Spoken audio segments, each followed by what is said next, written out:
Welcome everyone. We are back with day 2 of the Masterclass tournament with NA leading us here. I mean, it was phenomenal yesterday. We had EU playing their heart out, doing some amazing choreographical, situations for the Ninja tournament. But at the end of the day, we saw the Masters crown, so it's phenomenal. I am once again here, joined by my two amazing co-hosts. We have CMetsu and Armin. Go ahead and introduce yourselves to those who may not know who you are. Hey everyone, I was here yesterday on desk with Armin and GM Ash. Thanks for having me again. My name is CM Etsu. If you guys don't know me, I'm a Dark Knight main, and I'm a community manager from the PC side of things. But I've come on desk today for the Masterclass console to join these two. And yeah, yesterday was a lot of fun. It was really fun seeing the Ninja Masterclass portion with the choreography coming out. It was very anime-esque, but it was super awesome to see that. And there was a ton of wonderful fights that we had the chance to spectate yesterday. So I'm looking forward to today, and I'm hoping for a lot more high-octane gameplay. And maybe some more puns again. Who knows?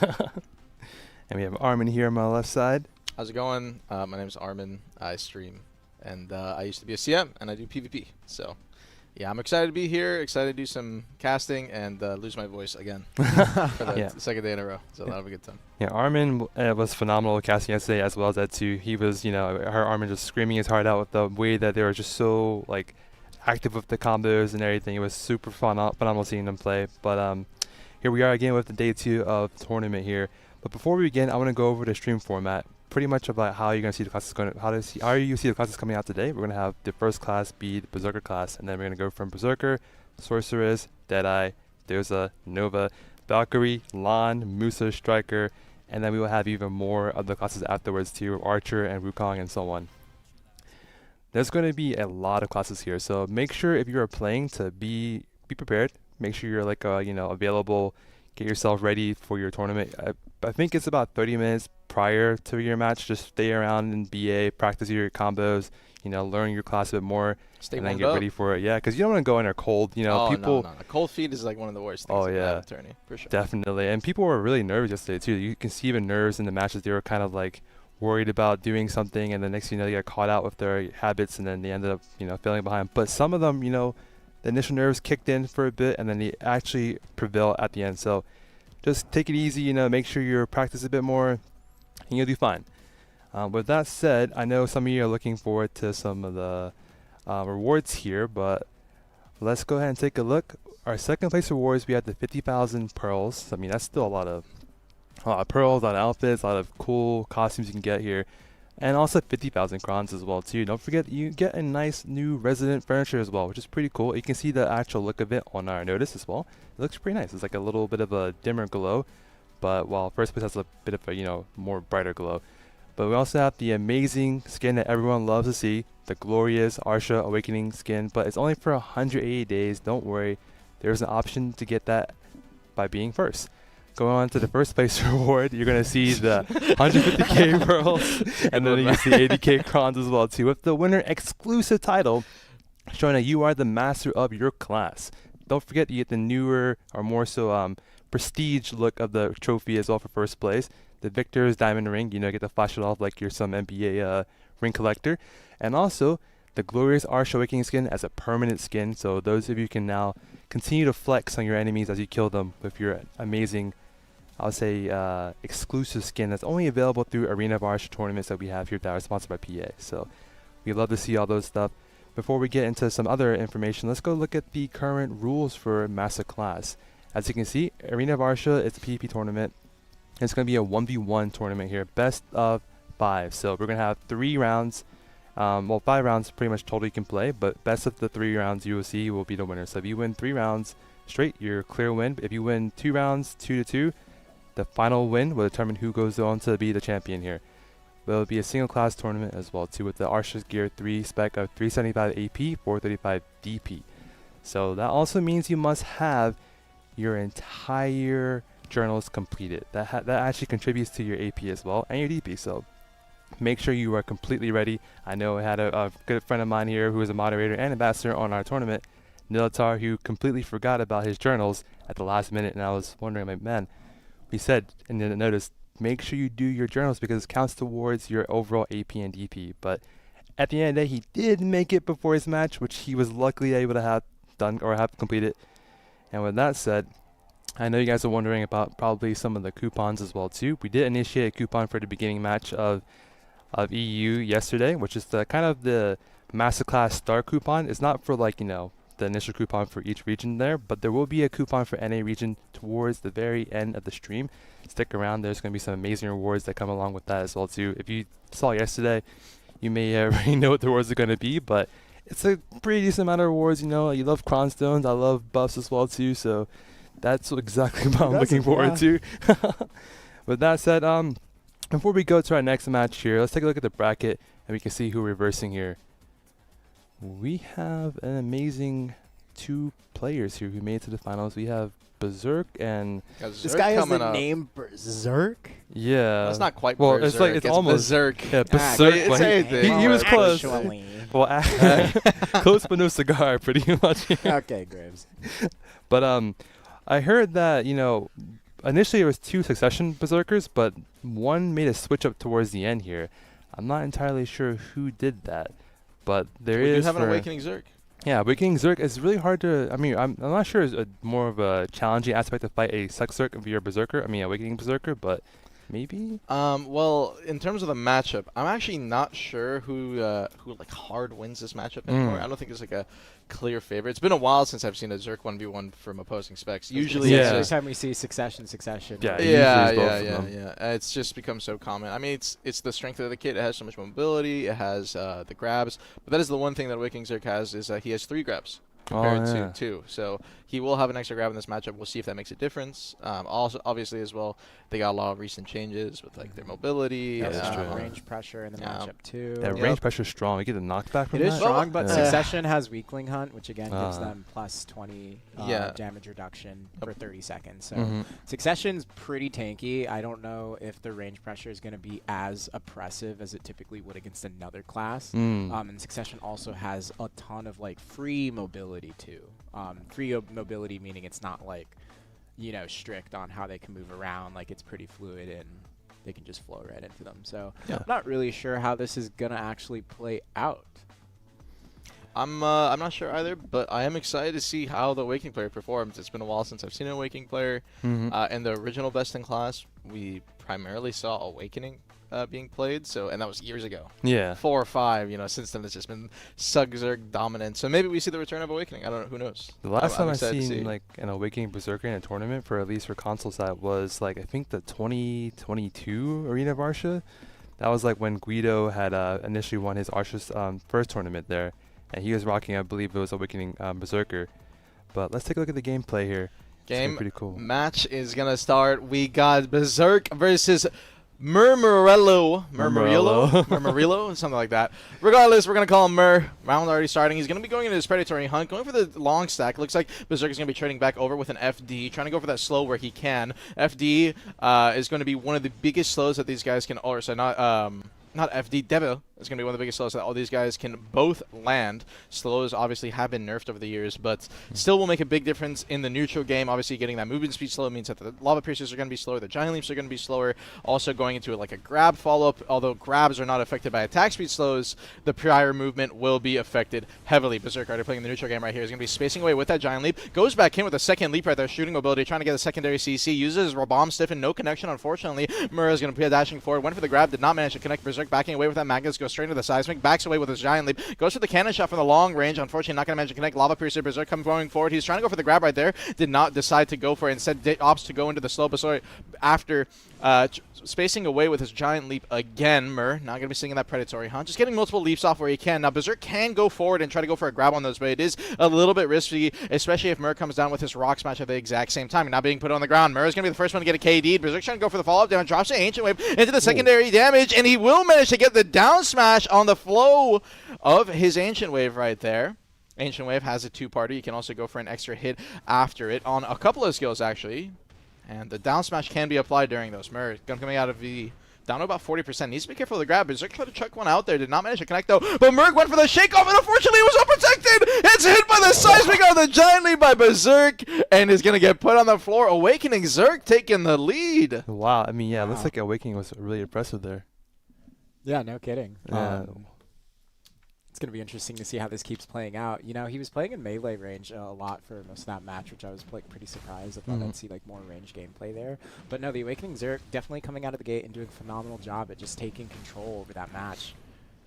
Yeah, he was kiting a lot. Like, he was making sure he wasn't in range to get hit a lot, avoiding the grabs like crazy. So he gave a lot of far range pressure right there, which is nice to see. Yeah, and now second round starting up already is going to be coming out immediately, goes for the long range KD, does not manage to connect, gets hit by the Predatory Hunt. I believe he got instantly capped though. He got hit by the first bound and then the follow-up bound. Predatory Hunt has multiple ticks of CC, obviously on the first one when you hit the ground, and then on the following up explosion, on the very ending of it, you also have another bound that can be applied. Now the problem is that if you get both back-to-back in succession Zerker, by the way, you actually can instantly cap your opponent. I'm learning those puns from you from yesterday. Alright. And anyways, so you need to be careful, and that is what ended up happening there. So potentially a lost V opportunity for Mur that he could have got over onto Berserk. Berserk now playing the neutral game, went for the shooting ability, and then ended up going for a devastation in the mid kind of field. Mur ended up getting the grab immediately. He's going to go for the headbutt into the follow-up damage off of his Rock Smash. He's going to get a decent bit of damage right there, but not a crazy amount.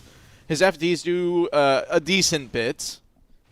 Got him to about 30%. It's going to get spacing away. Mur is going to be chasing after him now. Uses Lava Piercer. Follows up into the Predatory. You can't really use Predatory for too much movement, especially into an Awakening Zerker who has so much spacing. With the zone now closing in to about 2 minutes, you definitely can get caught if he's not careful. Lingering inside Deva. Berserk is going to mention land the slow over onto Mur. He's going to try to go for the grab opportunity. Mur dodges it with a shake off and try to go for the claw stripes and follows up with the grab of his zone, but Berserk manages to dodge this time, so now we're back to an even neutral game. Going for the long range shots. Mur's going to trade back with the Predatory Hunt. Last time this happened, he managed to get a CC over on a Berserk. Berserk is going to decide to space away. Goes in the Giant Leap, goes a double little fakey turn back and gets hit by the Weakling Hunt, waiting it out now, goes for the Claw Stripes, and gets grabbed just inside of his Ancient Wave. Berserk with a good grab. FD is going to go for the secondary shot, manage to hit it, is going to drop the Ancient Wave, the nuke on his head is going to manage to kill, no, is going to pop his V just in time. Now Berserk with 1 minute 15 seconds, final zone is closing in, so the Awakening Zerk, all that mobility is going to end up falling off right here, but he does have a V advantage, so he will manage to use that in the final seconds right here, playing it out. He uses his Magnets, is going to follow it up, manage to hit the Devastation, so now that is going to be a slow applied over onto Mur. Mur goes forward, try to go for the grab out of the Lava Piercer. Nice Berserk hit. reacts to it and dodges just in time. Is going to drop his secondary Devaslow. So another slow apply tries to drop the Seismic, does not manage to get any kind of CC with a giant leap into the grab. That is some aerial maneuvers, a little acrobatic act, and puts Mur on the ground. The follow-up damage and takes a 2-0 lead. He is showing off. Yo, can we talk about how Berserk just read that grab approach like perfectly? He saw that Mur was going right in. They were kiting for a bit, and once things got intimate in the center of the circle, he's like, yeah, this guy's definitely going to run up to me and try to grab, and then he dodges it perfectly. He's definitely, you can tell that this guy has practiced a lot. He's really brought his A game, and he knows exactly what to look out for and what to punish. And on top of that, his combos are clean. Yeah, he's capitalizing on that range right there. I like seeing it. I mean, he's playing it safe here, making sure he can get away, and then he's just leading into it. Just doing a really good job at going in and out constantly, using that range, going back into melee, dodging the grabs, and trying to find his own opportunities as well. Yep, and now with a third and round point for Berserk. I did not think this was going to be that fast, especially with zones closing in. Awakening Zerker can definitely fall off in terms of that mobility and strength that he has, but there is one thing that he has, and that is going to be access to 3 grabs. That is one of the biggest things that you have here. Mur already ended up burning through both of them. His first grab is going to be coming up in a couple of seconds here, but Berserk still has 2 in his back pocket, trying to pressure with that Lava Piercer. Mur, anticipating it and knowing that he has no grabs available, decides to space away. Berserk is going to take that, says, okay, I'll space away as well. Goes for them long range shots, coming back in with a Giant Leap. He's going to go for the Lava Piercer and went for the grab. Managed to hit it. Mur tried to challenge with the Claw Slash, but he was still in his Ancient Wave SA, so it won't manage to connect. Berserk's trying to go for the down smash hits here. Won't manage to hit any kind of down smash, so Mur will manage to stand up, but he's down to about 10%. Now Berserk, all that range start, it actually can potentially end up killing Mur here as he's kiting away, using the Weakling Hunts. He's giving his back with the FG. Berserk does not manage to capitalize with any kind of shooting mobility. Berserk managed to go around the pillar using the G-Leap. He's going to use his Raban to try and pressure forward. And man, up so fierce and Tyrant. Mur ended up gritting a little too hard. He could have waited a little bit on that. Pop the S-block. Absolutely anything, but the nerves are kicking in. He understands he's on his last life right here. Any kind of grab from Berserk could end up being match point and potentially the game. Winning it out in the Predatory Hunts. Berserk's going to challenge with the Predatory Hunt of his own. Instantly swaps back to his Awakening. Uses Magnus right there. Weakling Hunt comes out from Mur. Trying to go for the Siphon. Gets caught! The shooting mobility, the damage, and the final hit! Berserk, a 3-0 win and a very convincing challenger. That is going to be your Zerker winner. Wow, that is going to be our first match of the day, ladies and gentlemen. Already, pretty exciting stuff. Pretty intense. Even though it was a clean sweep, by the way, just to mention, Mur and Berserk, both of you wonderful PvP out there. Thank you so much for that wonderful match today. I really want to highlight how well Berserk is just reading Mur's just strategy, ability rotations. You could see earlier in that last round there when they were kiting around the pillar. Berserk just knew exactly. He knew exactly how to play that. He wasn't being too hasty. He wasn't being too angsty. And then he forced Mur to kite and use all of his skills. And then right there at the last moment, you saw Fearsome Tyrant came out, which is a long cooldown, 360 degrees super armor stun. But Berserk knew the timing and went in exactly to go get that grab and pop that V. And yeah, just a phenomenal gameplay from the two of them. But Berserk really showing off his skill here today. Yeah, definitely PvP oriented guys. I mean, I know the Guild Olympus, I see them a lot in open world. They are constantly Guild v Guild or GVGs all over the place. So they're well seasoned. Yeah, they're well seasoned. Yeah, they've been around there for quite a bit of time here. But let's look at the bracket here so we can see. Yep, Berserk here is rank 1, going away with the 150k pearls here. Mormello is still getting some good rewards here. 50k pearls is still nothing to scoff at right there, and also 50k crons. But Berserk is getting all that juicy rewards there, which I love to see as well. But again, they played very well. Berserk taking advantage of being awakening and kiting through, making sure he's not getting caught by any of the CCs, and also the grabs as well too. Reading that like he was some kind of marionette champion, just like pulling the strings, but from behind the scenes, he knew what he was doing there.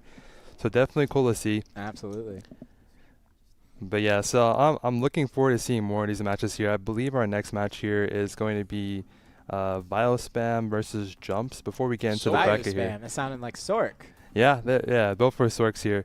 Before we get into the actual match, let me go a bit of some things here. Biospam, I've seen him around for quite a bit of time actually. He's both of them are awakening. He's been ranked 10th in overall for Sork and ranked 1 Sork in AOS. So he's definitely seasoned in that kind of like smaller scale area. Definitely been playing around quite a bit, even in No War and Conquest War as well too. But we also have my man Jumps.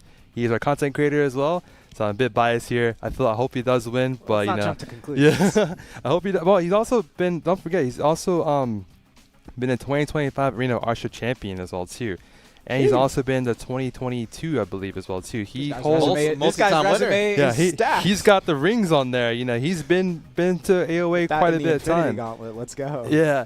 And actually, in terms of console, we've only had, I believe, like 2 actual traditional AOA tournaments, so you can go and get the titles from there, Archer's Proof and so on. Him and a couple other players who are going to be in this tournament today, besides Guido, they have the only title, Archer's Acknowledgement. So they are the only person in the NA, EU, and Asia region, the second time of winning Arena of Archer. Yeah, I mean, it could be a 3P right here. I don't know. I mean, funny enough, we didn't get any Guido in the finals, though. I know, unfortunately. He was telling me it's time, and I was like, yo, it's time. Too soon, my bad. And unfortunately, it was not his time. Too soon. But we love the guy. He's really awesome. But let's look at the brackets here a bit more close up. Yeah, this matchup, you said it's Biospam versus Jumps, and I believe you said they're both awakening. Both awakening, It's going to be, just like yesterday I was saying, 100%. This is going to be a very SA trade, damage trade heavy matchup. It's going to be really hard. There's a lot of coin flippy moments, but one thing to note that you're going to see a lot from these players is you're going to see a red orb thrown on the field called Sinister's Omen. This circle, it's the same size as the final circle towards the end of the match. It has a knockback on the explosion portion of it, and it also heals the Sork for 800 HP. But it can be popped a little bit early with Carson's Nightmare as well as Dream of Doom. But it makes for these really sketchy moments where when there's a lot of trades going through from like Grim Reaper's Judgment, Blade of Darkness, Shadow Eruption, Imminent Doom being popped out, and you're trying to point your frontals and not take too much damage, especially after the 50% decrease. That knockback from Sinister's Omen is very easy to forget about, and we've even seen times where that's caught the opponents off guard. So it's going to be interesting to see how this plays.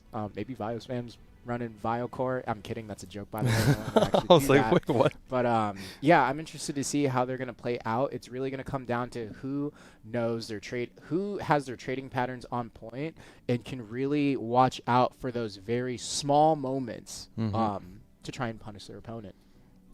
Let's take a look at the gameplay here. I'm looking for it. And the match is going to be starting up. We got Biospam up against Jumps.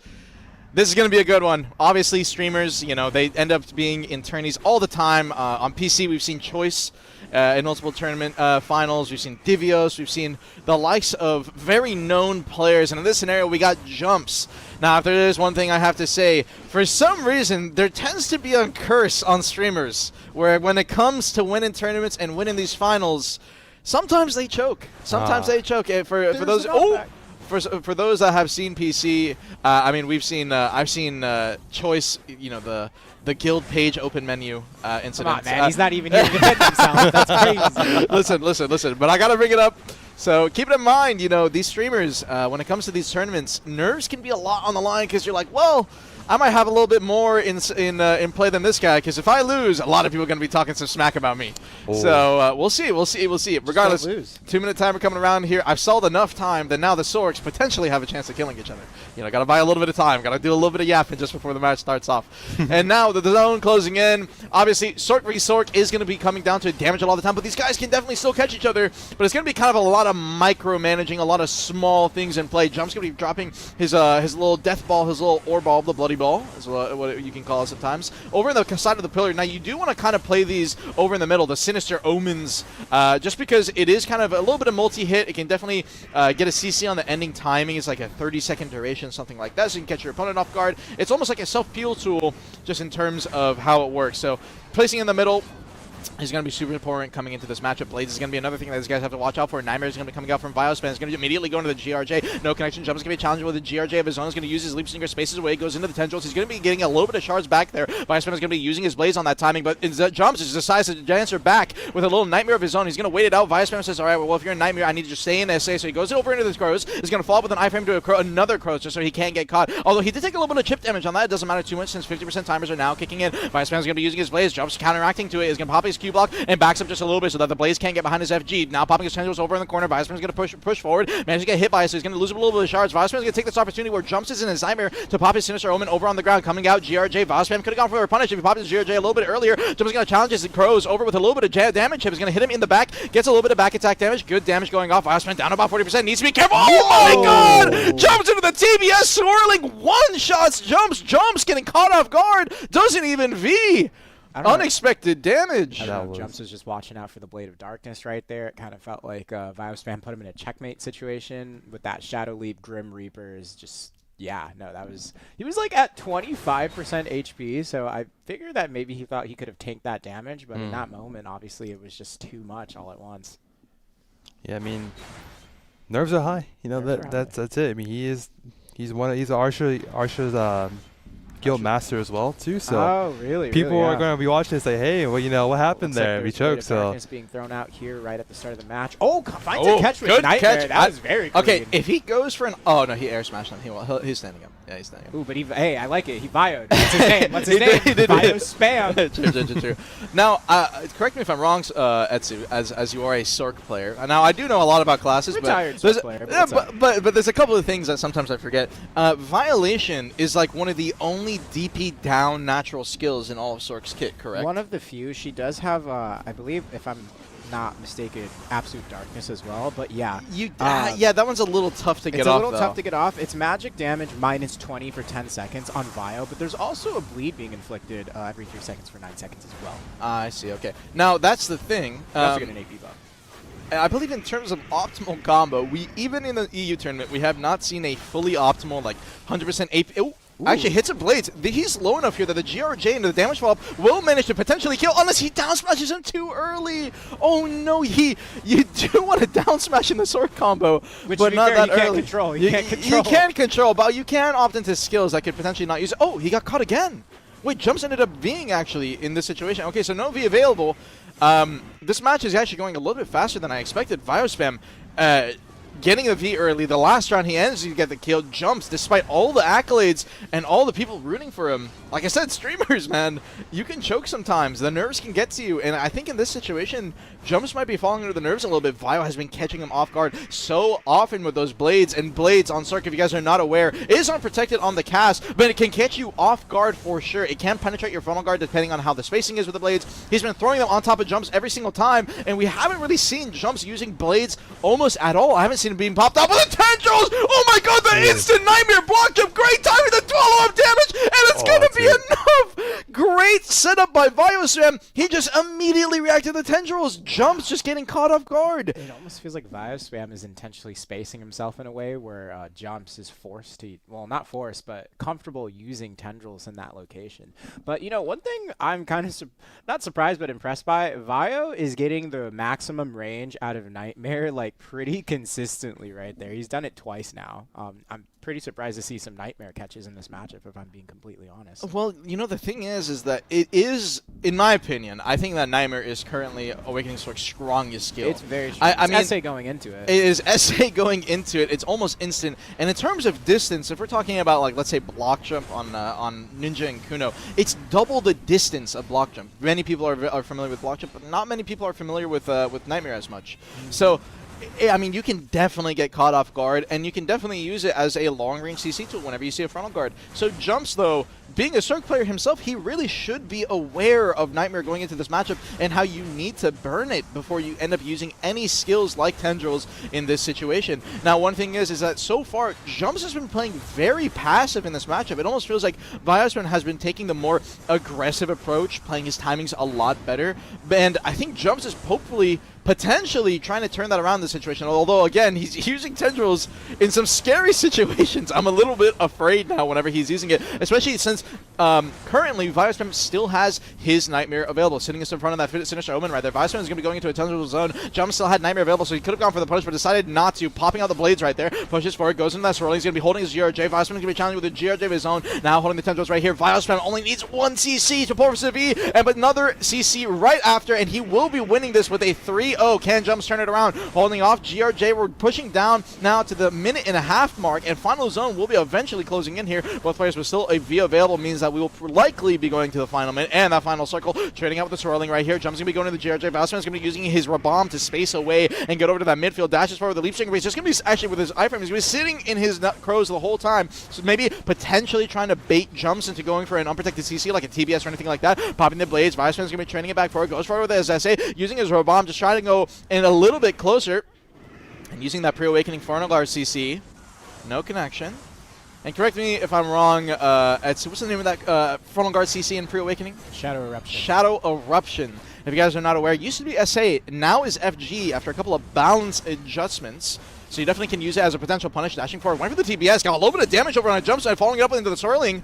Jumps needs to be careful of that Sinister Omen in the middle. Pops it, does not get CC'd. Now going to the Nightmare from Jumps. Viosman could hold his GRJ here and wait for the exit. That's exactly what he's going to do. Could go for the punish. No, he was a little bit too far away. Jumps is going to be dropping his Sinister Omen. Drops it outside the circle. I'm not too sure about that. You can definitely use that as pressure in the final 30 seconds right here. He's going to be going for the blades. Viosman not going to get caught. He's going to pop a Sinister Omen of his own in the middle. And Jumps is going to be getting hit by that during this whole entire time. That does pop damage. Meaning if it comes down to the 50% even trade, Jumps could potentially be down on HP. Going for trying to go for the SA trade. He's still getting back attack with the Sinister Omen on the same timing. Viosman's going to be going into his crows. Jumps coming out of his Nightmare. Needs to be careful. Viosman holding his blades on the ground. TBS comes up from Jumps, does not manage to catch Viosman off guard. Moving over to the side, goes for the GRJ. Sinister Omen now in play. 7 seconds left. Viosman pops his blades, gets a catch. Shadow Eruption forces a V. He still has his V available. Viosman is going to be taking the HP lead, and he's gonna win. Jumps 3-0 swept, and Viosman with a very convincing win. Congratulations.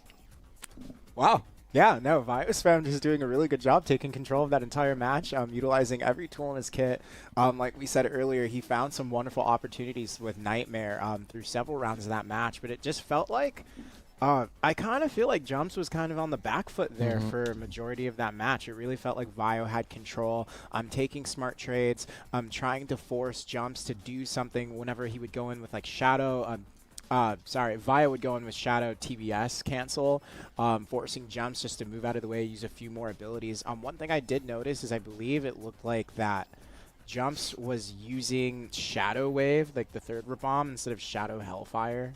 Shadow Hellfire being the super armor flow that you can use out of skills like DoD and Midnight Stinger. Really good neutral play tool, which I feel like really allowed Vio to play a little bit more aggressively in front of Jumps' face, whereas Jumps was kind of playing on the back foot majority of the time there. But it really came down to just great positioning from Vio, doing a good job forcing his opponent to burn a lot of skills and abilities and just taking really smart trades. Wonderful match, you two.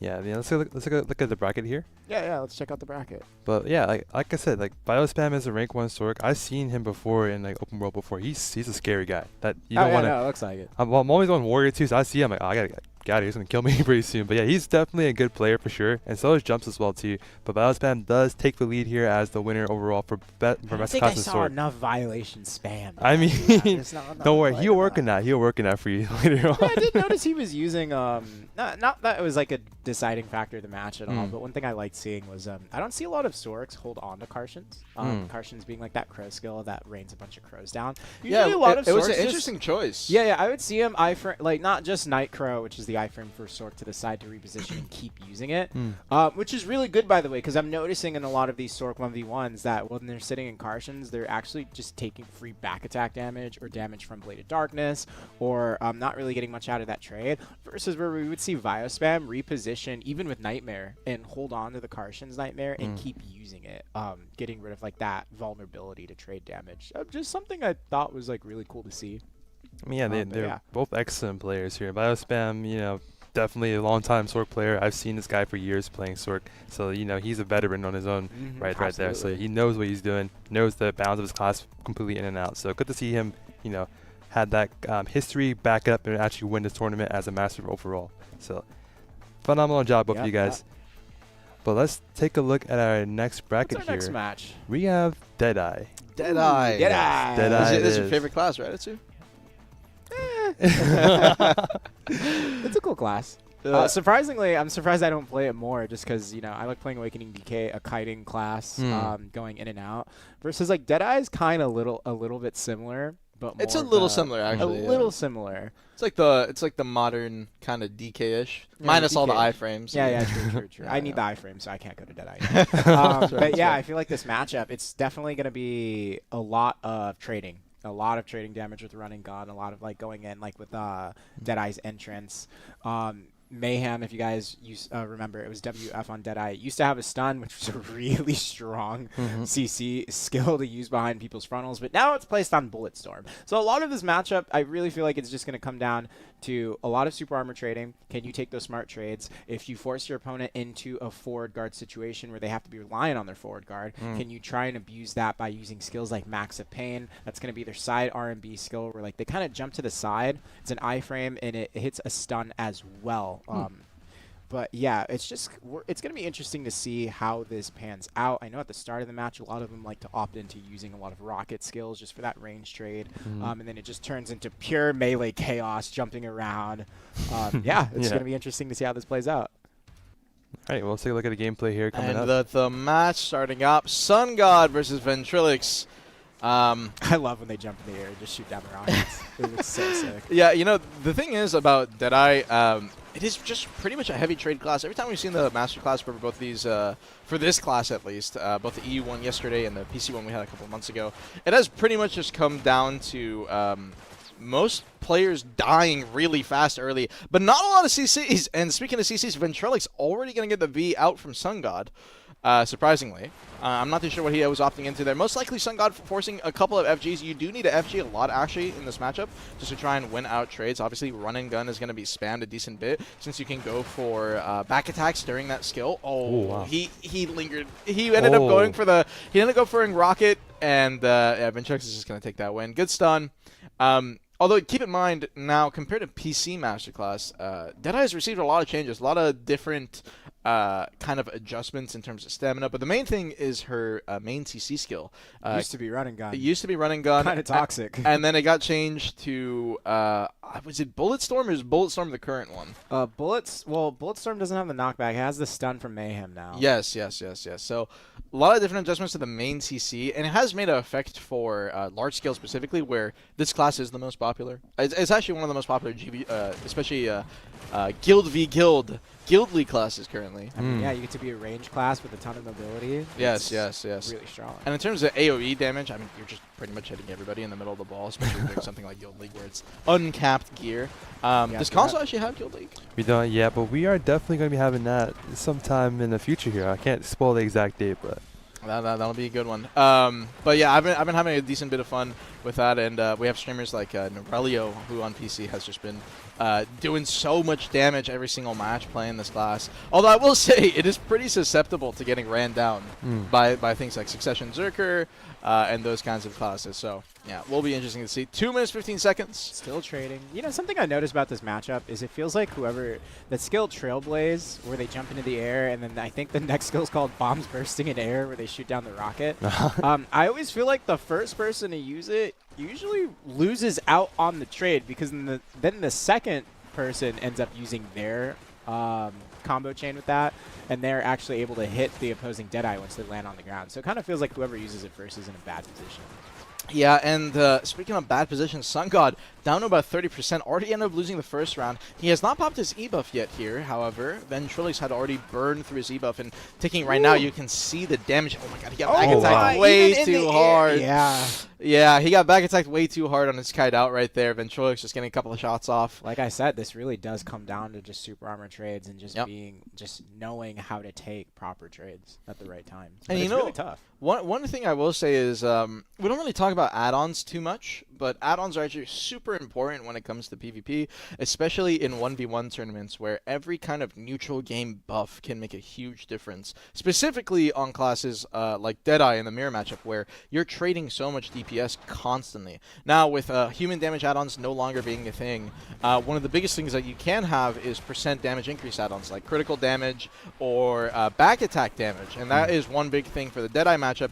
Due to the fact that you're not really CCing your opponent too often, it actually is pretty worthwhile to have back attack add-ons on consistent uptime for your neutral game. And it would definitely give you a decent DPS increase. I'm curious to see if Ventrillix has anything like that. Hey, since 5% adds up. Yeah, I mean 5% does add up, especially if it's like constantly uptime for a whole 2 minutes. And Ventrillix has been taking huge advantage of those back attack add-ons. Every time Sun God tries to space away, he's just getting shot in the back. Yeah, he's also like forced to use skills like Bulletstorm and not really getting a ton of value out of that stun either. It seems like he's always on the back foot here. And Sun God gets caught again. Was that the Max Pain punish? He did. Gets a good connection and is going to force the V out of Sun God, now down to 50%. Is Sun God just going to fall out? Ventrillix hasn't even burned his V in 3 rounds now. This is looking like a very convincing win, and with the zone closing in, Sun God says, I got to get out of here. Tries to go to the opposite side. Ventrillix just keeping up.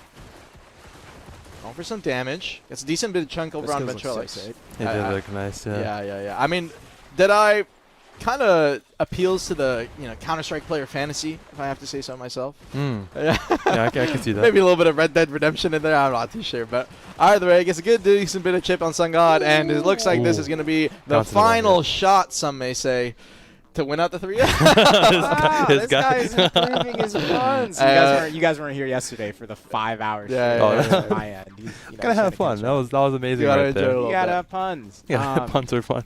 But absolutely wonderful match, and congratulations to Ventrillix for taking that win.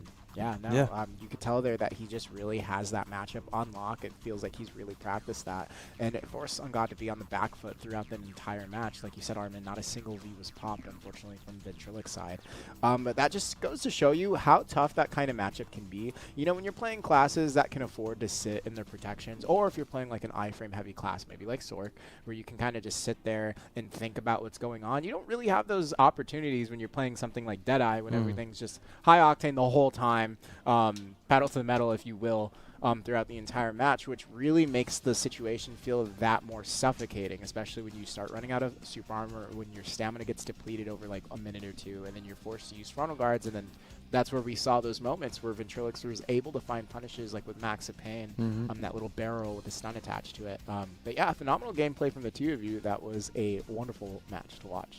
Yeah, let's take a look at the brackets real quick. Let's check out the brackets. But yeah, Ventrillix, a little bit about him. He's actually, he was one of the first Adonis when it came out for a console. And I remember looking at the data to see what was going on here. And I saw that this guy went on a killing spree, killing over 200 people within the first few days. Oh, wow. And Adana taking over, I think he took over the Nympharme Nympharmia castle owner. He was a Nympharmia castle owner, and he just leaned went into the over role of through. Madonna. Yeah, he was going through all you over the place. told me about this. It was a Yeah. Deadeye that did that? Yeah. That is so odd. He to just me. went I love on. that. You uh, said that, I was like, this guy's gonna be like a striker player No, or he something was- like that. But Deadeye is interesting. Yeah, he was just going on a killing spree. I was like, well, we got the first evil Adana here just ruling about Iron Fist. I was like, oh, okay. But he's also the rank 2nd Deadeye and AOS, rank 18th overall. He was versing, Sun got ranked 12th Deadeye. So there's still a bit of a steep gap there. But at the end of the day, we saw Venturelec's skill, focusing on those back attacks there, capitalizing on that, and it was destroying the opponent at the end of the day. But at the end, they still did really well. I mean, Venturelec's goes away as the first place, as the main winner here for Masterclass Deadeye. But we still have Sun God at 2nd place, so still pretty good.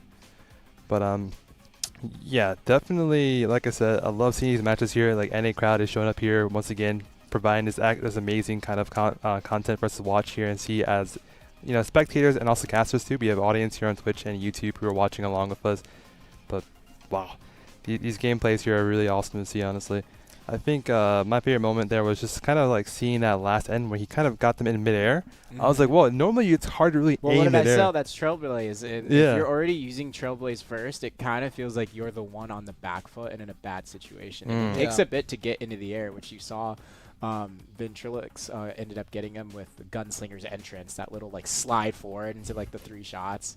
He really entered in to get that win. But yeah, Yeah. you're totally right. That was really sick to Speaking see. of going in the air, we got Dosa next. Oh, Who Awakening spec does have a lot of mobility, but I believe in this situation we have double succession. Yeah, I'd be seems like. surprised if we saw Awakening, just That because would it's be. a little bit harder to maintain like your stamina usage Yeah. in Succession. Succession just It has a lot. It has a lot of durability. a lot of It has mobility, a lot of mobility. a lot of and stamina. It's Mhm. not like it doesn't have ranged either. You just No. forget that Succession Dosa has like that soldier mechanic. Yeah, a little bit of AI Yeah, attached a to the little, kid. a little bit, a little I think bit. it's But like Summer yeah, Breeze. that soldier can just pop up behind your frontal guard and end up getting a stiffened CC, I believe. Yeah. Mhm. So it really makes for some really good setup on Succession Dosa's end. One thing to know after watching this yesterday, we realized having double Succession Dosa in the ring makes it really hard to see everything. Yeah. So honestly, it Yeah. really looked like those soldiers. You could barely see them in that. Are you able to turn effect like percentages down on console? nah, you really cannot. No, Yeah. that's a little rough. Yeah. So you see I- the same exact effect everyone else sees. Yeah, that I mean, like this class is just Very durable. cloud and mist and Mhm. durable and.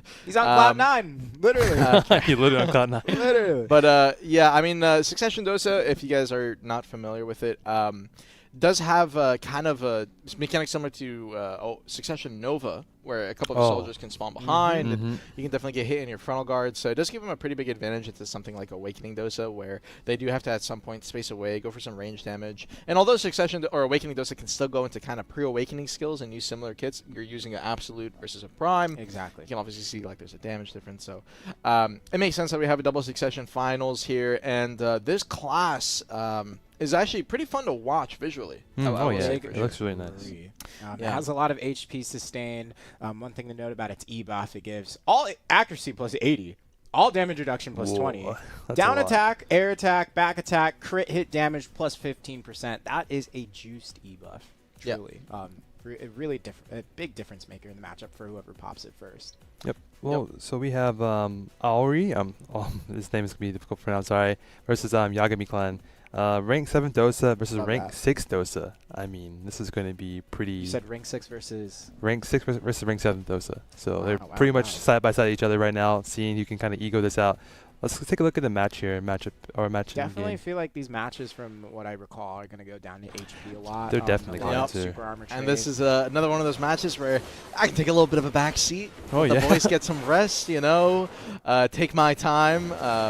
As you guys are aware, this kind of stuff, all the casting. This is Takes our a second lot. day. It Oh, takes yeah. a lot. It takes a lot, and this is our second day. But hey, man, So- you're killing it. Yeah. Hey, I doing appreciate it. phenomenal. I appreciate it. But I mean, we're having a good time on the desk You here. know, one of my favorite skills that we talked about yesterday that we see, we call it red swing a lot. Mhm. Like they do that supercharged swing, heals them.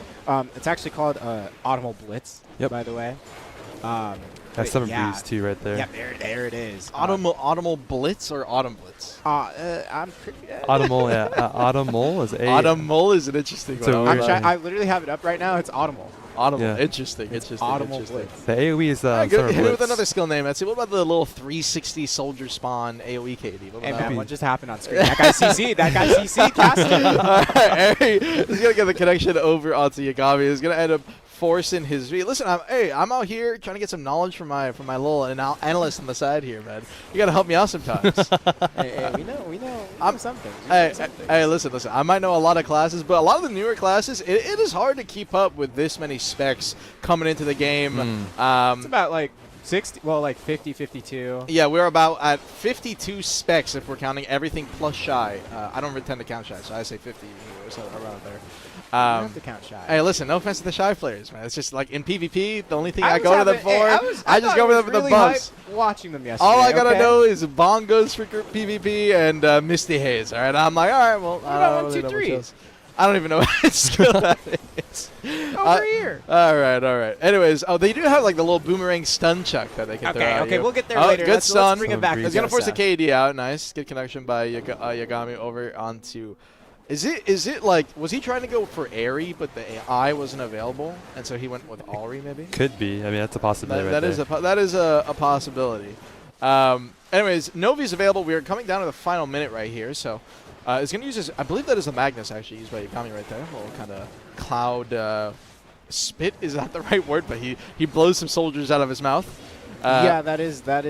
That is the Magnus. Yep. He's going to pop his Taeguk called right there. He Morning gets a Fog. decent bit of chip over onto Alri. Alri's going to space away. He's used a Taeguk of his own. Yagami's going to end up iframing it, so it's not going to manage to get too much damage off. It's going to be popping his main KD skill. No connection. Yagami used a little bit of FG right there. Took a lot of damage. That was actually from back attacks that he was getting hit by there. Despite FGing towards Alri, he's going to use his red swing. Audible Blitz. Gets no connection. Alri's down to 1%, but actually gets a final hit. He ended up FGing. Yagami's engaged and will win the round with a nice little 2%er. On his Wow, HP well, bar. that is really close. came down to just like 2% HP. That was crazy. Just Yeah. the final one there. But And then, anyways, back to yapping. So yeah, actually, tell me a little bit more about some of the skills in this class. I think I've told you like pretty much all I do so far. What are we doing? I mean, they are using a lot of. I think They it's do Summer have Breeze. like the block. It was called Airy. Ares the name of the guy.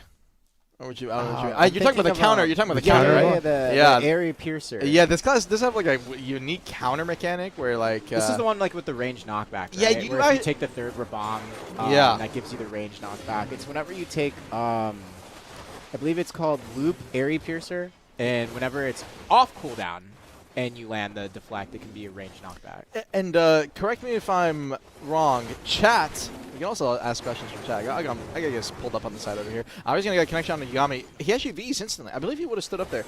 But I was gonna say Dosa also has like a PA. I don't know if you knew this, Etsu, or and Ash. Like he has a PA, but it's like a micro PA.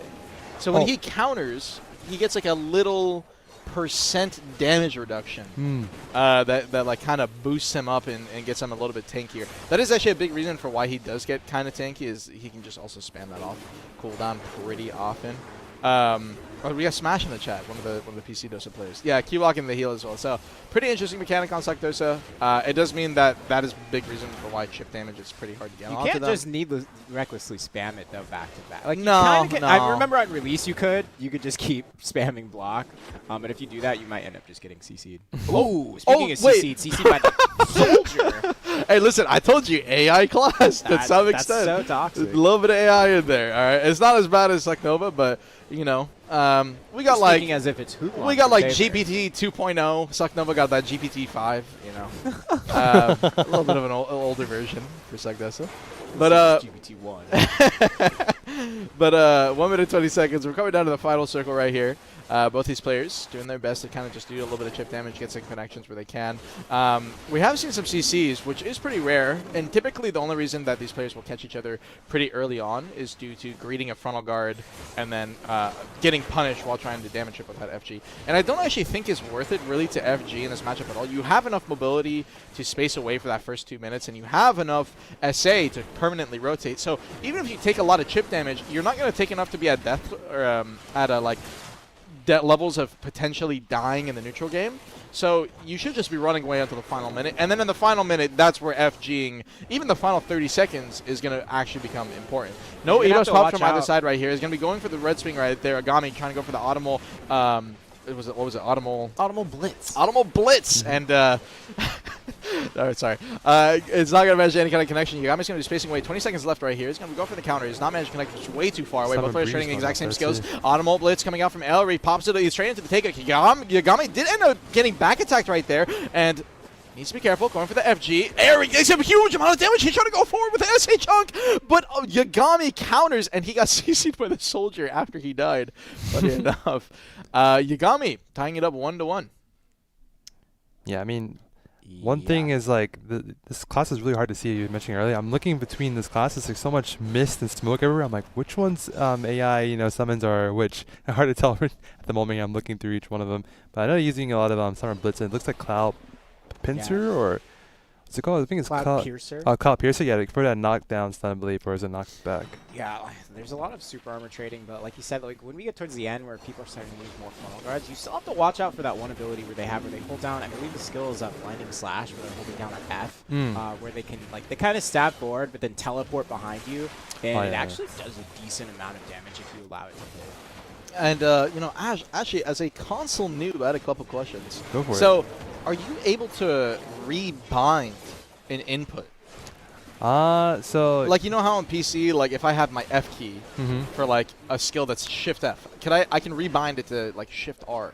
Can you do that on the controller? You can do a button mapping, but it kind of like interferes with like everything else. So it's not like a specific, hey, I want this skill to. No, yeah, it's for everything.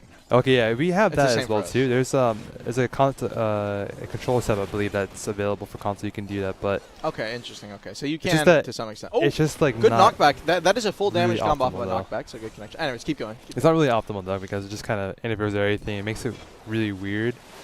So I wouldn't say it's like PC. I think there's like a lot more limitations for it comparatively. But okay.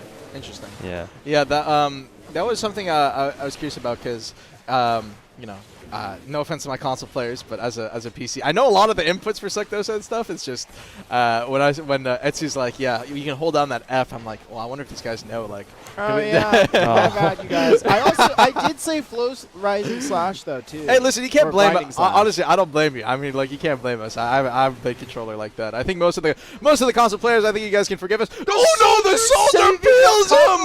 Wait, the Tega got the down smash. Oh my god, the down smash ended up almost killing him regardless. Now Yagami down to 5%. How do those soldiers spawn when he's already been on the floor for like 3 seconds? Do we have like Suck Nova like aggro mechanics? I didn't even know Dosa had anything like that. Might have been from earlier, but Alri is going to be chipping down Yagami. Yagami's still running really low, but he's going to manage to heal just a little bit. Still down about 10%. Alri still has his Taeguk in his back pocket. He might be looking to pop it. If Yagami gets hit by it, that could be a ton of damage popping over onto him. Still down to about 15. Taeguk comes out from Yagami. We try to get waiting. Down on him. Pushing forward. Gets a little spin. Looking for the counter. There's an initial pop of the damage. It's going to take a huge back attack. Oh my god, the audible this guy swing. Got him down and he got back attack. Oh, good connection. Red swing. Audible Blitz. Audible Blitz. Gets a CC out of Alri from behind. So it looks like Alri greeted a bit too hard.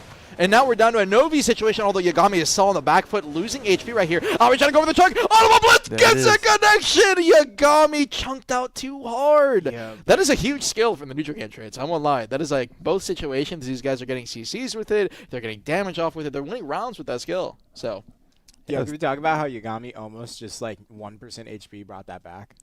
that was close. That would have been a mental destroyer. Yeah, if he would have won that, I'd have been like, oh, there's no way. The momentum would have been crazy. Yeah, I would have been completely discouraged. That was me, like, oh, there's no way. I just lost to 2% HP. Yeah, you could see there, I mentioned earlier, how things come down to the end and they start using frontals or even super armor. We saw that Alri was trying to use that skill, I believe, downpour into Blinding Slash. Where they just kind of stab the air, and then the second portion of it makes them go behind them. Really good damage tick, especially at those low HP levels, but he wasn't quite able to find it. Yeah, and the thing is, when it comes to Dosa, I did not know that you could still get CC'd by the soldiers after being CC'd. Yeah, and just like put on the floor. We haven't seen it until today. We didn't see it yesterday. I don't think I've ever seen that ever, even like playing against it. I mean, I know that even if you're like kind of behind a pillar or anything like that, the soldiers can kind of still spawn behind you. That's why Sug Dosa is a pretty fearsome class, and is really scary to fight in general. It's because even if I don't see him on my screen and he's decently far away, I still have to be really aware of my front guards. And you know, the biggest thing is that a lot of his movement is, it feels almost invisible to some extent, just because you're hiding in like kind of the mist. Yeah, even when I'm playing on like kind of lower effects on PC, he has such long range distance mobility on a couple of his skill chains that he can go from, you know, pretty much render distance and immediately catch you and punish you behind your frontal guard while you're playing. So and anyone that plays Dosa knows what I'm talking about. So you definitely have to be a little bit careful while fighting the spec. So it is interesting to see though. Soldiers can still CC you while you're on the floor. 1 minute 30 seconds though. Match is getting underway. Auri is on match point to win this out after a massive turnaround that last round. So it may be another closer match here. Again, we're just going to run down to the wire. He's going to trade it with the Takeout. Yagami moves iframes and trades back with Audible Blitz. Gets a decent amount of chunk over on the Auri, but Auri is still keeping up the pressure. He looks like he is mostly being the one to play forward. Yagami on the back foot. Definitely is eating a lot of pressure right now. Yagami trades it. Audible Blitz goes straight into the takeout. Auri goes for a takeout of his own, but completely whiffed, actually. His aim was just off. 50% HP timers come in. Both players are going to get chunked by the 50% HP timers. Not a lot of damage on each other, but Auri goes in! Gets the KD on the initial engage and is going to force the V out of Yagami. And one more CC. That is all Auri needs. Down to 45 seconds. Going for the AoE. Taeguk falls up with the damage. Yagami goes for the Taeguk of his own. Oh no, God, the back attacks! Oh. He goes hit from behind. If he had a CC right there, could have potentially punished Yagami. But no, was just going for the damage chip. Pushing forward, down to 5%, and then the final hits. Auri with a very convincing win. 3-1. Not a 3-0 at least. Not a 3-0. Congratulations on becoming the master Dosa, my man. No, really good match. Like we said, comes down to good trade opportunities, down to those final seconds where that pressure starts to get up, people get low, and you find those opportunities to find those CCs. Admittedly, we found that a lot of the time it was the soldier. And today was like the first time we were seeing where a Dosa was CC'd and that soldier came out. Not once, but twice. Maybe 3 times. But definitely a really good match and really fun to watch. Yeah, congratulations to both of you guys here. Auri here taking the lead taking the win for Masterclass at Dosa at NA side. But Yagami-chan, you did really good as well too. I mean, you tried your best. You still showed up and you did your best here. So glad to see you come out and play. With that said, let's take a look at the bracket here a bit more. Yep, so like Auri here, you know, they're going home with 150k pearls. That's still pretty good. I mean, and also 80k crons. Don't forget the glorious Archer Awakening skin. That's permanent. But Yagami clan here is going to be going with 50k pearls, 50k crons, and 180-day Awakening Archer skin as well too. So it's nothing to really scoff at. They're pretty nice overall, no matter what. But at the end of the day, like the fights here are really nice here. I mean, they're not. Of course, there are some that are dragged out a bit, but you're seeing the skill between both of them. Like they're going for those plays, trying to get the knockbacks, trying to get their CCs down. Even the last second there was crazy. When you put 2 players that are very good at their classes and know the ins and outs, naturally you're going to get into these situations where where no one's going to get caught. It's all going to come down to taking smart trades and going into super armor trades. But it's going to be very hard catching each other when you're both really good at staying protected. You know? Exactly, yeah. That chip damage was kind of like the determining factor at the very end of the match, too. Talking about staying protected, do we have the Nova matchup available yet? Oh. Yeah, Nova, Succession, Nova. Well, we came from one AI to another. This one a little bit more. We can talk a little bit about Nova while the match is about to get underway. Suck Nova, if you guys don't know, definitely one of the most protected classes in the game. Q block, really strong. Has her soldiers available. The freeze mechanic, and that was a big thing. If you want to talk a little bit about that, too. The freeze combo we saw yesterday. Don't know the specifics to each and every skill for it. However, you'll notice like they're able to reset their combo using freeze. They freeze their opponents for a few seconds. It kind of runs out the CC timer and it allows them to get an extended combo. During that freeze, they're able to apply all of their debuffs from their kit, and then they can start extending it into a double KD combo afterwards. And yeah, we saw that yesterday. It pretty much is, if you do everything perfectly, it guarantees a kill even at 100% HP. So like if you're caught and your guy knows his combo, that's it. You're out. Use your V. So that's really what this matchup's gonna come down to. Will they be able to land that grab and get that freeze combo out perfectly? I hope these two have practiced that combo specifically. Let's take a look at the bracket here then. Yeah, let's take a look at the bracket. Astra Yao and Darkness. Both are pretty interesting names here. Astra Yao, Succession, both for Succession, of course, Nova.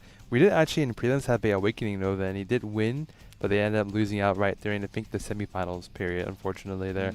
Astra Yao was crowned Nymphomary Castle owner twice, but we also have Darkness as the rank 8 Nova in AOS, so there's both, been around these PvP streets of Hylo and Calpheon, so we'll get to see how they're going to play out today. Let's look at their names a bit closer here. Astra Yao versus Darkness. And yeah, talking a little bit about Suck Nova just before the match starts off. Grabs are going to be super important. Very important. Yeah, super important in this matchup, just because this spec has a lot of SA just in the neutral game and skills that they can chuck. So grabs are going to be the primary catch. Block in front of you too. Yeah, so. yeah. And they're not very mobile, so you're not really going to find a lot of wrapping around. Yeah, chip damage is going to be pretty rare, unless after we've gone a V or anything like that is going to be pretty rare. But I will say they definitely can still get catches without the grab early on. Yep, just because for the long distance mobility, this class is FG on her long distance mobility. So let's say that you're worried about the grab connecting onto you. You only have one iframe available on the Succession Nova kit, so you've already burned your iframe. You're like, well, this guy's going to grab me right now. I got to space away. Goes for the FG, can't get punished. That's right. Don't forget, they could also just get punished in grab by the pawns too. Yes. Setting themselves up for a combo from the freeze combo as well. Yep.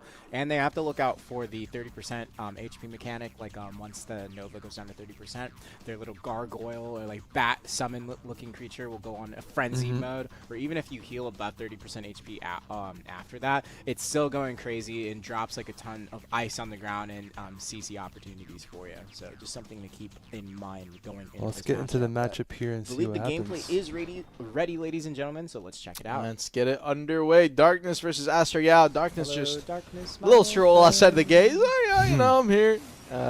Anyways, grabs are going to be super important here. Darkness is the first one to chuck it. Ends up missing. Astra Yao is going to be not using that to take advantage, get a little bit of space, walks forward. Darkness is trying to trade back with a couple of CCs. And Astra Yao ended up waiting until Darkness had already used his CC opportunities. He's like, all right, if I chuck it too early, I can get punished on my grab timing. So he waited. It's going to be wait until those are gone. Grabs Darkness, gets his full pre-buff, gets the ice freeze, gets the KD follow-up after the freeze ends, and that is going to be your CC reset. That is exactly how it works. You get the grab, you get your freeze, you get your buffs, debuffs in, get your freeze reset, and Astra Yao goes for this and grab. No, did not manage to connect.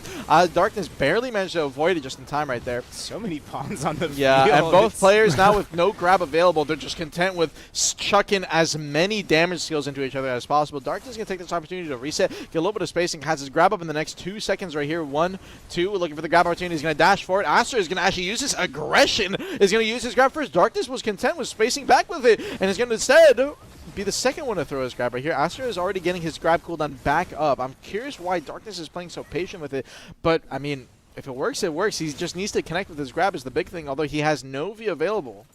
Astra with a big advantage with that in play. Astra already has his grab back up, and Darkness is still just trying to space away. Gets grabbed up by Astra, and at this point, freezes back up. Astra just needs a clean, content combo right here. There's a freeze ending. He's going to get his re-CC. No, he missed! He didn't go for the re-CC, actually. He didn't manage to get his KD off. I'm not too sure if his freeze timing was off or what it was. But in this situation now, Darkness is going to be holding the middle. Needs to get his grab if he can, possibly. Goes for the grab, ends up missing it. Astra Yao holding. Both these players just playing on opposite side. And one of the interesting things about Suck Nova, a lot of her skill names are actually chess moves. Like Fianchetto, Queen's Gambit, and things like that. Interesting thing about Suck Nova is going to get the CC on Astra Yao. Normal raw catch. Yeah, looks like Astra Yao ended up using mobility off cooldown right there. Just got caught raw. It could have also been Summons getting behind him and CCing him behind his FG. Goes for the grab. Ends up hitting the grab on a Darkness. He just needs a normal re-CC. No freeze combo. He didn't get the re-CC. Astra Yao done a 2%. All Darkness needs is just a little bit of chip damage. He's trying to go all in. Astra Yao just holding his front guard for his life. He gets stunned during his grab. The pet's caught him during his grab attempt. He gets punished. No way. 3%. He barely lives. It was looking like that. GPT 5.0 doing the work. Wow, that looked like the entire time like it could have gone to Darkness like towards the end there, but no, Astra. Yeah, you could tell there was a lot of stress in the last 10 seconds. Once that grab was missed, they were like, all right, whatever, let's just throw out everything, all the pawns. You have the frenzy mechanic from the gargoyle flying over each other. That was kind of hectic. Yeah, 5.0 going a little crazy right there. I'm not going to lie. But Darkness, that's got to be frustrating. I mean, he almost turned it around. Astra did have the advantage for the majority of that match, but Darkness did to get a really good turnaround in that final 45 seconds. And that is one thing when it comes to the... Oh, he's going to get caught. He went for the grab, and you know what happened right there is that Darkness's... one of the skills on Succession Nova, it is a skill where you summon your pets and then call them to... go behind your opponent, actually. It's a little float skill. About a 6-second cooldown, and these players will, every time you see them, you're gonna, if you pay attention close to the Suck Nova, they have this like where they put their mace out. So a couple of their skills actually just have the same animation, and one of them is your pawn summons, where you summon them and call them to attack. Ooh. And another one is when you're grabbing, Astria is gonna get a grab on a Darkness after Darkness hits the grab and fails the re-CC. That has been multiple times now. That's been multiple times now. These guys have not managed to get on a re-CC off.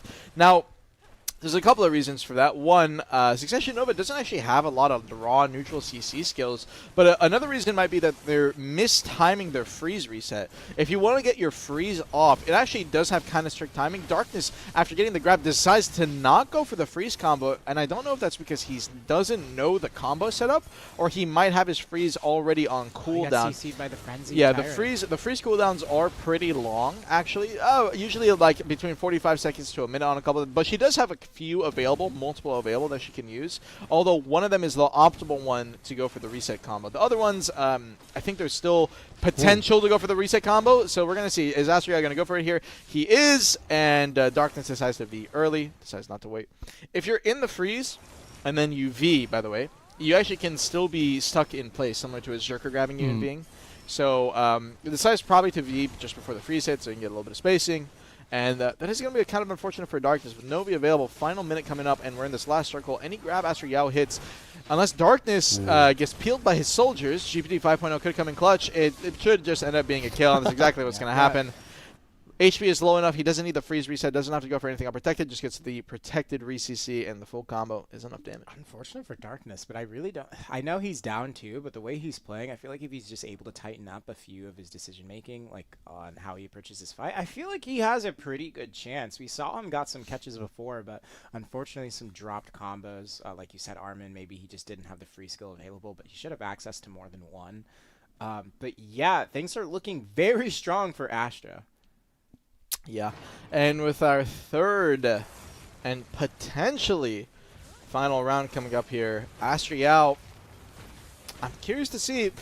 One of the big things is that once you get that 2-0 lead, you definitely feel a lot more comfortable.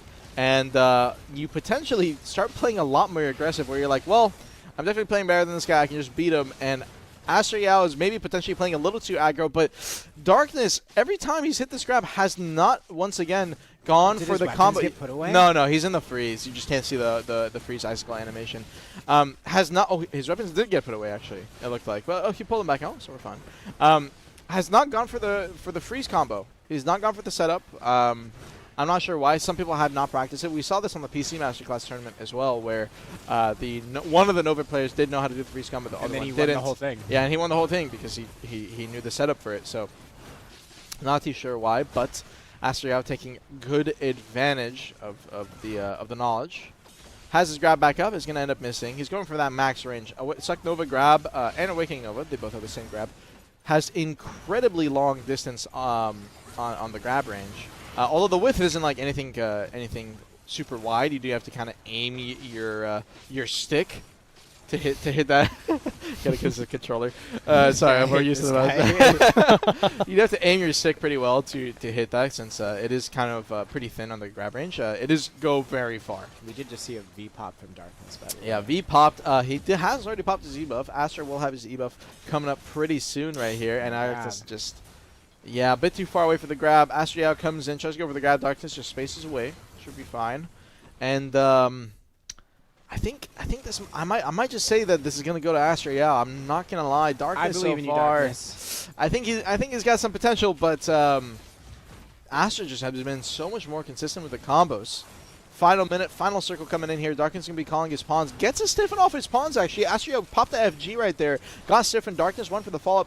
couldn't get the re-CC once again. Astria is going to take advantage, try to go forward for the grab. It was a little obvious, though. Darkness is just going to space away. Understands that his opponent is going to go for the grab right there. Good dodge coming out from Astria. Used his iframe to space away. Did not get the stun. That was one of the unique things about Awakening or Succession Nova. Her iframe has a stun attachment. But last time we were in this position where Darkness had an HP lead and Astria was running low, he did get caught by the soldier. That's exactly what's going to happen again.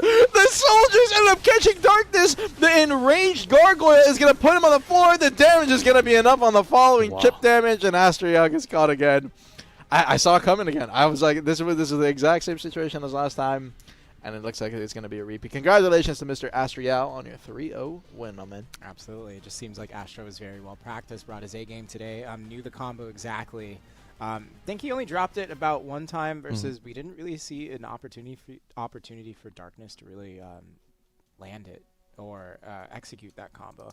But really well played gameplay from both of you. Astro, wonderful job just showing how much knowledge you have over your class and how much you've mastered it and was prepared for this matchup. Yep, congratulations knowing the bounds of your class there. I mean, Astrial becoming a Master Nova, I guess the Master Queen Calpheon, I don't know. And Darkness becoming second place, you know. Of a class. Exactly. So, I mean, yeah, these guys, you know, came up here, showed up, they fought really well. At the end of the day, Astrial is going to be coming home with that 150k pearls, you know, the 80k crons, and also Darkness is going home with 50k pearls and crons. So, big ones. Pretty good there. Yeah, I mean, I feel like it's pretty much so far a great fight. I know Nova last time during prelims took a long time for us, because you know people were just trying to be as, I guess, like patient. Yeah, being patient and cautious. You know, I don't want to go be too aggressive, but here in the finals, we're just going pedal to the metal. You become too predictable. Yeah, so it really shows like wow, these players get to the end here and it doesn't go to time. You can tell like they know how to play patient, but they know like that doesn't really get you anything at the end of the day. You have to go out and fight for it. I feel like Darkness had a bit of trouble with that too, is being a bit patient. He was being very passive, I can tell. But who knows? That could be like due to several factors. It could be that he was uncomfortable fighting that opponent. It could have been that today was just that kind of day where like nerves really get to you. And I say this all the time.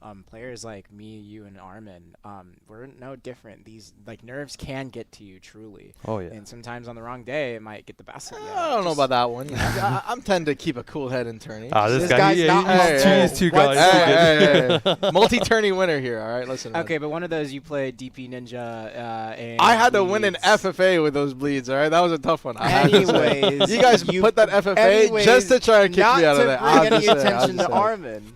But you two did wonderful today, and we can't wait to see what we have in store moving on to our next matches. Yeah, next match is going to be, it's going to be Valkyrie, actually. Ooh, Both of them are going to be the Awakening spec here. We have... is it Double Awakening? Double Awakening. Let's go.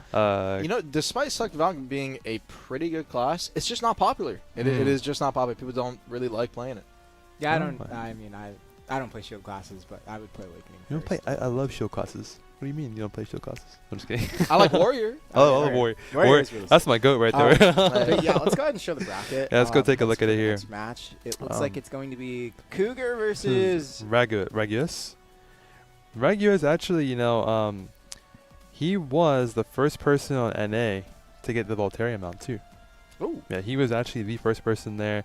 He's crowned Adana of Zephyr's Castle once, you know, but he's been around the parts here in both our tournaments as well too. He's played around a bit and does stream some Black Ninja as well too, I believe. So he's definitely been some person to keep track of. Definitely a nice person. Let's go ahead and see what was going to be in store here for the matches, though. I'm definitely looking forward to seeing it here. Two Awakening classes. Very tanky class has heals. Grab being like probably one of the strongest threats that's going to come out. Because Awakening Valkyrie only has 2 iframes, I believe. It's that side LMB in Awakening that has a gap at the end, as well as their F jump, which is... Sorry, console. Sorry, I said F jump. Correct me if I'm wrong. That should be Enslar, Armin. Enslar is Sanctus? Enslar, correct. Yeah. Well, what are we going to call it? Like right trigger jump? Is that... I mean, yeah. I'm gonna have to learn these classes. You guys, I had to make it. But the thing is, like yesterday, I believe we saw Enslar have one of the Valkyries took the Enslar core instead, which has the CC attached at the end of it. I wonder if they did that on purpose because, like, what a lot of Awakening Valkyries will do is they'll purposely wait for Vacuum to come out, and they'll try to counter Vacuum with Enslar, and Enslar being their iframe, right? But the problem is you'll usually see these Awakening Valkyries prepare for that and try to grab Enslar instead. But maybe by taking the core on it and having the CC attached makes that window a little bit harder to try and grab the Insular, especially if you're trying not to get CC'd. But it's going to be interesting to see which cores these two opponents take today and see how they play out this matchup. It could be very slow, or like yesterday, it could be decently fast. Yeah, let's see it. And we have the match underway. Valk versus Valk. Well, Succession did get a lot of buffs. That is a Suck Valk, actually. That is a that is Suck right. Switch to Suck Valk. Yeah, so Suck Valk, this was what I was going to say. Suck Valk is actually, in many people's eyes, I don't know how it is on console, but it's strong. It is better than Awakening Valkyrie currently. And the large reason for that is because a lot of recent changes made her tankier, gave her a lot more protected CCs. She still has access to a couple of slow skills that Awakening Valk lacks. And the big thing is that also she got heals that match Awakening Valkyrie and actually exceed her to some extent, especially in group play. Succession Valk is kind of becoming one of the top Node War classes pretty soon here. No one ever said it was bad. I think people just don't like playing it, really. Yeah, it's just, you know, to put it simply, you know, some classes are just a little more boring. I mean, out there too. Listen. Let's just say some of us prefer certain classes more than others. You know, some classes are a little more exciting, got a little more buttons in there. Talking about buttons. 2% Rageous gets a CC onto Cougar. He's gonna force out his V. Almost ended up dying due to down smashes right there. Good damage going off. Rageous doing pretty well so far, and that is going to be the Suck Valk taking the lead. Now, by the way, his name is Buff Suck Wiz on his character name, just interesting. He's a Suck Wiz me. Yeah, Cougar goes to the vacuum, is going to get punishes the vacuum. F jump comes down. Cougar greeted a bit too hard. You know what happened there is that Cougar tried to go for the grab, and it was on the same timing as N-Star coming down from Rageous. Ended up getting the connection on the follow-up, and probably a little bit just too greedy from Cougar. It could have also been an iframe. Keep in mind that Valkyrie, the way she works is that her iframes are iframe into kind of an unprotected gap on the same timing. Yeah. Kind of how Tamer used to be.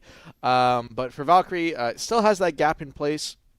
So you need to be really careful with his timings. It's one of the disadvantages that she has, but it's due to the fact that she has a Q block, you know, kind of if she had a fully protected iframe in combination with the Q block, it would be a little bit crazy. So that's kind of the little gimmick that she has to deal with a little bit. And these players do a pretty good job at abusing it to try and avoid grabs, actually. Cougar using it right there is going to avoid the grab coming out from Rageous and space away. And now Cougar with the grab advantage is going to be trying to play a little bit more aggressive. Shield throw comes out from Rageous. Is going to get caught by the Spirit Test. He's going to follow it up and immediately cap him with a bound, though, coming down for the NSR. So a little bit of an unfortunate situation. Cougar's going to be spacing away on the same exact time. Goes for the vacuum. Comes down with the N-Star. Rageous goes for the grab, but gets turned around due to the vacuum. Vacuum, if you guys do not know, will turn your character around. Actually, it has a spin mechanic attached to it on every single vacuum in the game. So Cougar, you throwing out the vacuum right there, is going to turn around Rageous, misses the grab as a result, and Cougar's going to be getting away scot-free. Rageous' grab going to come back in about 2 to 3 seconds right here. Going for the shield throw, just a little bit too far away, pushing forward. Went for the kick, and lightning kick, or something like that. I forget the name of that skill exactly, but it does have just a little bit of SA movement that he can use right there.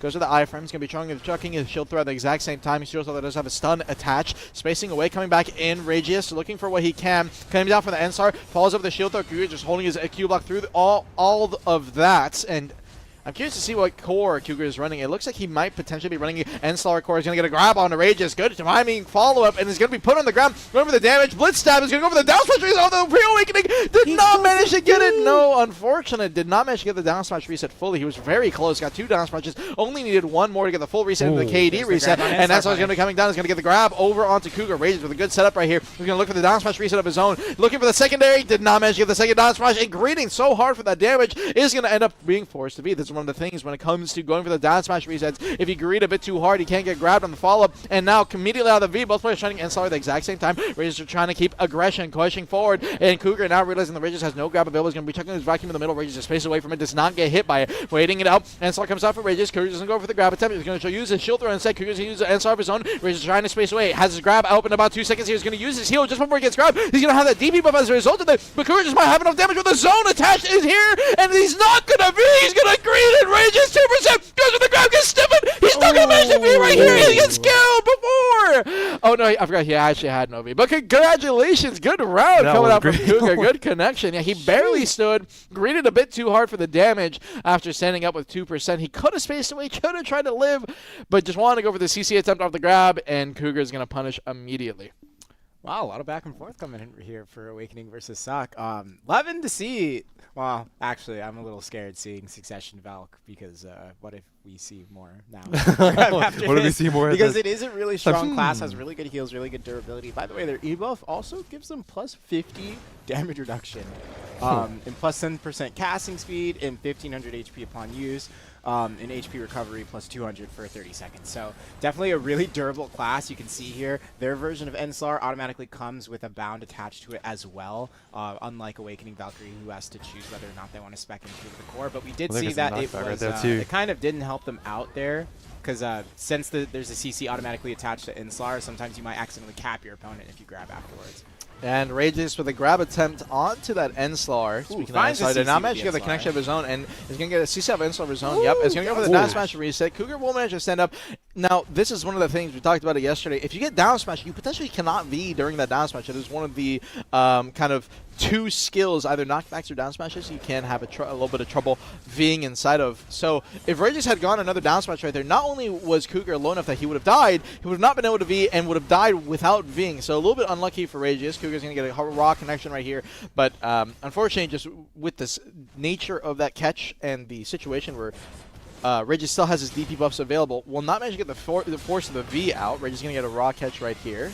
See the damage. Oh, he only needs one more down smash, and that's what I was talking about. Can't V in that situation. Can't V.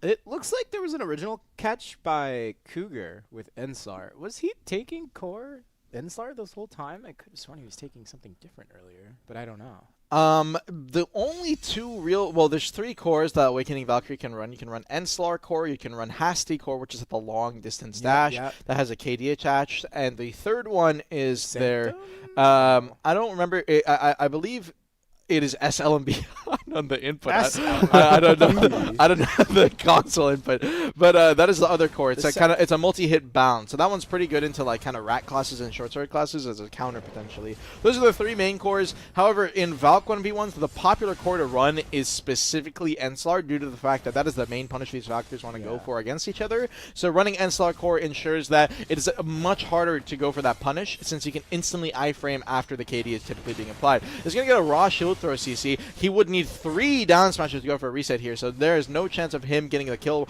But Rage is now getting Cougar down about 50%. He wants to hold aggression because if he gets another CC before Cougar manages to heal back up to full, he will have a decent chance at forcing his V. However, unfortunately, in this situation, Cougar's going to get his heal back up. And fortunately for Cougar, he has a chance to aggress right here. Coming down with the Enslar, no connection. Rage is just going to be holding that Q block. He actually potentially iframed the original Enslar. You do have to have a hitbox for the Enslar to connect onto you. And he may potentially even be whiffing it. He might not want to land on Rageous. That is one of the things, one of the kind of tech you can go for. You might want to intentionally whiff your Enslar, stay in the same spot, not have the hit marker so it's harder for them to grab you. Shield throw, good connection. He's going to go for the knockback setup, and this is going to be one of his max damage combos that he can go for. And Rageous, understanding that, is going to force the V out of Cougar. Cougar! Smart V coming out from him. Great combo coming out from Rageous right now. Cougar, no V available. He's going to pop his heal coming out of his V. Tries to go for the stiffens in the pre-awake, no connection. Rage is going to burn his grab. Cougar's going to take a little bit more aggression. Pops his vacuum. Rage is going to get stuck in the middle of it. Plays on the outer edge, so he ends up being completely fine. Holding that Q block into the shield throw. Cougar's trying to go for the grab. Rage is understanding this is just spamming CC pressure, then spacing away once he doesn't have any more CCs to throw out. Goes for the spirit check before swapping back with prompt over to his awakening. No connection. Comes down and start instantly captures him. No, actually still had a chance for another KD. He's going to go for the first down smash. He needs a second one. Managed to get 2. He needed a third for the full reset. Was very close. Tried to go for the kick on the follow-up, but no connection. Cougar could have gone for a punish potentially. He's going to pop his vacuum and try and peel himself a little bit while he gets his HP back. 50% HP timers are about to kick in. Rageous is now going to go a little aggressive on the pressure. Has his grab once again available. He's going to go for the Spirit Toss. Cougar once again whiffing his Enslar on purpose so he doesn't move towards Rageous and go for the grab. But Rageous, it doesn't matter. Magnet hands puts Cougar on the ground, and 3-1. Good win to Mr. Rageous. That was a clean grab. That was, man. That was a clean grab. And congratulations on becoming the Succession Valkyrie Master Champion. Ooh, we're gonna see more. We're gonna see more. It's a good, like we said, it's a good class. Just some people naturally gravitate towards something else, but I personally think Awakening Valk is more exciting. You know, it's just more kit. A lot of people like the Awakening spec, but it is a really strong class right now. Shield Toss go Burr. Oh yeah. Okay. Shield Toss. Burr. Shield Toss go Burr. But yeah, congratulations to those two. Let's bring up the brackets. It looks like you said it was Rag. I call Raguous, but Raguous. I don't know. Ragius versus Congratulations to Ragius for taking that win there. Oh, is it Ragius? I was just calling him Ragius. I don't. I mean, it could be pronounced either way. I think it's either way works. Honestly. Rage Rags. I apologize if I was mispronouncing. You're fine. You're fine. Doing our best. As for nope, go ahead. no, sorry. I mean, yeah, he's gonna be going away with 150k pearls. You know, going with the Master Valkyrie Succession this time. You know. Overall on the NA constant scenes, he's definitely going to have that street cred, I would call it. And 80k crons, don't forget the permanent Arsha Awakening skin. I mean, he's playing Suck right now, so maybe he's going to have to try out Awakening this time again. That's the plan, actually. Yeah, that was the plan. Force him into an Awakening. Exactly. That was the whole plan, the entire scheme all along here. But yeah, it was definitely great seeing those fights there. I mean, these guys here are doing phenomenal work. And I mean, Regulus, I've seen him around mainly playing Suck Wizard or, you know, Wizard, Awakening Wizard. Well, his name was Buff Suck. Yeah. So I was like, this is interesting seeing him on, you know, Valkyrie. I was like, all right, okay, so you're on Valkyrie now. But maybe he got tired of playing Wizard for a bit, wanted to try something more heavy metal style, you know, steel and sword and shield here. So heavy there we metal? go. Yeah, heavy metal. Yeah, heavy metal, you know. But our next class is coming up here is going to be Valon. It's going to be between Fire, Lizard, and J-Lu. I'm probably saying it wrong. Double Awakening again? Yeah, Double Awakening, Lahn. It makes sense. It makes sense. I mean, yeah, they did really well yesterday for EU. I mean, I think it was the rank 1 Lahn and also overall rank as well, too, in AOS. Yeah, I don't see any AOS notes for these two, so I'm curious to see their PvP experience. Awakening Lahn, though, I will say, very fearsome class right now. Oh, yeah. Very good. Becoming super popular for sure. I mean, it's a cool looking class, Grab. you know? You have the 2 glaives and whatnot. It's very strong. It's received a lot of balance adjustments, especially this year. Probably going to see, again, like a lot of Deadly Dance Core being used. Yesterday, we actually saw one of the Lahns not use Deadly Dance Core. It was using Eradication. Yeah, they were using Eradication. Yeah, both cores are, it's just playstyle. Yeah. It's just playstyle. Eradication is a little bit better for grabbing. Deadly Dance is a little bit better for self-peel. It's just kind of simpler to use. Yeah, Deadly Dance is like it's old reliable. You know, it's a super armor. Yeah. Use the core. It gives or actually it has knockdown on it automatically. You use the core. It gives super armor. You can use personally, it guards. I think Deadly Dance is like the that's the crutch skill. No, it's like the I'm new to the class, you know, kind of gotta learn the spec kind of spec. Eradication's you know, I got a little bit of experience. You know, kind of take the training wheels off. True. So I don't know. We'll see. But both these classes, we don't have any Suck here. If you guys are curious why we don't have any Suck Lahn, pretty bad into Awakening Lahn. Definitely. I mean, you have no grab. Yeah. You're in frontal guard. Yeah, So- and Awakening Lahn basically perma SA. I don't know how you're gonna punish this class with no FGs really being That's popped. really tough. You It is gotta really watch tough. out for skills like Flow Mangler, just being tossed out of nowhere in between skills. If with their flows, it gives it super armor, knockdown. Awakening has a lot of damage too. Yep. Yeah. But Awakening matchup, I'm excited to see. I think we have the game ready to go in. Fire Lizard versus Jay. Let's get it underway. Jay is going to be flying away. Both players are going to be matching their flights right here, landing down with the Goomba Stomp, waiting it out. He's going to be using his Primrose to try and space away a little bit. He's going to be swapping that out into that pre-awakening. Mangler already burned out from Fire Lizard, so he does need to be a little bit careful. Looks like we're running Deadly Dance Core over on J-Lu's side. Goes for the grab. Is not going to manage to hit. He's going to manage to iframe it just in time over on J-Lu. So Fire Lizard with no grab available is going to space away immediately. Coming in. Still has no Eradication Core. Tries to go for a Sal Prey right there just in case the grab is going to be coming out. And he gets the grab over on the Fire Lizard. Fire Lizard could have gone into Mangler potentially. Grab, damage, follow up, and he got down smash. He couldn't be. Good setup. He didn't even manage to go into his Magnus. The Magnus damage is one of the hardest bursts. He just managed to have enough with oh man, I forgot the name of the skill. But so Awakening Lahn just has so much burst damage in her kit, and one of her biggest hitters in her Awakening, the kind of 3-claw swipe that she uses, it just does so much quick damage that you can get caught off guard, especially a lot of the time, especially with the down smashes coming in. I can understand why Fire Lizard couldn't get his V off right there, but J-Lu was a great setup. Yeah, J-Lu with a great setup. And keep in mind, again, J-Lu is running Deadly Dance Core, so he can't really go for fast burst grab engages, and Fire Lizard could definitely kind of space away if he wants to, but in that situation was probably just gritting a bit too hard. It looks like Eradication Core is gonna be what Fire Lizard is opting into. Goes for the Sal Prey right there, immediately follows up into the grab, but already J-Lu was spacing away using his Magnus, so he's just gonna be singing his pre-awakening. Goes with the Sal Prey Linger of his own, Awakening along with a lot of SA Lingers available in her kit. Eradication comes out, immediately into the Mangler. Could have grabbed the second half of Mangler. That's exactly what he tried to do. Great timing on the grab from J-Lu, but Fire Lizard just barely managed to iframe in time. Now, Mangler, one of the big things is that you can grab the second half. Eradication tries to go for the grab connection. Unfortunately, no connection. J-Lu try to challenge back with a Deadly Dance to punish the grab in time. Awakening Lahn's grab is very hard to grab, though. Firelizard, unprotected Deadly Dance, just uses it in the raw neutral. Respect. Very big respect. Could have got challenged by Jaylu. Goes for the Salpre. iframe's barely in time and grabs immediately to grab the grab punish. Great timing coming out from Firelizard. I'm very surprised the Salpre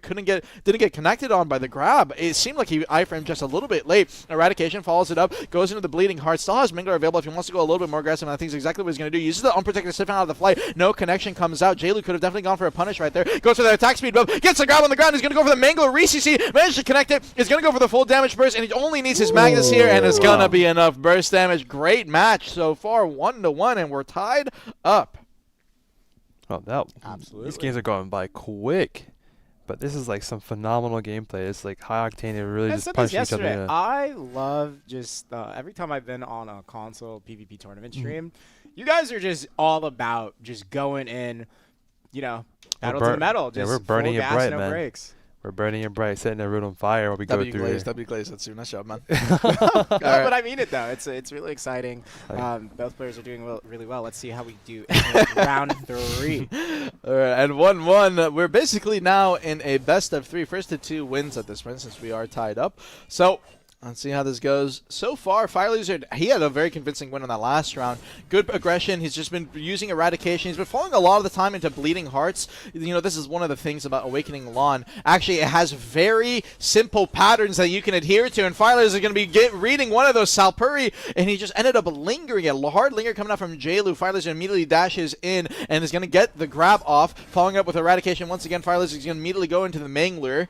Jaylu could have challenged back, but he's just going to be stuck in his right. Firelizard is going to take that reset. He's going to come back in with Eradication, kind of just going for his normal rotation. Swaps to that pre-awakening, lingers that Salpuri, goes for the grab onto Jaylu's Salpuri. Once again, that's what he connected with last time. Jaylu this time, however, reacted, tried to go for the grab connection of his own, challenges back with a Deadly Dance, no connection, and neither player with the grab available. Firelizard is going to be coming in first with Eradication. Just as the lingers coming out from Jaylu. Grab is going to be up in about 2 seconds here. He uses that Primrose back into the Gumasam, no connection. Firelizard is going to be popping his E-buff right here. He's going to get a little bit of attack speed buff off of this, and that free stamina movement comes in. Eradication, Mangler, good challenge. Oh no, he is the captain. He's going to mess up the combo. He has to hit down smash to try and get this kill off. Is he going to manage to get enough? No! He wasn't expecting that Mangler to connect. A fatal mishap by Firelizard. This could end up costing him the round potentially if Jaylu gets a grab onto him. Comes out, Eradication, spaces away into the Mangler. Backing up, uses that Primrose. He's just trying to get his spacing where he can. C-Swaps goes back to his making a good grab timing. Jay on the ground, and good grab by Firelizard to finish it off. So despite the mishap, is going to get a good punish right there. And I think Firelizard, that first round, he was just trying to get his bearings. Jaylu got the win, but now he's showing that aggression. He's showing those grab timings, and Jaylu potentially the nerves kicking in a little bit. I think that's the case here. That last part where he grabbed, it looked like Jaylu dashed right into him, and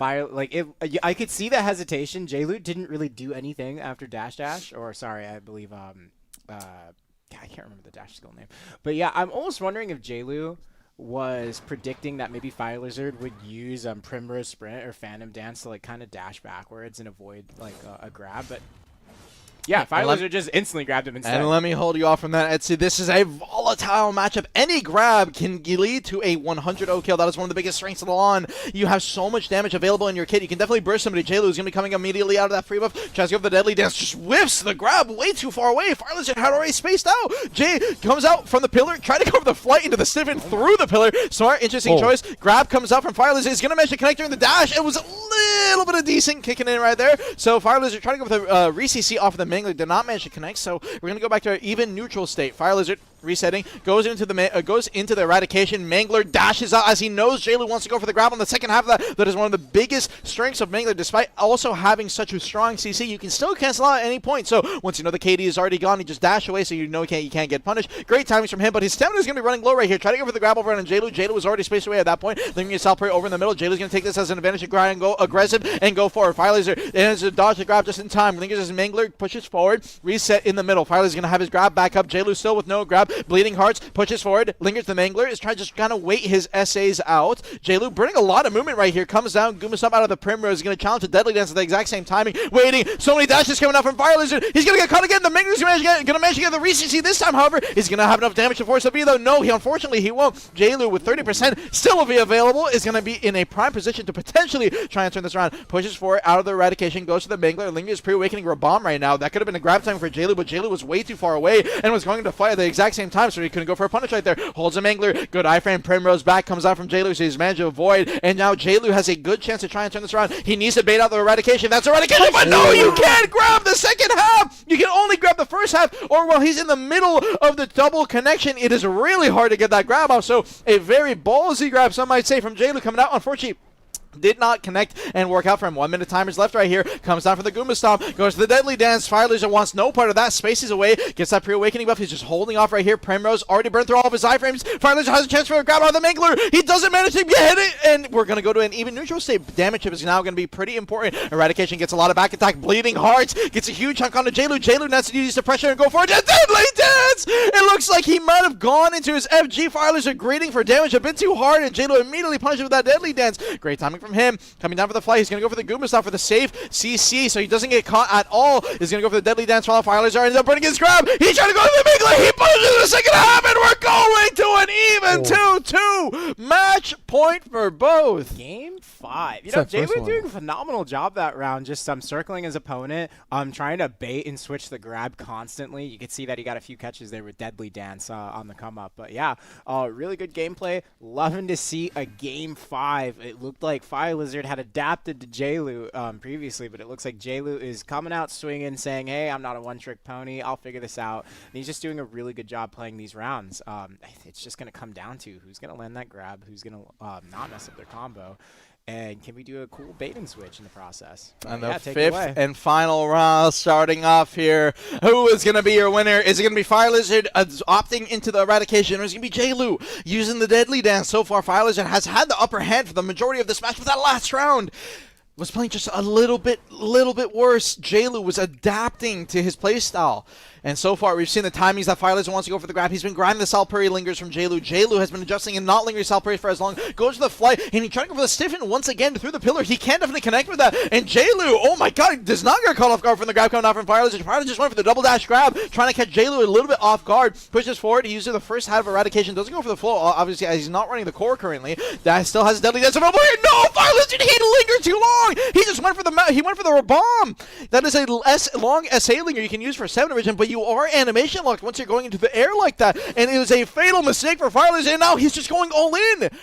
He understands that the grab is going to be up from JLu in about 2 seconds here. If he goes a bit too aggressive and he gets grab punished by JLu, it could end up costing him the match. Goes for the grab, comes out. Primrose barely managed to get the Goomba Stomp off and avoids the grab. And now neither player with the grab available, just going to be going for the damage trades. However, JLu, since he has Deadly Dance, can definitely catch Fire Lizard off guard if he greets a bit too hard. Bleeding Hearts just winning out of the Eradication. JLu's going to be coming out of the fly. Have both players with grab available. Who's going to manage to hit it first? That was the same bomb that he all got cut off earlier. This time around, JLu doesn't go for the grab. Dashes forward. Gets grabbed on the grab punish. Good bait from Fire Lizard. Forces a V. Double no V scenario. We're coming down the final minute. The next grab is going to be a win. Both players are going to have grab at the exact same timing in about 4 seconds here. Coming out of the flight. Fire's just going to be lingering. Waiting. He's holding his SA. Deadly Dance comes out from JLu. Gets going for the Deadly Dance on the final hit. He just needs the damage. No, he didn't manage to kill. And now Fire's going to go aggro. Managed to avoid. Salpuri. JLu's going to has his grab. He didn't burn it for the connection. He's looking for it. Deadly Dance. Fire Lizard needs to try and bait and wait out 7 more seconds. He's popped his debuff. He's just going to keep dodging, using his Cypher as long as he can. Goes in Eradication. Got a little bit of chunk over on JLu. 50 seconds left. Coming down to the flight. Deadly Dance training at the exact same time. Fire Lizard is going to be using Bleeding Hearts right there. JLu could have gone for the grab. Didn't know off to go for it.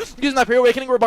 No connection route out. JLu baiting with the iframe. He iframe at the last second to avoid it. Grab. Fire Lizard's grab. He's going to win the round. And JLu will take the match 3-2. A massive turnaround. Wow. Like I said earlier, JLu just doing a really good job. Using Primrose or Phantom Dance, just dodging that grab at the last second and just doing the reverse grab onto Fire Lizard. That was phenomenal. Yeah, that was like a return to yeah. sender right there. He was like, you got me. No, Return to I got sender. you. That call ambient is not for me, but for this guy right here, I got him right there. But congratulations, JLu. You are the master of the Lahn here. Wow, that was phenomenal gameplay. But also, Fire Lizard, you were killing it. That first match was like... You did wonderful. That was a wonderful show. Yeah, I mean, it was really high octane. Everyone's just like going at it so fast. I mean, these kind of counter plays I'm seeing here are just super cool to see. Like I don't really see Lahns a lot in PvP for myself because I'm like usually more so towards more so small group, some more small scale because I'm warrior. Yeah, I'm warrior, but like these Lahns wage up in and out. When I see them in like Conquest War, it's like, oh man, this is a bad time for me. I gotta run away. But man, congrats Jaylee over here. You did well. Violet, you did amazing as well too. Don't worry. You're still gonna be getting something pretty out of it. I'm pretty good out of this. Like you're gonna be getting the 50 big ones, Exactly. the 180 Arsha weapon skin for Awakening and kit, 150k pearls as well too. But with that said, we do have our match coming up here pretty soon. It's going to be Musa next with is this name gonna it. be Double Awakening? It should be Double Awakening, but the name here is interesting. We have Zerk, I guess, versus X. Well, we just did have a Succession Valk have the name Buff Suck Wiz, so That is true. nothing's out of the... Nothing out of the ordinary Oh, here for Suck sure. Musa. Wait, this is actually interesting. Oh, Suck Musa, awesome. Yes. Yeah, we did. We had a double awakening matchup yesterday, and we talked about it yesterday that Suck Musa has an advantage in this matchup. It has, it's, correct me if I'm wrong, but from our previous experience talking about this, while Succession Musa might not have as much heavy super armor in their kit compared to Awakening, what they do have is fast abilities with high damage. Yeah, so super high burst damage. If you know those windows of opportunity onto the Awakening Musa, you can out damage them, and it's not like it's when we say high damage, we mean like. Yeah, this Like, is out of Succession the favored. stratosphere. This is Succession favored for sure. 100%. The only like concern is like, wow, you have to do like a lot of camera turn on. Yeah, this will Succession. be pretty hard on stick. Yeah. I won't lie. This will be On pretty hard on stick. stick. I would. It's true. You call it on stick, man. Listen, as a PC player, you might not know. Is this what the I used to kids play. are calling it I nowadays? used to play COD back in the day. Just Oh, saying. okay. You know, big PS3 player. I was there when COD came out. Just saying. But no, you're absolutely right. It's gonna be interesting to see how they play this out on the stick. Yep, Succession Musa. I mean, he's also ranked second Musa, Zerk, I guess, which is going to be pretty cool to I see. feel like whenever you see a Succession Musa, they're never like rank 10 or rank 15. If someone's playing Suck Musa, it's like the one guy who just plays that class and they play it really well. I mean, he's ranked 6 overall too on ALS, so he's up there in rank. Sheesh. Yeah, he's up there. What's And as Sly Zerk, I Nations, guess, and as Snow. Sly Nations used to say, this guy might be goated on the sticks, man. We're gonna have to see. Fly So- Nations on that guy. I like Sly. He was a Musa player too, wasn't he? I believe he was a Musa player. So excited to see Zerks, I guess, versus X Snower. I'm just gonna call him Snow. We're gonna see how he does. Suck Musa already going for the chip damage.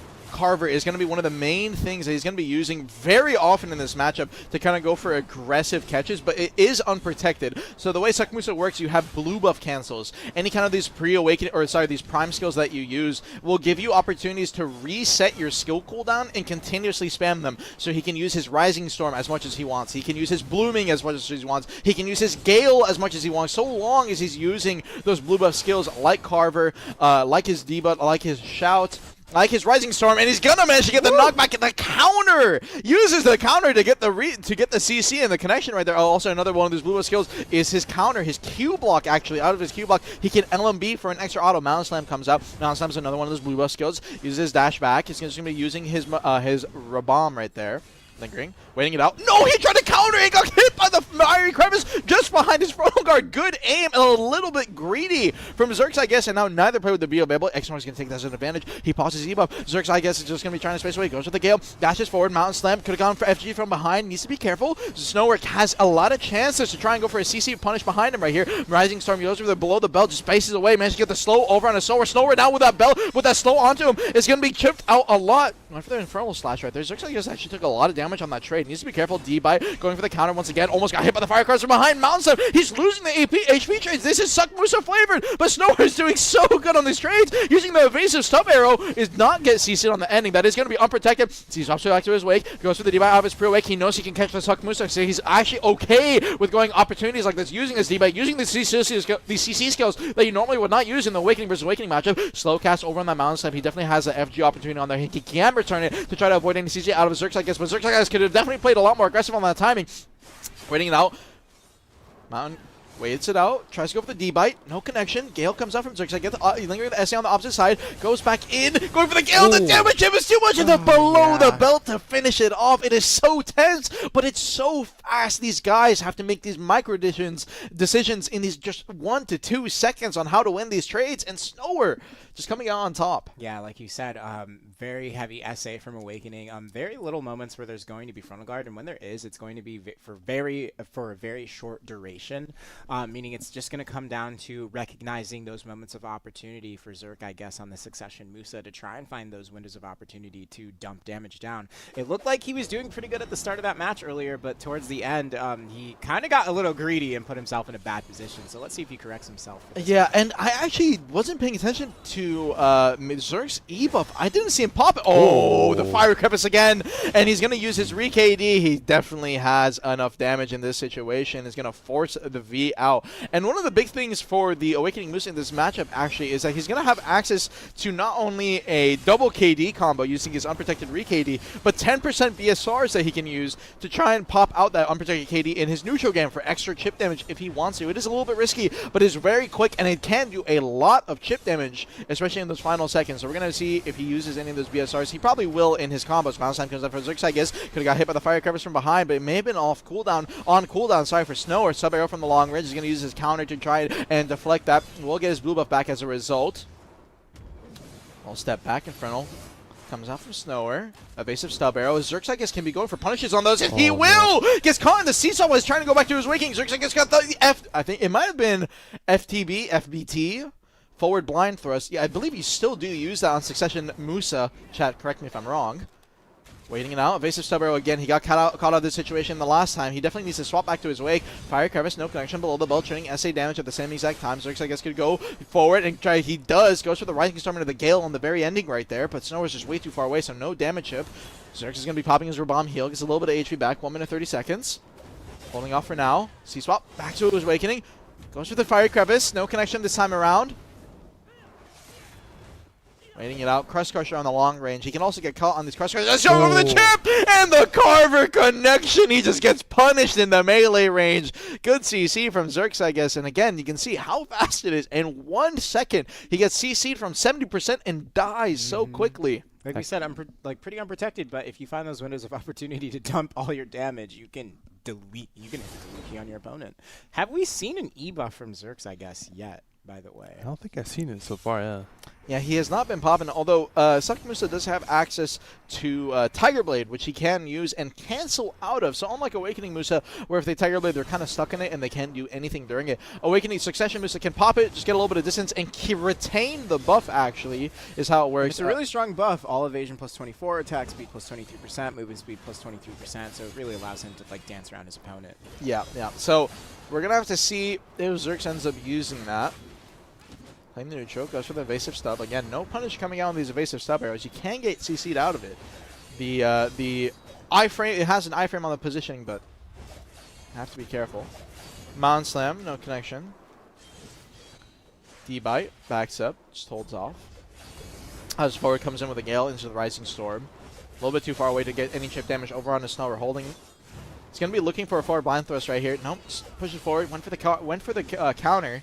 Snower, no Fire Crevice punish this time around. He's been doing a good job at catching the Zerx, I guess, during those counter timings if he's just close enough. But this is the problem. Snower wants to play forward, and he has to play forward kind of behind Zerx's frontal guard to get any kind of CC. But if he plays a bit too hard into him, he will get caught himself because he will be losing these trades. And you can see anytime he's playing close, Zerx doing a great job at getting a lot of chip damage off. But this is the one thing. It is also very hard for Zerx to play this neutral game. Not only is he on the sticks, but he's just going to be FGing a lot of the time. So despite being able to win the trade using those FGs, it's really risky. You're kind of dancing the line a little bit. Good chip damage coming out from Slow. He's going to get the slow over onto Zerx. Both these players have a slow available for movement speed available in their kits. So if you manage to land it, it will be a big advantage during the chase sequences. Musa's main movement ability, Chase, you spam it pretty much constantly. So being slowed in it means that you're slower to your next skill. And you're going to take a lot more chip damage. Rising Storm. Get damage right there. Counter comes up from Zerx, I guess. Repop his blue buff. Goes into the Gale. D-bite. A little bit too far away. Mound Slam. Could have got punished from behind. Snower way too slow. Could have gone for a stub. Could have gone for any kind of CC right there. Ooh. Oh, good chip damage. Zerx went into the Rising Storm. Hit way too hard during that. And wait. Snower pops his Tiger Blade. Wait, no, he didn't. Okay, he E-buffs. My bad. Zerk is going to be popping his debuff right here, so going for the chip. It looked like Snower went for Tiger Blade right there. I was a little bit confused. Holding his Q block in a pre-awakening. Mountain Slam comes out. Zerk, he's just playing it patient. He's holding his Q block. He understands that Snower has to get behind him. He's down to 10%. He's going for the final chip. He just needs one more Gale. Mountain Slam for the long range. It's not going to be enough. The Gale to finish it off. And good chip damage coming out from Zerk. Kind of a reverse of what happened in the first round. You saw that Zerk was he had like a lead, and then he lost it, and then it ended up being Snower who checkmated him into a super armor trade towards the end. But now it looks like the reverse is true for Zerk, where he just set himself up for success there, took smart trades, and didn't really greed it towards the end there. So phenomenal gameplay. Let's see if he takes home this win or if we see a game 5. I mean, it's Awakening versus Suck too. Like last time it was just Awakening on the EU region, so this is pretty cool to see this kind of. Oh yeah, no, I love classes seeing here. Succession Musa gameplay because it's really fast, it's very bursty, Mhm. and it really highlights the skill of someone who knows how to play the damage jump in like when they're unprotected themselves, but they know the protection of their opponents so well that they know the windows of opportunity to go. Yeah, for that's that. You can pace see it right away. here, like Snowy's going off in the back foot. There's a lot of damage trading, like we saw the first 3 rounds. It's just going to be a lot of SA trading until that HP decrease later on. But let's see if they can find a moment where there's a catch. It doesn't look like Snowy's able to find something. He tries to go behind Zerk, I guess, but doesn't quite find that opportunity. Zerk is just going to be quieting, trying to go for those 1 to 2 skills in the middle of a trade and then backing off constantly. You can see that they're back towards the center. Looks like Musa's will might have came out there. Good knockback off the counter. He got the follow-up Carver for the re-CC as well. Clean. Yeah, the counter is a knockback. There's actually a sequence on Succession Musa where you can get a counter or a knockback setup combo and potentially kill your opponent without them being able to V. Toxic. Yeah, a little bit toxic, yes. But it is really hard to set up, so we definitely likely 99% chance we won't see it. There's a 1%er. There's always a 1%er, but yeah, I win 99%. those. I win those on replay. 99% chance we won't see it. Regardless, though, Zerk's, I guess, with a huge advantage in this matchup now. E-buff is already popped up from Snower as well, so no V, no E-buff. Zerk's just needs to play it slow, play it smart, take his time, pop his E-buff in the final few seconds, and get a stun into the cross-country KD re-CC. Mount Slam for the down smash, and the final chip to finish it off. Great stuff to Zerk's, I guess, and the Succession Musa, as we predicted, taking it away. Yeah. No, I love how you said Zerk has to play it slow, but he was not playing it slow when you said that. He got the forward blind through a stun. Oh, it was great. Dude, he was going constant. You could see throughout that. He's like, I'm just dancing behind you the entire time, going for a smart damage trade, backing off, and then trying to get that blind thrust CC. He did find it at the end there. And yeah, phenomenal gameplay. It's very exciting to see a class like Succession Musa out in the field and really being operated in the hands of an experienced and well-seasoned veteran player. Veteran, man. He knows how to play his class. Succession Musa coming through to win here. Zerk, I guess, is going to be going to be the champion for Musa. Zerk, I guess, is going to be taking the win, I guess. I guess he is. He's going to be first place, or the main Musa winner here versus Snow, going away second place. But at the end of the day, they both did very great. I mean, the gameplay here was phenomenal. I've never seen like Awakening versus Suck before, but here we are seeing that in the Masterclass tournament for NA. Definitely amazing day 2 right now so far going on here. We have our next match going to be the amazing class Striker. So let me flip my page here real quick. Yeah, Striker. They're both Awakening. Last time I checked, that may change as you see before here. But we have Zimply. Zimply, this guy has been also a previous Arsha's Proof / Arsha's Acknowledgement winner. Arsha's Proofs in this he won 2022 and 2025. Been pretty much an OG player. Let's see if he'll win 2026. I mean, it's a possibility right there. If he's got his skills, he's cool and collected here, he will definitely be the one there. So far today, our Arsha winner lost. Yeah, that is true. Guido's out, Jumps is out. Can he win it? Yeah, yes. It's literally the 2 or 3 right now, so he's on the final one. Is it like third time's the charm? Maybe not. Listen, I gotta throw it in there. All right, listen, I gotta throw it in there. Guido's probably mad right now, like, oh, this guy.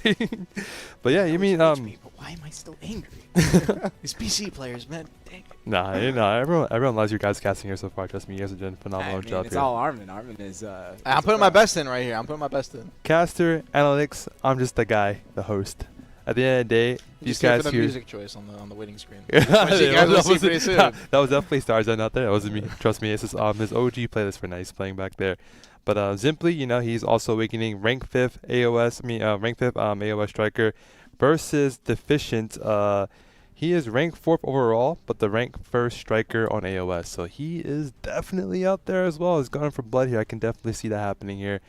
But, you I know, hope they both are. I mean, this yeah, is yeah. for first place, permanent archer weapon skin, that title, the whole shebang in 150k big one. So yeah, I definitely hope to see, maybe we will see the Island Boys, which is their previous name, and Arena Arsha, Island Boys. Let's see if they can actually pull out a actual win here at the end of the day. I mean, like I said before, 2 out of 3 have so far fallen and moved forward here as a champion overall, but maybe this will be the time it changes everything. So let's see and take a look and see what's going to happen here. Okay, yeah, simply deficient here. What's your guys' opinion here? Who's going to think? I mean, little predictions, Mr. Etsu, Mr. Ash.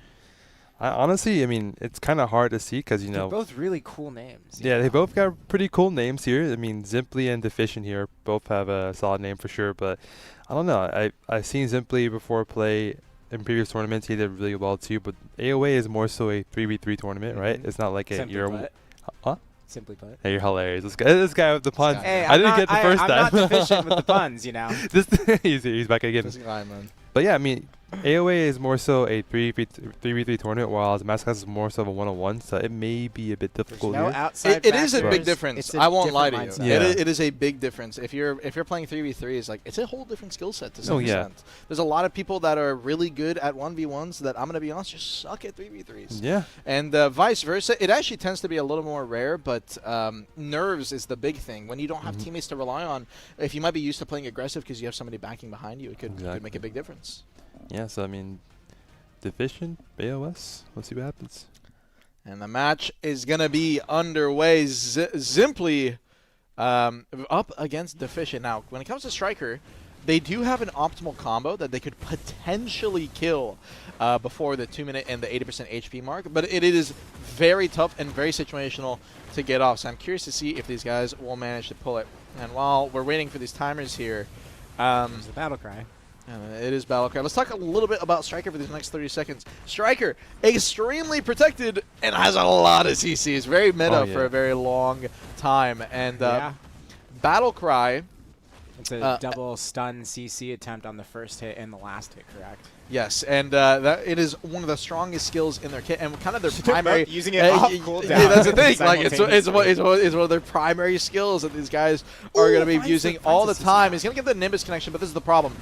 Due to the fact that he's starting with a bound, he will not be able to get enough damage off in that situation to get the kill. But in this situation, where he's going to get his grab and he's going to get a KD start, he can do enough damage off his combo to potentially he did not have to be. No, he didn't have to be. He would have had to go for a knockback extension on his combo there, but he just decides not to, and Deficient decides to concede. I'm very surprised, actually. He's going to pop his E-buff in the situation. He could have got a down smash that could have maybe killed, so that might be why Deficient beat, but playing it safe is what it is.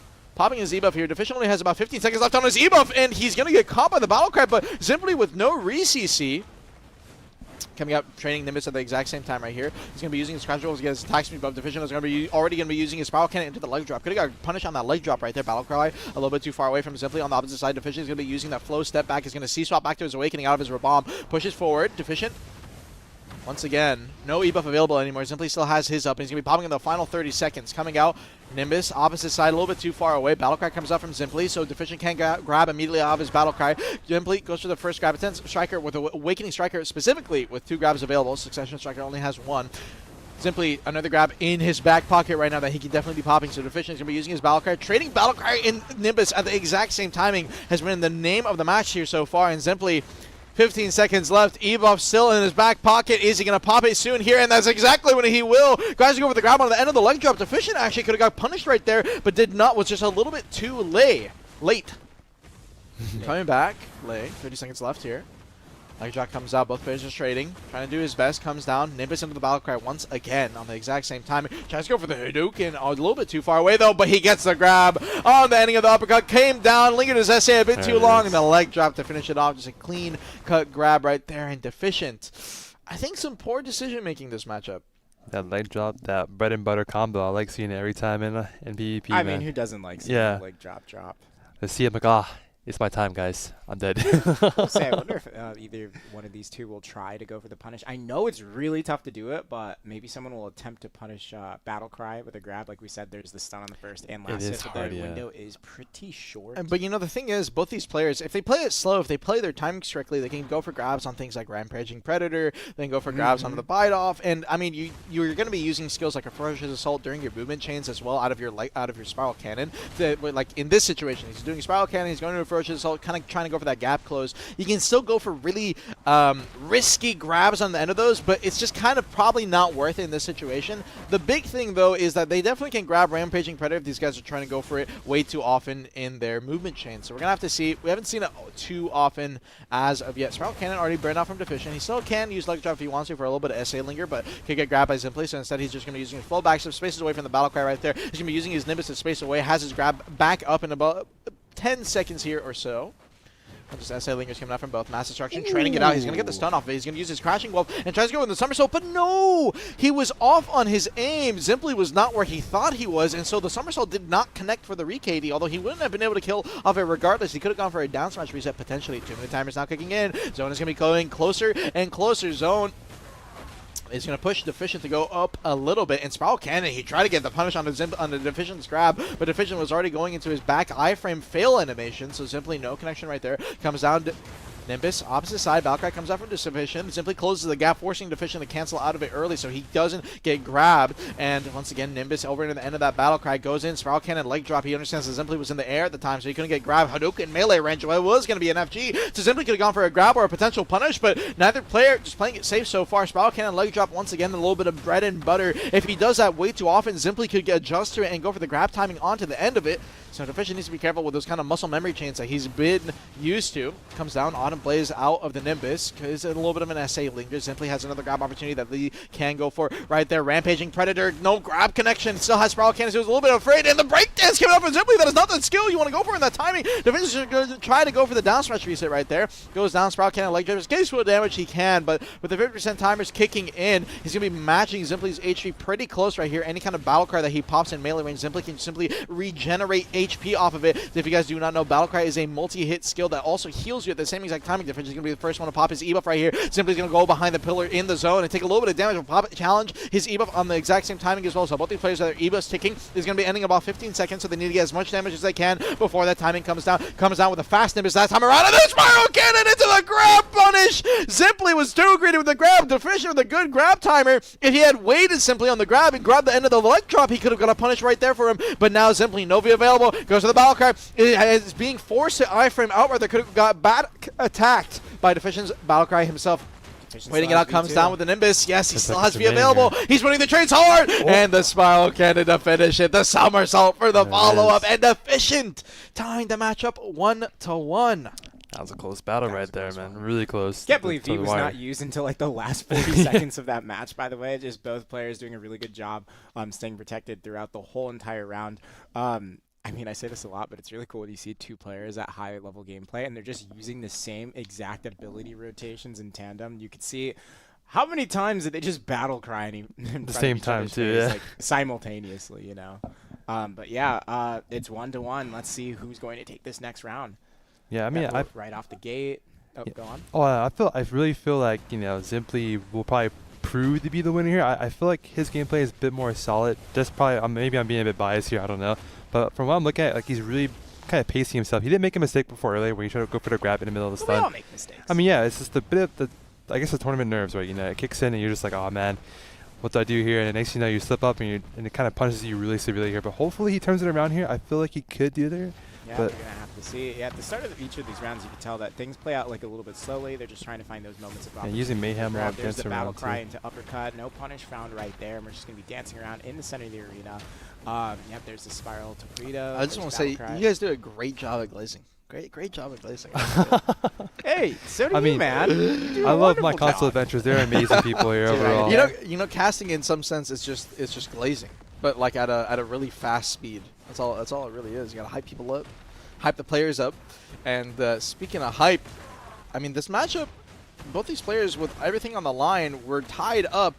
Is this going to go to a round 5? What do you think? Or are we going to get a potential 3-1 here? I think it's going to go around 5, honestly. I With don't. the way they're playing right now, both of them seem to be playing control. Neither one of them seem to want to be taking any like major risks. So I do think there's a potential here for the round 5. Yeah. You can see there's just safe rotations, battle cry, dash, uppercut, linger in the air, try to wait out some cooldowns, try to find a grab opportunity, dance around, and then battle cry comes out again, rinse and repeat. And speaking of battle cry, he's going to go straight into the battle cry. Now, again, Zimply is missing these grab timings. He can get grabs on Deficient because Deficient just keeps spamming Spiral Cannon into leg drop. Now, keep in mind, as a PvP player myself, that is one of the only timings you can realistically grab a striker is leg drop. It's one of the biggest vulnerabilities, but Zimply, he's not playing for it, and I don't know why it is. He could just be nervous, but Deficient is making good abuse of it. He almost got the grab off right there. Deficient, though, with its EUF still in his back pocket. Zimply just popped it a couple of seconds ago. Now, Zimply, no grab available. He's just W King, and it's just going to get caught off guard. No!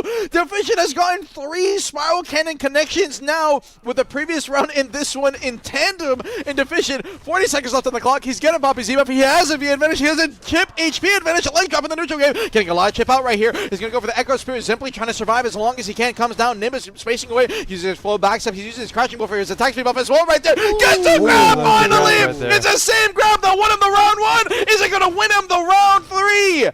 Forces a V.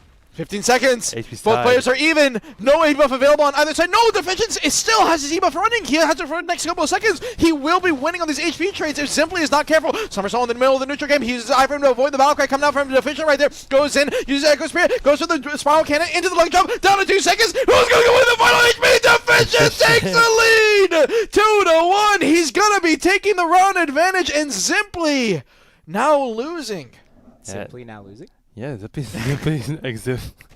Yeah, Zimply is now. We're in a hype moment, man. He's making fun. I hate this guy. I hate 4% this guy. HP difference right there. Very close. It's down to the wire again. I feel like it's probably going to be the same way with this matchup coming up right now.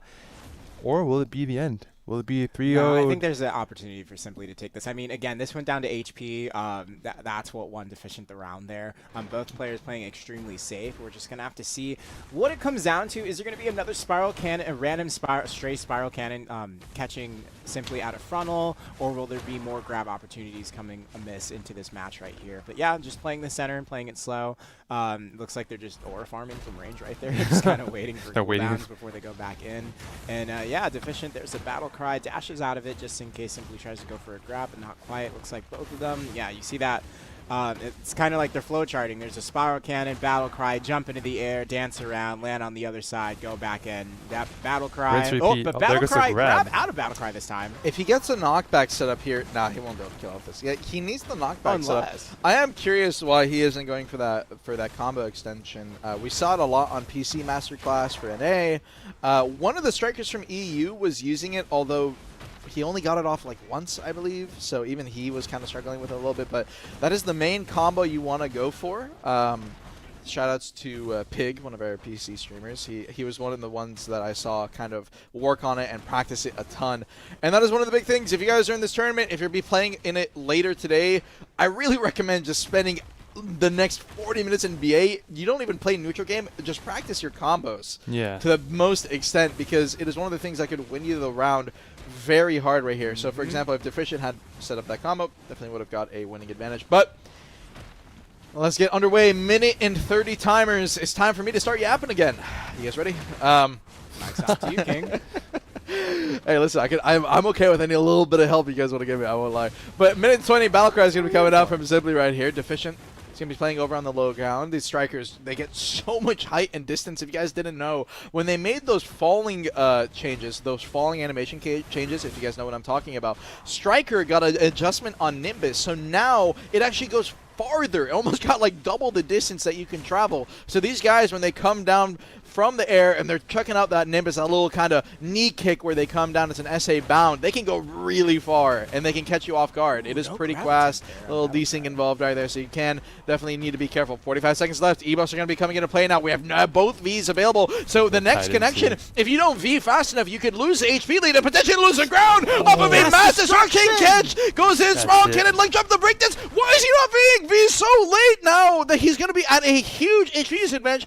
You know you're going to have to V V anyways. You know that he can get the full combo up. Comes out of the V, immediately goes for the spiral cannon right there. Nimbus comes out fast. Nimbus coming out deficient. Simply needs to go for a gap. He's going to be using a Nimbus of his own. Space over to the opposite side. Both players are going to be popping their E-buff on the exact same timing. 15 seconds left. Deficient is still winning the round. Comes out for the Nimbus. He's trying to go for the same grab, the 1 of 2 of the first round, but he doesn't connect this time. Deficient's Ivan just in time. Battle cry, trading the neutral. 5 seconds left. Deficient with a massive lead. Simply has to get a catch. He's desperate. He's chasing, but it's just not enough. Deficient taking the match 3-1 and a huge upset against Simply. Wow, I mean, yeah, here it goes, man. This is it. Every single one so far has lost. Usher's proof, you know, they all it's unfortunate. lost, I mean, all lost. they all lost. So I mean, at the end of the day, 3-3 is not the same as 1v1 right there. You know, you could be the best 3v3 player. You may have your core team ready. You may all be like kind of comfortable for that mindset right there. But when it comes to 1v1, it's more difficult there. You have to play around your opponent's tells, how to see how they react to your certain moves, and then try to adapt to that. But if you don't do that, the next thing you know, you're going to be ending up falling behind. And then if you keep that habit going, you're going to fall even further behind, which happened here, unfortunately. Absolutely. And Deficient just playing really well on knowing when to take those trade opportunities and knowing when to not. You know, at the end, like, you see that there's 6 seconds left. If you have the HP lead, you can just run.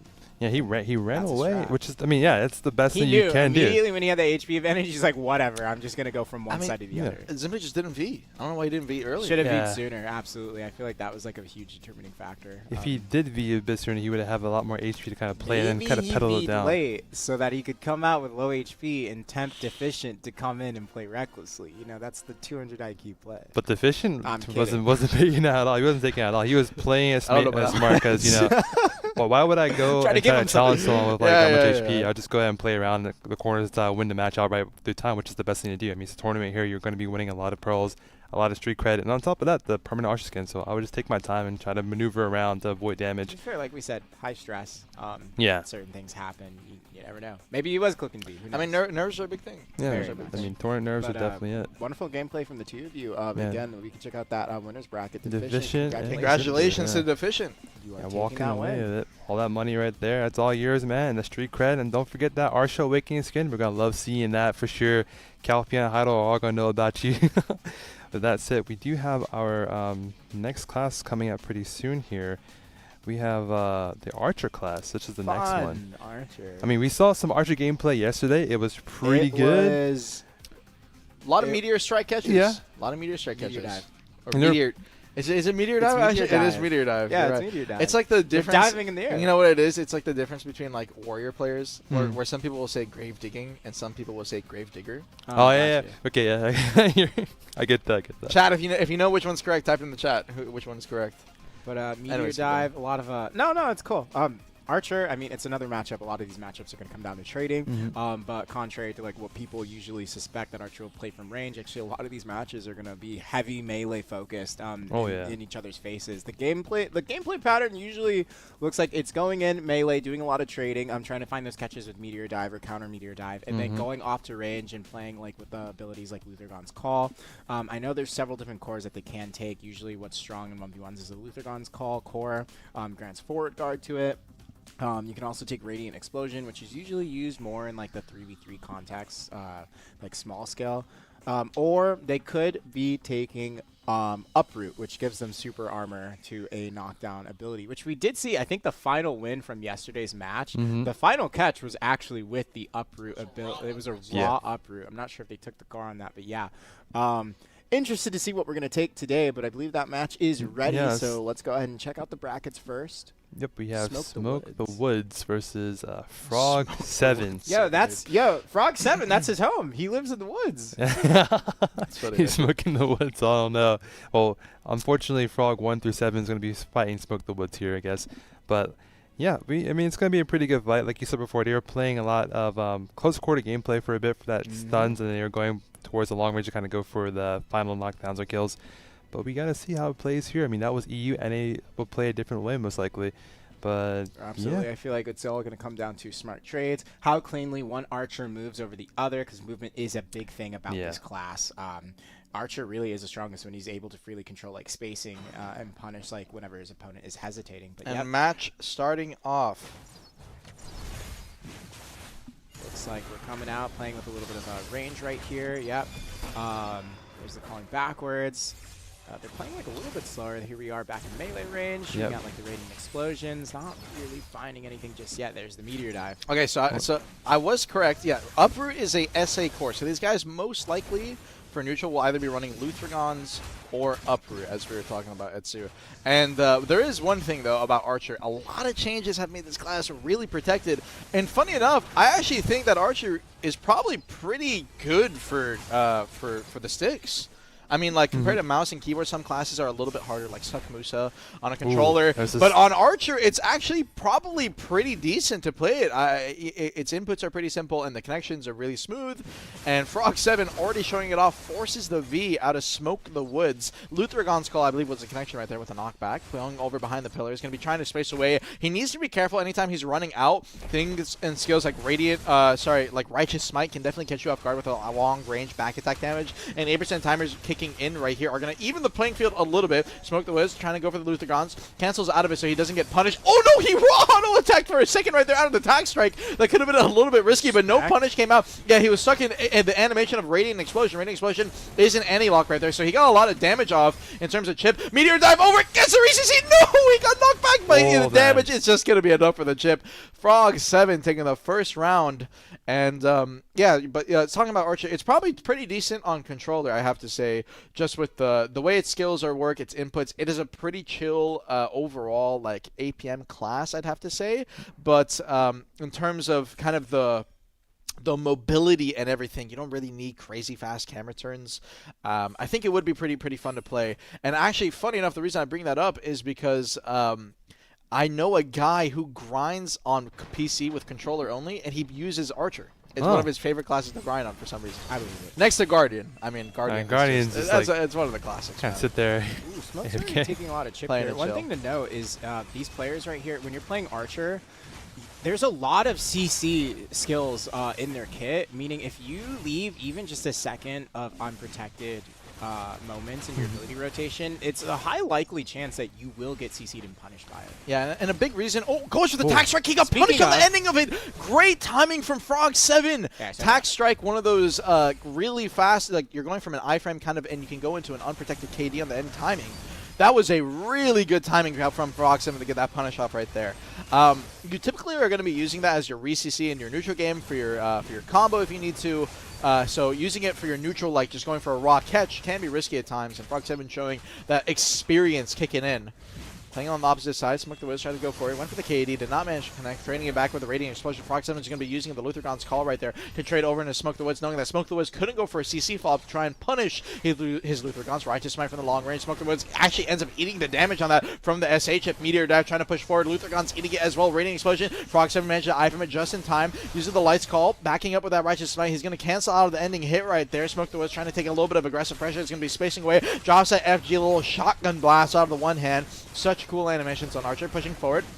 And you need to be careful that whenever you're going for these aggressive pressures, we've seen from yesterday, we've seen from the Masterclass, that is one of the biggest timings where if you're trying to close the gap onto another Archer, you can get punished. Frog7 using that Luthragon's Call. Really good chip damage over on the Smoke the Woods back. Waiting. They're just trading Righteous Smite into each other's faces at the exact same time. Taxai doesn't go for the CC that time around. Actually ends up trying to close the gap himself. Drops down to about 30%. Luthragon Call coming out. Righteous Smite. Now that's when Frog7 wants to go for the gap close. He tried to go for the Meteor Dive punish onto the ending of it, since that is FG, but he was just a little bit too far away. Luthragon's from the long range. Closing the gap. Meteor Dive is going to be in the SA over on Smoke the Woods side for the Radiant Explosion. The final chip. He just needs one more hit. Smoke the Woods has to pop as much FGs as he can. And Frog7 maneuvers to the side, gets the last hit, and gets a convincing win. 2-0.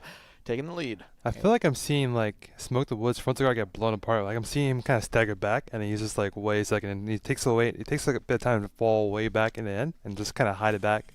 And kind of long range. It might be getting broken. I know he does have an ability where it kind of looks like he's hopping back. Like with his shoulder whenever he's shooting. Hopping back like a frog.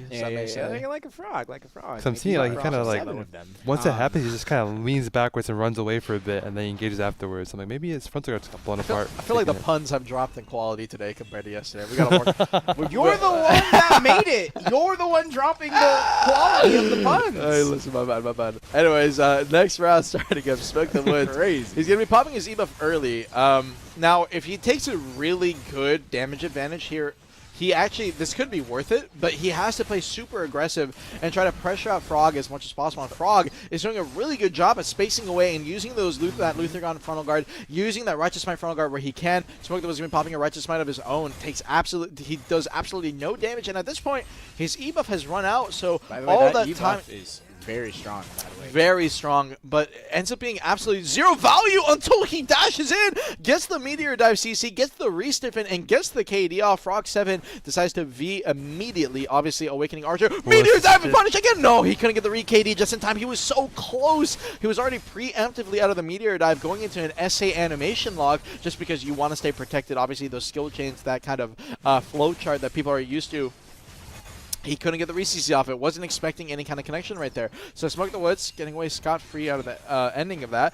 And Frog 7 still with an E-buff available as this timer runs lower and lower. He can definitely pop that for an advantage. He's just deciding to play outside of the zone right now, understanding that he has enough time to HP regen with the 1-minute timer. And Luthergon's good chip, gets a 7, gets a Radiant Explosion, and he gets the re-CC, forces the V, and now he's going to pop the E-buff. Only 30% HP on Smoke the Woods. Oh, he needs to be so locked in right here. Meteor Dive, Radiant Explosion, tries to trade it back, down to about 10%. Radiant Explosion of his own, iframes out of the way. Smoke the Woods is going to manage to survive. Righteous Smite from the long range. Smoke the Woods is going to be trading out with the Righteous Smite of his own, uses Luthergon, tries to play behind the footer, trying to avoid as much damage as possible. Trades the FG over into the Radiant Explosion coming down. Frog 7, only about 10 seconds left on his E-buff right here. Goes behind the pillar, waiting it out, gets behind him. Frog 7 tries to go for the cancel right there. Luthergon pops it out quickly. Radiant Explosion trading over into the Righteous Smite, using the Light Piercer.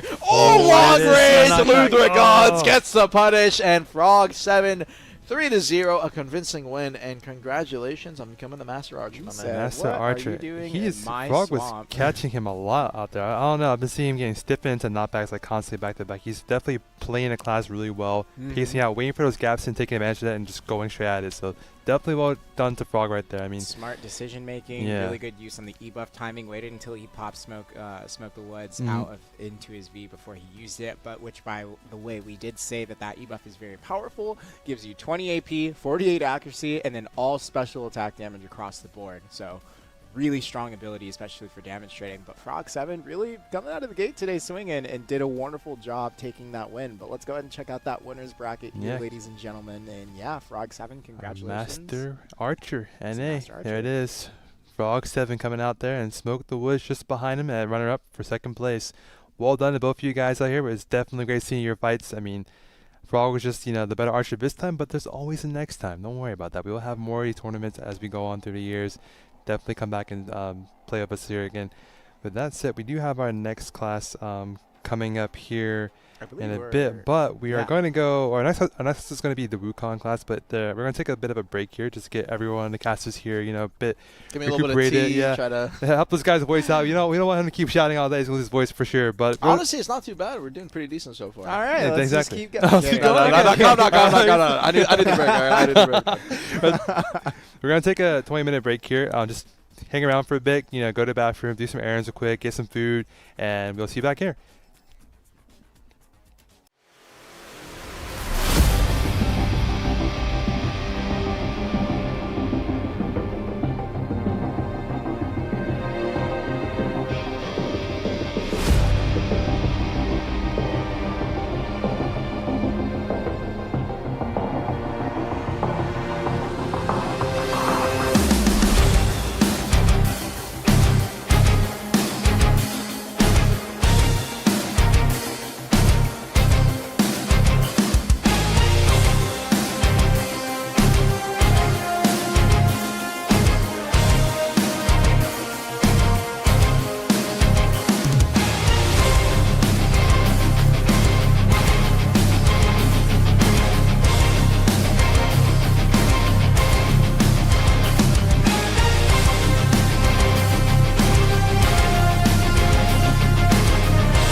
falling down that's coming 찾은 줄 알았지만 난 파도에 왔어 Spirit of 나의 그녀 서먹서먹해진 공간을 위조해 너에게 다시 throwing your mess up taking me high bringing me down 응접해야 해 이 gravity 잠잠히 끌어오는 시너지 imagine의 분열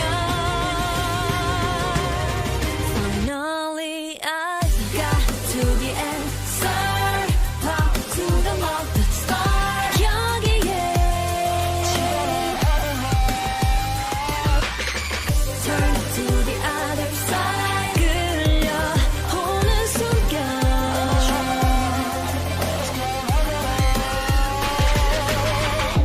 이곳 너를 잘 모르지만 이끌려왔어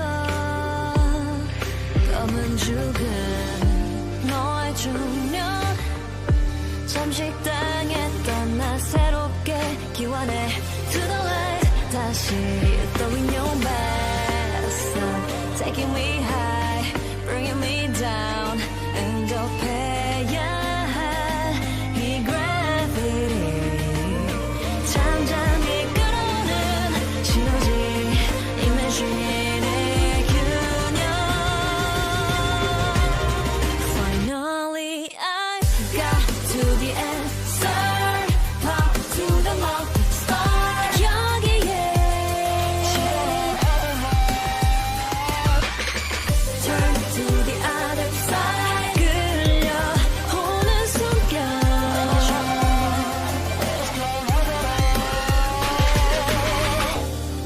Every time couldn't try 아무도 없는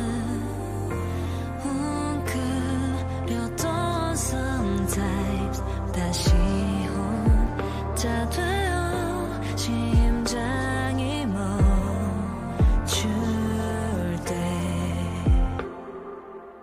Every time couldn't try 마주하기 두려웠던 오래된 나쁜 꿈을 놓아줘 Once again returning up 내 시간이 있어야 할 그곳 Finally I got to the answer pop to the mark star 여기에 turn to the other side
deep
search in my eyes 장막을 가로질러 빛을 멀게 하는 revolver shot 너에게 저게 빠뜨려버리고 now It's time to go 3, 2, 1 Just tell me 숨겨진 코드에 채워진 사람들 여섯 번의 순간 Break through the dust with 촉구를 보기 전에 back out Hey, 넌 이미 지워졌어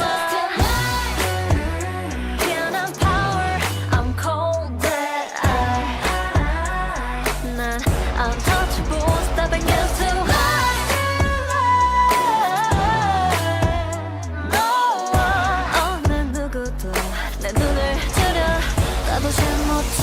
You were trapped inside dusty veil with shadow You're stuck inside dusty haze with surround you 넌 기회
falling down. That's coming.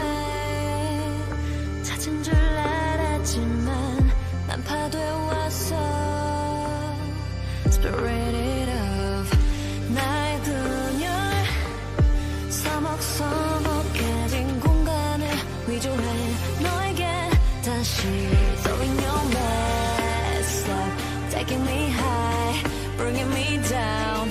응접해야 해 이 gravity 잠잠히 끌어오는 시너지 imagine의 분열. Finally I got to the answer, pop to the mark, the star 여기에 turn to the other side 끌려오는 순간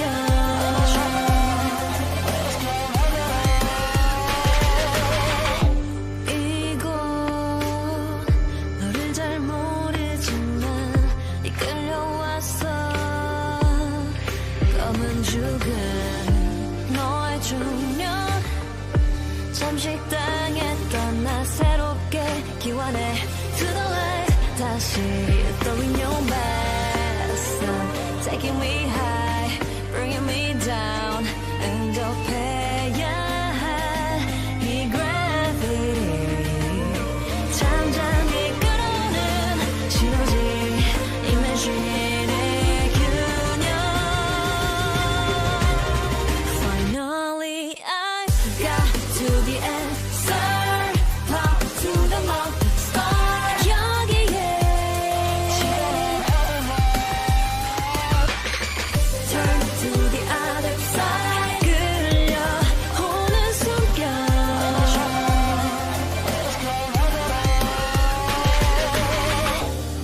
Every time couldn't try 아무도 없는 웅크렸던 sometimes 다시 혼자 되어 심장이 멈출 때 Every time couldn't try 마주하기 두려웠던 오래된 낯선 꿈을 놓아줘. Once again returning up 내 시간이 있어야 할 그곳. Finally I got to the answer, pop to the mark, the star 여기에 turn to the other side 끌려오는 순간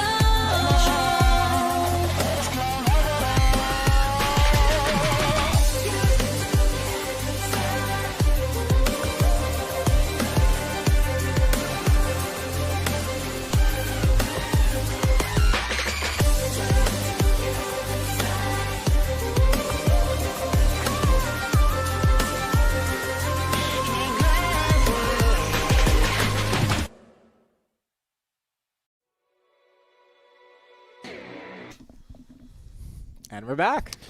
And we are back. I know it's been a bit of a long break here, but welcome back to the masterclass for Black Desert Console Nice NA needed region. break though. Yeah, it's the day 2. I got the energy, man. I'm ready to go again. Oh, he's Before we ready to leave go. off Oh, stretch. okay, I'm let's ready to see go. it. Let's see It's it. time. We have our next class coming up here is going to be Wukong, and this guy, you know, formidable, is one of our players here. I've actually I'd say he's very formidable. He's very formidable. Oh yeah, that's true. He is very formidable. When we had Wukong first come out, we had a stream about it, right? And he was like one of the first people that I see actually master the combos so quickly. You're like, whoa. So he's definitely like, you know, formidable as you were saying before. He's definitely well knowledge of it. He is actually the rank 4th Wukong in AOS for NA, of course. And I have seen him, you know, pretty much fully complete the entire combo list during the stream. So he's definitely been out there during the prelim matches. We actually saw him do like some pretty cool combos with Wukong. So I'm definitely fascinated to see what he's going to do here today.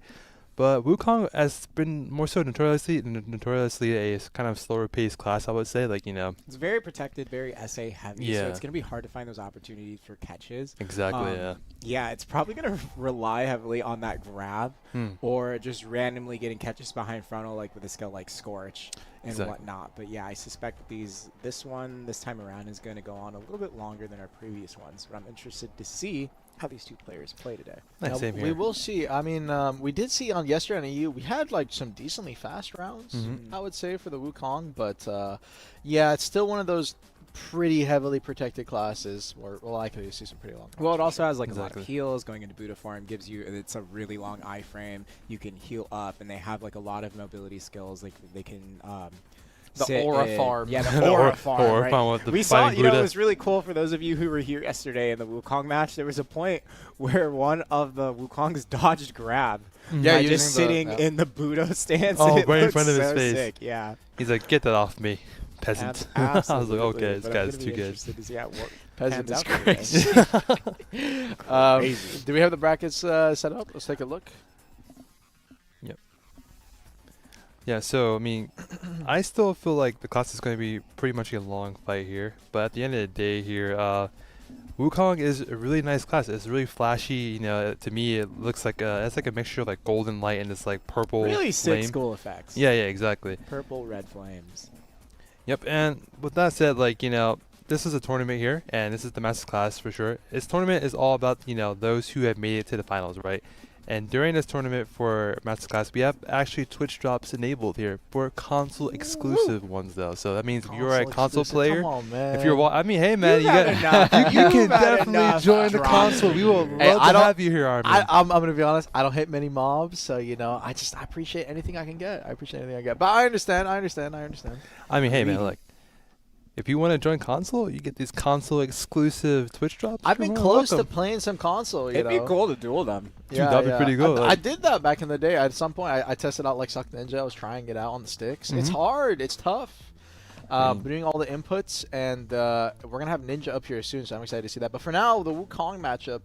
What are you guys' predictions on these two so far? Well, I mean, based off of just information alone, we only have like a lot of info on Formidable. So let's see if they are going to take the win with the backing that they have here today.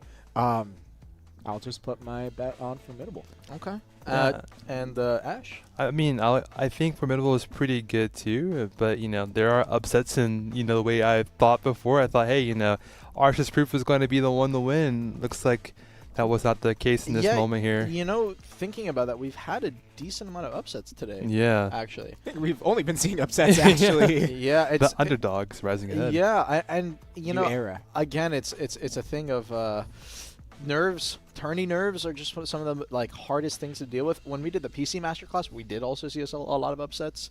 And like we said, I've said this before yesterday. There's a difference between like when you're a really good player on your class in small scale or large scale versus 1v1s. Everything kind of changes because you can be a really good on your class versus everyone else. But mirror matchups have a different cadence. You have to pay attention to different things. And sometimes if you're using skills too hastily or you use your get out of jail free cards too early, your opponent's still holding on to them. That gives them the advantage. So yeah. Let's go ahead and check out the match and see how this plays out, ladies and gentlemen. Let's see it, man. I'm gonna be leaving a little bit of the work to you this time around, Etsu. No, it's all good. Looks like we're dancing in the center. There's Scorch. Doesn't quite find the catch. Again, things are going to play off slow. You're going to see these two Wukongs throw out that skill. It looks like a vacuum in front of them. That's going to be the gourd. They're going to have to charge it up a few times before they're able to enter in their Buddha form, which is, again, is a long iframe. Also heals them. There's Formidable trying to get the gourd. I'm not sure if that actually quite landed. It kind of looked like Knight Raider used Miss Me or Miss Me Again. I love the skill names of Wukong. Amazing skill got names, Monkey man. See, Monkey Do, but it does look like there is a catch onto Formidable. There is a re-CC Yeah. combo, but it's definitely not going to be enough damage. He's only going to be half HP. Unfortunately, with no Buddha form available on that timing, he won't be able to get the kill. Aw. But getting a re-catch at 70%, that's when you're probably a little bit more athletic. I do think he V'd way too early, though. Same. I was thinking the same thing just now. Here, like 2 minutes left on the timer. You Yeah, Buddha have form, such too. a big HP. You can still, again, wait to see if you get re-CC'd. Bit of an interesting decision to be that early. And you'd expect, I will say this, especially with... Oh, misses a grab. I will say with... Me again. I will say with so much experience on Formidable's side in playing a lot of these tournaments and a lot of that notoriety, and especially AOS, I expect him to at least be a little bit more patient with his V timing. It is one of the biggest kind of advantages you can have in a matchup. And getting a re-CC right here, Knight Raider might have a chance to kill, and I believe he does, is considering his Buddha form up. No! 10%! Barely made a stand up. He can get a grab here. He's just going to wait for it. Yep, that's a grab. Yeah. Yeah. That looks so disrespectful. I'm saying. Yeah, you just wait underneath it. There's no CC attached. That is one of his bombs. Yeah, absolutely. And it is just a... It's very similar to Valk's Enslaw, actually. There's a lot of skills that are pretty similar, but just coming down from that iframe SA and then the landing, you just grab it. I do believe that skill is called Soaring Nimbus, by the way. Yeah.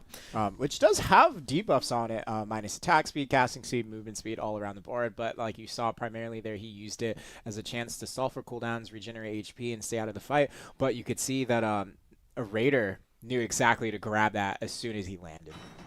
And as of now, with a 1-0 lead for Mr. Raider, we might have a potentially another Don't jinx it! upset Don't jinx it! Don't jinx it! Hey, listen! I gotta bring up that caster curse. I gotta bring up the caster curse.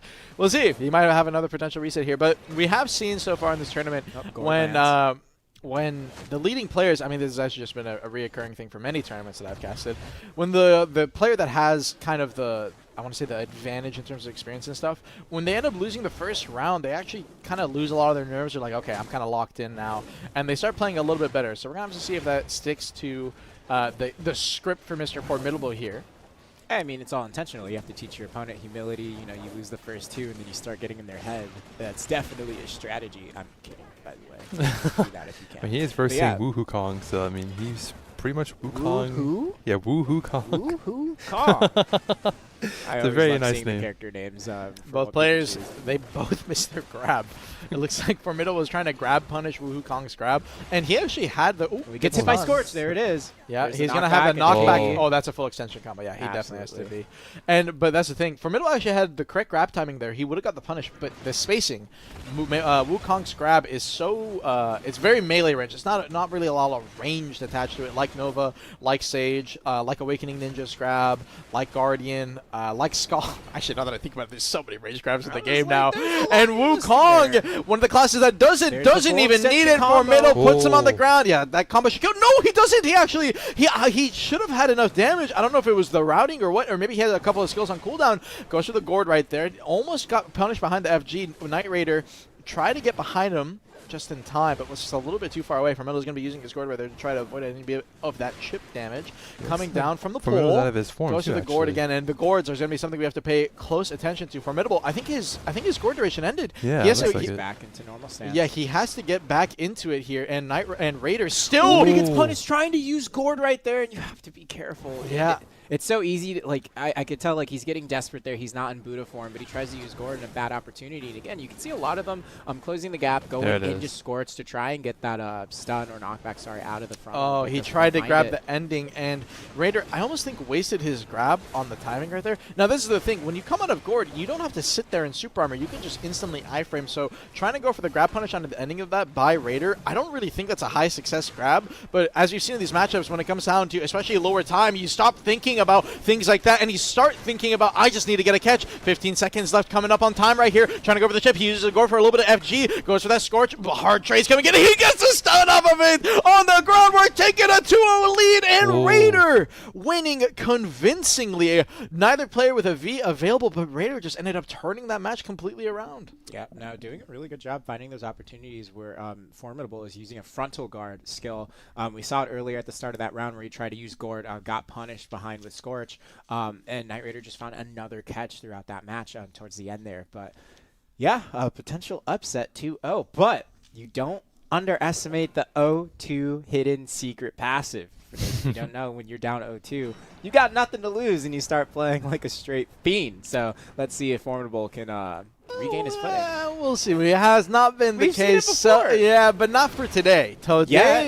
Today we haven't seen it too often, and you know, me personally, while you might be a little bit of an optimist, Etsu, I'm a little bit of a pessimist. I'm thinking Raider is just going to finish this out 3-0.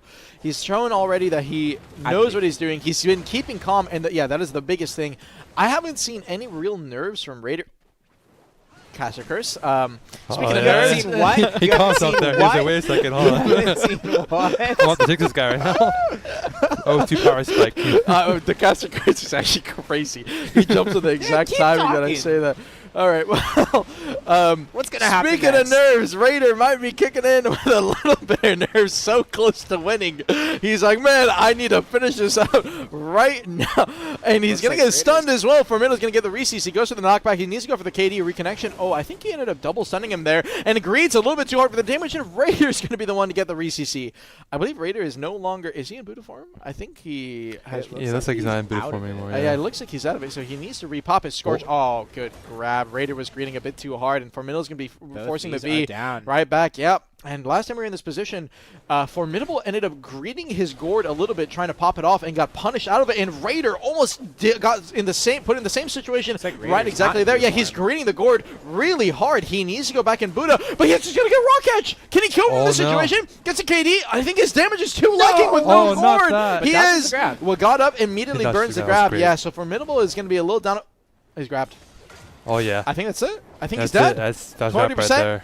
And he's going to be the GG. Raider, is. the patience, Formidable, uses the bomb at the end just to lose the match. It was the same situation as round 1, too. Yeah, unfortunately, Gotta while that adapt. bomb can be used to, try and regain your footing and, well, I guess regain cooldowns and heal, it doesn't really do you much good if it has such a vulnerable frame at the end of it, like for recovery. So yeah, you could see the Knight Raider was putting a lot of pressure onto Formidable and found moments of opportunity where, hey, you have no more protections, you have no way to get away.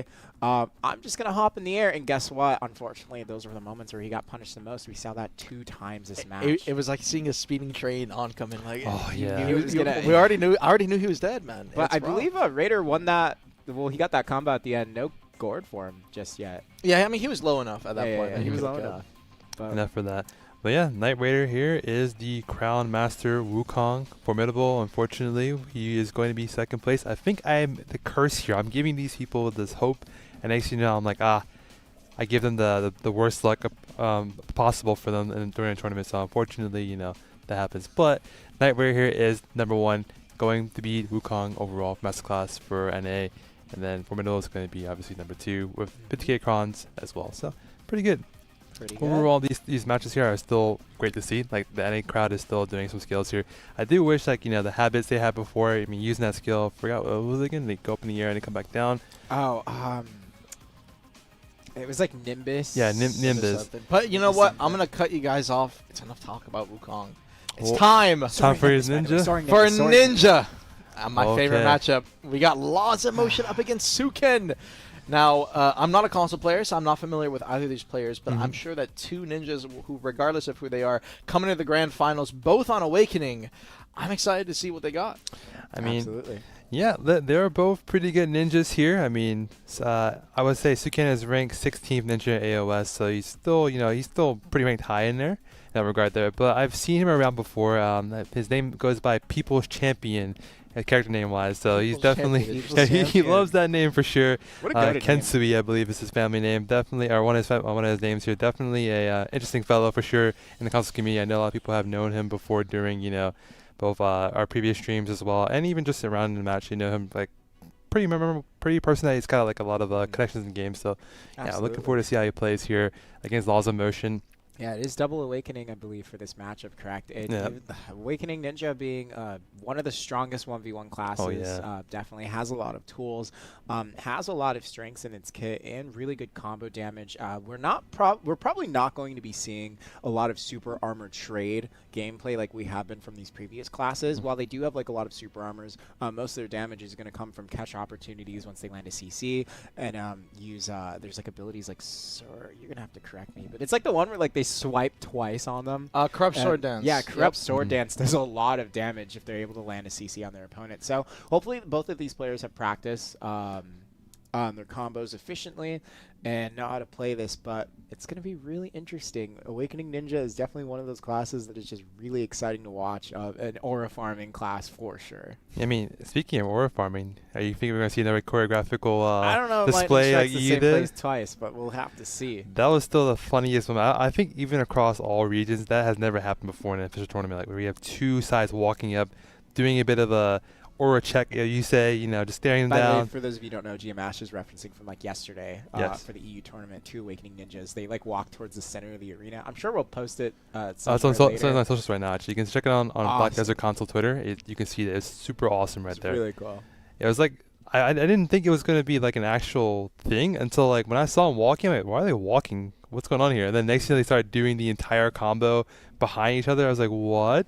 And he walked on the opposite side away from each other and turned back around, readying up. I was like, there's no way these guys are doing some kind of like anime cutscene right now. There's no way. But again, Yeah. that's EU players being really creative with their tournament matches here. But I don't know if we'll see that same exact thing here. I mean, Ninja is definitely like a high skill class, and nerves are high in these tournaments here for sure. So Yeah, input priority and kind of just the mechanical aspect of Ninja is probably the hardest in the game. Yeah. So these guys, any kind of nerves they get, you could just end up jumping by accident. It is actually super And common. I don't even blame them. Like, No. I talked about this for the previous matches. When you're on a class that can afford to sit and essay and think about what your opponent is doing, you have those opportunities to try to play for like strategically and plan out your next move.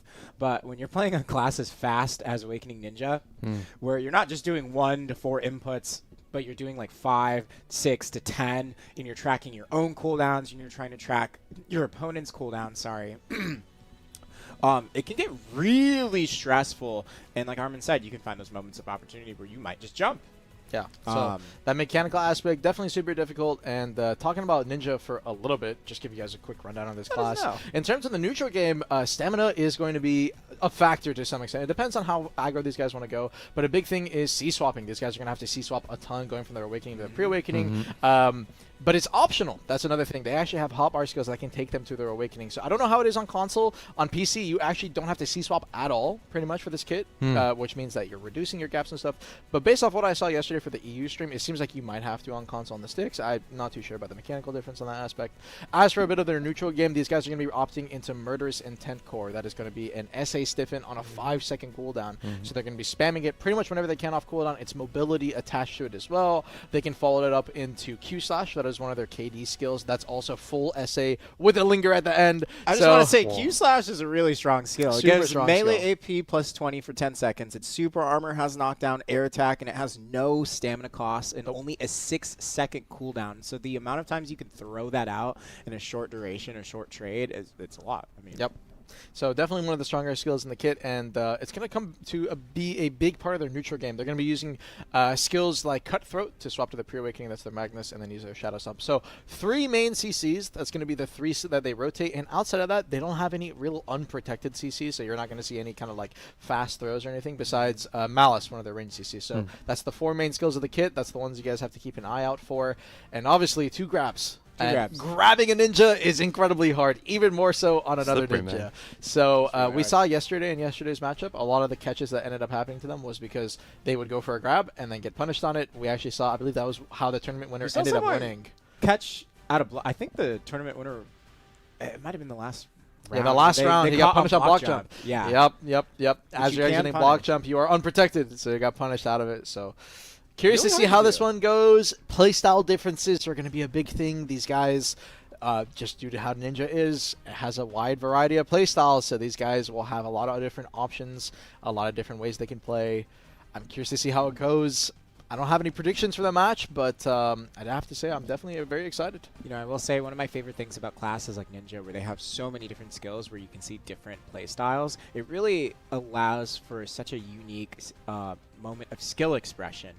Just being able to see if someone plays more controlled and defensive versus someone who's playing more aggressive, or someone who's able or capable of playing a play style that's in between the two.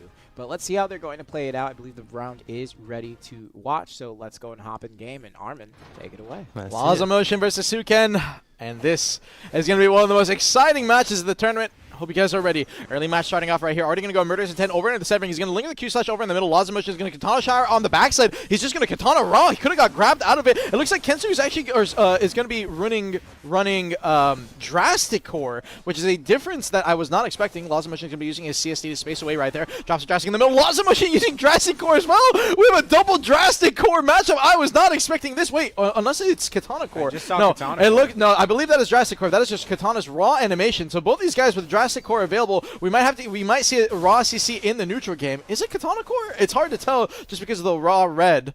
But as the match goes on, we'll definitely see if we can get a CC off. Goes for the raw, be heading out of the neutral game. Goes to swap back.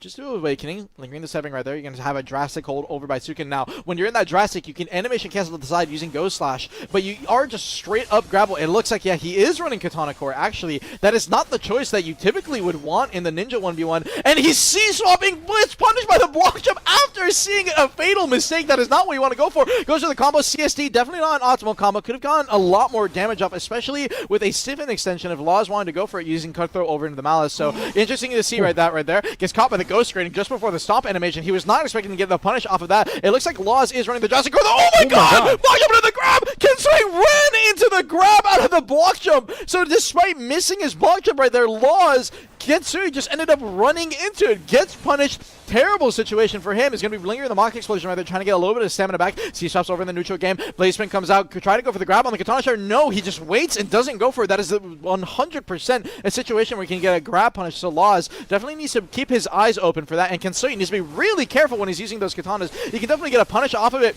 but when he's in skills like Flashing Light like that, again, you can still get grabbed out of it. So kind of just using it off cooldown a little bit, needs to be careful. Goes to the C-swap right there, swaps back to the Awakening, goes for the Murderous Intent, just trying to get a DP down or his add-ons proc. 1 minute on the timer's left right here. Flashing Light is going to be holding it, goes for the Q-slash, lingers it out, goes for the Katana Shower as well, gets grabbed out of it. That's exactly the grab that you want to go for, and that is the biggest weakness of running Katana Core. It is a massive disadvantage in this matchup. I'm surprised Kensui's opting to run into it.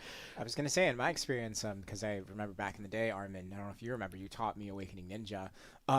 Every time I've ran Katana Shower Core, I kind of felt like I put myself like crutching onto the skill, and it removed like a lot of options for me to go different routes in my my play style. And I feel like that's what we're seeing here. Sukin opting in to use Katana Shower Bond. He's kind of just chucking it out almost, trying to find those random CC opportunities, but Laws of Motion is looking out for that. Yeah, you definitely... This is the thing. Oh, early Q-slash catch. He won't be able to kill off this. He re-KD'd way too fast. Already had the initial. He could have just played it slow. Goes to the Cutthroat over into the Illusions. He almost got punished by the block jump coming out from Kensui, but he spaced away just in time. Laws so far, based off just off what I've seen in my experience, he's playing this match so much better than Kensui as of now. Goes to Flashing Light over into the Q-slash. Kensui needs to try and turn it around, and specifically his Katana Shower timings. He needs to be a lot smarter about it. Now, Katana Shower, while it is weaker in this matchup, you can definitely get some cheesy kind of off-guard catches with it, but you have to be really smart about your usage timings, and as of now, he is not being very smart about his usage timings. Oh, gets caught by the block jump out of Law's promotion while trying to go into the Ghost Greeting stop. You have a gap right there, and Law is getting this stiffen off the block jump, falls up with a V heading, got the CC and forced the V. Kensui not coming out of V, is going to be stracing away using that Shadow Stomp, goes into the severing, follows it up with a Q-slash. He could have gone for the linger, but he could have definitely got grabbed by Laws of Motion if he's not careful right there. That's why he cancels out immediately. Laws of Motion following up with the Q-slash, coming out. Sukin tries to go for the grab out of the block jump, just ends up missing, was a bit too far away, goes down. That's Katana Shot coming out for Laws of Motion, although he's not running the core. He was just trying to go for a little bit of an SA linger, where they're trying to get a little bit of stamina, or potentially his cooldowns back, waiting it out. C-swap pushes forward, goes to the block jump, trying to go for the grab immediately out of the fall, but does not get the connection. Kensui gets a grab on the Blaze Spin, though. That's a clean grab. Gets 2 hits of CSD. Ooh, this combo is not optimal, but ends up being anyway. Due to burning that CSD early, I'm 100% certain that Laws would have ended up staying and being completely fine and standing up, but decides not to greet it, decides to play it safe, and Kensui, oh no, a fatal mistake, is caught with a block jump. He was just raw C-swapping and holding it. Laws, unfortunately, though, he couldn't get an optimal combo off right there. Tried to follow up with the CSD damage, was just a little bit too late. Holding the Mach Explosion in the neutral game, is going to be spacing away with that Solid Strike, goes for the block, goes for the Katana Shot. Kensui already knows how grabbable Katana Shot is, so trying to use it in those situations can be a little bit risky. Goes for the beheading of the dead, that is unprotected, but Kensui is already SA linger over the opposite side, so he can't go for a punish. Drops a drastic measure over into that Mach Explosion, no punish, just was a little bit too far away. Cutthroat goes for the Ghost Step, tried to go for the grab, was a decent grab attempt, but did not manage to connect. Katana Shot comes out, Lost tried to go for the block jump punish, was just way too late on that one. Ninja Step just barely avoids the Murderous coming out from Kensui's side. Although he's not running Murderous Corsair, it's not the riskiest that you have to avoid. Katana Shower goes to the Flashing Light, trades a little bit of damage into it. C-swaps, goes back to his Awakening, trying to go for a CC in the raw neutral. I like it. You have to be careful with that. Oh, so soft from Lost Motion, no punish though! Trying to go for the Katana Shower. He ends up losing way too much HP. Katana Shower, no! You're not running Katana Core! You need to be careful using that, and especially with the block jump coming out from Kensui. Instantly grab punishes Loss of Motion. A fatal mistake from Laws there. That is not what you want to do. Wow, yeah, no kidding. Like we said, Katana Shower is very punishable, even more so when you don't have the bond, for sure. I guess Laws of Motion might have just got a little bit worried there towards the last stretch of that match, or around, rather, my bad. And yeah, it was looking very strong for Laws of Motion there for like the first 80% of that match. Let's see how this pans out for round 3 as we hop out of the gate. A little disappointed to see that gameplay from Laws of Motion. I definitely think had he just not Katana Showered there, he was in such a winning position. He had the HP lead. He didn't even need to go for any kind of CCs. He would have been completely fine. So he's definitely got to be beating himself up after that, and especially after seeing the block jump in that situation. And now into the 3rd round, he's trying to challenge Kensui with those raw drastic measures in the neutral game. As for running that drastic core, you do get a huge KD potential while trying to go for that. Challenges the block jump with the severing. He's going to be full SA on that, although he could have gone grab, so that's why he instantly iframe cancel out of it. Using that CSC, good movement, goes straight into the seamless for animation cancel into sound charge as well. I really like the mechanics coming out so far. Kensui as well, playing pretty well in the neutral, goes for the cutthroat into the stomp, follows it up with a blazement. Had a grab opportunity over on Law's side to grab Kensui there, but is a little bit scared to try to go for that. Oh, concealment! Grabs into the Q side, Kensui just ends up lingering it, goes for the full combo, using the serpents into the CST, although again, the setup isn't the most optimal. He forces it to be anyways. If he got the cutthroat into the hard aim, and could have one-shot him there on the stand-up, so Kensui doesn't want to risk it, comes into the V, instantly pops his debuff. He definitely could have held a little bit. Awakening Ninja chip damage is not very high, as we mentioned earlier, but he probably just wants to get his HP back where he can. Drops the Katana Shower in the raw neutral. Lost, not expecting it, doesn't go for the grab attempt. Spaces away, is going to be using that seamless into the decap to try and get his attack speed buff where he can in the neutral game right now. Katana Shower one more time. Laws was stuck in the animation of flashing lights, so couldn't go for the grab right there. 1 minute 30 seconds. Timers are ticking lower and lower.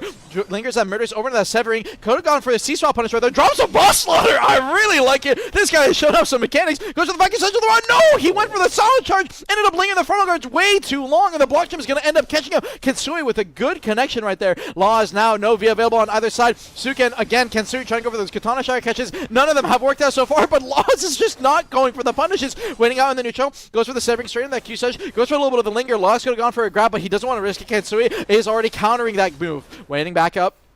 Using that sound charge to space away, is going to be using the decap for a little bit of frontal guard. Laws trying to go forward to go for a punish. Is going to be using a Katana Shower of his own. Kensui seeing it, tries to go over the grab, understanding that he has no Katana Core, was just a little bit too late. Could have maybe got punished by a Q slash. 50 seconds left on the timers right here. Katana Shower over in the middle, drops the drastic, trying to go for a little bit of chip damage. Could have got grabbed there as well. Laws is just not looking for it. Goes for the mock, tries to block jump and counter the grab with a block jump grab of his own. Laws just a little bit too late. Kensui looking for the punish, comes down, goes greeting, goes for the stomp, goes into the C-swap, swap back to Awakening. He's going to use his Q slash right here, trying to go for a punch, doesn't manage to connect, instantly swaps back, goes to the Katana Shower in the neutral game. Blazeman is going to look for the stomp once again, using that right there. Goes slash C-swaps back to his Awakening. He's going to use his block jump. Lost, just space away, hits him with the aura farm on the C-swap. 20 seconds left. Any kind of chip damage could be game right here, or any kind of connection. Goes for the ground. Oh, he gets punished by the Q surge, just a little bit too late. Uses his stomp out of the pre-Awakening. Goes to the block jump to the ground. Kensui manages to counter with the frontal guard, with the iframe on his solid charge. 10 seconds left. CSC, no! He greeted too hard! Put on the ground! The Katana car for the reflow. Kensui with the catch. 5 seconds on the round. 2-1. Kensui taking the lead. Wow. Definitely not expected, as the first start of this match really seemed heavily in favor of Laws of Motion, but you can see in this round here, Suken, I honestly feel like Laws is using Katana Shower a lot more riskily than Suken has been. I don't know about that one. I actually think the way Kensui is using his katana, he definitely could get grab punished, but Laws is just not counteracting. He's not going for it. He needs to play slower. He can definitely counter anticipate and just get a grab off on these timings. And speaking from experience, if a ninja is usually playing like this, a lot of his kind of neutral game flowchart on Kensui's side is pretty projected. As long as Laws plays slower, he can definitely get the grab off. But the nerves, that's the thing. Even if you know somebody's doing something, once you're in these tournament matches, you start just playing off the flowchart of your own. It's no longer about, can I look for this? Can I try to counter this? The only thing you're thinking about is, I need to not get caught. I need to go for some chip damage. And Dosa trying to go for the grab. That is a decent grab attempt coming out from Laws right there. But Kensui managed to iframe out just in time. Kensui goes for the pre-awakening. He's been using his stomp actually pretty well, I will say, to try and pressure out Laws. Laws has also been using for these concealment timings, using his blockchain, using his smoke screen into concealment. Kinsui, this is the biggest strength about the Katana Shower core, is if he actually looks for it onto Laws while he's in his stealth,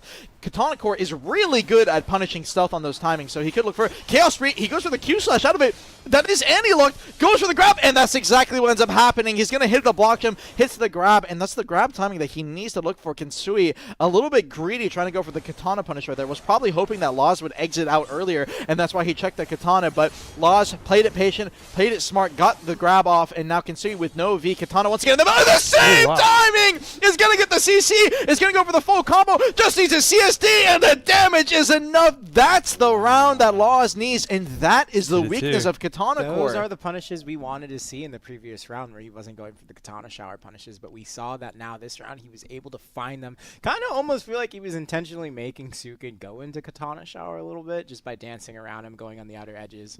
But yeah, looks like Laws of Motion, he might have his momentum back, and you know what they say, an object in motion stays in motion. Oh, this so guy, here he goes. Right here. I was waiting for a pun coming from you. I was like, I'm waiting for it. It's almost there. But we are in Game 5 again. Not many this time for NA. You had a lot of Game 5s, actually, but NA, not so much.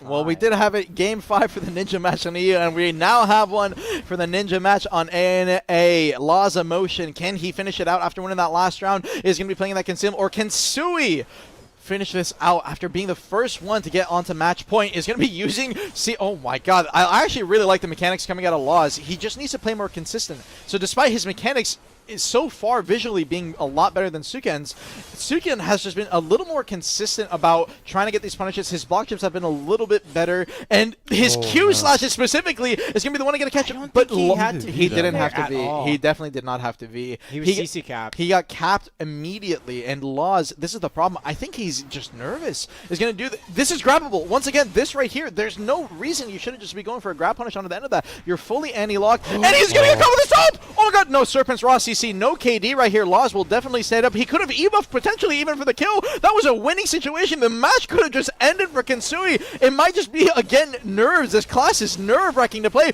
Both players flashing light on the same exact timing. Goes from the murders into the severing, into the Q slash, lingers on the opposite side. Laws going to be burning his block jump on that time. Was hoping that Kinsui would maybe go for some kind of Katana Shower, ghost screening over to the top. He's going to use his ghost slash to space away straight into the blade spin. He's going to be popping his Katana Shower on the opposite end. Laws is just way too late. He needs to be anticipating it and moving towards it, trying to play a little bit closer. Block jump comes out for Kinsui. He's not going to go for the grab. It looks like Laws is playing in his concealment, his stealth over on the opposite side. Ghost slash could have got punished by the Katana Shower core. That is a little bit risky. Waiting it out. Block jump. Kinsui spaces away this time around. He's going to get back up, gets all of his pre-buff stuff. He has his AP and of his attack speed. He's going to be using his silent check. Kinsui's block jump is going to be coming up in just a little bit right here. These guys have been loving to go for that block jump into grab attempt, and you're going to see Kinsui in about 2 seconds here. He's going to have his block jump. He's going to probably look for it. Flashing light. No, hasn't popped his block jump yet. Laws needs to be careful if he's going to be using any kind of C-swaps in the close range. He's going to go for the block jump of his own first, trying to punish that decap. Katana Shower, the exact same time Kinsui could have grabbed it, but he doesn't. He challenges, and now Murderson tries to go for the Q slash punish on the end of grab. Kinsui is going to be running through one of his grabs right here. Uses his CC for a little bit of movement and spacing. That was kind of risky, but he got a decent frontal guard trade in that situation. Kinsui with the HP lead right here. 45 seconds. No! Stealth in the neutral, and exactly what I said. Katana core into concealment. One of the best punishes you can have, and Kinsui catches it immediately. Kinsui with the 3-2 win. The Katana core on top wins the Ninja Masterclass. Wow, that was a phenomenal fight, man. I think you're right, Armin. Honestly, like I really feel like you could see the nerves going Mach 10 there. It started off at the beginning of the match where Laws of Motion was caught and immediately CC capped by Katana Shower, and he definitely did not have to V there. I fear that had he saved on it, he wouldn't have been as nervous going into the later stretch of that round and would have been able to play a lot more control. We saw the previous round, he was able to play a lot slower, try to force Katana Shower out, but because of that V being misused early on in the final round, he didn't have that luxury of playing with peace of mind, you know? But with that being said, phenomenal match. Suken really showing up with the Katana Shower representation as he takes that win. Yep, Suken, the master of the ninja for NA console team, or NA console, sorry. And also Laws of Motion is coming in second place, but still, excellent fight from both of them. They did really good. I mean, like you were saying, both of you guys, the nerves kicks in when you're in a tournament like this. And there's a lot of things at risk here, like, you know, 150k pros, the street cred, of course, you can't forget that. But also the Arsha Awakening skin. Everyone wants that skin, so, you know, that's the thing there. But Laws of Motion still gets 50k pearls and 50k crowns as well too. So you still get something at the end of the day. You don't go home with anything. You still get, you showed up, you got something out of it at the end of the day. So it's still pretty good to see these guys both play. And you still made it to second, by the way. Yeah, like like both of these players still battled it out throughout the entirety of the bracket. So it's not like it's like so easy to feel like, wow, I didn't get first. But man, like making it second, making it this far is still amazing, and you still have another chance to get that win next time. So there's always more opportunities in the future for sure. So I mean, definitely don't feel discouraged about trying again. With that said, we do have another match coming up here. What's our next class? Going to be Wizard. Ooh, the caster class. I know. Both Succession. Is there an Awakening in there? Yeah, so I believe it's going to be Suck versus Awakening. Oh, wow, really? I believe so. I'm not entirely sure exactly. If things do change every now and then, so. Let's see what my notes say. Oh, you have some notes about it. Let's take a look at your notes I'm here. on the right page. Well, that said, we have Solveless Awakening versus Gobble Gobble. Gobble Gobble. Let's see if you can gobble up that win, ladies and gentlemen. Yeah, let's see that be the case here. I mean, right now, I'm not really sure how those two play into each other. Awakening versus Suck. I do remember yesterday you mentioned like Witch and Suck. I think Armin that like they play. Witch Suck is much more oppressive than Awakening Suck. Or is it the other way around? It's the other way around. It's more about the stationary kind of gameplay on Awakening. But Awakening Wizard does have one thing that Witch doesn't. Grab. He has a grab. Okay. Yeah, so I'm curious to see if that's what wins him out the match. But in terms of damage rating and chipping and kind of spacing, Succession typically has that advantage, especially with the frontal Succession guards. has split TP. Yep. Like you said with the frontal guards. Both of them do have access to Mana Shield at least, which allows them to trade mana for a portion of damage reduction, making them significantly tankier. It does last only 30 seconds, and when they have to repop it, it is unprotected, leaving for those moments where we might see if someone riskily uses Mana Shield, they might get punished. But yeah, that was the Succession versus Succession matchup yesterday, being very Super Armor trade heavy. Things might be a little bit different because, again, Awakening is a lot more stationary. It does have a grab, but yeah. I mean, I'm wondering if it's going to be another Game 5 here then, because Wizard and Witch, they're really protected classes, in their own right. You can heal up as well too. There's PA options. There's a way to escape with his teleports. So I'm wondering if it's going to go to Game 5 here. So far, Ninja has been Game 5. Maybe it's going to be a continued streak here with NA. Who knows? But Mayhaps. Yeah, mayhaps. Mayhaps. But yeah, again, we have Solveless. I'm probably butchering your name. If so, I'm sorry. Gobble Gobble. Gobble Gobble. I wonder what the reference is supposed to be. Is it turkey or is it going to be like some kind of like anime reference? Fan of Thanksgiving, I guess, or something like that. I guess so. But regardless, we got Solveless.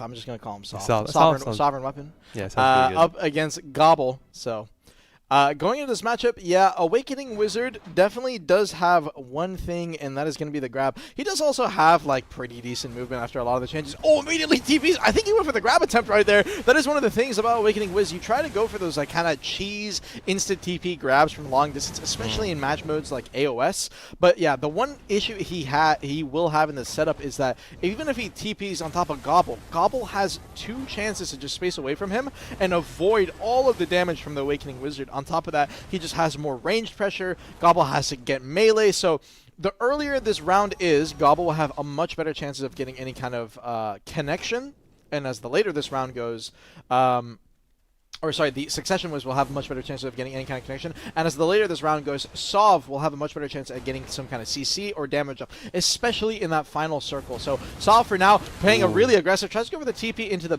punish onto Gobble, hoping he can catch any kind of FG, maybe onto a overcharge or something like a Blizzard, but Gobble not going to be falling for bait on that. TP's away, he's going to be going for the Bolide right there.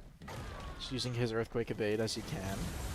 There's the overcharge. He's going to manage to get a lightning slow, a shock slow over on the soft side. Soft is just going to be TPing outside the zone. He actually spaces outside of the zone in a way that his TP doesn't push him too close into Gobble. That is some pretty smart positioning, but Gobble TPs forward, keeps up the aggression, and catches Sob with a stiff right there. I think it might have been Earth Arrow. Forces the V out of Sob. He already had the follow-up into the Fireball. Sob is going to TP immediately into the middle, and he's going to be popping his PA to try and go for a little bit of damage, and he hits the grab!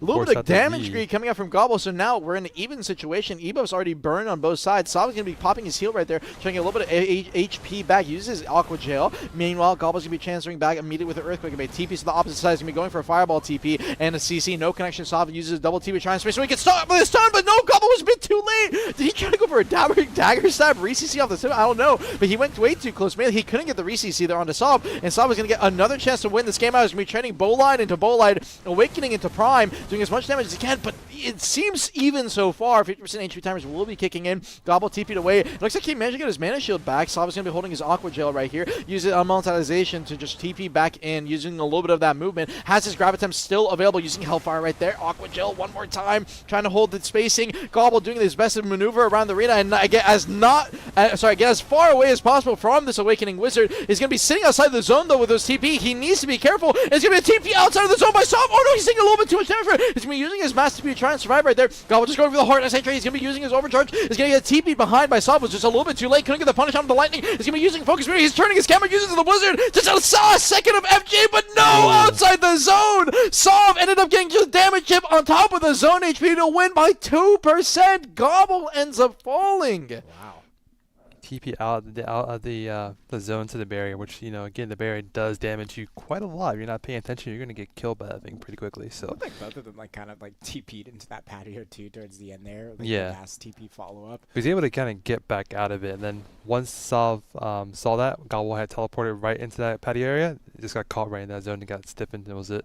Yeah, no, Sav doing a really good job at finding these opportunities. I'm noticing that he's using skills I believe it's called Hellfire, I could be wrong, where he kind of whips his arm back and moves forward. I notice he's using it as a form of movement more than SA trading, so that it forces Gobble to use one of his TPs, use his split TP once he gets closer, and then gives Sav the opportunity to use his actual TP to get closer and try to go for that grab opportunity.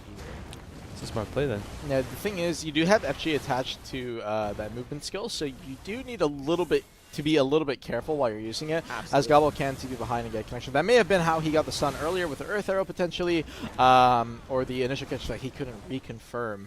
Now Gobble did have a chance to win that match because he did catch Sav with no V at one point, but the re-CC was just a little bit too late. So he might be thinking about that coming into this next round. He needs to definitely get his his thoughts together, especially after having such a close win on only 2% health. And we've seen this time and time again in caster matchups for multiple tournaments that we've done. It does tend to come down to HP more and more often, especially as the years go on. Early catch on the Sav. Can't go for the light. I think he was trying to go for the restun. He may have capped him way too early. He'd already used a fireball for the initial catch and is going to use a fireball for another CC. Sav TP'd in, and I think he tried to FG, but he was on the wrong side. Just getting caught off guard. He's going to pop his PA here. I wonder what he's going to try to do with that. Gobble does end up seeing the PA, so he spaces away. He's going to be using abilization. He's going to get straight to the midfield, drops his bow light over onto Gobble. Gobble's just going to be answering back with that Earthquake evade. Gets a little bit of damage mitigation as well, using that super armor. TPing out. Sav using his water wave. Just holding off. Tries to TP in the middle. Aqua Gel. No CC connection.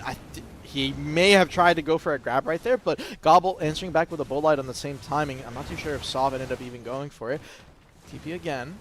Gobble doing a decent job at spacing. We're down to the 1 minute timers, and his time is ticking lower and lower again.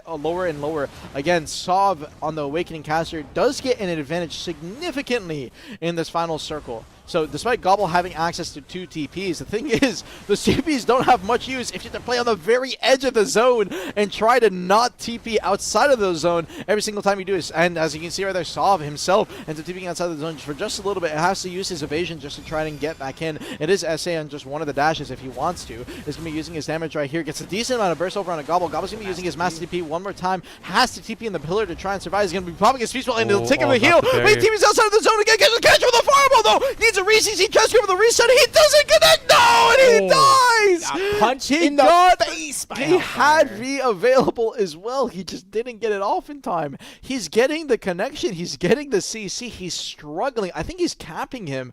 But even Gobble, I mean, if he's capping him, it's odd to me that he's going for that combo setup. He could drop a meteor. He could go for any kind of really fast burst damage, but he's opting to go for a re-CC setup. He's like chucking Earth Arrow. He's chucking Lightning, trying to get a restun. I'm not too sure what is going on in that situation just because of the camera. It's hard to see, but A lot of Sov, effects going on, yeah. yeah, that's 2 rounds now where he had no V. He gets caught by Gobble in a situation where he should die, but Gobble's just messing up the finisher. And Gobble, by the way, he died with V in that round. So he had V when he died there. A little unfortunate. Okay, now we have the clean setup. TP into Lightning into Bolide.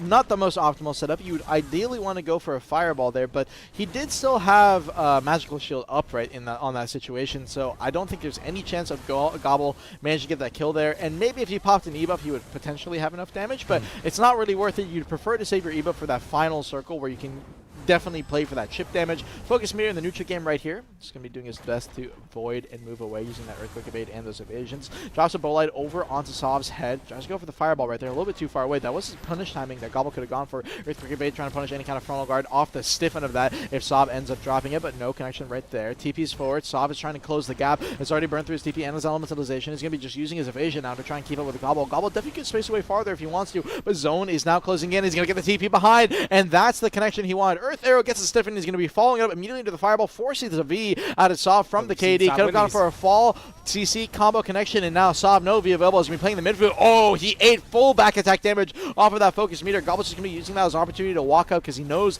that Sov is not going to be going aggressive at all. He tried to pop the PA in the middle. He got caught behind. Oh, but he has the PA, I believe, in that situation, so he's not going to be taking too much damage. Only lost about 30%, so Gobble's going to be not having any kind of clean connection right there. Bolide, can he get the re-CC here? He got a bound onto Gobble in that situation, but he knew he greeted the FG. That's FG I was talking about. Moved too close, and Gobble gets a TP behind. Good timing, gets the stun, and is going to finally take a round off of Sov. Yeah, no, Sov doing a really good job. Was doing a really good job trying to find those opportunities, find grab. But Gobble really coming back and finding those moments to find a catch onto Sov and not messing up his combo this time, doing a really phenomenal job. One thing I do want to highlight, even though Gobble is on the reverse sweep end side of things, is it's really nice to see classes like Awakening Wizard where they have the they don't have the luxury of having split TP, but they find ways to use other aspects of their kit to make up for that weakness. Let's just see if he's able to take back another win this time, or if Gobble is going to reverse sweep here in match 4. And he's going to be dropping the Hellfire. These early trades for Awakening Caster. You know, this is the thing about Caster. We've seen a lot of casters over the years do pretty decently in tournaments.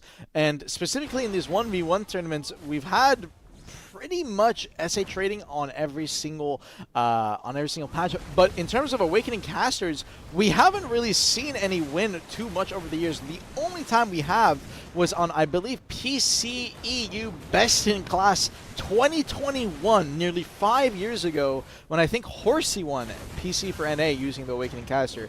So it's been a very long time. I'm curious to see how Sov does. For the NA Masterclass, I think we did have an Awakening Wizard in the finals, or it may have been in the prelims. It's been a while since I've seen one. Gobble gets a connection. Yeah, he won't be able to kill, not this early on. He can definitely get a lot of chip though here, though. If Gobble actually ends up pressuring too hard and Sov gets caught off guard, he can kill here just due to how low his HP is. And Gobble wants to queue up the aggression, and that's exactly what he's going to do. Sov gritted too hard for the movement, and he's going to be using his evasion off cooldown, off protection, and the TP Lightning to get the stun. And now out of V, he's trying to go for the stun Lightning again, try to recreate the magic. Is not going to be able to. He's going to use his Earthquake Evade right there. Goes for the TP Fireball. That is going to be unprotected. Sov with no challenge. Try to go immediately for the focus meter. He's going to be using his slow right there. He's going to manage to land onto Sov. So Sov is slowed down. Needs to be careful. TP is going to be using his Aqua Gel, but still Gobble's just doing so much chip damage. Sov is running lower and lower on health. Despite having this lead, he might just end up losing and tying this matchup 2-2. Gobble wants it so bad. He's holding the FG right here. Forward, goes to the damage. He got the grab off of the FG movement. He traded it in. He knew that Gobble would not go for any kind of stun spam right there or any kind of CC spam because he had no Bolide on that timing. So Sov with the great CC, we're now tied up. So now Gobble's going to be popping his PA. Sov's trying to do the best he can to try to go for some kind of chip damage, but he has to wait out the PA. Aqua Gel, TP's back, elementalization, goes for the Hellfire right there. No connection, uses the FG again. Gobble being afraid of the grab as that was the last sequence to lose his V. He's not going to go for it right there. Bolide into Bolide. Sov takes a worst blunt of that trade. TP outside the zone. Gobble has to use a vision to get back in. Aqua Gel in the melee. Sov could maybe get a grab right here. He's walking in the neutral. He's trying to go for the grab. Gobble dodges it. Sov in the middle of the neutral game. Gets chipped out. Gobble with an amazing trade on the end and avoidance of the grab from Sob is gonna tie it up, and we're 2-2. Wow. Game 5 here. Well, here it is, man. I mean, Yeah. I mean, saw a really good job holding up that Hellfire around the pillar, just anticipating that Gobble would TP around and just try to catch him off guard. But then again, Gobble, after using V, he comes back, and in those final moments of the circle, he didn't let up pressure. He was taking really smart SA trades, and it even looks like Sov got a TP'd out of the zone there. Maybe that was intentional to try and go behind Gobble and find that opportunity to CC him with Hellfire, or find a grab, but it didn't quite work out in his favor. And now it's match 5. Gobble has done a phenomenal job at adjusting to Sov's play style here. So let's see what's going to happen for this final round. And these final rounds, early CC on the Sov. Wait, can he kill? No, Magical Shield should be up. He should not have enough damage to kill. But again, he's going to have Sov low enough. If Gobble pressures hard enough, he can't force a V! Oh no, Sov graded the heal! He double TP'd away! Popped the heal, said, I'm fine! Gobble says no! Got the Earthquake, he got the Earth Arrow, got the Stiffen!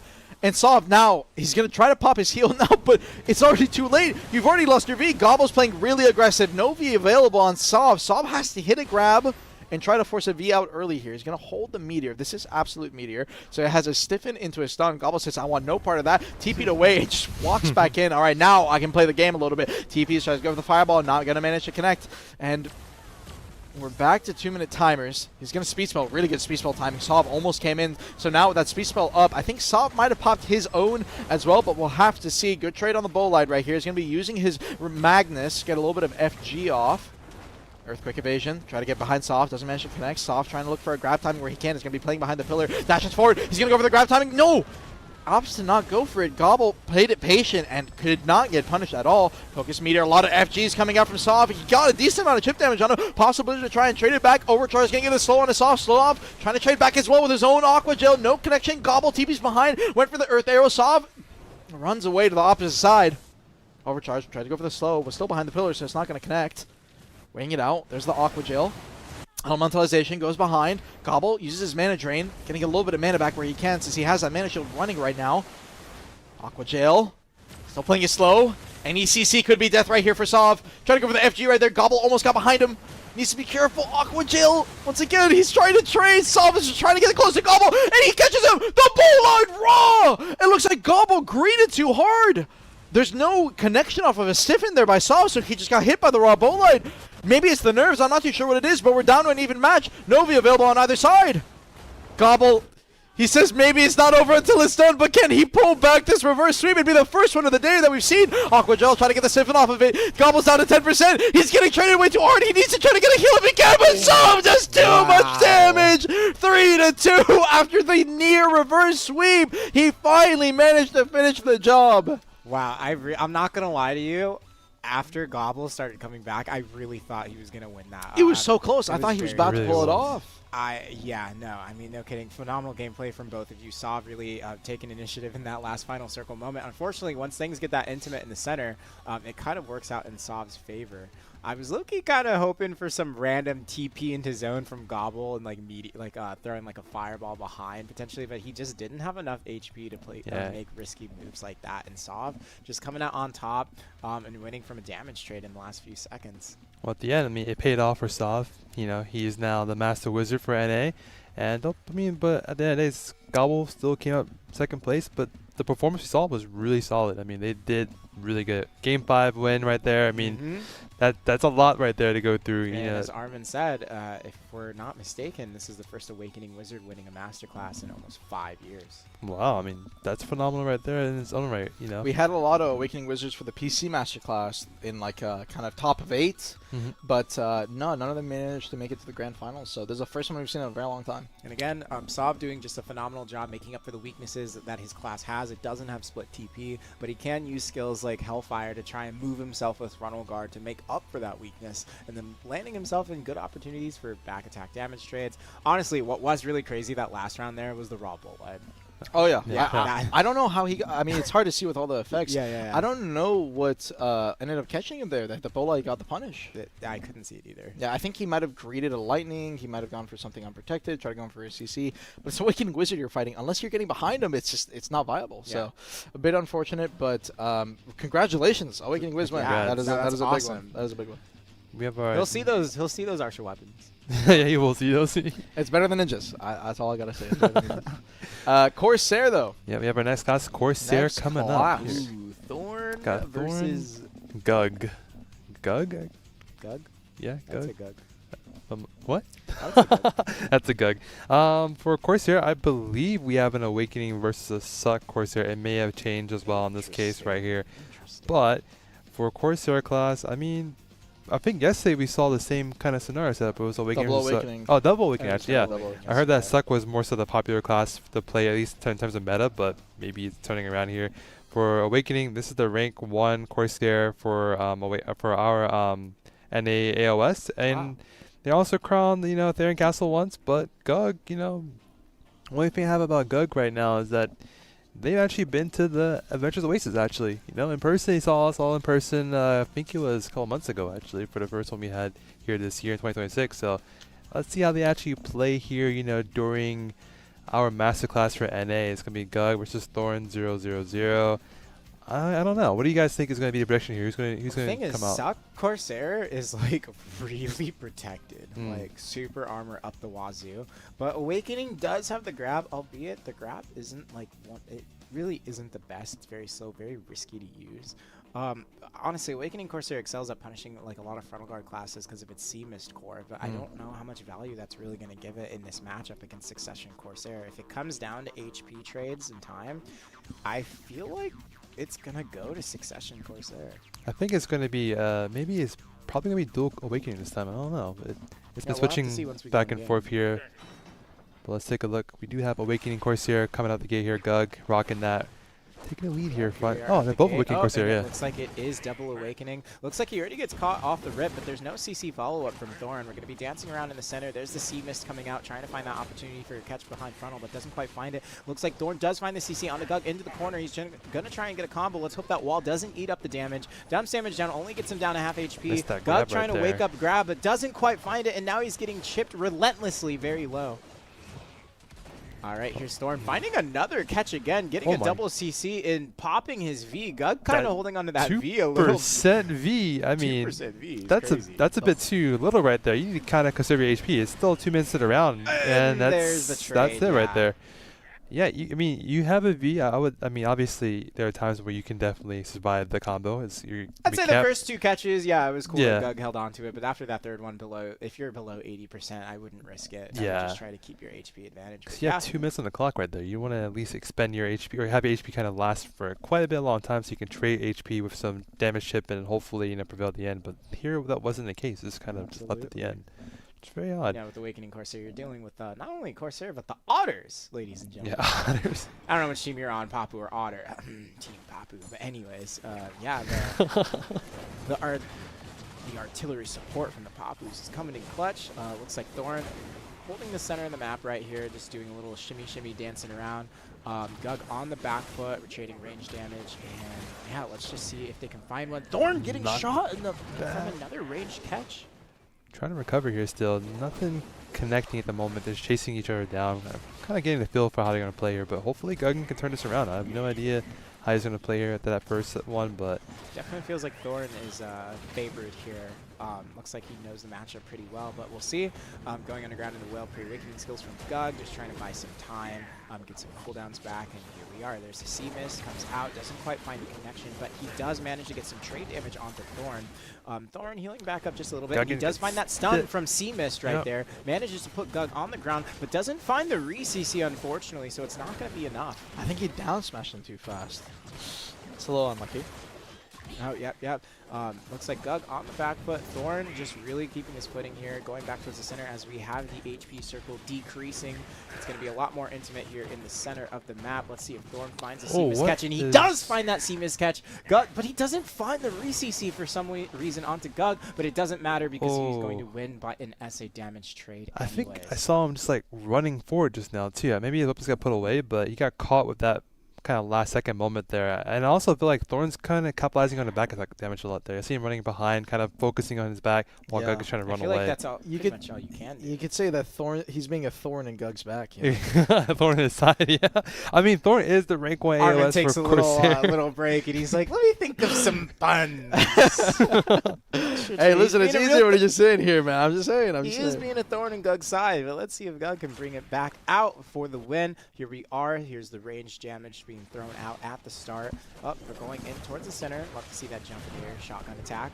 There's a C-miss. Doesn't find a connection. Thorn still has his, but it looks like Gug is going to go on the back foot and then go forward. He's running a lot of skills right here and not really getting much gain. And there is knocked back down again, getting capitalized on. Gug being put Re-CC'd. on the ground again. Triple, it's Getting capped out now. re-CC'd. He didn't V this time too. It's 2 minutes into the game. I mean, he didn't have to be at that moment, I guess, but There's I a don't C-miss know. from Gug, playing pretty aggressive, doesn't find a catch. Thorn saying it was fun in the middle of the match. That's crazy, and he manages to type that out and find a catch with C-mist at the same time. we have like the Toxic. auto talk, like kind of like macro talk in the game for console. Gotcha. Gug using C-mist to try and get away while Thorn still has his. Let's see if he ends up finding the catch. You can see that Thorn is constantly getting these ranged CCs onto Gug. Let's see if he finds one here. Doesn't quite just yet. A lot of dancing around. Let's see if C-mist comes out right here. It does. Doesn't quite find the connection. It's going to go back to ranged damage trading. Thorn being a thorn in Gug's side. There you go, Armin. And speaking there of a it thorn of his is. side, Gug being put on Anchor? the ground, No, no re-CC'd, anchor for and the he's shot. going to be comboed, and that Wow. is a clean sweep. That Wow. was a clean sweep. I mean, I don't know if it was their nerves getting to him, but he I don't did think make that it was to semi. even close, man. I think that was just the skill gap was a bit too big. I mean, yeah, he is the rank 1 AOS for Corsair, so that's definitely a skill gap right there for sure. But Gug did make it here to the semifinal or to finals, so there has to have been some kind of like way to proceed from the prelims to semifinals. Sometimes you're good, but sometimes your opponent is just It's just better. that sick. Could be, And yeah. that's Maybe what he it was comes versing down to. the weaker people during the bracket matchups, I guess. Maybe that could have been the case there. But at the end of the day, Absolutely. you know, Thorn just really knowing his catch opportunities, getting a lot of catches with C-Mist. Again, that is a core that you can use on Awakening Corsair to put a stun, and it's a multi-tick CC. Really good to use through frontals. But yeah, like we said, while you can be good making it to the end, sometimes your opponent is that much better, but I wouldn't use that at like necessarily be down about that, but use this opportunity as a moment to just reflect and see how you can improve moving forward the next time you compete. yeah, I mean, we're going to have more tournaments in the future there. So while you may have lost this time, there's always going to be a next time for you to go ahead and try again. Just practice more about, you know, if you're going to do Corsair next time, just practice more Corsair, and eventually you will be the one being crowned #1. But at this moment, Thorn 0-0 will be Actually, you taking will be the one. Thorn 0-0 will be taking the crown here as the Master Corsair, and also they are ranked AOS, 1 Corsair, so that kind of makes sense, I guess. But Gug will be taking second place, but at the end of the day, you still get some rewards here. Both of them are going to get some nice rewards. 50k crowns for Gug, and 50k pearls, and also 150k pearls for Thorn, and 80k crowns as well for Thorn as well too. So definitely, great to look forward to there. Up next. Up next, we have the Tamer. Tamer. class. And is there Awakening? Is It's it double double succession suck. again? Double suck. succession, yeah, double succession. It's just better in the matchup, man. I mean, I love to see some Awakening Tamer in this tournament. Don't get me wrong, but ChatGPT, it's the takeover. Yeah, I mean that dog, cat, or floof, or what you want to call it, is really They got protective of that their dog. owner. It's strong, man. That dog is like, nah, my owner needs me, and they're there to help. So at the end of the day, like, A little bit of guard dog. Okay, but talking about Tamer, Succession Tamer, let's talk a little bit about it before while we're getting our brackets ready and everything. Suck Tamer, a lot of different skills that you have on its kit. Yeah, a lot of one thing to note. Well, a lot of SA trading, but a lot of watching out for that dog. We noticed yesterday yeah. a lot. That pet is no joke. As soon as you get a CC on your opponent, you notice that these Tamers you're gonna notice it in this gameplay. They're gonna have to dance around constantly in between, like in the middle of their combo, just to avoid that pet CC, which kind of breaks things up. Potentially leading to not you being able to fully take that kill. But yeah, the pet is the biggest thing. Tamer having 2 E-buffs. Well, we say 2 E-buffs, but they have they have an absorb skill and an E-buff. The E-buff being a little bit more on the defensive side, whereas the absorb, which is also a team buff, it's a 5-minute and 30-second cooldown, but it offers AP and a bunch of other stats to boost up your character. But yeah, the gameplay is going to be very interesting. It's going to be most likely very fast-paced. Oh yeah, we have Bake Long, and The awesome name, non-toxic player. Oh, it sounds like I someone love- not toxic. Yeah, they're definitely not toxic at all. I love these names here. They're amazing. Bakelong is the rank 2 tamer in The AOS Tamer pets. The versus Huklong. rank 3, huh? The Tamer pets Huklong. Yeah, so Huklong now. I used to see it's a big Haylong, but now it's Hailing. It was Huklong. hailing. Yeah. Wait, they Dead. changed it? They changed Yeah, it. yeah, yeah. To Huklong. Really? Yeah, I'm still H- calling it hailing. I don't care. This was like 3 years ago. I Nah, feel I'm like- still calling it hailing, man. I honestly feel Okay. like Hailing Nah. sounds like a better name in my opinion, but there's a lore reason they changed it to Huklong, so that's the reason why behind that name change had taken place. But with that said, it's definitely going to be an interesting It'll fight always here. be hailing in my heart, man. Don't worry, Hailing is going to love you forever for that, remembering their name. Talking about Succession Tamer as a kit, though. There's going to be a couple of primary skills that we want to look for. It's going to be Roaring. It's going to be the kind of multi-hit when you see the dog literally sitting in place and doing a kind of a shout with a It's lot like a of white blue- effects coming yeah. out. That's going to be Roaring. You also are going to have Void Lightning. That's the one where you're going to see a lot of like Painting lines. yeah, just- painting lines, black lines kind of Mhm. coming down from the sky. And then the other one is going to be Surging Tide. That is going to be a frontal guard skill, but it has a follow-up attachment where Hailing, the dog, is going to have a multi-hit stiffen that will follow you around after a couple of seconds. So those are the 3 main skills. We're going to see these guys kind of spamming and using around to try and go for catches. There's a couple of other decent skills too, like Fearful Trembling. It's similar to Musa's Shout AoE stun and a couple of other ones, but those 3 are the primaries. So with the round starting off, let's see how this goes. I've known Bakelong for quite some time, so I feel like, based off their skill level that I've seen before, they're going to be doing pretty good here. Yeah, Against a non-toxic player. That's a great name. that is a great name. I'm just gonna call him Toxic. I guess we'll go with that. Yeah, I don't know Toxic. how to Tamer. Great character name, by the way.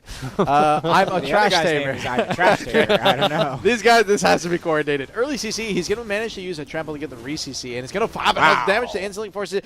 That's the power of Absorb, by the way. So both of these players will instantly pop their Absorb, their E-buff right off nice the rip, sniff. just try and get as much damage. Oh no, he greeted way too Oh. hard. He's going to have the trample right here. He's going to go into the Roaring for the damage follow-up. He forces the V coming out of Bakeling. I think he probably had a somewhat of a chance of standing up, but he doesn't want to take the risk because even if he has to V, he's going to be so low that he would die to chip damage potentially through Roaring Chase. So we're going to have to see Legendary Leap. He's going to be trying to go for the gap close right there. Fearful Tremble, no connection unfortunately. Street Climb trying to close the gap out of the Moonlight and just waiting and playing the neutral right here. He's going to hold it off, pop some Magnus for a little bit of iframe. Both these players still have their Surging Tide if they want to try to go for a little bit of CC spam, potentially. Void Lightning called in the middle over by Bakeling side. Roaring's going to be used by Non-Toxic on top of the Void Lightning. He's going to be trying to stack the CC as much as he can. Legendary Leap. That is going to burn a lot of stamina. Surging Tide to follow it up, so he needs to be careful. The unpredictable Sim, and the Surging Tide Sim gets a Stefan. Trying to go for the trample wall, but no, he did it not catch it just in time. 1 minute 30 seconds. That is pretty unfortunate that he ended up missing that. Moonlight is going to be spacing away now, using a little bit of his bombs right there. Surging Tide once again. This is what caught him last time. Void Lightning in the middle to try and go for a little bit of peel, try to go for the grab attempt. Bakeling still has his grab available if he wants to go for it. He's going to be sitting in the middle of his Magnus to try and avoid any kind of CC attempt. Weighing it out, still has Fearful Tremble in this kind of melee range. Roaring is going to be the first thing he pops. Non-Toxic player trying to go for the gap close, but unfortunately Void Lightning on top of the Roaring is not going to be enough. He's going to get stuck kind of to not be able to pressure Bakeling. Fearful Tremble still available. He's going to be using his Magnus right there. Long iframe on the Tamer Magnus. Anytime you see them kind of sitting still, doing a little bit of, I don't know what you would call it, but like kind of dancing in a way, stationary dancing, a little water dancing or something.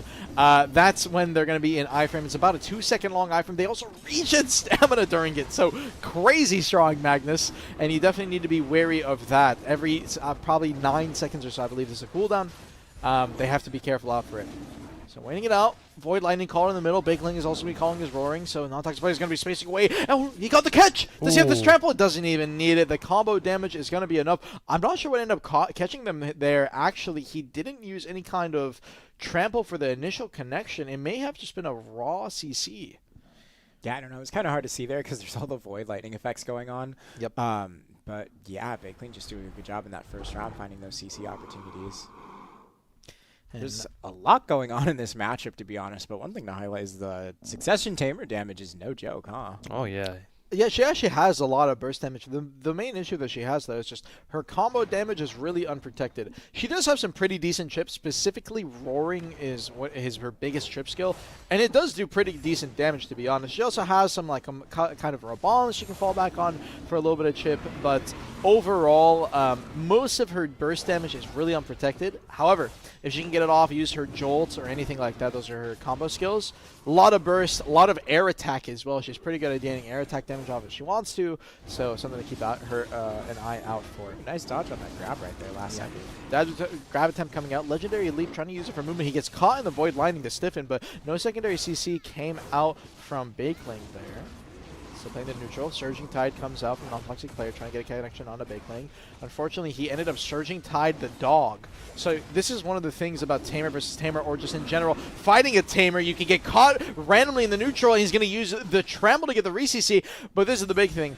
What I wanted to say is that you can target the opponent's dog with a lot of skills by accident. It does have its own hitbox. Anytime they're using Surging Tide, if their crosshair is not placed correctly or the opposing dog is in the way, you'll actually end up focusing that, and so a lot of your skills can potentially miss.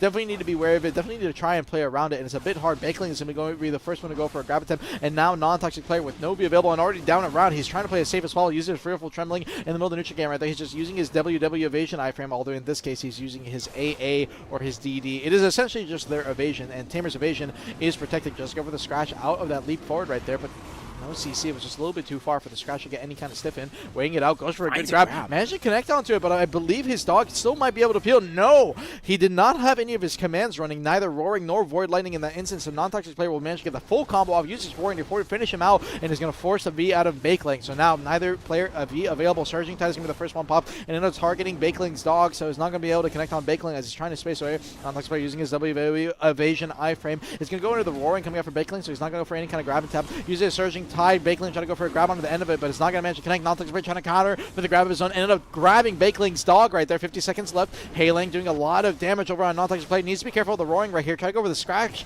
punish, but could have got back attacked on that timing. Surging Tide in the middle, used in the middle of the neutral game. Bakeling is not going to get caught by it. Uses a Fierce Soul Tremble. Bakeling trying to chip out with a Roaring of his own. Sitting back to the middle. 35 seconds left on the timers right here. Bakeling going aggressive. Try to use his Moonlight into a little bit of chip damage. No connection. Roaring though is going to do a lot, and he needs to be careful of the chip. He got the initial. He just hit the secondary, but the dog's still in the peel, and he can't kill Fearful Trembling. Just barely does enough, and he will manage to turn it around 1-1. Non-toxic player tying it up. Man, that's what we talked about. You got to watch out for those pet CCs in the middle of your combo there, or else things might look a little dicey. You might be in the doghouse. Yeah, you're trying to get his combo off, and you're just kind of like stiffened. It looks like you couldn't really get the full on in. And next you know, but at the end of the day, he still got the full-on win at this round here. So I mean, absolutely, it's still pretty nice. But the dog is definitely protective of their owner. They're not they messing got that dog around. in them. Yeah, they got that dog in them for sure. Making sure they can take some damage and absorb it, so they can at least get back on their feet. But it wasn't enough for them to actually prevail this round here. Well, looks like he put away his weapons and took them back out. Yep, here we start at the start of the match. It looks like the start of these start off a little bit slower as our opponents try to find a catch opportunity, but that doesn't mean one can't happen early. Like we've seen here, Succession Tamer's damage is quite high, so any catch can lead to a confirmed kill. They both did absorb as well, so there's going to be a lot of damage increase. Yep, big damage increase, AP, like 60% critical hit rate, just a lot of goated stats, honestly.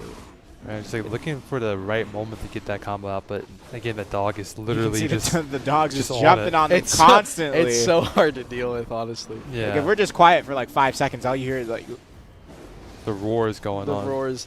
And one of the things is I'm pretty sure because the Tamer herself is so small, while they're trying to aim and do all these things, the dog is bigger than the Tamer. Yeah, it's looks like actually kind of player hard to did deal get a with. catch on onto his opponent. They're burning Bake's V already. And now Bake with no V, he's trying to run away, uses Legendary Leap.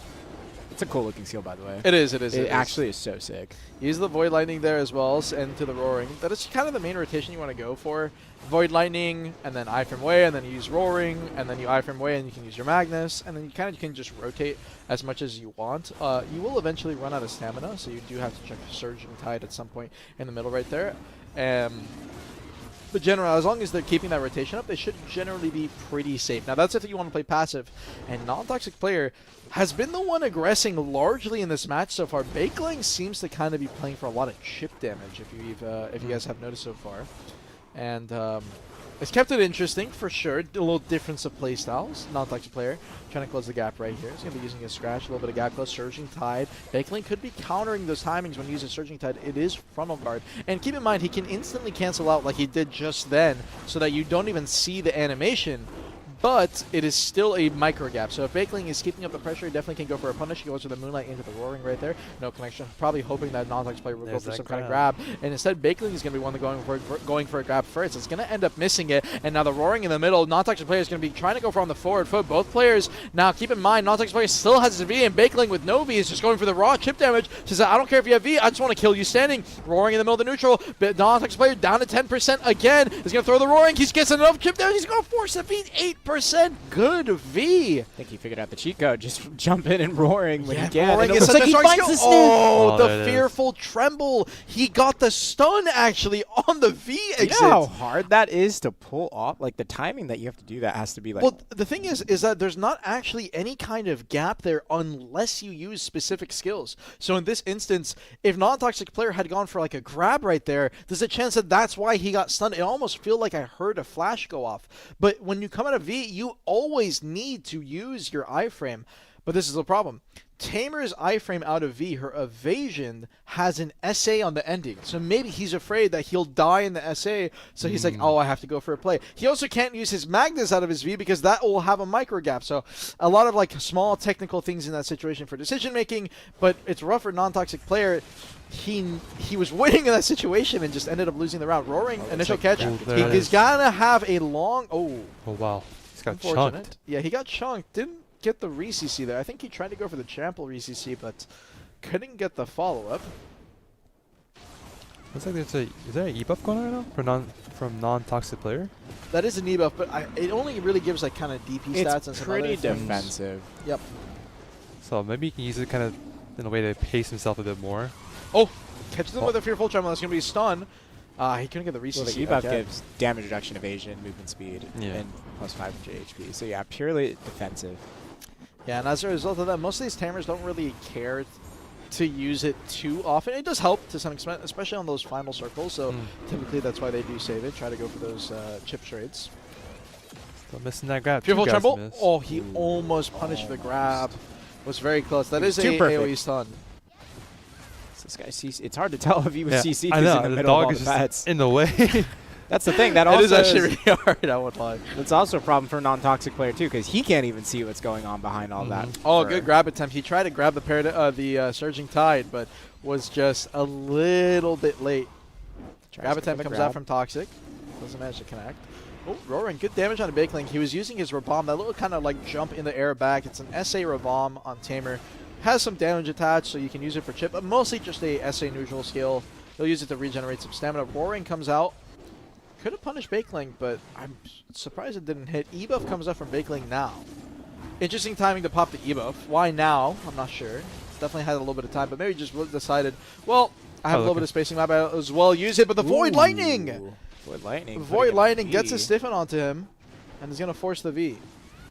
And now Bakeling with no V. We're in the same situation as last time, but Bakeling has been doing a much better job at forcing those damage trades, and Void Lightning is going to catch non-toxic player in this instance. So both players getting caught by the same thing, and the dog's having a brawl while the Tamers are in V. The dog fight in the middle. Oh, good grab! Wait, the dog can't peel. He has no commands running here. It's put on the ground, Roaring to finish it off. That's full SA, and it's going to be enough. Great grab from Toxic onto Bakeling, and we're going to a round 5. Well done. Yeah, game of 5 here. Let's see who's going to be the one to win this and be crowned the Cue the Silver Master Scrapes. Tamer. Huh? Cue the Silver Scrapes. Kills. you know, game 5. But no, yeah, you guys are totally right. Yeah, well, I'm looking forward to see. I mean, like I said, I feel like Bakelong is positioning being more cautious now. But before when the first match came up, he was decimating the opponent, right? And then next, he lost a bit, and now he's kind of like taking it Regained back his footing, a bit. taking a step back, and playing a little bit more controlled. So I feel like he's going to probably try to be more reserved here. I don't know. Going forward here, we're going to have to see both of them play out and see what they're going to do next. Well, they definitely started the start of this match out a lot slower. There's the Roaring, doesn't quite find a catch or chip. Void Lightning being tossed there in the back. Then just returning back to the center. That looks like there was a grab attempt from Bakelong, but he did not find it. There's the roaring again, playing a little bit slower, and there's a good chance that just like the previous matches, this one is most likely going to go down to the final minute. But let's see if Bakeland can find a catch right here. Things are playing off really slow. No grab attempts just yet. As I say that, there's one right there, but it doesn't find a connection. There's the roaring, playing a little bit more reserved. It's an early absorb from Toxic this time around, but Bakeling is holding his absorb. Now, there's a chance he popped it before the gate opened up. And it just didn't. Yeah, and it didn't register, but I'm curious if that's the case or if he's just holding it for some reason. I mean, if he gets a V, and then after the V is popped, then he decides to absorb, he'll have a huge advantage. But the problem is that he cannot absorb in neutral. It's very hard for Tamer to absorb in neutral, specifically because it's a really animation lock skill. You can get grabbed out of it. So I don't know. We'll see. Maybe there's some game plan here in this situation. 1 minute 30. The zone's be closing here pretty soon. Yeah, To the wire. Looks like it's going to be good. Surging Tide from the range. Oh, the Siphon's going to apply right here. Oh, he uses Roaring, so Bakeling will be fine. Surging Tide comes out from Bakeling. Toxic, using his Tree Climb and his Moonlight to try and avoid that. Or bomb right there. Roaring's going to be the first skill used by non-Toxic. Falls up with Surging Tide. I want to say Paradise Surge, but that's a Hashashin skill. There's the grab attempt. Went for the grab attempt. Oh, Roaring almost punished it from Bakelink. He was actually very close also on the Fearful Tremble scratch. Tries to go for a attempt right there. Good avoidance. Bakelink went for the grab. Non-Toxic player just dips out. Now he has grab up. So Toxic wants to go aggressive here. Bakelink understanding that it's going to be popping Void Lightning straight into the Fearful Tremble. Trying to go for the chip. Oh no! The Surging Tide into the Roaring from Toxic just before they engage, and it's up catching him, and now Bakeling is on the back foot once again. We're in the same situation as last time. Bakeling did manage to pop his Roaring in the first. It's a catch back! It's literally just a repeat every single round. Bakeling gets caught, and then Toxic agrees way too hard. Running it 35 here. seconds. This could come down to anybody's game. Any kind of CC or chip. Roaring is going to do a lot of damage on the Toxic. Bakeling's just going to be holding his elbow. If he goes a bit too aggressive, he might be roaring the Roaring from Toxic as well. Moonlight goes into the scratch. He forces to use his Magnus for a little bit of iframe timing. Bakeling, good heal. He managed to get a little bit of HP back by using that Void Lightning. Holds a Roaring in the middle, but Bakeling is still just getting a lot of range shift. He can use his Surging Time for a little bit of FG range shift damage as well. Toxic trying to stay close, goes for the grab. He's still in his Magnus. Bakeling doing a great job of surviving. Toxic trying to go for Surging Time. His own scratch CC. He got the step of the trample for the damage. Oh. Toxic with an amazing catch on the FG from Bakeling is gonna turn it around and win it out 3-2. That scratch was on point there at the end. It looked like he was about to lose that once the grab missed, but man, hey, good job. I mean, not much more to say right there. I mean, it was a close match. It went down to the wire, but at the end, like, non-toxic player, which is an awesome name, became the master tamer. Bakelong, toxic catch of the century, Yeah. actually. Toxic catch of the He century. caught him with scratch. But yeah, Bakelong is going to be second place for now, but there's always going to be another time. These gameplays are very hard to see when it comes to all the effects on screen there, but when we were catching it on our end, we saw that huge dog just kind of blocking the screen there. We could barely even see that the tamer was actually being stunned or stiffened, but at the end they clutched it out and he won the match here with 12% HP overall compared to the 0% being defeated there. With that said, but man, that was pretty much a really close fight there. I mean, Yeah, another game 5. Game 5. Now we're seeing more and more of these game 5s as we go towards the end of the classes of our schedule here. It's pretty nice to see. I know in E we had a lot of back-to-back game 5s. We're surprised seeing it just kind of go What if to you that say very the wire. old school classes have a lot of game 5s? Yeah, newer schools Or are are kind we of saying that they didn't have a lot They of game did, 5s? they did it originally.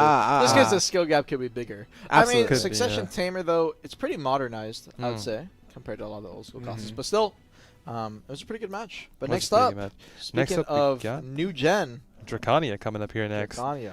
And looks like we have 2 Draconia. awakening ones here. Ooh, we had 2 awakenings yesterday, and I it looked know. like the matches played, I wouldn't say too fast, Mhm. like somewhere in between, like in the 1.5 minute marks. Mm. The class has a lot of movement, has a lot of burst damage. I'm pretty reliant on landing those the grabs during neutral game gameplay. So we're gonna have to see. Looks like we have 2 players, one of the name Unholy, The other one, Authority. and the other one Authority. Is he going to establish his authority, or is he going to give him an unholy experience? I don't know which one it could be here, but let's Hey, high five, high five. You guys are high-fiving, bro. That's crazy. Take me to the brackets, man. Show me the brackets. Hey, that was clean. Give him that. That was a good one. That was a good one. It's going to be a good match here. I was here. Awakening Draconia is definitely a high speed class. The class is moving like a bus, you know. But let's get into the matches here. It's going to be pretty nice to see how they're going to do here. And I feel like it's going to be another game 5 possibly. Yeah, I feel like everything's going to ride on who knows their movement chains very well, who has more discipline on going for those grab attempts. And once you start losing footing on your movement chaining and you start playing like a lot more unconfident, if you go on the back foot, it's usually looking like it's going on the person who's applying pressure who's going to take the win. But who's gonna bring out their A game today? I don't know. Well, we'll see. We got 2 excellent players here determining We have who's the this best. is a bad class, and we have Nerve Dracon God. So Oh man, funny days. which is funny true. I don't know. days. Which is true. Is the back class or is it nerf worthy? I don't know. Looks like we're coming out the gate. Yep, it's going to be 2 Awakening Draconia as he gets Alright, punished. knocked down with the in, CC there. tectonic Re-CC'd right there. here as well too. Ooh, and Another there's CC. I think re-CC. he's about to be capped here, right? Yep, he's that capped. was a cap. It wasn't enough damage, unfortunately. Yeah, Yeah, he's moving punished. through here. Authority punished in his movement. Let's see. We do have a re-CC right here. Is Unholy able to find It was the a win right there? reset. The Savage Decree. Not enough damage, just a bit, but now he's down to 20% HP. And yeah, it looks like they're just trying to. They're just going at it right now, They're full on brawling it out, fighting yeah. in the corner, not even at the center. All right, here we are back in the center of the map, trying to find that catch. Doesn't quite land. Are we going to try and go for a grab attempt pretty soon here? Nope. They're trying to stay as mobile as possible, just so they don't leave that moment of vulnerability. But speaking of vulnerability, looks like you got to respect the authority from Nerve Dragon God, because he found that CC attempt, and with the damage zone closing in, you're going to notice with how fast these classes move, it's very ballistic.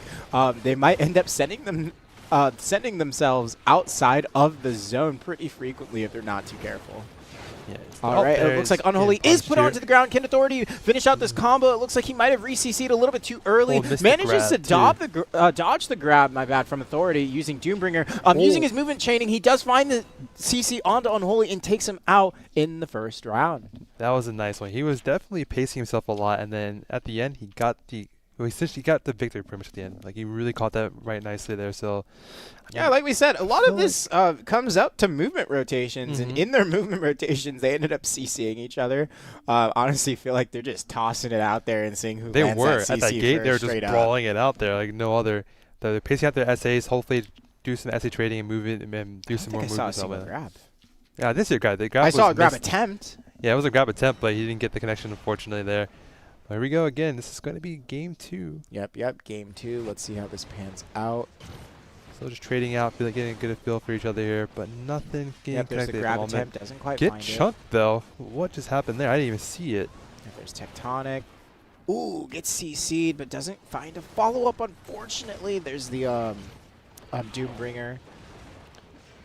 I know in E we saw a lot of Doom bringer to grab, but maybe we'll see that here too. I'm not entirely sure. It was kind of like a more, I'll say meta kind of movement skill to use to short that grab, but I haven't seen it so far. Absolutely. There was Tectonic Slam. Didn't find the catch. Well, And a lot of the time, the core skill as well that it distracts state can be different for the matchup. So it'll be interesting to see which one each one is running. Authority did end up burning his grab right there. yeah, no grabs have ended up landing Oh, just yet. Eva from Oh. Unholy. There's Tectonic. Man, they're just going ballistic. There's another grab from Unholy. Doesn't quite find it just yet.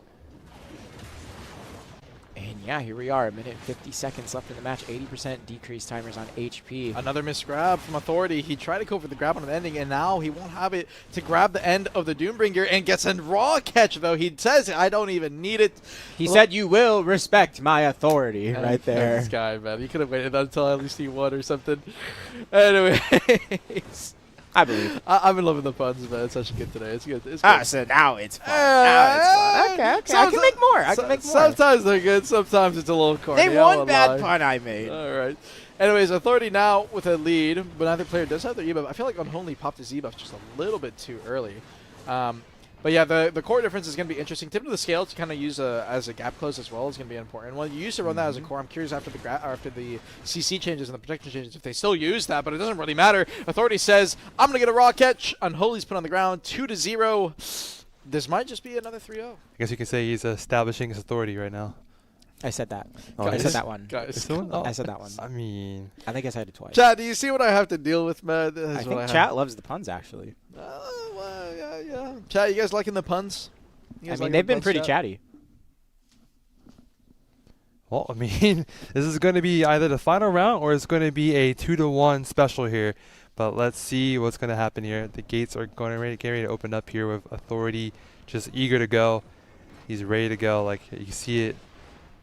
You know, none of them are using the big flight skill. I know why, because it uses a ton of stamina, but it does look really cool. So, you know, I was hoping to see it at the start, but yeah, they're smart for not using it. There's a Doombringer coming out in the center. Oh, I think he tried to grab him just before the Doombringer went off. It was actually a pretty good timing.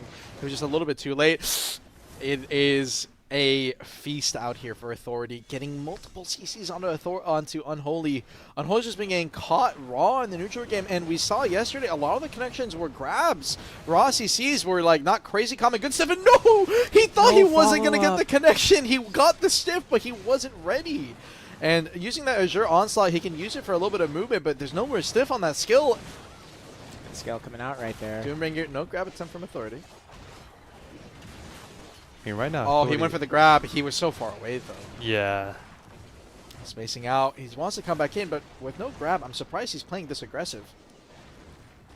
To be fair, they're just landing CCs. Just Yeah. Oh, he's just Yeah. lingering the FG. There it is. Oh, you yeah, that's a cannot do punish. that. Nah, You he's just cannot. lingering the FG. Oh, Oh, he yeah. got the grab reset. Oh, he couldn't get the secondary, though.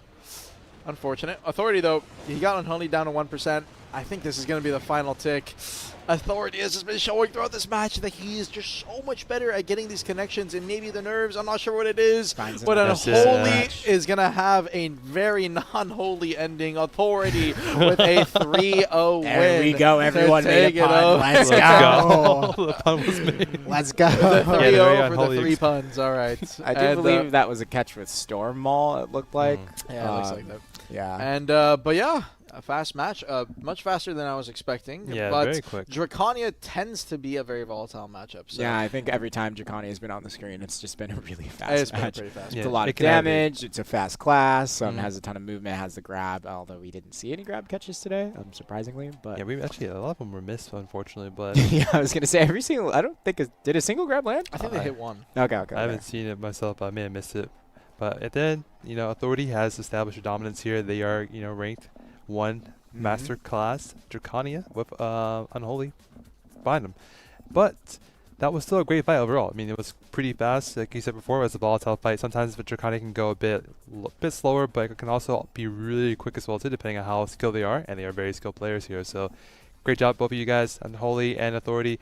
Both of you walking away with some pearls and crons. With that said, we have our next match, Kunoichi. Ooh. This is going to be another high-paced class here, you know. It's double awakening here. We As got expected. good old Stylish versus Donation. Is he going to be Stylish for the skills, or is he going to give him a donation? I don't know. Or is he Let's going to see here. donate him Guys, the win? guys. I Donate the got win? you. Yeah. Guys, Is he going to listen, donate him the win? I got already you. know that there's going to be puns for this one. How about we do no puns for this one, Teal? Vetoed. He's a pizza. I will abstain right now. Okay, all right. But yeah, 2 awakenings. Stylish is definitely the rank 5th AOS for Kunoichi, but there's not much information about donation here. But then again, it doesn't mean that they are bad or, you know, any worse. They definitely made it here to the finals, so they're definitely skilled players overall. Gotta see what's gonna happen here. All right. Now, as we're talking about Kuno, the way that this is going to work is that the game is going to be pieced up into 2 pieces here. So as we're watching, so just keep in mind it might be a little bit awkward as we're watching this. But talking about Kuno for a quick little second, Kuno is very, very interesting, very similar to Ninja, and both these players are on Awakening. So currently, Succession Kuno is actually really strong in terms of chip damage, in terms of neutral game, but we have not seen a Suck Kuno for neither NA or EU for the Master class.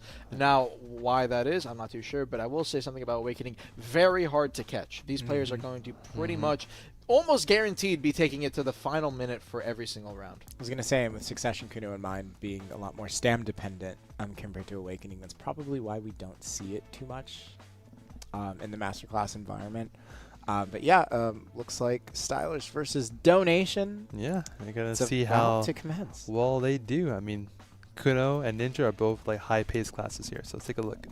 Very difficult classes, Let's too. get it Yeah. underway. Awakening Kuno versus Awakening Kuno. Stylish. Oh, wait. No. Is he on Awakening? Yeah, he is on Awakening. Okay. All right. Tenet Cutter Wait a straight minute. out of the gate. Stylish going to be using his dance right there. Just a little bit of gap close block jump. He ended up getting a catch with a DB, the bowling ball. He's going for the secondary right here. He could be using...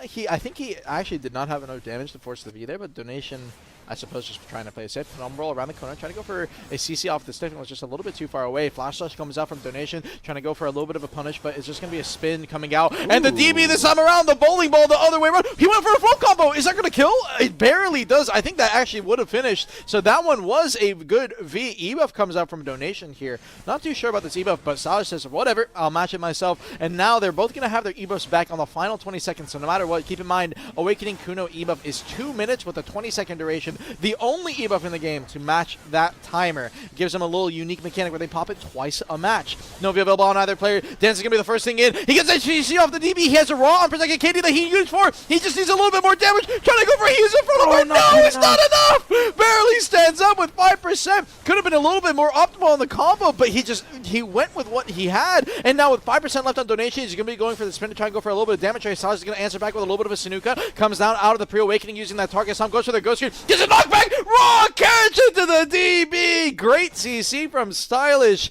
And is going to be the first round going over to him. Not only a great CC, but a good job that not taking risky opportunity, like not trying to do anything risky, even though his opponent was literally 1 HP.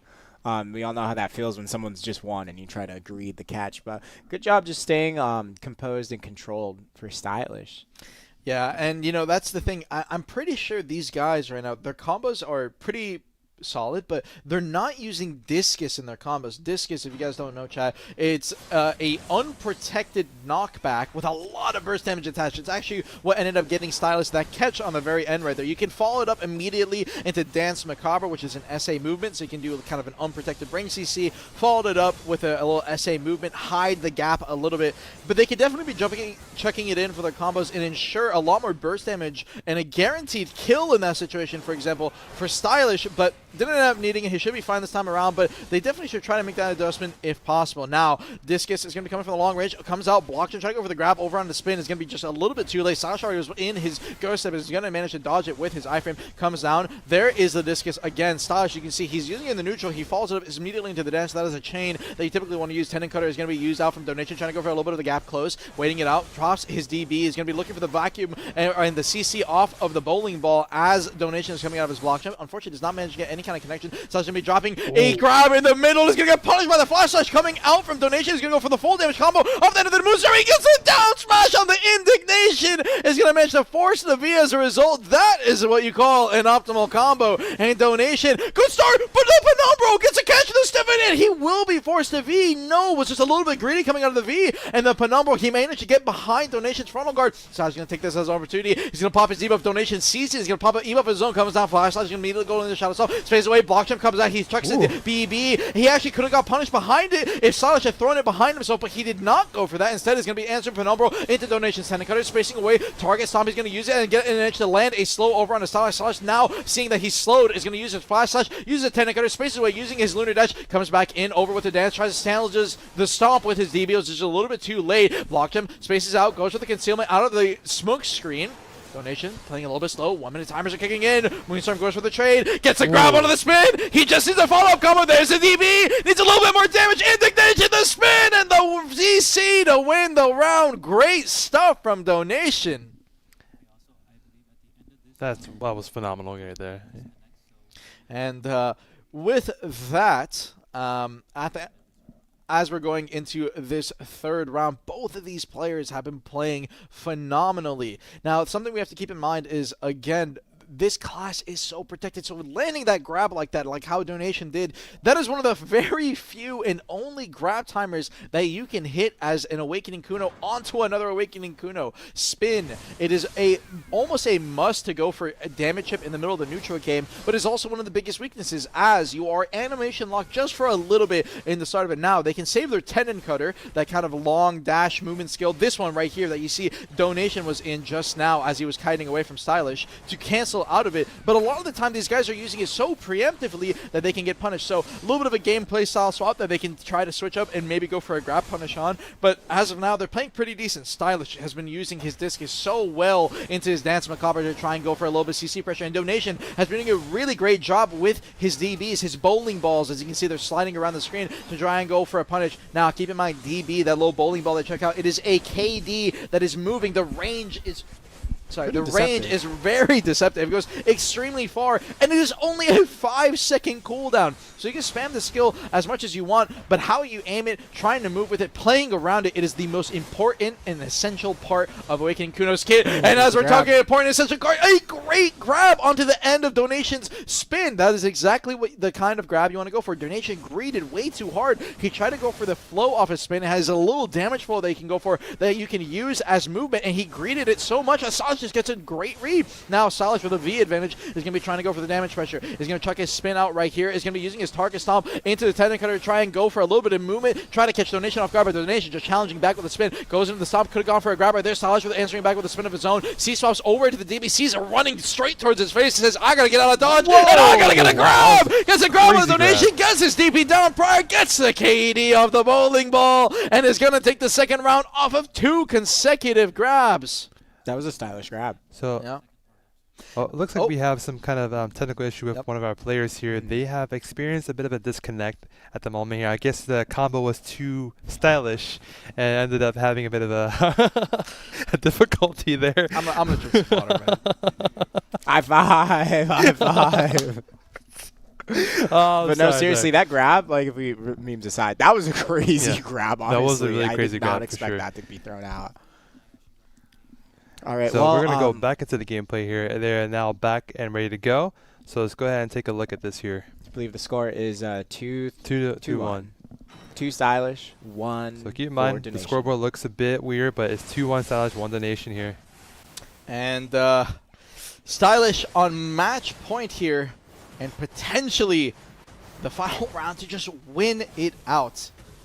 His grabs have been absolutely phenomenal, by the way. I mean, grabbing Awakening Kuno as Awakening Kuno, it is actually pretty hard, and you definitely have to keep your eyes open. Donation had a round, and he definitely has a chance of winning, especially if he gets Penumbra catches like that, but not with the combo. No, he floated for the re-CC. He insta-capped him with the knockback. A fatal mistake. He had the setup easily to get a full combo damage to force the V, and Stylish is probably grinning, running away with that. Now is going to be turning it around, goes to the block jump onto the end of Donation's DB trying to space away. He's going to be linking his half-punch slash, trying to get a little bit of stamina back and popping his attack speed buff. Goes straight into the end of it, end of the bowling ball. The DB coming out of Stylish needs to be careful. He can't get KD as he's using his ghost screening right there. He's going to be using his Dance Macabre, try to go for a little bit of gap close. He actually dashed forward with his target Rabomb to try to go for a little bit of a slow. He's going to manage to land on the Stylish, but that slow is already wearing off by now. So Stylish resetting. He's going to check out his DB. He's going to go for a little bit of a slow right here. Just using his spin. He's mostly using as SA lingers when he's on the range distance so that in case Donation comes in for a fast grab, he can immediately react and try to get out. Block jump grab comes out for Donation. So now with no grab available, Stylish wants to play a lot more aggressive, and he grabs a flash slash! Oh my god, what a grab timing!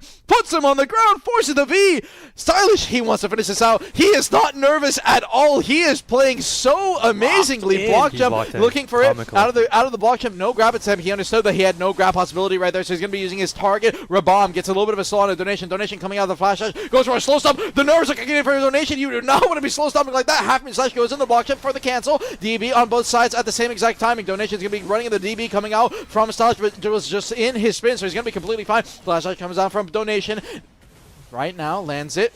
DB, Dance Macabre from Stylish, weighing it out. There's a DB trying to aim it towards Stylish, but Stylish is just going to space away. Managed to land it slow on a Donation. He's going to try and engage here with a Penumbra, or maybe a Shadow Storm. Goes for the Ghost Screen. He thought that was a little bit risky. DB almost landed on the Donation on the end of his grabber. There's Stylish once again. Anytime Donation hasn't had a grab, he's gotten a grab opportunity. Goes for the sub. He misses. And now with no grab available, both these players are going to be desperate going for trip damage. He can try to use the Discus if he wants to go for it. The Flash Slash catch! The stop to confirm! And no V on either side. Neither player has an E buff on the last 10 seconds. Here. I think they're still coming up with the Penumbra! Oh my god, he caught him out of the V! He couldn't get the secondary! A lot of chip damage! He managed to use his dance to get away. Stylish already burned his grab out of the watch right there. He's down to 10%. He pops his E-buff to try and survive. He's using his Penumbra. Goes for the little bit of movement. He's going to eat a lot of chip damage from the spin, but he dies in the Tendon Cutter! Wow. combination of Fatal Tendon into Stylish's spin, and the match 3-1. Despite saying 1-0, Stylish already had a 2-1 lead. 3-1. Congratulations off of a clinch of a win. That was insane. Was insane, honestly. Those were really good CC opportunities the round before with the grab, but this time just finding those catches at the last moment. Yeah, unfortunately that combo from Donation where he landed the CC at the very start, like you said, Armin, he ended up using a float, I believe, instead of a... Yeah, he went stiffen, and then he went knockback, and then he went float. He could have KD'd immediately off the stiff, but I think it's just the nerves, man. Definitely a fatal blow to his damage. Yeah, both of these people are amazing. We have Stylish and Donation here. Stylish becoming no fatal the blows master, Kuno, and Donation falling behind in second place here. Congratulations to both of these players who came out today and performed excellent. That was a really cool match. Again, Ninja and Kuno are super high-paced so fun classes, to man. watch. Yeah, they're really high-paced and really aggressive classes to see. And it's awesome to watch them play here on the tournament screen here. It helps that we have a phenomenal caster. Well, we got We Armin. Really good job. I don't know how this guy is casting out 20 skills a second. I know. It's actually crazy. Someone said yesterday you're like rapping pretty much. How about Rap you speaking? god. Yeah, little auction commentating. Yeah, literally. But all right, we have our next round match here is going to be which class? Which class? Yeah, which? Okay, listen, you can't use the same puns as yesterday, man. Not everyone was here. Not everyone was here yesterday. That is true. We have, I believe it's Succession Witch versus Awakening Witch. Oh, wow, okay. Yeah. Is that the same matchup we had yesterday? I think it is, right? Wasn't it both Suck? Yeah, I remember making a joke about Awakening yesterday. So okay, yeah. There was an Awakening. I don't remember exactly. I think Suck did win yesterday, though. Suck did win yesterday, yep. So well, the Suck is unlike Wizard, Awakening Witch does not have a grab. Oh, no, yesterday was Awakening versus Awakening, wasn't it? I believe it was Awakening versus Awakening. No. We'll run back the clips later on. I don't know. We'd have to check. So many matches. Someone in chat will know. Someone in chat will know. Who won yesterday? Someone in chat will know. Well, we have the rank 1 Witch versus the rank 2 Witch AOS. So oh, wow. Succession rank 1, Awakening rank 2. So I mean it's going to be pretty tough. Good match. Yeah, I mean, they're right next to her. We have Anna versus Sorrow XD or Sorrow_XD. I guess maybe they're looking forward to this match here. With that said, a game is ready here. Let's get ready to look at this game. Absolutely. Anna versus Sorrow XD. What do you think is going to win this one? Succession or Awakening? I want to say Succession, but I do love seeing the Awakening specs come out on top, especially because, Arsha weapon skin. It's an Awakening weapon. I'd love for the Awakening player to get it. Yep. All right, here we are doing some damage trades here in the middle. Awakening Sarah just standing in the center. Doesn't get CC. Throws out Gore Roll. Doesn't find a connection here. You can see that Enna's just dancing around in the outskirts. Throws the Fireball. Doesn't find a connection. Sorrow TPing behind him, trying to find some chip damage, but doesn't find it just yet. And it actually looks like Sorrow's going to be put onto the ground. I'm not sure if this is a well-optimized combo. It didn't look like he had the re-CC there just yet, unless I missed it. There's the Meteor coming out. Enna opting to go towards the wall, just protecting behind himself, but it's not quite enough distance because Sora was able to TP behind him, use the lightning play skill, and put Enna on the ground, but he's not going to be just yet. There's a Spirit Bomb coming out. There's Gorewolf. Doesn't find that damage connection as Enna TP towards the center. Here we are just trading here. It's a little bit of Harry Potter action in the center of the field. Nice recovery, though. He went from like really low to just back to where he was before. Back to full. I mean, Mage has heals, but it looks like, yep, Sorrow's going to potentially take some back attack damage there. Not well positioned. Sorrow going towards the center. Right in the barrier, knocked down. Oh, he got back up. Yep. Here's some more damage trading here. Enna just trying to refine their footing, but not quite just yet. Oh, but he did force out the V here, actually. Nice job there by Sorrow. Looking out for the sniff here, getting behind the corner here, and his heal is up by Witch over Wiz. Yep, and Enna taking a lot of damage as they come out from behind the patio. Opting to TP towards the middle here again. I'm trying to regain their footing, but unfortunately Sorrow just has the HP advantage right here. Let's see if he's able to find a catch. Doesn't quite find it. Enna going towards the side, taking a lot of damage from Sorrow, but TPing to the side, trying to heal themselves, trying to regain any type of footing they can, but it doesn't look like they're in the best position right now. Pressure's on right now. He cannot escape it. He's taking so much damage. I think Enna's going to get popped out here. He's at 5%. Is he going to be able to live it? No, unfortunately, Sorrow is going to chip him out and going to take the first point. Yeah, I mean, and it was taking a lot of damage there, and then at the end he had not much HP to kind of play with. I think maybe his frontal guard may have broken through because he was still taking damage through the frontal guard, or it could have been just the AoE damage kind of hitting through. But man, it was yeah, it could be that, but definitely a close fight right there at the end. I mean, it ran towards like the 1 minute marker here. It may run it back again at the same time, but we'll have to see how it plays out here. I think Sorrow XD, he has the lead so far, but there always are upsets here, so we never know what could happen as they run through the middle here. Let's see. Oh, we got, alright. They're teleporting in the middle. Try to use the Velocity Pulse. Nothing connecting here. Yep, Sorrow just recasting towards the center. Doesn't quite find a catch just yet. There's going to be a lot of damage trading back and forth between the two of them. Tries to go behind and find something. Enna retaliating with the TP away, throwing out Meteor, but doesn't quite find it. Sorry, not Meteor, but Fireball.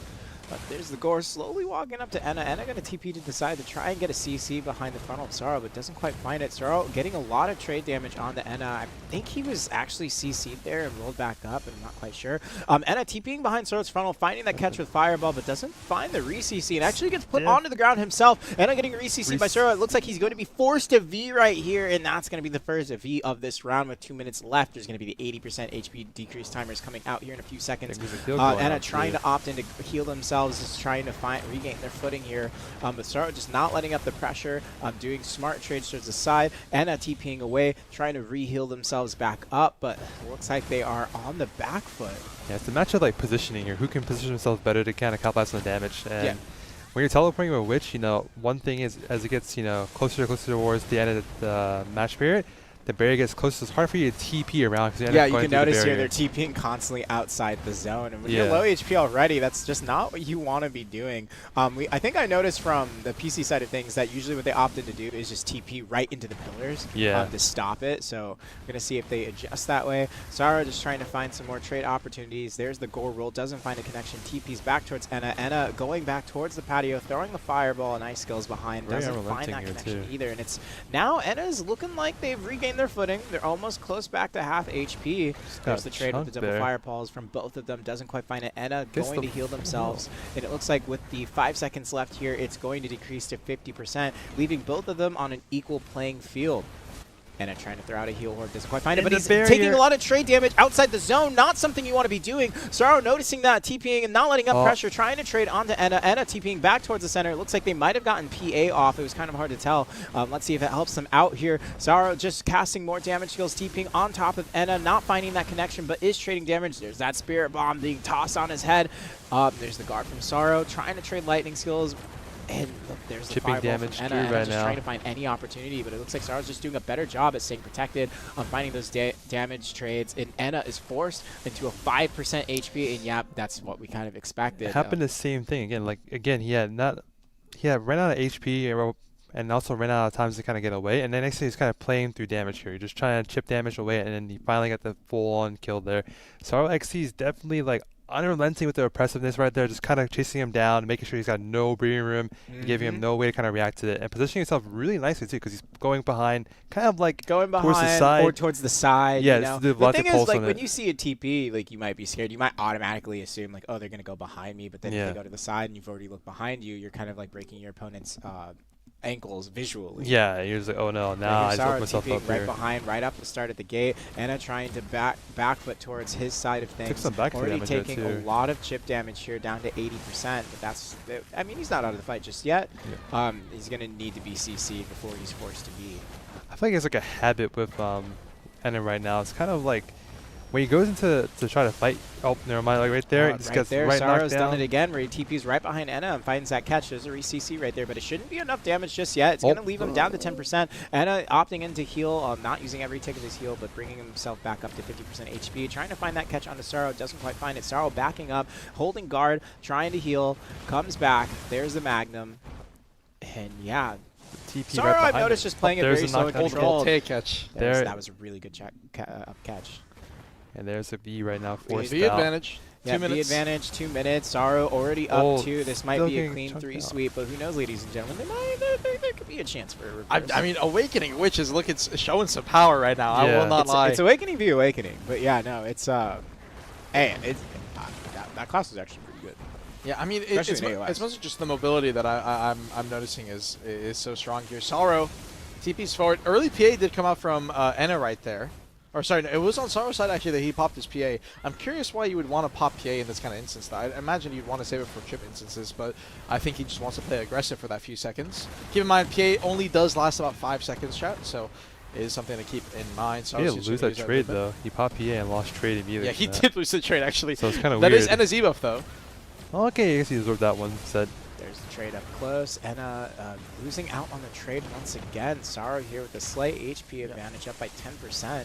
Enna on that Suck Witch, just doing so much damage in the trades, but he has been losing the match so far, and he's going to use the Mass TP to try and space away. He's so afraid of this Awakening Witch damage. And he gets caught off guard. No, he's trying to go to PA. The PA isn't going to save him. It might just be too much. It is. Too much. The PA, I don't know what he used out of it. Keep in mind, PA is SA, but Sorrow is just going to get the finishing blow, and the Awakening Witch takes the match over the Succession. Yeah. I mean, that's how it is. I mean, he played it really nice, spacing Sorrow away. played perfectly, honestly. Oh, yeah. He won all the trades, was constantly abusing Enna's frontal guard or forward guard throughout that entire match, just constantly breaking his ankles. It just felt like he really knew the matchup really well. His positioning was really well done too. I mean, he kind of like always sidestepped it a lot and then got him right through it. There's like that sweet zone where like he's literally like perfectly on the side where it feels like he might be slightly in front of you, but he's not. Like he's still able to catch you with those CC abilities. Lucky, but congrats to Sorrow XD. You are the Master Witch, followed by Enna. You are second place, but don't worry, there's always next time there. That is a great match again. You know, witches are really hard to play in my opinion. I've only played a bit of a wizard before, and I've never really liked the class. More so, you know, the warrior. That's my Unga Bunga mentality right there. This But, you know, guy is reminding me of the Lemuria plays. I gotta make sure. He is actually the Lemuria of Warriors. I will not lie. It's a good one though. It's a good one. Well, we do have our next class coming up here. It is, as you mentioned before, GM Lemuria does love Ranger, and we have the Ranger class next up here with Refute and I'm gonna say A as the name. Aya, we'll go Aya, let's go A? We'll go Hey. A. I believe they're both Awakening Rangers here, which is interesting because before yesterday we saw both Succession Rangers. This one should be hype. Yeah, it should be Succession versus Awakening, correct? No, there's Awakening versus Awakening. Oh, it's double Awakening. Got Yeah, it. it should be double Awakening unless they changed it recently. But yeah, let's get into the match here. We got, you know, Awakening. We have Refute as the ranked 3rd Ranger for AOS, but you know, nothing so much on A right now. Doesn't mean that they're any less better. They made it here so far, so let's get ready to look in the match and see how they perform here. But it may, yeah, I think it's definitely both Awakening for sure. Refute is Awakening. A may have changed his Succession, but I think it's both Awakening so far. Let's take a look here. And we're about to get underway here, and as our match is about to start, let's talk a little bit about Awakening Ranger. One of the main core skills these guys are going to be running right here is going to be Waltz. Now, Waltz, what it is a mobility-based SA knockback skill. So if you throw any kind of frontal guards, you're going to get completely caught off guard. You definitely need to be careful as you're using Waltz out there. On top of that, she does have a lot of access to iframes and SAs. That is one of the big things when it comes to Awakening Ranger. And I believe we have the game underway and ready to start. So let's get it. And as this match is starting off, yeah, but a lot of SAs available, a lot of iframes available. Rushing Wind is going to be one of their primary iframes that they're going to be using to gap close. And the speed of their mobility is so fast. Early ES is going to be coming out right here. Goes with the Seesaw. Wall's already going to be training. Rushing Wind, playing in the neutral game, is going to be trying to go for a little bit of evasive stub arrows if he can. BG, Blasting Gust is going to be one of the main neutral catches if they want to go look for it as well. Shotgun in the middle of the neutral. Goes for the Waltz. Once again, no catch. Vine, not one of their other protected skills, and they're waking. Ale's going to be the first one to try to go for a grab. It was a little bit too late, though, to fall on the punish, though. Refute could have gone for the punish right there. Waiting, Rushing Wind is going to be going for a little bit of the linger. Now, just playing a little bit of that neutral. Holding off. Using his Wind Blade. Going for FG lingers where he can. ES. Weighing it out. Refute needs to try to go for a gap close if he can and try and land a grab. Rushing Wind. Go for the grab. No! He just pops an Elven Rage. Catch up with the Elven Rage. Goodness. That is not something that you expect to see. He was just holding his S block. Was greeting too hard. He might have got knocked back by the Waltz is what potentially happened. But either way, A now down to 30%. Novi available is going to be going for a hard chip damage in the middle of the neutral right here. Refute trying to do the best he can using his Wind Blade. Weighing it out. ES. Ale is going to be using his Waltz into his Rushing Wind into the neutral while he's in that ES, but ES has full iframe. There's no reason to burn all of your CC spam in the middle of that. holding it off, trying to go for the BG in the middle of the neutral right there. Does not manage to connect. 1 minute 40 seconds. Is going to go for a little bit of wind blade. Use his Shift E, his iframe, his Spirit's Haven to try and space away. I'm sorry, stick users. I'm still used to the PC inputs.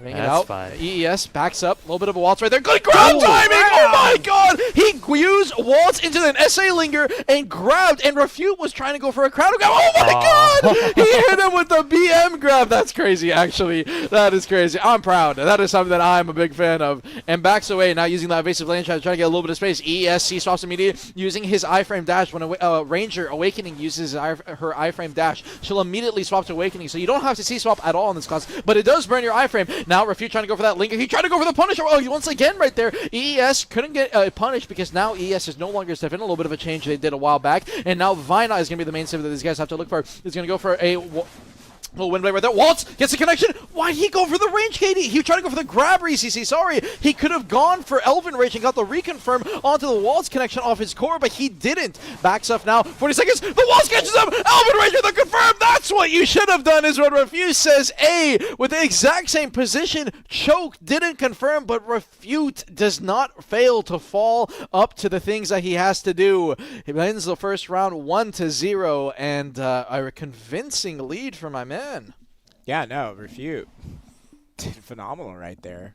Yeah, the flag wave is crazy, actually. Yeah, That- I was expecting that. I was like, oh. Armin, you used to do that a lot of times back in the day. I used to do that every A time lot. back in the day.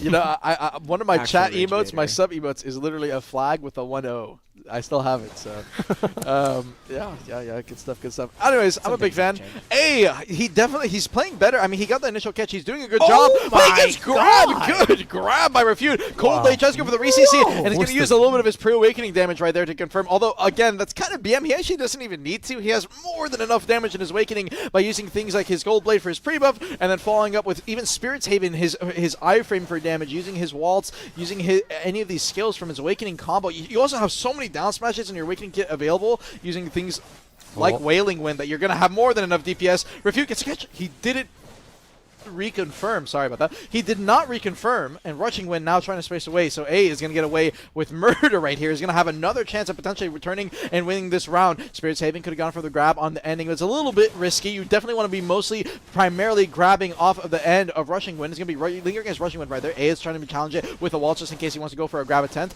Both players training at the exact same time. Rushing Wind! He punished the grab! Reads the Rushing Wind grab coming out of A. Refute. He doesn't confirm again. I don't know what he's going for his combo. He's ending with a shotgun. I think he's trying to go BG. Maybe he's misinputting, but he's choking way too hard. He can just use Elven Rage as his re-CC.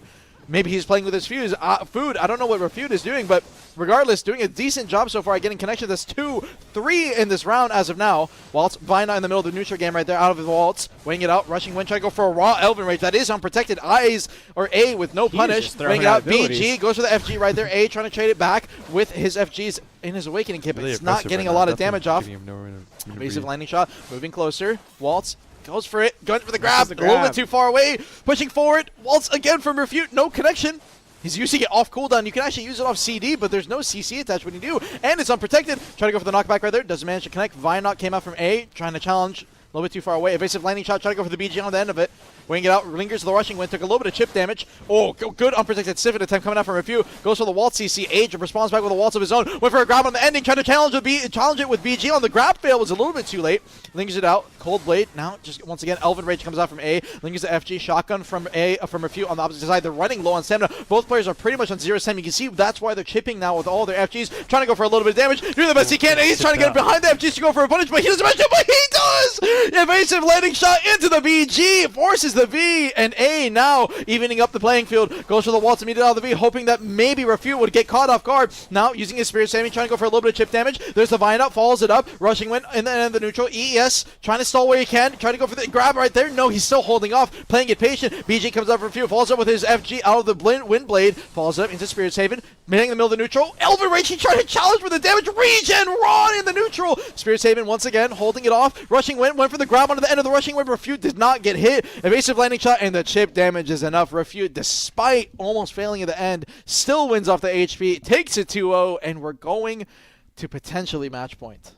Little worried there, honestly, seeing how Refute was playing. He did end up winning 2 matches in a row, but as you were saying, I'm not sure if he was playing with this food earlier or if he's just opting in to play a little bit more risky.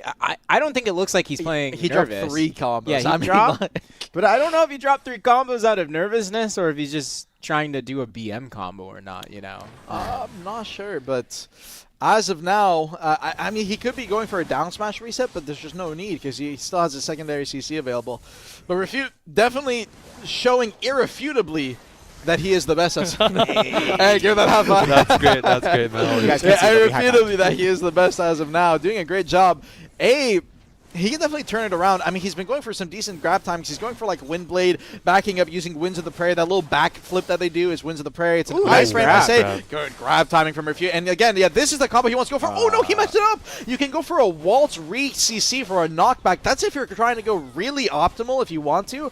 But he has more than enough damage. Ranger's really squishy. You don't actually need to go for that optimal of a combo in this situation. So Refute, another drop combo, another situation where A is going to get away. And this time he didn't even have to V, so still a V available, is going to use his evasive landing shot spaces away, try to go for a BG, didn't manage to connect. Refute is just waiting while A is in his EES, trying to go for the CC timing on the end. When you're in EES, those little side flips, you're kind of just like committing to an iframe. There's nothing you can really do out of it. Once again, evasive landing shot using that pre-awakening movement. Refute trying to go for the middle, dodges the grab with the iframe, and then he's going for a counter grab on the end timing. Really good stuff from Refute. Good attempt, but couldn't get the punish, was just a little bit off backflip. Pushes forward with the Spirit's Haven, trying to go for a reset up, a repositioning. Went for the BG, immediately saw it C-swapped into his awakening. Refute's mechanics are just off the charts. We've seen one good Ranger come out of console. That's going to be finals, and we might see a second one on Refute. A connection on Ace. Except the combos. The combos still need a little bit of work. Refute now 2 CCs in this match so far that he has gotten the setup, and I'm getting me hyped up only to drop it. I mean, he's getting a Waltz connection. He's getting CCs off of grabs. He's counterplaying. I'm not too sure what it is that he's looking for, but it almost feels like he's playing with his foods, and A needs to try and turn it around and prove that I'm not going to get messed with. Rushing Wind in the middle of the neutral, he's just lingering, he's holding his S block, he's trying to get a little bit of stand back. A is going to be burning through a lot of his stam in this situation. Refute trying to push forward, went for a waltz challenge, but A was still just lingering his SAs right there, so no connection. Uses his movement, backs up a little bit, using that pre-awakening movement, went for the BG, connects! Great FG came out from A if he wanted to go for some kind of chip damage, but Refute just was already repositioning, using that evasive landing shot, following it into the BG, and A with no V available. He hasn't been getting CCs at all. He hasn't been getting connections at all. But Refute has just been messing with him this entire time. Vianoc went for the raw Elven Rage. No CC connection. Spirit's Haven got us a little bit of back attack onto the ending right there. Rushing went out of the end of the waltz. Ace was just way up too far away to try and get any kind of damage off right there. Vianoc goes straight into the waltz. Falls up into the rushing went on the ending right there. Straight into the EES. He's not going to get punished out by Refute. Refute is going to be using Winds of the Prairie. Goes straight into the Furious Haven. Evasive land shot. Trying to reposition, but he just gets the grab off the ending. He's messing with him. Oh, yeah. He's messing with them. It's a stun, the Cold Blade to finish it, and a 3-0, a convincing win. And that is going to be Refute. Proving Irrefutably. Yeah, I was going to make that fun. That was good. That was Good fun, good fun, good fun. Going to be a Ranger Master. That was pretty toxic. That was pretty toxic. I mean, yeah. He was waving. I mean, Instrument was waving this flag. I feel like Refute was just, trying to play him like an instrument the entire time. Then, waiting for him to kind of get low and just, I'm going to just keep you here for a bit more time. Because, I will say, you're though, going to BM, go do the same thing. to see a grab being thrown out in the middle of combat and then to instantly grab that grab is kind of crazy. That like was the awesome. the timing on It's it was reads. literally like he would see it and he was actually reacting to that.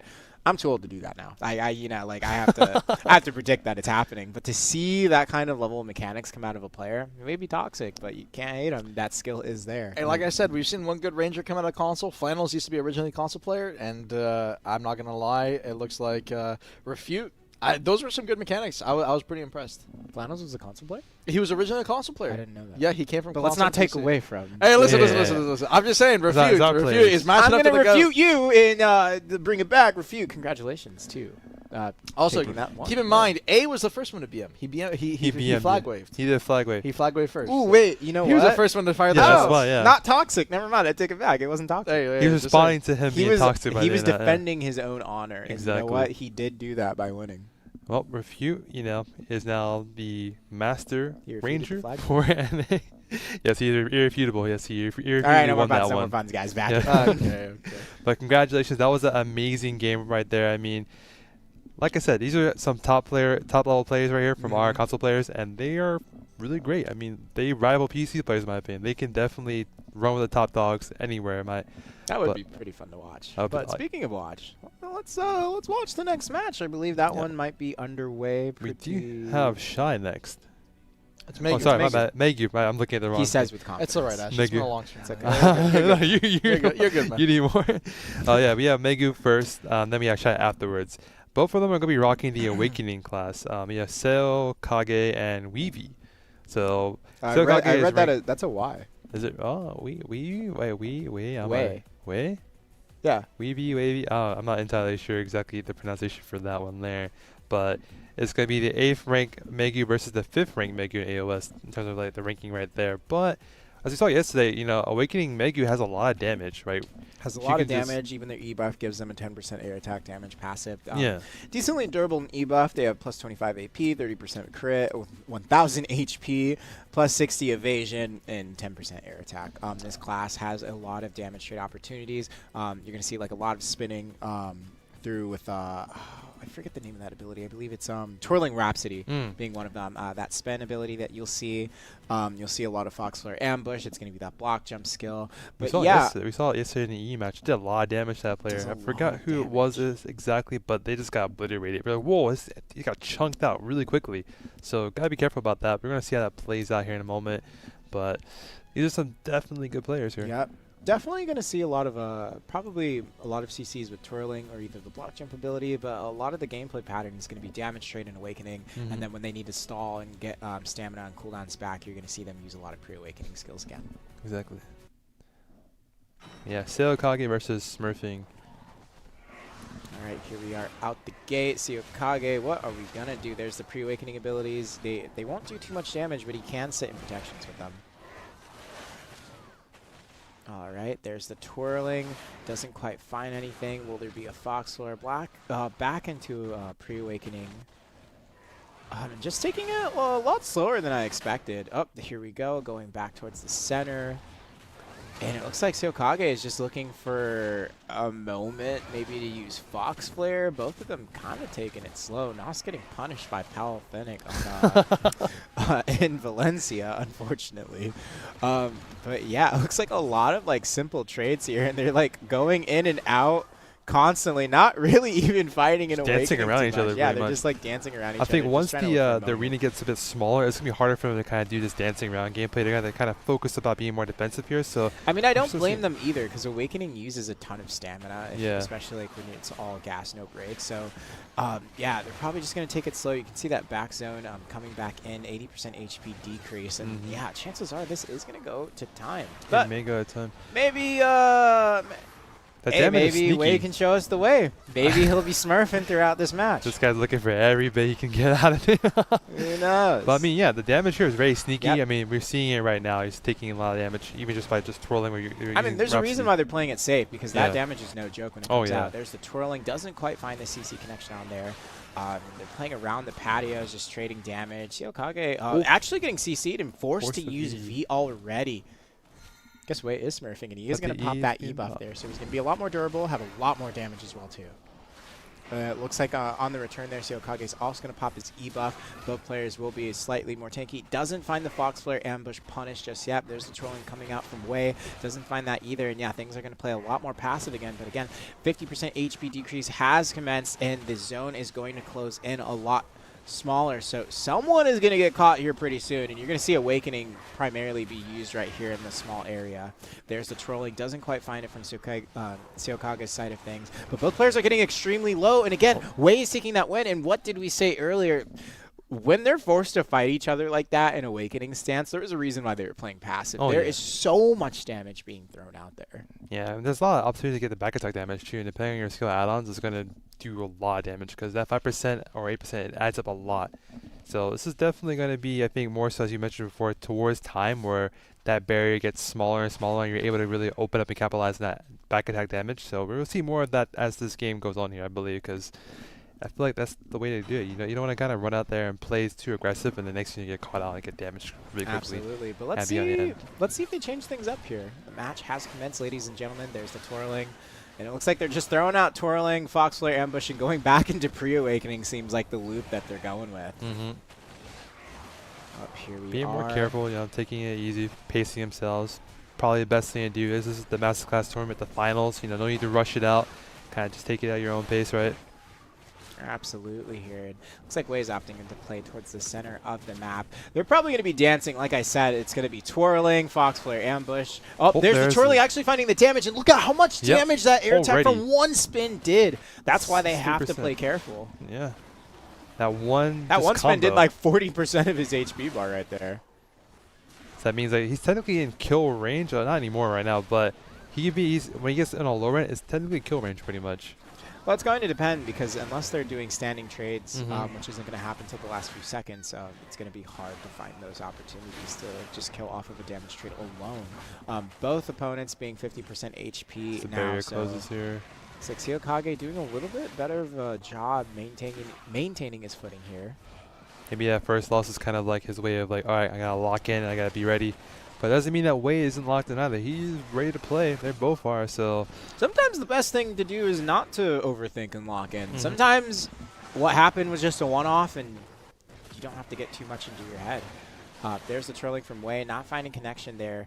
He's just going to go off the back foot. There we go, playing that, playing in pre-awakening after the spin, after Fox Flare, and just taking it easy.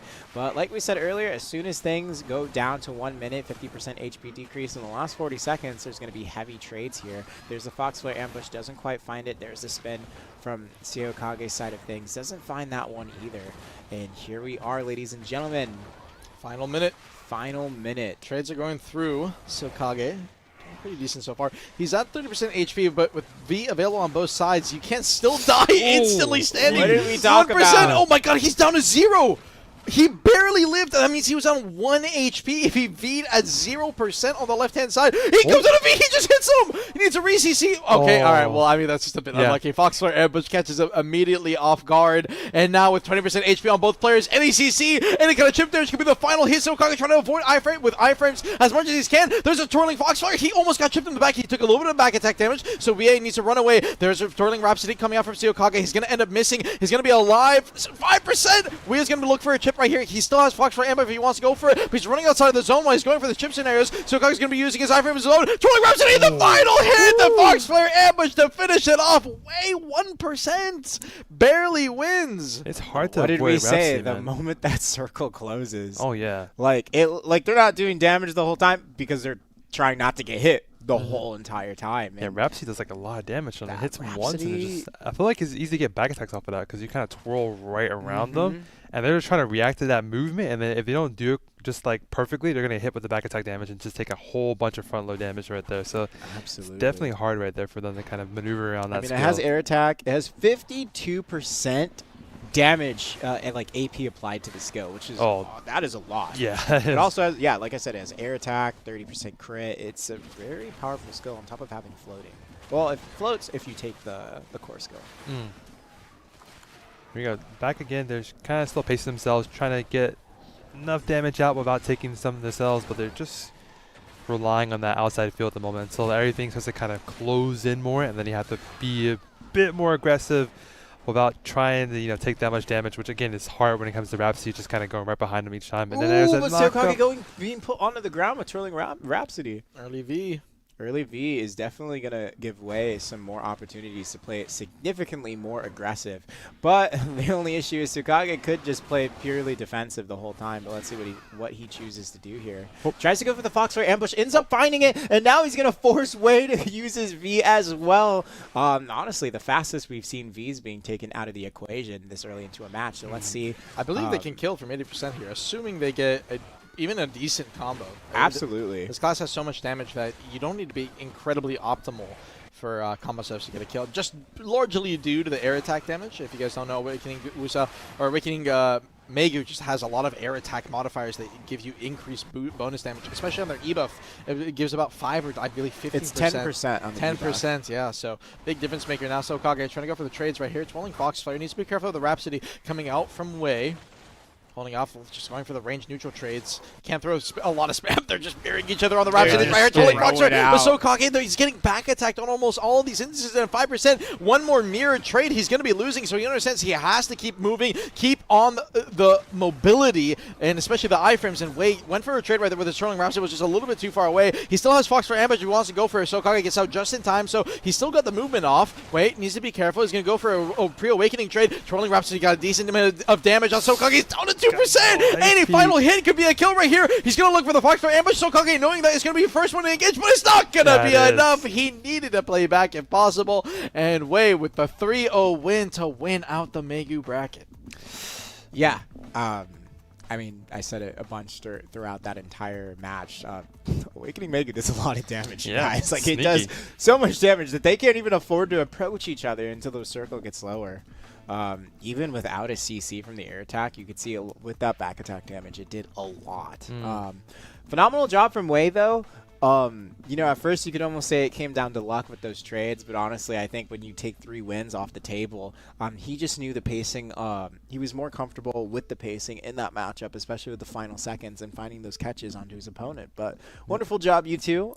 Wei taking that dub from Siokage. The master. And yeah, let's look at that bracket. Siokage and Wei taking the final win in that matchup. The master Maegu has been crowned. Has been That is phenomenal work from both of these guys here. With that said, you know, like you're saying before, that match was definitely like. I definitely just find it an sneaky exciting matchup when the zone closes and they're forced to fight. And I don't even blame them for how they have to play because with how much damage is being thrown out, It's like, sneaky, you man. have You to know, be it's careful. unexpected. Whoa. It's tough.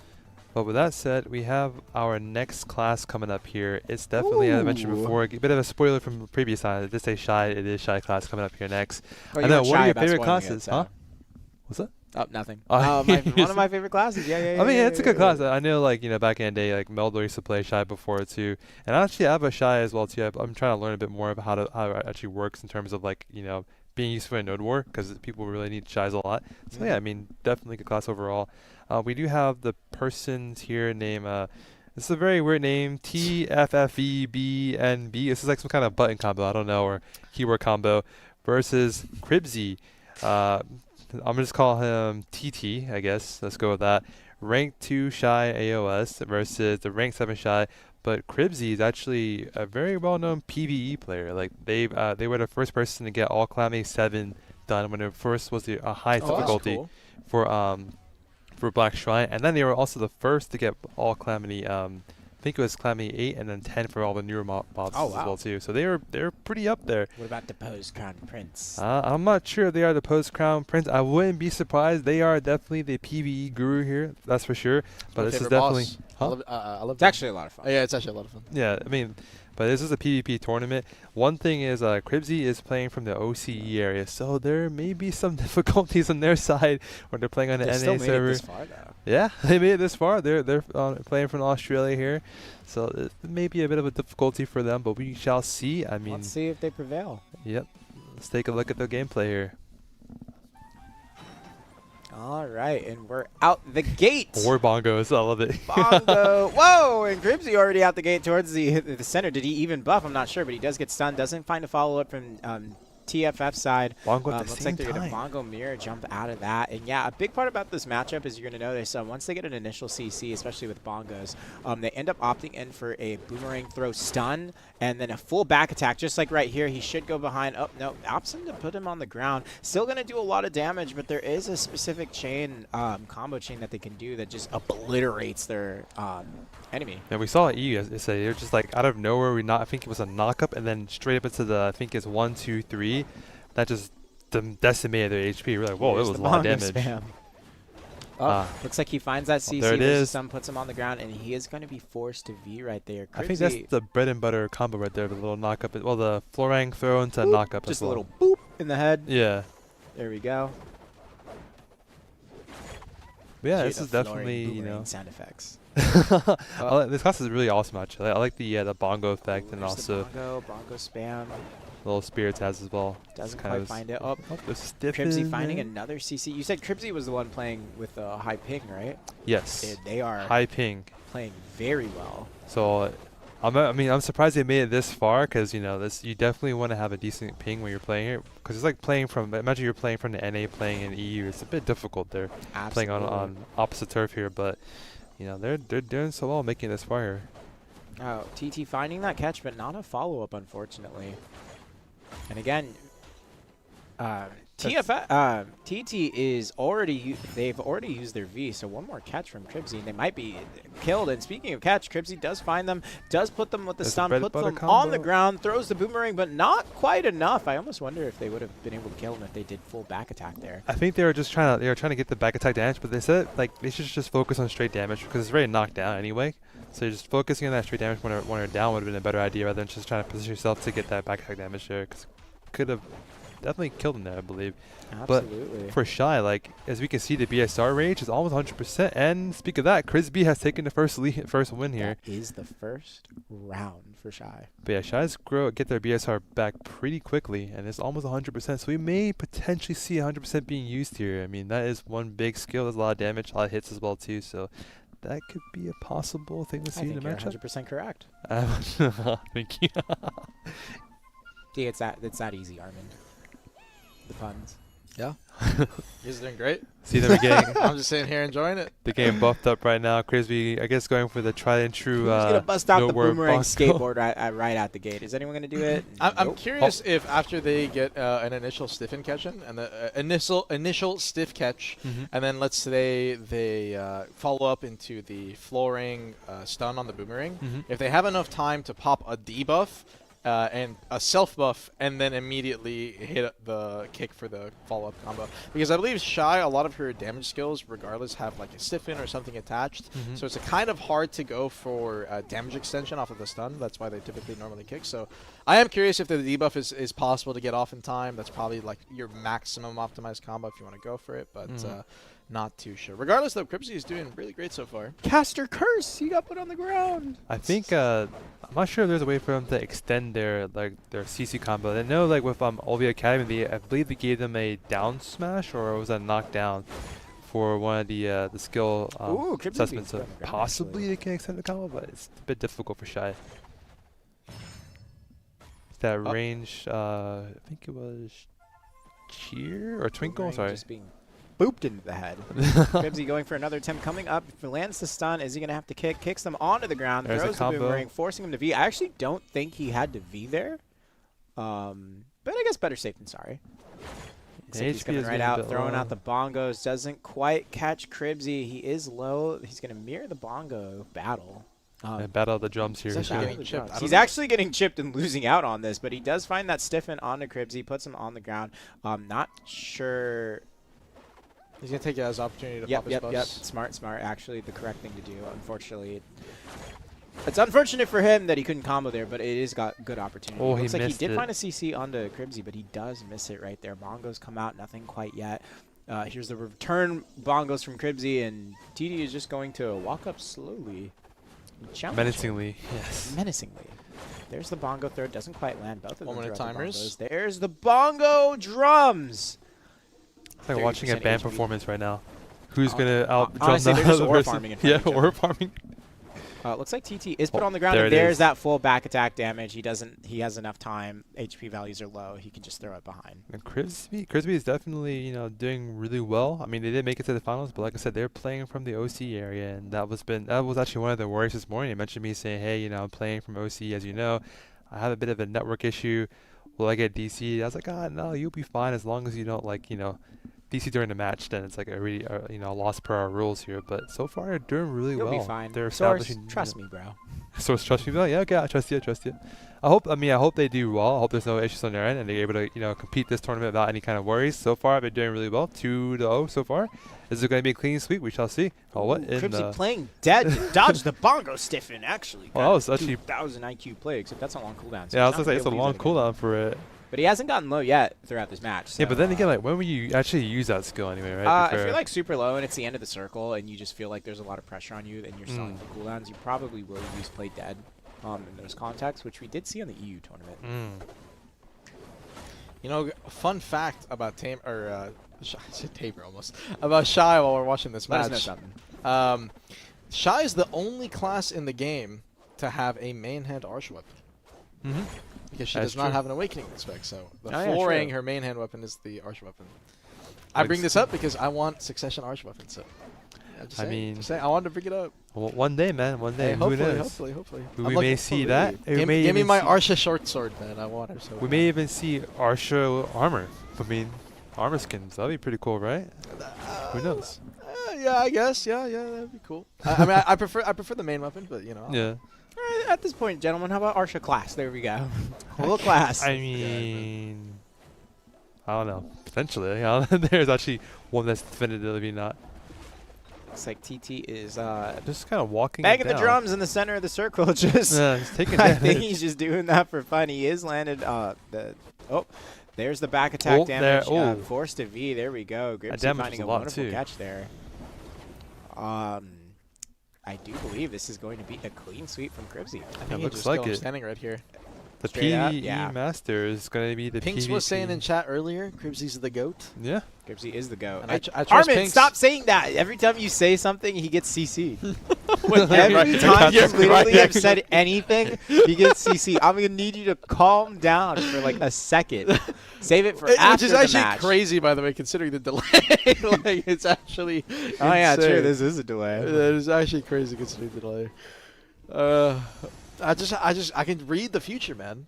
I can just Guy tell. watched the VOD before. I casting. pre-watched. It's crazy. Pre-watched. Yeah, Cribsy Final just- 40 seconds right here. there's Cribsy, the is he going to manage to bongos. finish it out? He's going to get stiffed by the bongos. I don't think he's going to cancel out here in time to get the CC, so he's just going to triple stiff him off the bongos. Definitely not the ideal situation that you would want, but he is low enough now that Muri can maybe get enough damage to kill Cribsy out here. He's going to try to get behind him for the back attacks. He almost got the 7. No, he's going to get the follow-up. And now 20 seconds left. Cribsy is winning on HP. He's just going to bongo trade, and since it's a bongo trade with Cribsy being higher on health, he will just be winning in this situation. And Muri, unfortunately, not going to manage to get enough damage. 10 seconds left. Cribsy should just have the finish out for the win. Cribsy, And my the goat. 3-0. Cribsy, my goat, is going to be winning up the Shai bracket. You know what he Congratulations. said? You know what he said? Those 3 rounds? He said 1, 2, 3. Oh my- this guy. That was a here. good one. That was a good That one. was I'll good. give, I'll One, give it two, that one. three. That was pretty good. That was pretty Well, good. we have our PvE monster becoming the PvP champion. Monster as well. I mean, yeah, PvP champion. He's They the are the PvX crowned monster. master Shai. Cribsy, as we know, I believe he was versing Mori as well too. So both of them are really good Shais. But yeah, at the end of the day, Cribsy came up Oh here my and god. won. Wait, okay, no one understands why I just got hyped. Okay, wait. Go explain. I'm sorry. Nirvash Type 0. Oh, okay. You're. It's from an anime called Oneka 7. Yeah. You're the GOAT, just so you know. I noticed that reference. Anyways, continue. That's my favorite anime. That's my a good. bad. Oh, that's actually a good show too. But yeah, congratulations to Cribsy over there. You are the master Shai. You are a master Shai in PvE as well too. So both aspects of PvP and PvE. With that said, they're gonna be walking away with a nice, sweet, amazing pile of pearls and crons. 150k pearls, That's a lot of- 80k crons, and the Arsha permanent weapon skin as well too for lifetime use. So that's gonna be fun as well. Doesn't mean that TT or Mori has not come away with anything else. They also going to be receiving 50k pearls, 50k crons, and also the 180-day Arsha awakening skin. So it's a pretty good deal right there. You can still flex for about 6 Absolutely. months or so. With that said, we have our next match as Sage, but we're going to take a bit of a short break here, more so a 20-minute break, I should say. For our casters here, they've been speaking a lot, more so And Armin. for the audience, my man- everyone's my man's, probably trying to get up. So everyone get up, stretch, Yeah. drink some water, use the restroom, and we will be right back. Exactly.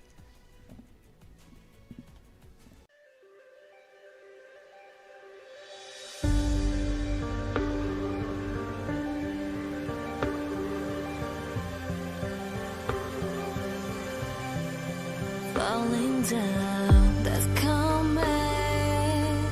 찾은 줄 알았지만 난 파도에 왔어. Spirited of 나의 분열. 서먹서먹해진 공간을 위조해 너에게 다시 throwing your mess up, taking me high, bringing me down. 응접해야 해 이 gravity. 잠잠히 끌어오는 시너지 imagine의 분열. Finally I got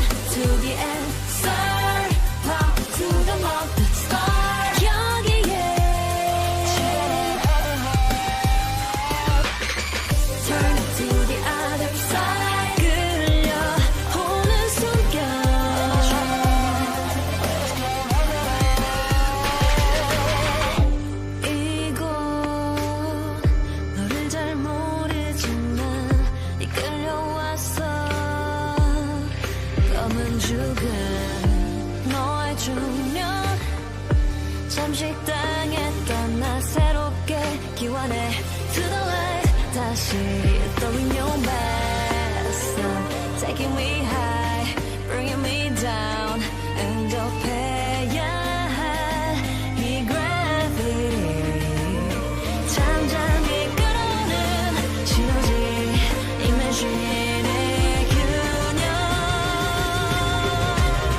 Finally I got to the answer Pop to the molten star 여기에 Turn to the other side 끌려오는 숨결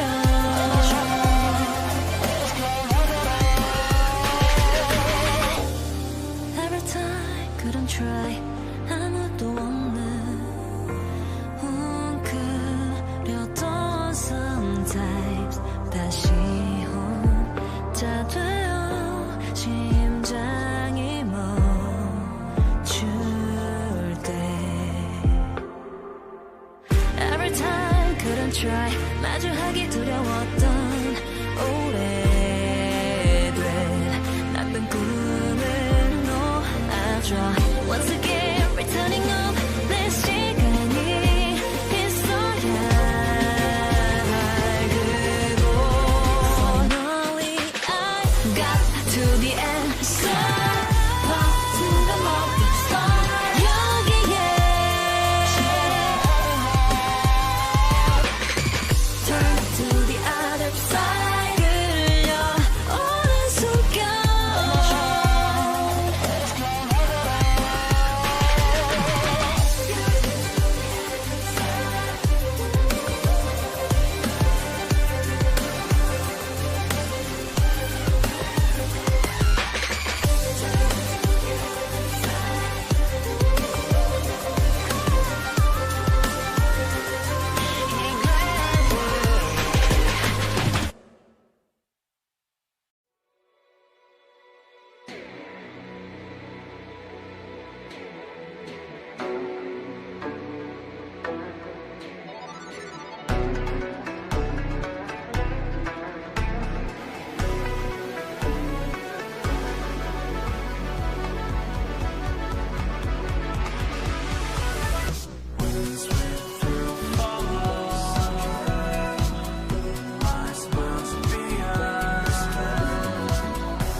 Lately, I'm a savage.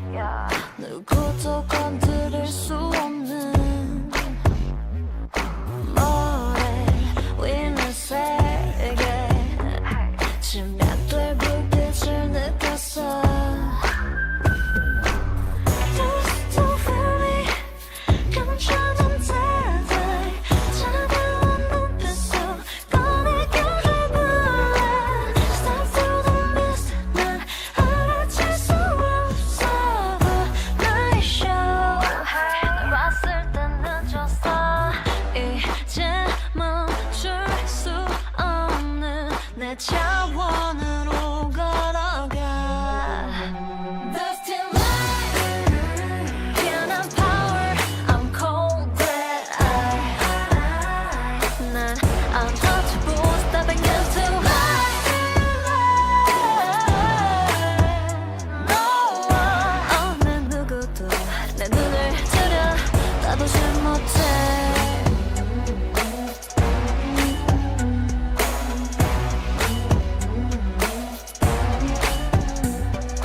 Dusty drip inside the search in my eyes. 장막을 가로질러 빛을 멀게 하는 revolver shot.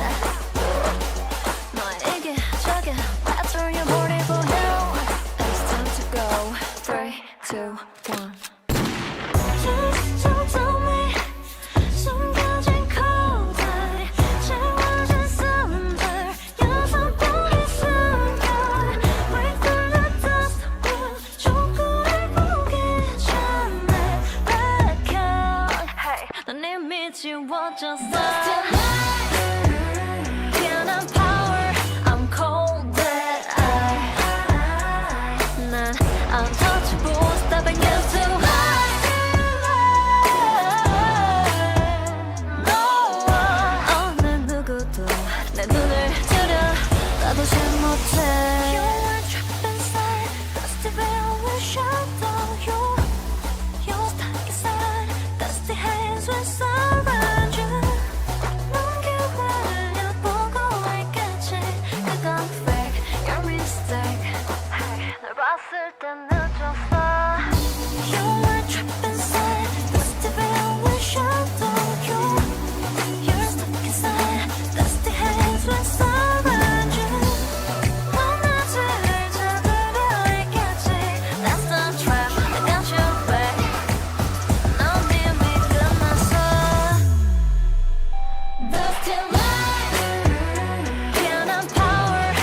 falling down. That's coming. 찾은 줄 알았지만 난 파도에 왔어. Spirit of 나의 그녀 서먹서먹해진 공간을 위조해 너에게 다시 throwing your mess up, taking me high, bringing me down. 응접해야 해 이 gravity 잠잠히 끌어오는 시너지 imagine의 분열. Finally I got to the answer, pop to the mouth star. 여기에 turn to the other side. 끌려오는 순간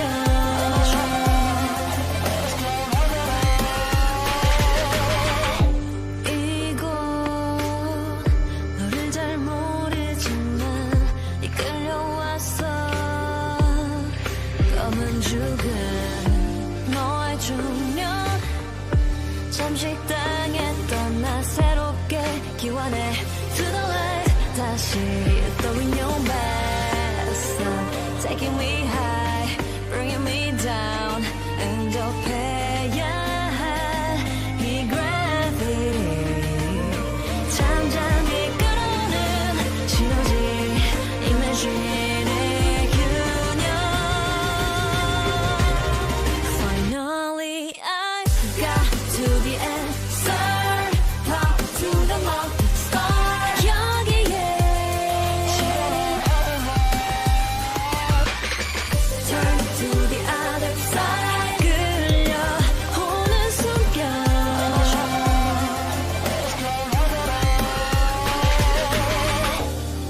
every time couldn't try 아무도 없는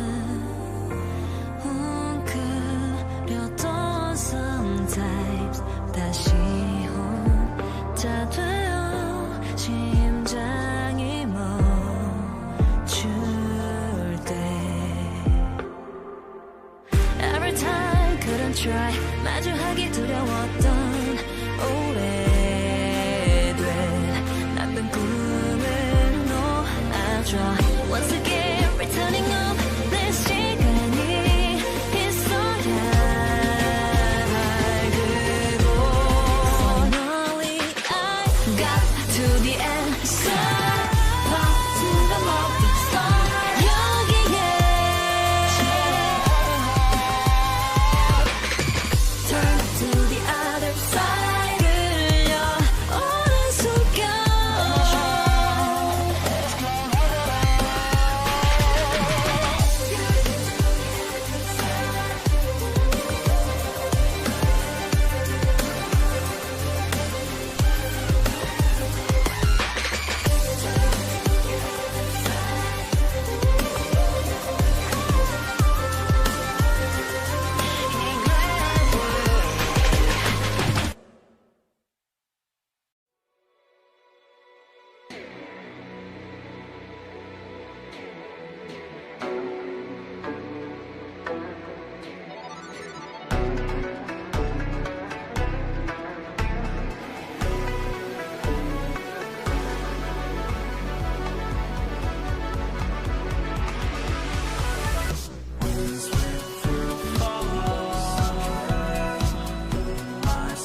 Laughing, I'm a savage.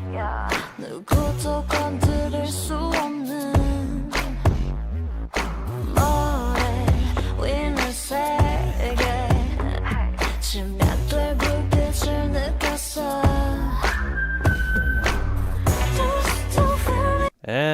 And we're back. Welcome back to the BDC Masterclass for the NA region. We are at day 2 of Masterclass. As you may have known, we have console exclusive Twitch drops going on right now, so make sure you stay tuned. I know we've been on a 20-minute break here, so we're back here to welcome you back to more classes going on here. But before we do that, we had initially had the Shai class go on. We had our good old friend here, Cribsy, taking the first place or being the overall winner for Shai. They are a PvE god, and they are now the PvP god. So I'm looking forward to seeing them, rock that title and also come away with a nice, hefty bounty of pearls and crons, plus the Arsha Awakening permanent skin. Definitely a lovely thing to see from him right now. But our next class is going to be the Sage class, and we have 2 Awakening ones here. We have from Kaiv and Underworld, both Awakening Sages. As we saw yesterday for the E match type on day 1 of Masterclass, Awakening was very, very strong, like very impressive. A lot of slows in there. Has a lot of slows. You have to watch out for that ranged grab, and you have to watch out for key abilities like Impaling Flash. That's going to be that. It looks like a skill like they dash forward a little bit. It can go through frontal guard, and it has a knockback CC attached to it as well. So yeah, definitely going to be interesting. Awakening Sage is one of those fun classes to watch. It's very flashy, a lot of lightning effects going on. But yeah. Yeah, I love the class. It's very much. I think it's not. I won't say heavily protected, but you got a lot of range out there. You can go up in the sky and kind of just crash down. I would say like pretty protected. Yeah, I mean it's a very high-paced class. If you get that punish off, you're gonna see the damage rate just kind of unload on them. They will just go with like I think it's prison. I forget the exact full name. Yeah, lightning prison. So that thing just lights into them and just damage dumps on them. So you'll be able to see that combo come out pretty much a lot during here for the NA final, as it was for EU final as well too. But it's definitely going to be a pretty nice match. Like I said, we have Kaiv. Kaiv is not like a Sage weapon. That's the name of Sage's Awakening weapon, I believe. Oh, yeah. So Kaiv, and we have Underworld. I mean, that's an interesting concept, but definitely Kaiv must be the more seasoned one, I assume, based on their family name being Kaiv. They must be a Sage player for a long period of time here. Let's take a look at the bracket here for sure. Yeah, one thing to note is we also mentioned how protected the class is, the key abilities like Impaling Flash. But oh, sorry about that. Awakening Sage also has a ton of slows, which I feel like is like the big difference maker or the reason for why the class is so strong. Not only do you have that mobility, protected CC, engage with Impaling Flash and the grab, but also those slows really, I mean, they make a world of a difference. Definitely do. And we shall see that gameplay being shown here. I mean, it's definitely going to be something that we're going to see head on here. A lot of slows going out, a lot of I think potential grabs this time. I think for EU there wasn't a lot of grabs. It was more so just kind of finishing out with the knockback stuns, and they just kind of unload their combos here. But that may be the case here for anywhere you see more grab being taken place. So let's take a look at the gameplay here for Sage. Dual Awakening spec, gonna be pretty cool here. Let's see what we got. Let's get it underway. We got Kaiv versus Underworld. I'm gonna be predicting for Kaiv to do pretty good here. After all, he is named after the class itself, meaning he's probably probably put in a lot of practice. I would Some not sick want to be names. named after a Sage skill, weapon, whatever. I mean, this guy's got and the name Homelander, though. Yeah, well, that's the thing. He's kind of the Homelander, man. But I would not be one named after anything on this class and then proceed to lose. Coming down, Flow Interrogator is going to go immediately into Divine Executioner, spacing away. Underworld is going to come in with an Impaling Flash. No connection right there. It's going to be using his little space bar. I don't know the input all for controller, but kind of space away just a little bit. Kai holding off right here. He's going to be using his Rabam, trying to swap to his Awakening. He was trying to preemptively get into his pre-Awakening just in case he needed the iframe, but he's going to engage. Impaling Flash gets the connection, and I believe Underworld was just S-blocking there or some kind of FG. You do not want to get caught off guard by Impaling Flash. That is the one skill that is definitely something you want to be afraid of. Interrogate. It's just going to be SA Linger in the middle right there now. Pushing forward. Uses Impaling Flash. Kai still has his available, so he's going to go for a connection off here. Does not manage to get it. Shock Relay was out from Underworld there. Good grab attempt. But now, as a result of the grab attempt, now Underworld will be able to full SA Linger, get a little bit of his stamina back if he needs to. So Kai is just content with getting caught by the Impaling. You are not content with that one. Underworld, good connection. Came out of the pillar. Probably hid his animation a little bit due to the object sitting behind the pillar. So need to be careful of that terrain, that visual sight. Underworld trying to go for the CC right there. Oh, Shock Relay, good connection. No, he couldn't get the secondary. He tried to immediately get the KD off, but it was just a little bit too late. Underworld is going to get away scot-free and has another chance to try and go for a win here. Was trying to maybe gap close for a grab right there, but understood that Kai still had his pre-awakening. Iframe still available. Impaling Flash is going to get behind the pillars. He's going to be holding his Q block. Underworld can try and go for an engage right here, but he might get put in a bad spot, so he's just going to hold off. Kai's going to be burning through his pre-awakening Iframe. Kai, understanding that Impaling Flash is going to come in. He's going to challenge back with an Impaling Flash of his own. Goes for the grab. Those are just a little bit too far away. Shock Relay follows it up with his little dash. He's going to hold off. Lightning Prison is aiming it the wrong way. Underworld, no Shock Relay to try and go for a punish right there. Underworld's going to pop his reset, get his E-buff off, and now he has a chance to go for another grab since it is going to be up. Shock Relay, no, he's just taking so much of this. Kai kills him standing. The E-buff damage was just way too much coming out from Kai, and he just chipped him. Wow. Yeah, he just got deleted towards the end right there. It was a lot of damage just front loaded on him. But Yeah. man, that was it. Actually, that was Kai had popped his reset for Yeah, I a was gonna grab say. there, but he had not popped his E-buff. So Kai will have his E-buff once again, opening up the gates right here. And Kai has, I believe, early in that round, most likely popped his E-buff before the gates had even opened. So now going into round 2, Kai with an E-buff advantage. Underworld no longer an E-buff available. This will be a big difference maker. Kai, I think, is going to be deciding to hold it off as well. Early Impaling Flash engage. Underworld's going to be responding back with an Impaling Flash of his own. Congratulations on the Donna of Zephyros, smiley face. Now Zillinger in that middle is going to get his SAs off. Kai's just going to be trying to gap close, forcing him to not be able to stamina regen anymore by threatening that grab. He's going to be using his float core. Most likely both these players are going to be using the float core on Awakening Sage, giving that FG to it, holding off, backs up just a little bit. Needs to be careful. Long distance, flow interrogation coming up from Kai. Is going to be engaging back in with an Impaling Flash. There's a little bit of lightning prisons. He's going to get a slow off there. Try to go for a grab attempt, but unfortunately, Underworld is already going to be spaced away. SA Linger now. Underworld understanding no grab available. Come back in with a Divine Executioner. He's going to manage to hit the slow over on the Kai. Kai's just going to be backing up, holds off. He wants to get his grab back. Underworld should realistically be trying to go for pressure here, but probably a little bit of nerves, a little bit of wanting to play safe. It's understandable. It is a tournament setting. Divine Executioner comes out from Kai. That's with the flow. Interrogate is just going to get all of it into the midfield. Kai try to go for a punish onto the flow interrogation coming out from Underworld there, but that is the chain that you want to do. Flow interrogation, if you land down, you can instantly get grabbed, so you have to save your Divine Executioner for that situation to try and get out. Kai with a little jump movement. I don't think that was intentional, but he LMB to try and get out and play safe, and Underworld just V's. I don't think he actually got caught there. It may have been a Shock Relay stiffen that ended up punishing him, but I think he was pretty safe. yeah, flow interrogation. He's going to be forced to V. Comes out, almost got grabbed during his Impaling Flash, but Kai was a little bit too late. He actually could have grabbed the ending, since it is an SA Linger at the very end, and if they decide to linger it fully, you can get punished. Underworld burning through a lot of his stamina right here. Lightning Prison throw through at the same time. Kai is going to have his Impaling Flash. He's going to be using it to engage. Underworld ended up dashing back and S-blocking right there. If he was just a little bit earlier, he actually could have got punished, but good timing from him. Flow interrogation. Kai is going to be using a little bit of pre-awakening. He uses his bomb right there to swap back out. Use his iframe, backs up. Underworld now holding that Lightning Prison. Kai tries to go for the grab onto the end of the iframe, maybe trying to go for a little bit of predict. Underworld with no punish could have used Shock Relay to try to go for some kind of CC right there. Instead, he's going to be challenging with Impaling Flash. And now Kai, once again, is going to be content with just waiting this out, getting his stamina back, holding that Q block, and Underworld just zero pressure to follow it up. I really want to see him playing a little bit more aggressive. Impaling Flash came out, Kai almost got punished, but ended up going passive, and now he's going for the chip damage. Interrogation managed to get a lot of damage behind his back. Free Awakening iframe comes up from Underworld. Lightning Prison, he ate a little bit right there. Uses his Shock Relay, so Cav won't have it as a punish for the next 2 seconds right here. Pretty short cooldown at 3. Uses his Upsurge, got a decent amount of chip damage on Underworld. Underworld, is he just going to die once again through hard chip? Kaiv just holding his S-Block, content with using a Free Awakening iframe right there for the timing. Drops his Upsurge, was completely off guard in terms of aim right there though, and Underworld, way too much chip. Eats the Shock Relay, is going to eat the slow, is going to get the flow of the Chain Lightning, follows it up into the dash forward, and the kill to boot it off. 2 rounds now to chip the Kaiv, and he's showing that class expertise off. Absolutely. Let's see if this is going to be a clean sweep, but Kaiv just really taking control of the flow of battle here. I mean, his family is Kai for a reason. He definitely is playing that Sage class a lot. He's going in. I think he's predicting Underworld a lot. He's kind of knowing how he's playing, kind of playing around it pretty easily there.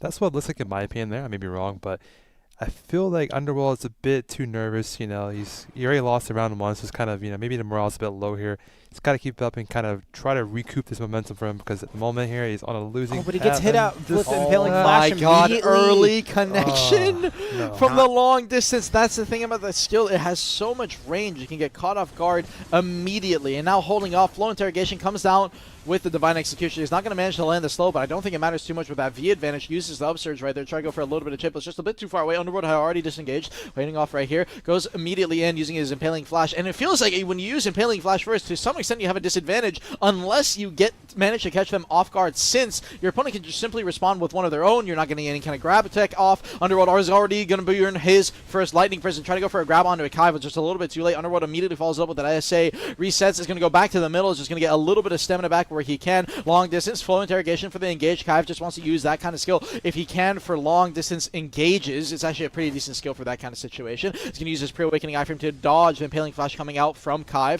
Backing up, Impaling Flash of his own. Kai is going to space away his man. He's going to hit that Chain Lightning. Gets a slow over onto Underworld. Minus DP down as well. Minus 50 DP as long as you're running the add-on on it. And both of these stages should be running. Underworld's going to try to challenge with the Lightning Prism of his own, but the flow! He actually hit it with the Impaling Flash. Gets the KD. Follows it up with the damage. And Underworld, now with a V advantage. Actually, no. Both players no V available. Underworld's going to be popping his E-buff right here. Pulls that SA. Kai could have gone for a grab. He's going to follow up with a Flow Interrogation. Could have gone for a grab right there as well, but Kai is just going to be a little bit too far away. No grab so far in this matchup. Impaling Flash has been the key skill or chip damage. Impaling Flash comes out, try to punish the Lightning Prison coming out. Underworld was just a little bit too far away. Falls up, Flow Interrogation. Underworld going to go out for the grab. Follows it up with the Upsurge out of Kai. Kai goes for the grab onto the SA Linker from Underworld, which is a bit too far. Shock Relay is going to manage to land slow onto Underworld. Engages in. Kai, now knowing Underworld is slow, wants to go for a grab opportunity if possible. Gets behind him, goes for the Upsurge, a little bit of chip damage. Lightning Prison holding it down. Divine Execution is going to be aiming into play pretty soon right here. Impaling Flash. Kai gets out just in time from the Pre-Awakening. Shock Relay gets the punish! And the damage to boot a 3-0. Kai showing off why he is named after the Sage. Yeah, I mean, not really much to say. It just seems like Kai played perfectly. He played that really well, played to his own strengths, and he just found those moments of opportunity, throughout the match. Capitalizing it. Well done to you, Kai. You did very well there. Underworld, you also did pretty good too. Kai is coming away as the Master Sage for NA. Well done. He's the Kai. He's the Kai. Yeah, he is the Kai. He is the Sage to top all the other Sages pretty much. Well, he's going to have that Masterclass title to prove it now. He's going to have that Master Arsha Sage weapon skin as well. And those pretty good crowns stuff and here. pearls. Well done to you guys both. I mean, it was phenomenal gameplay. And now, this is the thing about Sage. When it comes down to this class, it is extremely high mobility. You have so many different CC opportunities. You can go for a Shock Relay being one of the big ones. It is decently unprotected on some of these CC instances, but the main thing is that I think Underworld was just playing a bit too aggressive. Used his Impaling Flash a bit too early, I want to say. Also going for some pretty ambitious grabs, I would say. I actually don't think Underworld really went for any kind of grabs. I saw him go for a grab on Lightning Prison one time. He was so pretty far. Yeah, away. he was so really far away. I think Kai was the one going for the most grabs though. He was chucking a couple a match and he just. I thought none connected at all. No, none of them connected. Yeah, it was just honestly a raw CC kind of game. Yeah, pretty much. I mean, they're pretty. That's all it came down to was just raw CC and his chip damage at the end of the day. But they both play really well here. I mean, definitely cool to see here. This is like what you call the pinnacle of the gameplay for Sage. Is like you're just kind of pacing yourself, looking at ways to overcome the enemy, but at the end of the day, you got to make sure you're also taking advantage of like the key components of the match here. You got to make sure that you can read read the opponent really well, and then take advantage of their take weaknesses wise pretty trades like with frontal guards, because it can be really scary. Like we said, impaling flash, Oh, one yeah. of those skills that goes through frontal as a knockback. I believe it's like an 8 to 9 second cooldown. But yeah, trying to find those opportunities to grab at a divine and flow interrogate, like you just have to play everything pretty well. But Kai did phenomenal today. Yeah, I think it was kind of similar to our EU match as well too from yesterday. Like there was pretty much not that many grabs going off. There were some grabs being caught yesterday for To be EU. fair, with how fast that class is moving and Yeah. blinking in and out of existence, Like the it's kinda flash hard going to find around that there, yeah. unless like you intentionally put your opponent in a position where they're using like a standstill or a stationary protection. Yeah, I feel like EU and NA players both play relatively the same exact kind of combo way. So it's pretty cool seeing that same thing reflected here from EU going to NA as well. It's always this core kind of combo Musa that you see being played, which is kind of the bread and butter for a stage, I guess you would call it. But I wish there was some other ways of capitalizing on the damage here. I know Underworld was trying their best to come up there, but I didn't see a win tough. from them so far. But nerves play a role in this match here. I mean, this is a tournament here. You're being watched I on mean, you're Twitch. fighting Homelander. Yeah, I mean, you're fighting Homelander, the Homelander, so it's a bit scary there. But he was hoping to send Kai to the Underworld. I'm just kidding. Do we have the Guardian brackets ready? Oh, we do. All Let's right, take a look at that. Our next match, Guardian, coming up. Sacron and Versus Instigation. That is a name right there, Instigation. So, looking at Guardian, I mean, this is the big thing. Yesterday, we saw Succession versus Succession, and Mhm. today, we have Awakening versus Awakening, Sacron versus Instigation. Yeah, I mean, It is going to be a bit of a different matchup. The grabs are going to be a big thing here. The grab is very deceiving on Guardian. It's a melee grab, but that thing feels like a range grab a lot of the times. So another thing to note is Awakening Guardian is a lot more mobile than you expect whenever you're fighting it. I mean, I know these opponents know that because they respectively play Guardian. But yeah, I feel like these matches are going to go on for a pretty decent amount, like a lengthy amount of time. Most given nature likely of the class. case here. What do you guys think is going to be the one that's going to prevail at the end of the day? Because it is going to be Awakening, right? Well, it's ranked 13 Guardian from Sacron Mhm. versus Instigation, who is ranked 2 overall in AOS Mhm. and was ranked 1. So, if we're going based off of facts alone, Instigation. Yeah, I mean, Yeah, and the thing is that for those of you that don't know, Guardian Awakening, a big difference maker that they have is that they do a lot of combo damage, and these guys, especially with down smashes involved, I believe will be very close to killing from 100% damage, using things like God Incinerator, using their swings. But the big thing is that on their E-buff, they're going to have 10 seconds of super armor buff duration. So you get 10 seconds of SA. That is usually the favorite time for Guardian players to try and go for grab timings, because it means that even if you fail, you cannot get punished unless it's another grab counter-grabbing you. Yep, Mm. unlike Awakening Mystic Striker, it does not require you holding W key to have access to that super armor. No, it's just straight So up it's above. just It's straight up very super similar armor. to Awakening Novas. So with that in mind, though, it is Guardian versus Guardian. I believe due to the duration of their grab timer, like the animation itself for Awakening Guardian grab being so long, I think that even if they pop their E-buff, it is going to be hard to play around that super armor kind of SA buff. most So, likely the case here. yeah, it's going to be interesting. I'm curious to see how they use their E-buffs. It will be a pretty decent difference maker in this match if they can take good advantage of it. And the other thing being the combos. I'm curious if they go for any kind of stiffen extension setups. Obviously, it is a possibility, kind of, to some extent. You will be permanently slowed fighting another Guardian. Yeah. That is another thing.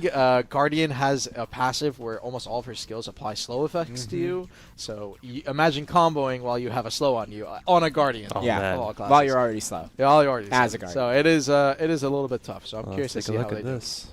All right, well, with that in mind, ladies and gentlemen, this match is ready to start. Match starting off, Sacron is going to pop his early AP buff. I believe it's an AP buff, or is it I think it's an attack speed buff, actually, that pre-awakening. That kind of little swing they do right there. Simple players just going to be content with playing it slow, holding the Q blocks. This matchup can be pretty interesting. Your Infernal Nemesis is going to get to the middle, and you can see all these swipes they're doing right there. Those are all iframe. Once they go into it, they do a little frigid wind, I believe that's the name of the skill, into kind of that multi-hit. So they will be using that iframe pretty often. God Incinerator. Instigation could have gone for a grab onto it, but just doesn't. Oh, he You- missed it earlier. It wasn't out. Okay. I did not notice. Actually, I'm so locked in on some of the stuff that I missed the most basic stuff, It's what happens when we've been casting for a little while, so my apologies. But Instigation now is going to be waiting for his grab to come back up. I'm surprised Saquon did not want to try and go for any kind of aggressive pressure when he knows his opponent has no grab. That is usually, again, the timing you want to go for. We saw in the last matchup on Sage, Kai, once he lost his grab, pretty much received no pressure from Underworld, and Saquon now burning through his grab is going to pop God Incinerator in front of Instigation's face. No grab punish coming out either. Both these players really should be looking for these grab timings, especially on God Incinerator. There's another one that you can go for when you're fighting against Guardian, those kind of two swings. There's only a CC on the first half. The second half has no CC attached. You can just simply go for a grab. Goes for the grab on a counter grab onto Saquon's failed grab. Ended up missing somehow. I think he was just out of range. I don't know what that was. I'm very surprised that did not hit, but both players are content with going to their iframe for win. Just going to be lingering their iframes there. Goes straight into their Q block. Instigation can play behind the pillar. You can grab through these pillar railings, so you need to be careful. Good iframe to avoid the grab coming out from Saquon. And Instigation baits out the Infernal Nemesis.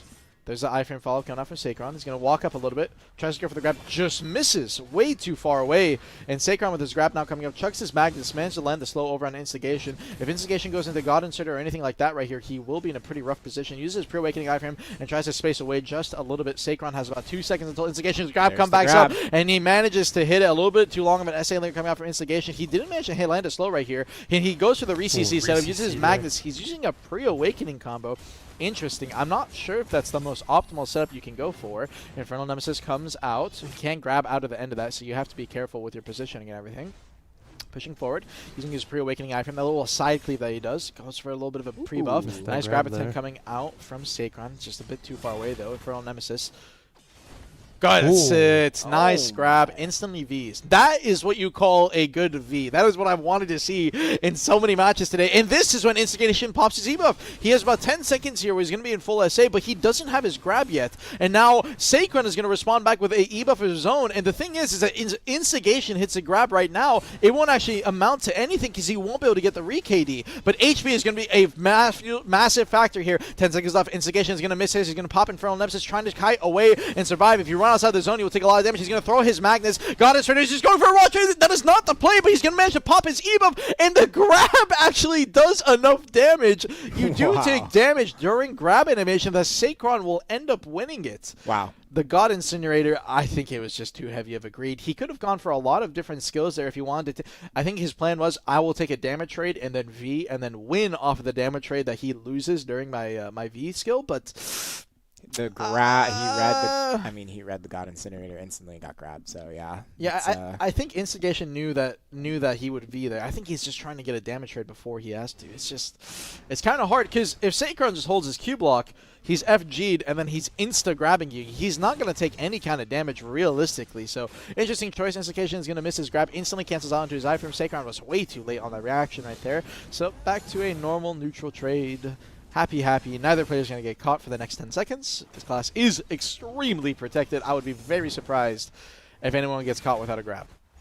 And now grabs are going to be up in about 1, 2. Instigation's grab is back up. Saquon ends up burning through his iframes back for the avoidance. Infernal Nemesis. And once again, we have no grabs until the 2-minute 20 timer. So guys, how's your day going? It's going pretty good. Seeing a lot of action here, a lot of flames on the ground, and they're pretty much. And let me cut you off because the grab is back up now. Sorry, that's a good joke. And now keep in mind, you can grab from your Pre-Awakening. So even though Instigation is in his Q block, he can still chuck his grab like in that instance. Good pre-buff. He's going to get everything off right here. Goes to the re-KD. Nice timing. He's going to have the God Incinerator. And that is your max damage combo. And you can also get a down smash on that last hit right there. So great stuff coming out from Instigation, but unfortunately it was not enough to get a full kill. A little heal comes out from Saquon to try and get his HP back just a little bit. Right, Infernal Nemesis, you can instantly grab out of that, so you have to be careful about getting caught off guard. Instigation is going to go for the grab. Saquon try to counter grab, and both players, no grab available. Instigation is going to go for a little bit of a damage trade here. Grab is going to be up in about 2 seconds here. I believe Saquon is going to check it first. He's been content with going for the grab first usually a lot here, so I'm going to guess right. No! Ooh. Good grab. Grabs him out of the rock leap. Instant V. Yep. He's going to get his pre-buff up now. Double pre-buff, so he has his attack speed and his AP, so he will be winning the chip for the next few seconds, but it's not going to last him too long. Frigid Wind, he's going to be lingering his iframe right there. Dashes out. He was predicting that maybe Saquon would go for a grab, but instead he went into Infernal Nemesis. And Saquon, he's been whiffing these every single time. Instigation is going for a grab, whiffs, and Saquon is trying to get the counter grab, but you have to predict those. If you're not fast enough and you're trying to react, and frankly, if you just don't have the reaction time, as it seems like Sacron doesn't right now, you're going to get caught and you're not going to get it. And instead, Instigation was just pre-read grabs. He's been hitting these on correct timers, and his combo setup is optimal here. The God Incinerator to finish it off. Great stuff from Instigation and some great grabs. Yeah, Instigation. Pretty on, like you said, wonderful reaction time from him on those grabs. I believe both times, was it during the leap, it looked like? Yeah, every single time that Sacron's been trying to move around, Instigation has just been quick on those timings. He's sitting and lingering in front of Sacron, trying to predict it, and Sacron just needs to be way more aggressive with these grabs, trying to go for these counter grabs. Again, unless you have the reaction times, you need to predict when it's coming out and almost preemptively be throwing your grab. You also need to make sure you're not animation locked. The thing is if Sacron is animation locked when that grab comes out, he won't be able to throw it until it's already too late. And look, Sacron in this instance again is going to be animation locked due to Frigid Wind. Is going to avoid Instigation's grab at least, but if he's not going to W key him, then what's the benefit of getting this grab out? You're not actually gaining any sort of advantage. Instigation's grab up in the next 3 seconds here, and we've seen already he's been throwing his grab first. Sacron, good avoidance. The last time he did that, he got caught out, so he was just early enough at this time. He's going to look for a grab opportunity, and Instigation is completely fine with playing safe at this point. Gets behind the pillar, and Sacron to give no pressure. Holds the Q block, Frigid Wind. It seems like Sacron almost wants to play for time. I'm not too sure. Instigation, grab, once again available in front of Nemesis. Is going to probably look to go into Frigid Wind right here. Holds the Q block, and he gets gripped. Nice grab there. You still are SA for a portion of that slide, and Instigation quick to exploit it. That's 3 grabs in a row from Instigation. 0 response from Sacron, challenging nothing back. And with no V available now, Sacron on the back foot. The next grab will be death. Baits it out. Good bait. And that's finally a grab that Sacron wants to go for, but Instigation just baits it. He was already reading it, and he gets the KD, the God Incinerator to finish, and a great combo from Instigation. He's just playing clean right now. It's just clean gameplay. Dare I say matchup downloaded. It kind of looks like Instigation knows exactly how Sacron's going to play. It seems like Sacron's playing heavily on the defensive, and like you said earlier there, Armin, not really getting anything out of like using grab out of the space that he's creating. And Instigation is just waiting for those moments where he's looking for a grab, he dodges it with his side iframe, and he returns to sender. And yeah, that's the thing is that Guardian matchup, because it revolves around grab, it's actually just a lot of mind games. There's not a lot of mechanical aspects here. There's not a lot of, oh, I might mess up my inputs or anything like that. It's a lot of, okay, I need to play this timing like Sacron right there. On that very ending, when you do that pre-awakening iframe, just so you guys know, it is iframe into SA. You can get gripped on the second half, or you can get raw caught out of an FG. I was not expecting that one. And he Vs. I'm not sure he he V had early. to V. I think Off he of that kind of may. match. Oh, Yeah. no, wait. Raw catch? No, he can't kill off this. He needs a down smash. I don't think he can get a down smash reset. Not possible, yeah. So he's just going to get out of dodge. He gets his pre-awakening buff. I get a feeling that Instigation wants to throw a grab here really bad. He's going to E-buff, actually. He wants to play really aggro. I don't know about this decision. He might be playing a bit too fast. Goes for a grab attempt. He missed! Sacron just missed. I believe Instigation was still in SA for a portion of the end there. He just ended up aiming too far to the left. Sensitivity too high on the sticks. Might want to hit your settings button, my man. This is possible for Instigation to just finish it out now. Sacron, I think the nerves are getting to him. Comes in. Long distance run. Oh. Grab, game of chicken. And he only needs one hit. No, he couldn't get it. He instantly stood up. That was an odd one. Guardian grab is a KD. I'm surprised he stood up so fast. Instigation also probably a little bit bewildered, I may say. Pre-awakening is going to get the iframe out. Infernal Nemesis tries to go for the grab on the lead. That's what he's been looking for this whole time. He challenges the grab with a KD. He can't kill off this, though. He had to instantly re-CC, but really good grab punish from Instigation. He was like, man, I might get CC'd here, so he chucked his unprotected catch. Gets the punish. Sometimes that's all you can do. Yeah, I mean, that was a very good decision-making by Instigation. I believe it's unprotected. It could be protected. Waiting in Frigid Wind. He has to cancel all the SA at the end there. Pre-buff comes up from Sacron, holding that pre-awakening key block. And remember, you can still grab out of this pre-awakening dash. Goes for the grab. He immediately out of the iframe. So, aggressive grab from Instigation. Sacron's going to be looking for his grab now. uses the iframe, goes into the fridge win, still an iframe. He's going to potentially pop Infernal Nemesis here. No, sees that Sakron is still playing way too far away, and he waits until Sakron goes close in melee range, and then pops his Infernal Nemesis, and now Sakron with no grab has to pop Frigid Win here. He has to go on his Pre-Awakening iframe, has to space away, and it's a free grab. Yep, that's a grab read. That is textbook. That is, you can play as simple as possible, and Instigation with the reads understands there is nothing that Sakron can do there to counterplay. Great grab and great stuff from Instigation. That is some matchup studying, if I have to say. Yeah, no kidding. I mean, if it ain't broke, don't fix it. And like you said, I mean, for this kind of matchup where no one's ever gonna really get CC'd off of a raw catch for the most part. Instigation just doing a really good job, just waiting for that grab, dodging with the iframe and returning it to sender. And like you said, wonderful decision making on his end where he knows that, hey, I don't really have an iframe out right now. My grab is down. Sakron's probably going to throw out his grab, and like you said, Armin, he threw out that unprotected CC, and sometimes that's just the best thing you can do. If you're throwing it out first, you have a better chance at countering the grab, and that he did. Just wonderful gameplay all around from him, and a wonderful match to watch. Yeah, congratulations to Instigation right there. You did phenomenal well. I mean, he is ranked, 1 for a reason, so, I mean, that's exactly what he is. Yeah. He's ranked 2 overall, rank 1 Guardian on AOS. He's played his Guardian games quite a lot, so I'm quite sure he's very familiar with the class. But then again, Instigation here is the Master Guardian, followed by Sakron in second place. Well done to both people here. Thank you for coming out as well, too. With that, we have our next, Ooh, your favorite. I know, my next match here. I love seeing it on EU. I'm seeing it again on the NA side. And there's going to be another one in Asia as well. We have the next one, the Warrior matchup here. I am looking forward to. We have Corruption, actually, versus Lahn 193. I'm probably saying that wrong. Leonati, I think. Perhaps, I guess. So yeah, Leonati. Yeah, I think that's correct. So we have those two coming out here to fight. It's definitely going to be a nice match here. Leonati is actually ranked 6 AOS ranking overall, and both of them are Awakening specs. I believe there was a tournament. I'm not sure if it was either our semi-final match for NA or EU where there was a Suck Warrior that made it to the finals. So I'm curious to see what happened, because EU there was both Awakening, so someone went to Suck afterwards. I feel like it was one of these guys here, but let's take a look at the match going on here. Corruption is actually a pretty well-known warrior in the circle here. I mean, I've seen him before from years ago too, so they've been playing warrior for a long time based on what I've seen personally. So I'm curious to see how they play here on the big screen and the tournament bracket for Masterclass NA. I'm hoping they do well, and so I also hope that Leonard is going to do well as well too. So let's take a look at the actual. You can't wish luck to both. I mean, I want them to both do their best and win at the end of the day, But I mean, we have favorites. Our favorites would be, depending on the performance we see from the gameplay here. So let's take a look at the actual gameplay. Corruption, guildless, by the way. Interesting.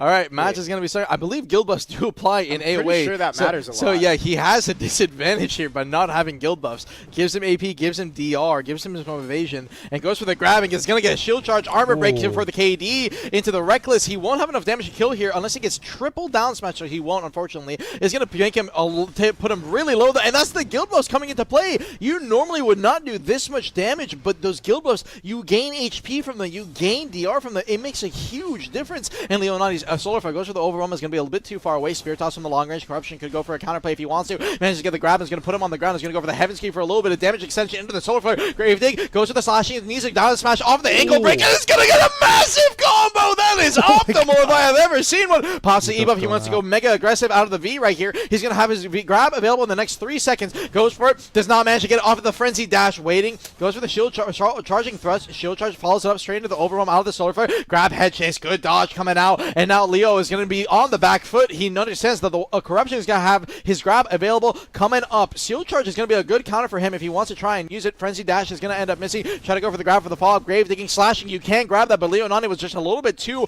off the pedal. Did not manage to get the grab on that timing, but he's going to manage to get raw stiffen off of the balance strike with no secondary connection. Unfortunate. Goes for the Reckless right there. Holding his Q-block. Corruption is going to try and grind a ground smash for the slow. Movement speed slow is actually going to be a decent slow to land over on another one. The overwhelm in the raw neutral. Reckless slashing. Needs a down smash off the ankle break. Doesn't even need it. The 10% to finish the damage, and Corruption taking the first round. Dude, that was He landed phenomenal. that CC with that grab. Yeah, I mean, I'm just surprised. Like that positioning was super amazing. You pretty much for warriors, we want to use Heaven's Key to kind of reposition ourselves so we can get like a nice back attack damage there. Because now it's completely super armor for the entire animation duration. So it's really good for you to kind of move to the side a bit. He used that perfectly there to kind of capitalize on the nice overwhelmment to that. Well done, Corruption. That was nice seeing that. I love seeing this kind of combos coming out here. Oh man, I'm looking forward to seeing more of this gameplay here, dude. It's super nice. We got the second round now starting up. Match start. Head chase. Leonati just going to be getting over to the midfield. Solitaire trying to go for the overwhelm there. These guys have been loving to do Solar Flare overwhelm. That's how Corruption ended up winning the last round. Q-Block, both players are going to be seeing that pre-awakening. Seeing pre-awakening is actually a pretty decent advantage a lot of the time, but the only problem is that you have to head chase to go back to your awakening spec, so you can't get CC'd, and you can get CC'd out of a spear toss. Is going to get the armor break for the re-CC. Leo actually almost got out of it. He's going to go for the ground smash reset, and he gets the grab! Hits him with the overwhelm to get the re-CC. Leo just a bit too aggressive with that grab attempt. Corruption still has his head chase to try and avoid it. That's exactly what he did. Graveling is going to Q cancel out and try to space away. Goes to the Spirit Toss out of the charging thrust. Corruption is going to use his head chase to iframe away just in case Leo will try to go for the grab. He's going to miss his grab actually, so Leo has a grab advantage right here if he wants to look for a Q-Box, holding it and waiting in the middle. Solar Flare. Corruption is going to try to space away. Charging thrust still has Frenzy Dash in the grab up available in the next few seconds. Holds a Reckless. Goes for the iframe Reckless. Could have grabbed the second half Corruption if he wanted to, but decides to space instead. Does not want to risk getting hit by the KD. Holding off. Comes out of the charging thrust right there. Chopping kick. Goes for the grab a bit too far away. Head chase Solar Flare. It straight almost out from Leo Nani, so Leo Nani wants to close the gap right now, and Corruption's trying to go for the counterplay. Burning his head chases. He is using them off cooldown, so he can get caught if Leo Nani goes a bit more aggressive, trying to go for a Solar Flare or anything for that follow, but instead he's going to get hit by the shield charge, trying to go for the grab over on the Corruption. Corruption's going to get the follow-up CC into the KD, into the damage, and the ankle break into Tempest. Enough with the down smashes to get the kill. You have to be careful.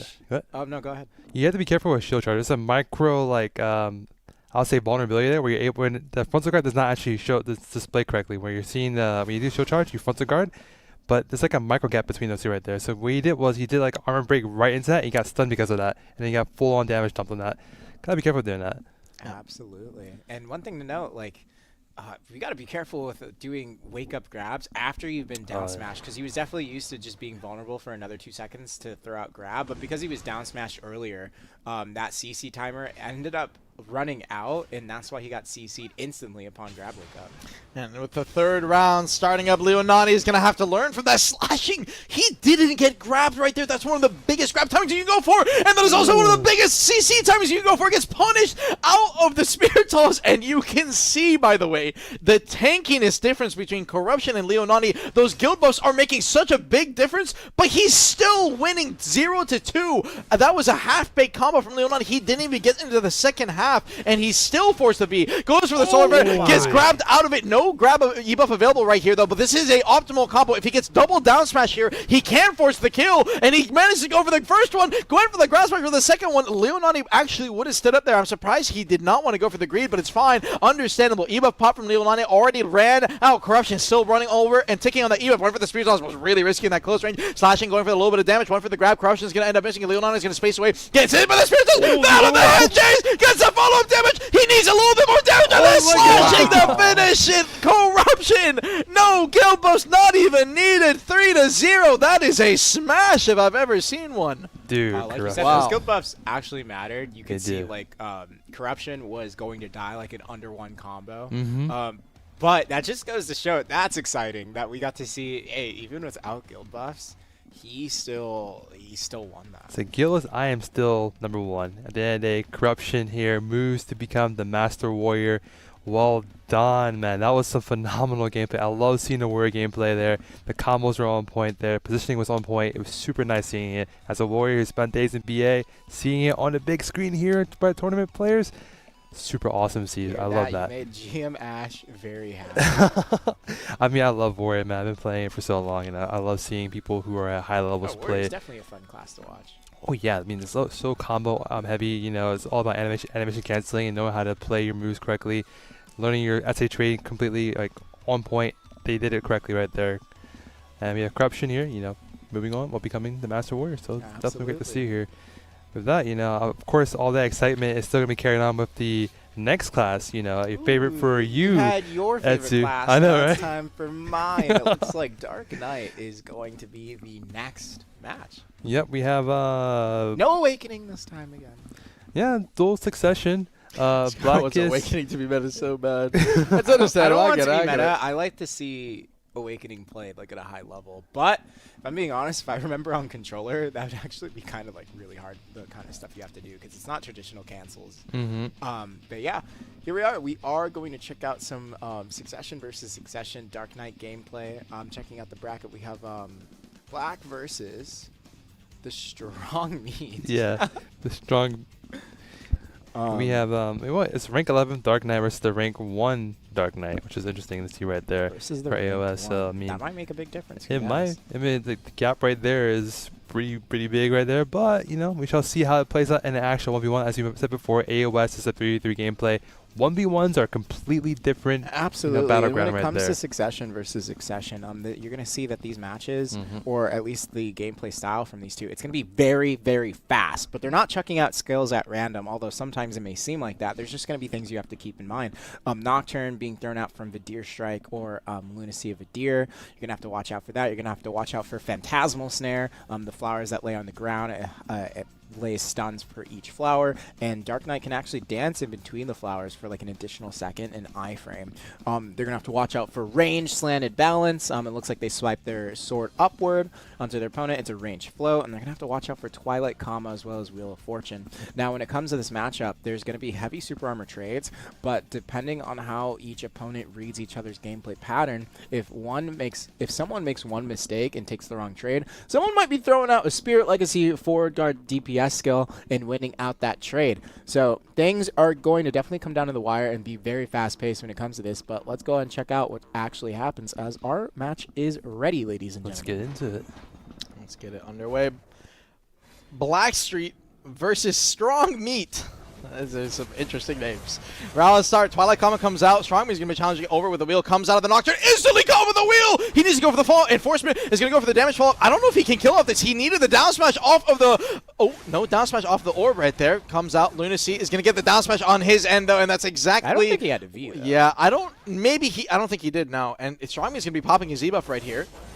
He's going to be looking for what he can. Phantasmal Snare. Strong Meat getting disengaged over by Blackstreet. Blackstreet's going to be engaging back in with the airstrike. Comes out the Nocturne this time around, realizing and learning his lesson. Last time around, he came out with the float unprotected. This time around, he came out with the SA. He needs to understand that if he's going into wheel with that, he will get challenged. Goes for the slant right there, immediately falls back. Phantasmal Snare already burned out by Blackstreet. He's going to be popping it into his Nocturne. Comes out with the SA, going to go for a little bit of a linger. Lunacy is going to be coming out from Strong Meat, trying to go for a little bit of damage at wheel from the long range. Strong Meat is going to be challenging for a little bit of that range poke. That is actually a CC, a stiffen attached to it, but you Shadow can... Bullet. Shadow Bullet. Oh, the airstrike, the connection! No available on Blackstreet. It's a kill! I don't know what he got caught out there. I think he used unprotected iframe. I think what ended up happening there potentially was Blackstreet might have used a balance strike, which is unprotected at the end coming out of it, instead of traditionally using airstrike, which has SA on it at the end. I believe balance strike is the Rabomb, It's the Rabomb. It's 35 seconds. Yeah, it's a little bit too risky to use in those situations. We even saw at the beginning there at that match, I believe it was Blackstreet that used Nocturne. Unprotected version, the one with the float. You got to be very careful. I probably save that ability to trade in moments where your opponent's using Lunacy and you want to get some back attack poke. But yeah, again, these matches are very fast paced, and you have to watch out for so much that's being thrown out, like Phantasmal Snare, Wheel, Slanted, etc. Yep, definitely have to be playing it smart. And correct me if I'm wrong. What's the orb skill? What's the name on that one? The orb skill? Yeah, Spirit Legacy? Spirit Legacy. Yes. It is an FG. You can cancel out of it early, and it is kind of important for these guys It's to manage to hit that minus for the 20 down smash DR. early. Yeah, it is their minus DP debuff. They need to use it and try to hit it on their down smash if they want to kill from 100% HP. However, in this situation, both players have already been chipped down to about 80%, and an early ebuff coming out from Blackstreet. After losing that first round, he looks like he wants to take a bit more of an aggressive approach. Twilight Comet going to go for the airstrike right there, so no Twilight Comet available to get out here, but he still has Phantasmal Snare, and looks like Strong Meat, understanding that, is going to go for a little bit more of an aggressive counterplay, but Blackstreet responding in kind, comes out of the wheel. Nocturne is going to be challenged. Nocturne coming out from Blackstreet as well is going to go for the SA and disengage. Strong Meat is going to be challenging with a wheel as well of his own, kind of mirroring in gameplay right now. Twilight Comet, no punish coming out from Strong Meat. If he backs up and throws his slanted onto that on the correct timing, he can get a punish, but instead of this timing, he's going to get a punish with the wheel, forces the V out of Blackstreet, and Strong Meat once again taking the lead. A V advantage. Blackstreet coming out right next close to him. Comes out, Phantasmal Snare's going to be chucked out for the stun, and he just catches him again! Whoa. Same scenario out of the Rabomb. A great airstrike from Strong Meat, and Blackstreet's just playing too... I would don't say he's know. playing too aggressive, He's playing honestly. a bit too aggressive. Yeah, the nerves are kicking in is what it seems like. And honestly, I don't know how he even got caught by wheel on the first time. He might have tried to use an ability like Pervasive Darkness, which is a frontal guard ability. Usually you chain this in between Spirit Legacy or Lunacy or Wheel just to have extra FG, but when you're doing that in these situations, yeah, your opponent might catch you off guard. Not saying that's exactly what happened, it's just what could have been. Yeah, I mean, you got to be careful taking this meat. Blackstreet's got to lock in just a little bit, 2-0, trying to do his best to survive. Airstrike landing out in the middle right there, drops the wheel. Phantasmal Snare trying to trade back with the stun. No connection, unfortunately. Blackstreet going to give it a wheel of his own. What are you guys laughing about, man? All right, playing the dish again right here. Wheel's going to be coming up from Strong Meat, holding off. 2 minutes 30 seconds. Comes out, Lunacy, good decent damage trade. Phantasmal Snare, he got a float off the slanted, but I don't think he noticed it. He went slanted into the Phantasmal, and he shadow bulleted. yeah, he didn't look back to see if he got hit.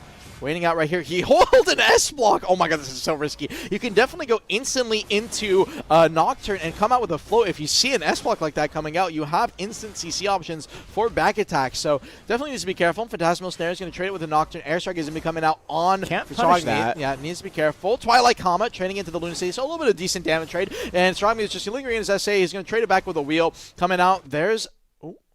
That was a crazy block on Airstrike. That was a crazy block. Airstrike, by the way, if you guys don't know, you can camera turn it to get behind blocks if you want to. So during the Airstrike animation, if you chuck it to the side, you can actually get caught, and you can also chuck the slanted to the side. Forces the V out of Blackstreet. I think Blackstreet is almost S-blocking too much. I don't know why he's playing like this, and he gets caught by slanted again, back to back. It's not even a long cooldown. You can just throw it like that, and it gets a catch to win you the grand final. Strong Meat.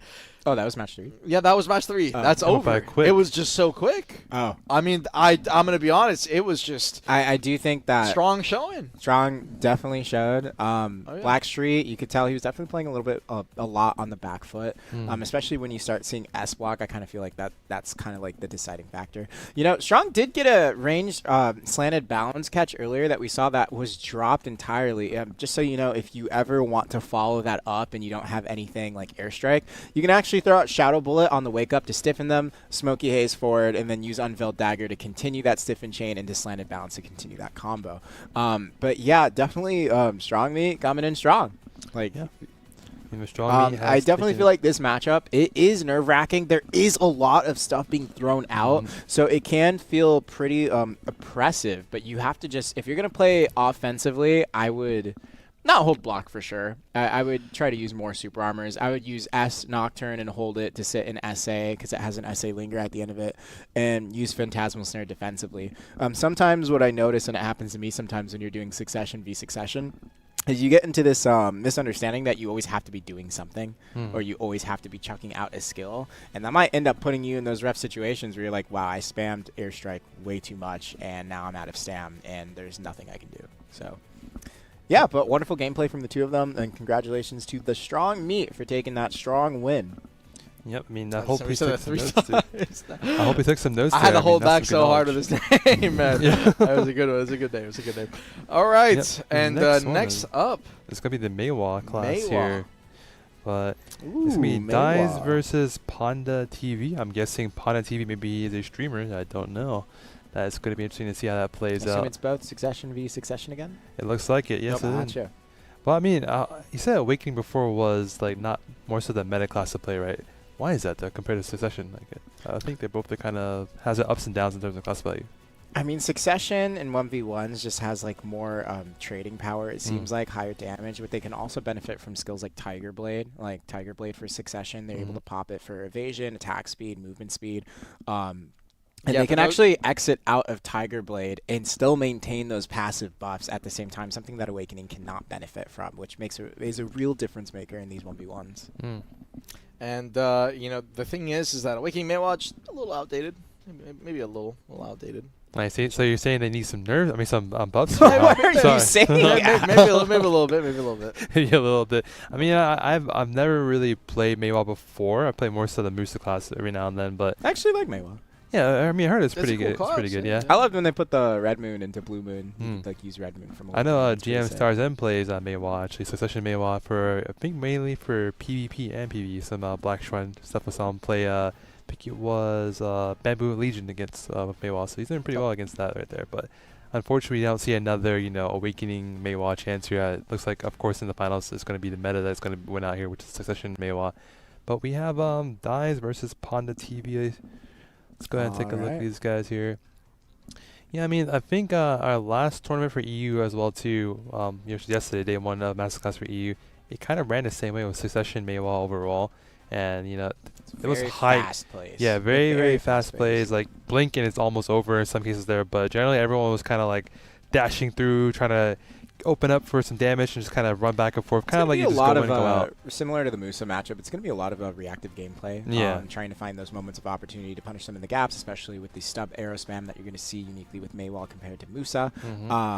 Yeah, and we'll just have to see. They'll have to be careful when using Red Moon.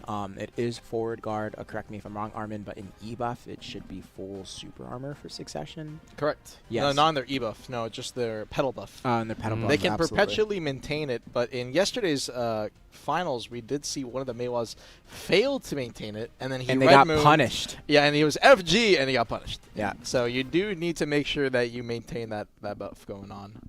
Absolutely. Hopefully those who are playing right now have taken a look at the previous tournament, seeing that that matchup was pretty much identical to today, seeing both suckers versing out today, and maybe they can learn some things from that previous tournament we had just yesterday and kind of mirror that now going forward, because it could be useful here, studying how two of the same exact class fight on console is a very useful thing to see, especially since we're day 2 of Masterclass tournament here. Yeah. So Quick shout out to Pinks. Best PC Maywa is a former console player. Oh, And he still plays on And he controller, still by plays the way. on controller. He still plays on controller. It's Controller actually number insane. 1. So, Tell you, man. so Maywa console Maywa players, no joke, man. Let's take a look at the gameplay here and see what happens. And match is gonna be underway. And funny enough, Pinks was our grand finalist for PC. He did lose the finals, but I still consider him probably the best Maywa. I mean, that guy's crazy good. And Ponda TV versus Dies. Let's see which one of these guys is going to be better. Early trades coming out. Divider is going to be pretty important for going for SA Lingers. Both these players. Also, when it comes to throwing out Stub Arrow on Succession Maywa, realistically, you're Stub Arrowing nothing because the other player is going to be in chase the whole time, but you may be able to Stub Arrow their Stub Arrow. So that's why a lot of the time these guys will go for Stub Arrow, is because it is decent for that. You're also getting some chip damage with it. It's mostly if you're just triple dumping it, throwing as many as you can the whole time. But yeah, and any of these kind of skills you see in their neutral game, it's pretty much all super armor. Any of these side swings, anything like that. They do have a couple of FGs that you may see them use. They do use D-Bite. They do use their Q block, but largely a chip-based matchup. And a Stub Arrow right there is going to be enough to get a catch. Most likely, I'm going to guess Ponda went for a Stub Arrow of his own. Otherwise, I'm not too sure how he ended up getting punished there by the Stub. Pulling off the Q. Divider is going to be coming out from Dies. D-Bite tried to go for it. Was way too far away. Ponda could have got punished behind him there. Red Moon's going to be burned from Ponda's, so Dies is going to be trading back with a Divider. He has his Red Moon if he wants to pop it. The Ponda's going to go for a Red Moon of his own. Dies trades back into it. Pointing off. Q block from both players. Pushing forward. They also do have NATOs if they want to pop it. That's more of a 3v3 gameplay kind of thing. Pretty long range, and early, yeah, there is going to be the Tiger Blade coming out from Dies. Now, he can't cancel out of it early to retain his buff, and there he is. So he's going to pop his Red Moon. That is going to cancel him out, and he will still retain his attack speed buff and everything, but Ponda's managed to get a catch. He's going to use his float, gets the re-CC, and even off the float will have enough damage to force the V. I'm not too sure. I think Dies just ended up walking for a second is what it looked like. May have gotten caught out of chase just before he ended up going into it. And with neither player a V available, ebuffs are going to be super important. Both players are just going to be looking for damage as much as possible. Ponda just sitting in that Divider, cannot Tamer turn, and he one-shots him with the Red Moon. Ends up catching Dies off guard. Ponda's showing he has broads in Atlanta, man. Hey, that was a good one, man. That was a good one. That was a good one. Unexpected. That damage was unexpected the whole while. I mean, you get that air attack, instant pop. Like, yeah, Red Moon in Succession does look sick, huh? It looks lovely, honestly, on the screen. Just like the effects were just amazing to see. But man, that damage was unexpected. Kind of like Maegu in a sense, but this is much more like intentional. Absolutely. That was the best punt of the tournament. I want to say that was a good reference. I don't know about best. I don't know about that. Anyways, Pond up with a 1-0 lead. He's doing his best so far, but a big thing is that these guys, if they wanted to, they realistically just stall out the first minute completely and play the kite and not really take any kind of risk. This is the one thing I will say for this for Masterclass, whether it's PC or it's console. I've just noticed it in general with a lot of the player base. You don't actually need to fight for the first minute if you have enough mobility. A lot of the time you can play for time, you can play to make the fight a little bit closer, and this first minute can kind of be a little coin flippy almost, I would say, in a lot of situations, depending on the class. So playing safe is never a bad idea, especially throwing things like stub arrow where you might get caught. You don't know if this is going to catch. Meiwa matchup in terms of succession, it is definitely skill-based, but some things are a little bit RNG, like your stubs, to some extent. Pinks can tell you about that one. Yeah, I think you're right on that one. Like playing towards when a barrier is a bit closer in, it does make it a lot easier for you to kind of land your skills because you have a bigger open playing field right here right now, so you can kind of just kite around easily. But once you're closer in, you're boxed in, you gotta fight, and it's really gonna be hard for you to kind of get away that way. It kind of forces you to play much more smarter at that point too. Yep, and good chip coming out on the Dice here from Ponda, but the thing is that Dice should be able to reach on his HP just enough, as less Pondas managed to keep up his damage pressure. And Dice, once again, he's going to pop his Tiger Blade. He's going to manage to retain this buff after he comes out using his Red Moon. I'm surprised he hasn't used it yet. He can just chuck it into Pondas whenever he wants. I think playing aggressive into it is probably the correct play so that you're not wasting this buff. Even using it in the last 40 seconds is probably a decent play if you need to.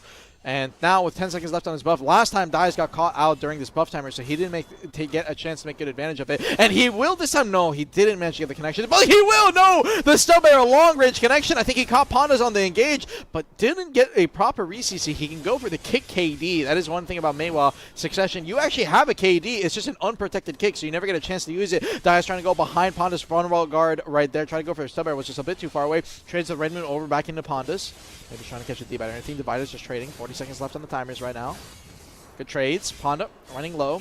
Still has the round advantage, so even if he loses this, he's still going to be tied 1-1, but Dies running down low on HP. Gets a decent trade back on opponents. We're down to 10% on both players. Any kind of last-second hit could be a kill, and neither player's going to decide to be. They're just going for the full damage trade. Oh, Red Moon from behind catches Pondas. He ended up cube walking, and it ends up one-shotting him 1-1. We're tied up. They said handshake, no V, just straight hands. Just full damage straight there at the end. You know, this is something I want to say about my Meiwa, by the way. What we call the stub arrows, we call them anti-Thanos arrows. Do you know why we call them those? It's because that skill has so... I don't know how it works. I don't know what it is about it. But it's so good at just hitting you out of skills. Whether it's your skill ending or your skill startup, it'll find a gap in a skill that realistically you might think just won't have a gap. So a lot of the time into these top tier classes like Ninja, into Kuno, into Mystic, into Striker, despite the Meiwa as a class realistically not being very good into a lot of these specs, it actually is really good at finding gaps somehow. So, yeah, Stub Arrow is super strong skill, and that's why these guys are so used to spamming it that they're just saying, you know what, screw it. Who cares about playing around smart play? I'm just going to chuck Stub Arrows into your face. And it's working. Fix it. Sometimes it works, man. Sometimes it works. And third round now. Ponda, after winning that first round, ended up dropping the ball last one, but Dice picking up a crucial win to tie this up now. And really, Dice has been like mostly losing these damage trades. The vast majority of these rounds, he's been losing these damage trades, but he managed to pull about on the last second on the last one. I think Ponda greeted a bit too hard for damage at the very end. And there's the Tiger Blade. Again, an early Tiger Blade. Now, Ponda hasn't used his Tiger Blade whatsoever, and I don't know if it's because he may not know that if you pop Tiger Blade and then Red Moon, you still retain the buff. There's a chance he just does not know. No, he knows. Oh, no, he knows. No, he definitely knows. Pops Red Moon, say his Tiger Blade instantly cancels out. So for the next 30 seconds, these guys are going to be way faster than normal and doing a lot more damage than normal. You can even see from the divider, just the sound, the audio cues alone, they just sound faster. Dies eating the sub arrow to the face. Could have gone for a punish right there. Divider trying to get D-Bite. Good connection. That's a float. He can go for the re-KD right here. There's the kick. Gets a Red Moon follow-up. That is an optimal combo. Really good connection off the D-Bite. And Ponda coming out of V. Sakmewa, another good thing that she's good at caught. is getting connections behind frontal guard. Panda greeting for the FG movement into Deadeye's face, gets caught by the Red Moon behind him. But what I was originally going to say is that another great thing that Sakmewa is really good at is getting V-sniffs. Due to the nature of D-bites, a lot of the time when you're coming out of your V, and stub arrow as well, just being such a fast CC, you can actually sometimes just thread the needle in the smallest of a gap, even if it's one frame as the guy is coming out of V and trying to go into his iframe, you can actually end up punishing. So always worth going for a V-sniff or a V-punish on Succession Mewa. Absolutely. Let's see how they play coming out the gate here at the start. Can Panda take the win back and make this a Game 5? Game 5 would be lovely. Why is that? Who knows? Anyways. Because I mean, I like seeing Game 5s because it's like pinnacle of PvP. Look, he said, Jug, we're having a good time here. Anyways, Deadeye's now leading 2-1. Divider coming out from Panda, Red Moon. Stub arrow. He doesn't have to really worry about it too much as long as the Red Moon is gone. Unless, yeah, there's pretty much no losing that situation. If you manage to space yourself away from Red Moon distance and dropping a stub, unless Pandas responds with a stub of his own, you can't get punished. And even if Pandas does respond with a stub of his own, due to Deadeye's already starting his stub arrow first, the other opponent's stub arrow would get punished. Sorry, probably a little bit confusing. But just think about it this way, if Red Moon gets popped, back up, drop a stub, you're always winning in that situation in terms of chip, in terms of CC spam, in terms of everything. So, the player's Divider. Once again, Divider, when you see them standing there poking the air, they are regenerating stamina. That is why they spam it pretty much.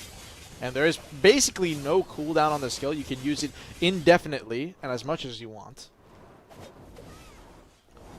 Yeah, maybe Sakmewa was OP. You play it. Oh, yeah. I mean, it definitely looks Sorry, like a little bit of rage bait for the Sakmewas in my chat. 1 minute 30 seconds. Like this guy Armin out there, he. Oh, good stub! Good stub arrow. And to get the CC, he's going to go for the secondary. This combo... down down smash. smash will be enough. He could have gone for a kick combo to force a KD. I'm surprised he went for the float combo setup. Someone fired this Armin guy. I'm sorry, Pinks. Those are bad. And now with Novi available over on Panda's side, Deadeye's going to pop his debuff here. He sees that Pandas is low enough, so I think he wants to go and try to win off of chip, and Pandas is going to respond in turn and pop his own debuff. Divider, oh my god, he took so much back attack damage. He said it, he was aiming the wrong way, and the Red Moon hit him full blast. Going for the D-bite, Pandas almost got hit behind, but his D-bite of his own. Red Moon hits him in the chase, Pandas down to 1%. He can actually spam stubs here if he wanted to, but he's afraid of Pandas going in really aggressively. Deadeye's just holding it, trying to go for the FG off of his Magnus. No connection. Deadeye's going to pop his Red Moon, or his Tiger Blade. He has a Red Moon here. He uses the Tiger Blade item to avoid the Red Moon from Deadeye's. He has a Red Moon of his own, Deadeye's, saves his chase. I mean, he gets caught! Forced to V! The iframe timings are insane right now, and Panda's now with a massive HP lead since he gets to pop his double heal coming out, and Deadeye's gets caught. Pandas is going to tie it up 2-2. Panda. Okay, this guy, man. And This is the thing. That was some insane iframe timings. If you guys don't understand Mewa, when Deadeye's is Tiger Bladed there, the only way he can exit is by using his Red Moon. So Panda's understanding that on 2%, if he uses any SA skill, he dies. So he's like, okay, well, in this scenario, I'll pop my own Tiger Blade when I think you're going to pop it. He gets the iframe from the Tiger Blade, Deadeye's misses, and then now Deadeye's is in the same position. He has to iframe Panda's damage. How does he do it? Well, he can't use Tiger Blade to avoid it with his iframe. And the only iframe that you have, well, actually, early catch here is going to manage to finish. Okay, he won. I'm going to finish my sentence. The only iframe you have on Mewa's kit is Chase, and it's a 3-second cooldown, so he sits in Q block. He waits until the damage comes in, and he pops his iframe just in time as the Red Moon's coming in. The level of play right now is insane between these two, and that is why we're at a 2-2. And speaking of a 2-2, Pandas is really low in this situation, down to 30%. Long-range sub coming out from Deadeye's, no connection. Holds the Q block, avoids the entirety of that damage from that Red Moon. Grapple Arrow, Deadeye's trying to get behind him. If you guys don't know, Succession Mewa has a skill called Grapple Arrow. So off of your stub or kind of something like that, you can actually maneuver behind your opponent and instantly follow up into several CCs that you can use, actually. So very important skill for these guys. Double Stub Arrow comes out from Deadeye's, no connection. And now Pandas is regen just enough that the 8% HP timer is kicking in here at the 2-minute mark. Will end up saving him, evening out the HP pool. Looks Still like they're at waiting a for it. standstill right here. Divided on Yeah, both waiting for sides. that. And it looks like Panda and both the players, honestly, are content with playing a little bit slower. And this is the thing. You're on final round. Any CC here means you lose your V. And as we're going into the final minute, everybody will just wants to play it slower. Everybody wants to take their time. Nobody wants to be the one to go too aggressive, get caught, and lose the game. You better be cautious right now at the moment. Yep. Just to wait it out. Caution is the name of the game. 1 minute 30 seconds. Any random CC could hit right here. Tries to go for on the a divider. D-bite. Is it going to be a red moon? Is it going to be a stub arrow? Is it going to be a D-bite? Panda playing aggressive, goes for the FG right there. Stub arrow coming back, challenge from Deadeye. Eats a full red moon to the back, gets back attacked by it. 1 minute and 10 seconds. Needs to be careful of the damage. Panda using that FG movement. You need to be careful. Panda's going to be the first one to pop a skill right here. He's going to go into his Tiger Blade. So Tiger Blade now gone for Panda's. He will get an attack speed buff off it. Deadeye, it seems like he's content with holding off and waiting on it. No, he says he's going to pop it now. So Tiger Blade is going to be up for Deadeye. Deadeye did already pop his E-buff. Panda's has a one advantage of still having his E-buff available if he wants to pop it in a little bit to try and win out the last second trade. Deadeye's understanding that wants to use his Tiger Blade actually to get a little bit of time bought for him here. 45 seconds though. He needs to go a bit more aggressive if possible. Red Moon eats a little bit of the damage on the ending of it. Panda's going for a hard trade. Already has his E-buff pop. Went for a D-bite right there. Dies is going to drop down to about 25% HP. He's losing it all in terms of the AP end. And he goes for the massive SC Link. That was not the play. Just took so much damage lingering those SCs. And Panda's took full advantage. Chunks them out and wins the set. Wow. Looks like he played a little bit too safely there towards the end, huh? Yeah, just a bit too safe. Just a little bit. But both like mechanically, they're both like amazing players here. They're lodging out there, a lot of tactics here. So super cool seeing how they actually played it out there. Congrats to Panda TV for actually taking the win and being the master Maywall here. I mean, Dies was really close at the end. I really thought he was going to pull it off, but at the end, Panda TV came and swooped in for the victory. So definitely great to see. I mean, good match, good back and forth. Oh yeah. And we saw wonderful decision making from both of them, and just Dies came out on top. Excellent. I mean, they did really Sorry, well. Panda came out on top. Oh, Panda team. Oh, sorry. I was like, wait a second. I think Thanos came out on top. I was like, Thanos? Like, okay. But yes, congrats to Panda TV for being the master Maywall here. You are number 1, and don't forget, guys, you are number 2, but they're still next year. We'll see what we have next in store here, but we're going to be looking at the Mystic class coming up here. We have Double Crispy Awakening? versus Radiation. Yep, Double Awakening here. Definitely a combo heavy matchup, really reliant on landing those grabs or vacuums for this class. You know, Mystic known as a utility class, very tanky, very durable, has that self PA. I think it's called like Infinite Fortitude or something of the like. But yeah, it's going to be interesting to see how this is played out.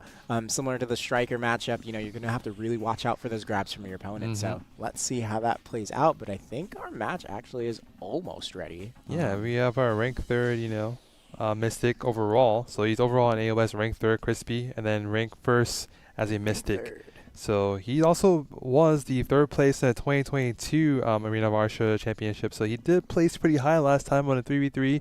Now he's facing a 1v1, so we got to see him running back here.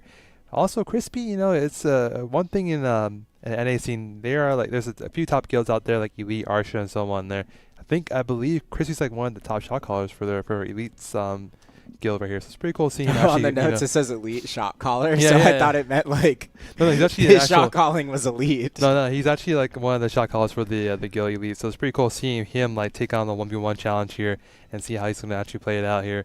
Versus, you know, Radiation, who's been Zephyros Castle 4 times, Castle owner, and Tenebrone Castle 2 times as well too. So he's been towards, you know, that 1v1 scene quite a bit, and he's been playing it out. So I'm looking forward to see his match here coming up. Let's take a look at the game match here. Yeah, here comes Crispy, and there's Radiation there getting on. And match starting up. We have Crispy versus Radiation. Match starting off. Spiral Torpedo goes for the Master Destruction. Does not manage to connect. Holding off right now. Spiral Torpedo again. You need to be careful of the slows in this matchup as they're coming out. The big thing is that once the slow hits you, you will be put in a situation where you're a lot more susceptible to grab, especially during certain SA lingers, and a good grab coming out of the Sea Burial is going to put him on the ground. You can go for the damage fall up here, but I think this combo is not Wait, did he get a reset? Oh, no, he was way too early. He was just no, he wasn't way. He was just a quarter second, I think, too early. He needed potentially one more down smash. The issue was he hit the KD, and the first down smash that you hit needs to be just slightly later. There is a more optimal combo setup, though, that you can go for. I'm very surprised that he went for that one. After you hit the grab in that situation, it may have been because of the skill that he went into the grab from. I believe that was one of his DPS skills that he needs for the setup. Potentially couldn't do the optimal setup. So 2-minute timers, zone is going to be closing, and both players still full V's up. Crouching Wolf going to use that to space away and back up. Spiral Torpedo falls up with a little bit of damage. Mass Destruction is going to be lingered out right here. Radiation sees the slow, decides to go head first into it, straight into his frontal guard. No punish coming out from Crispy. Interesting decision making. Pops out of the TP. His Mass Destruction, just hoping that in case there was a grab being thrown at him, that he could end up stunning it. Crouching Wolf going to be popped over by Crispy. He's going to try and get his attack speed buff off of that. Is going to go for a Thunder Pound. Gets punished out of it by the attack by the Crouching Wolf. Fall up into the grab. Put on the floor. Crispy once again with a non-optimal combo. We saw the optimal combo yesterday on EU. Both Awakening Mystics were hitting the setup that you always want to hit, and we're going to see, and at this point, 1-minute timers are in play, 50% HP. So the combo doesn't really matter as much anymore, but both these players have been fumbling situations where they definitely could have gone the V earlier. That could have just simply been a round win for Crispy at this point. Slow is going to be popped. Crispy's going to end up eating it. Radiation went for the grab, did not manage to connect, and now Crispy has a chance to turn this around for the next few seconds while his grab is still up. Spiral Torpedo, Radiation just trying to challenge him as much as possible. Could have gone for a grab on the ending of the landing right there, but Crispy decides not to go for it. Coming out, Radiation, Spiral Torpedo once again. Now with grab available, Radiation is going to be looking for a potential out of this TP. Hits the Mass Destruction, gets the stun, doesn't even need the grab, forces the V. Crispy now coming out of V. V available on neither side. 30 seconds on the timer. Both players want to pop their E-buff at some point right here. We're going to see when they decide to pop it. Radiation says, I don't even need it. Crispy's going to be looking for his Crouching Wolf right there. Does not manage to get the CC, but he's going to manage to get the stun. Still no E-buff from either side. What is going on? You can use it as a damage boost and a tank boost, but it seems like a mutual trade where neither wants to look for it. Goes for a grab. Radiation ends up missing. 10 seconds left on the timers right here. Goes for the CC. Is going to manage to get a lot of damage over on Radiation. Since Radiation didn't have a grab, trying to go for a punish. Crispy pops his E-buff on the last second, and he ends up winning! Oh, that's smart. That's smart, close. because the E-buff does heal. It does heal you a little bit, yeah. I mean, it's just interesting, though. I imagine you'd want to use it to some extent to win the trade, but even Radiation didn't pop his to try and get a heal off there, which is odd to me. Maybe a gentleman's agreement. I feel like he probably just wasn't playing for that in mind versus Crispy. It looked like he very intentionally was just like, yeah, I'm going to just save E-buff to heal by HP. Yeah, I'm not too sure, but I will say, these guys, I'm not very impressed with the combos so far. You have much better combos that you can go for these setups. Both of them got early catches, could have gone for setups where they could have forced the V out in that first kind of minute. So I'm going to see if they end up working on it a little bit more here. Crispy, Rage Hammer. Goes for the vacuum. Try to go for the grab on the end of the vacuum. Radiation would have been stuck in it, but the managed to iframe just in time. Comes down from the land. You can grab this ending, by the way. We saw it as well yesterday. Ooh, nice Spiral Torpedo. Good Mass Destruction catch. This is the optimal setup. Gets the KD. There's a follow-up. Yeah, and he should be able to get enough damage here. No. He tried to get the down smash reset. It wasn't the full setup that you normally want to go for, but it was very similar. Try to go for the grab right there. Coming out of the TP. No connection onto Radiation. So Crispy now no grab available. Should probably take a back foot or a back seat. Bound start, so he can't kill off the end of this. I think he was trying to go for a re-CC. Stun, Rage Hammer. There's a setup. He has to get a down smash reset to kill off of this. So you can only get the full combo off a grab. Mass Destruction into the grab. Once again, they cannot kill off of this. He has to go for a reset. Doesn't manage to get it. So what is that? 4 back-to-back-to-back-to-back CCs where no one is forced to V or die. Unfortunate. 1 minute and 50 seconds. Vacuum, went for the grab. He was a bit too early. Definitely can hit a grab right there on the landing once again. Especially since your opponent gets slowed when you're in vacuums now, and that applies to any vacuum chat. Coming down from his landing, instantly iframes to avoid a grab potentially from Crispy.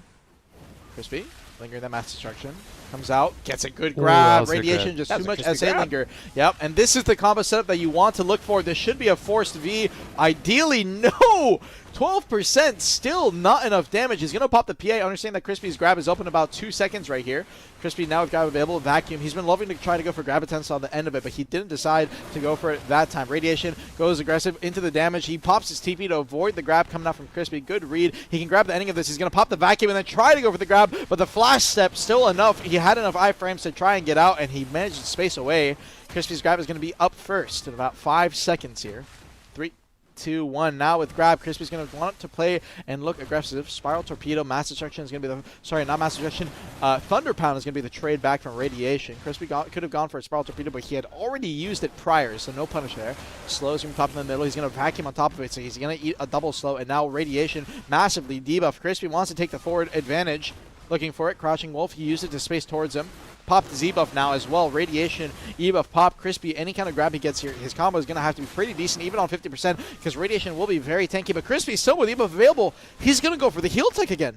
Winning against Radiation in the chip already. Radiation is down to about 34%. Crispy will not have his... still has his E-buff still. Radiation's going to go for the PA, try to heal back up. Down to 45. 5 seconds left. 48. Any last hit. Crispy gets hit. He's going to lose! Even with his E-buff heal, he still did not heal back enough HP. And that is the problem, yes. Crispy, the heal on the E-buff is not a crazy amount. It's only like 500. Yeah, it's not a crazy amount, not enough realistically to hold it for that long. And Radiation having his E-buff in those final few seconds, they're ticking. Had a little bit of a DP advantage, had a little bit of an AP advantage, and I almost want to say that Crispy he played probably a little bit too passive, seeing Radiation PA in his face. I'm surprised he just didn't V that last second there. He had V up. Yeah.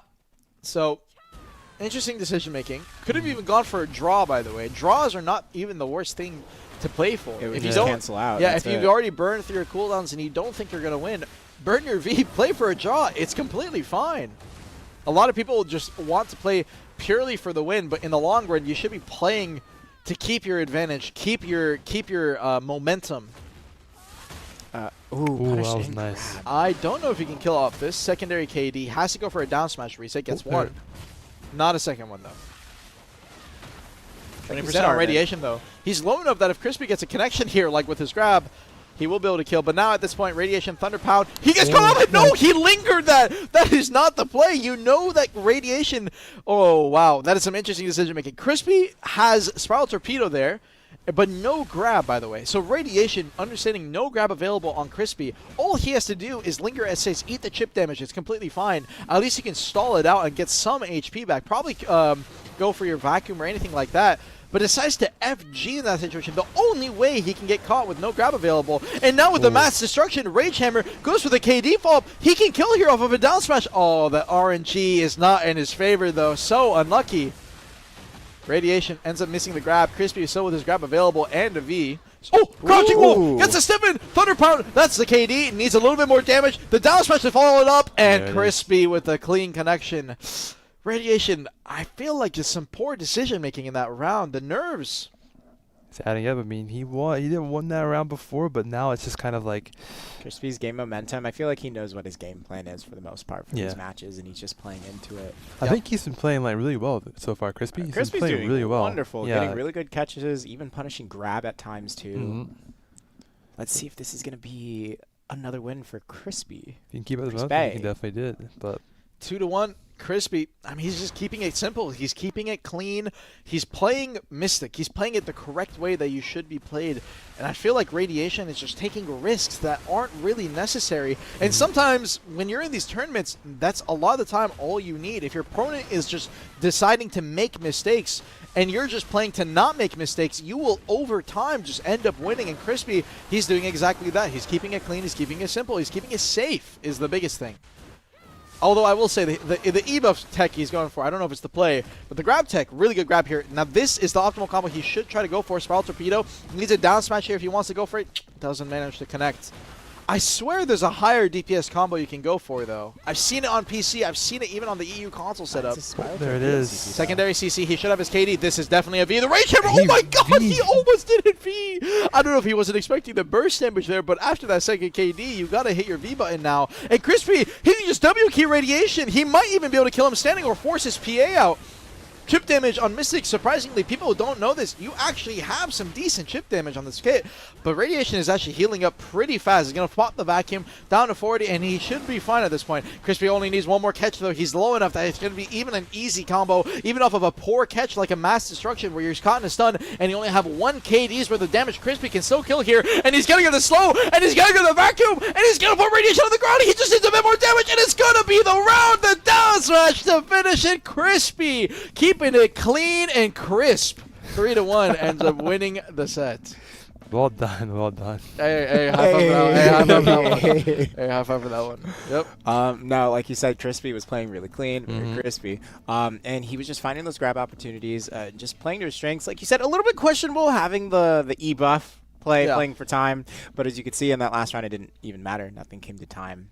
He just played really well. Not really much else to say there. It took it very slow and patient, and that won the race from right there. Well done to Crispy there. Crispy is the Master Mystic here coming out below. Radiation is going to be second place, of course, but like I said before, at the end of the day, they still come away with a lot of good rewards here, so it's good for them to show out and show who's the top dog. In this case, Crispy is #1 Mystic, the Master Mystic so far for the NA scene here. Definitely amazing from these two players here. With that, we do have our next match, later on here, which is going to be Hash. It's come up here in just a bit here. A little bit about these two people here. We have Awakening Hash versus Succession Hash. I think the same thing just happened like yesterday. yesterday. Yeah. So I'm wondering to see how this is going to play out here. It's Now, probably yesterday going to play. we saw Succession Hash win, correct? I believe Succession Hash did when it did when it was Squalls, I think, or yeah, I believe it's Squalls. I'm probably missing the name here, but yes, it's going to be the rank 5th Hash versus the rank 2nd Hash on NAOS. Awakening versus Succession here, so they're both pretty good here. We have Mr. Deleted Profile versus Nefaria. I think I know this player. Nefaria? Yeah, Nefaria. Oh, are they a PC player? Yeah, they're a Hash player. They've been around like in the BDO community for pretty much as long as I've been. Wow, they've been playing console and PC same time. They're definitely gaming for sure. Or maybe it's just a similar name. I could be wrong. I mean, I'm probably wrong. Either way, there are definitely a lot of cross-platform players here. They play on PC and console.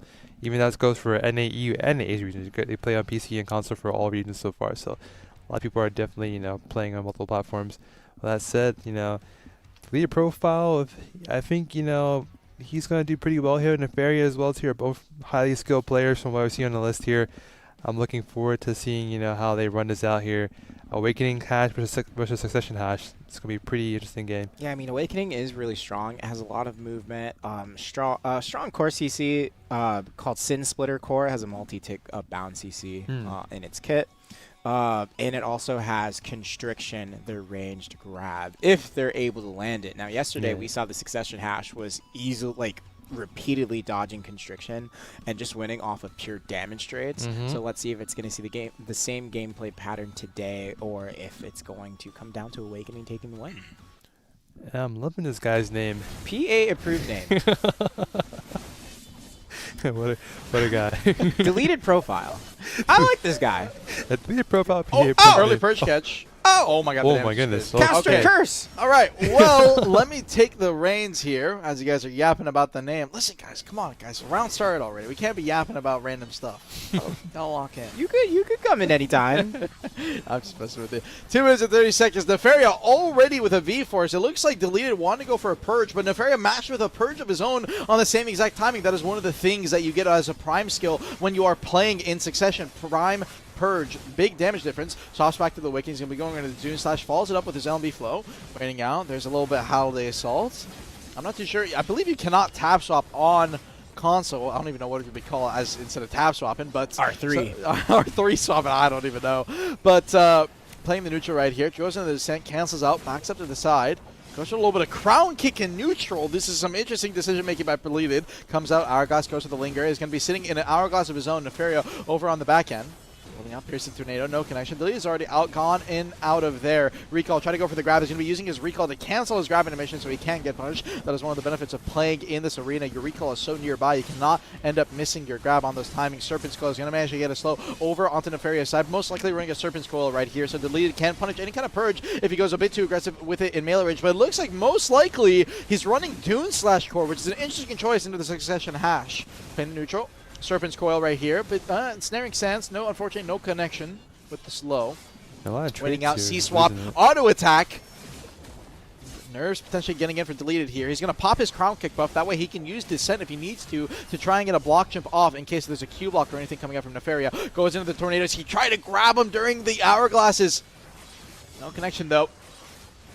Nefaria seeing the grab potentially coming, did not stay in his NATO. Backed off. Gets in his Snaring Sands. That is going to be a slow applied over onto Nefaria. Nefaria now popping his debuff to try and go for a damage trade.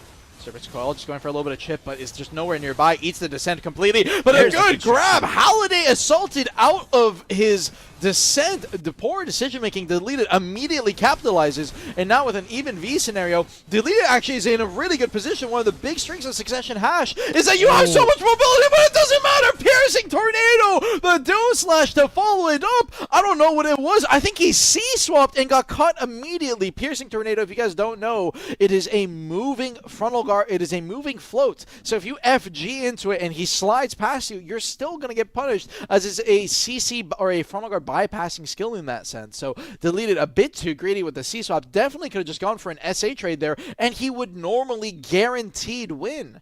Interesting choice. It's like it's gonna be a repeat from yesterday. Then Hash is gonna be taking the win, possibly at this point. We shall see. I'm rooting for the Awakening Hash. I want to see what this class can do, because I know if he plays it a little bit safer, he definitely can win out these rounds. You already saw the grabs coming out. Nefaria on the Succession. It was a good punish with his Piercing Tornado. Don't get me wrong, but there's really no reason to go for an FG right there by Deleted. Goes for the grab. Really good dodge, and now that's what you call a good play. Nefaria dodges the grab, instantly punishes with the Purge. It was so fast. I believe he even Sand Slicered into Purge in that situation. So the reaction times are so quick. And now with a massive lead, Nefaria is going to be looking to take the win. He's using his Purge from max range as well. The spacing is so good on it.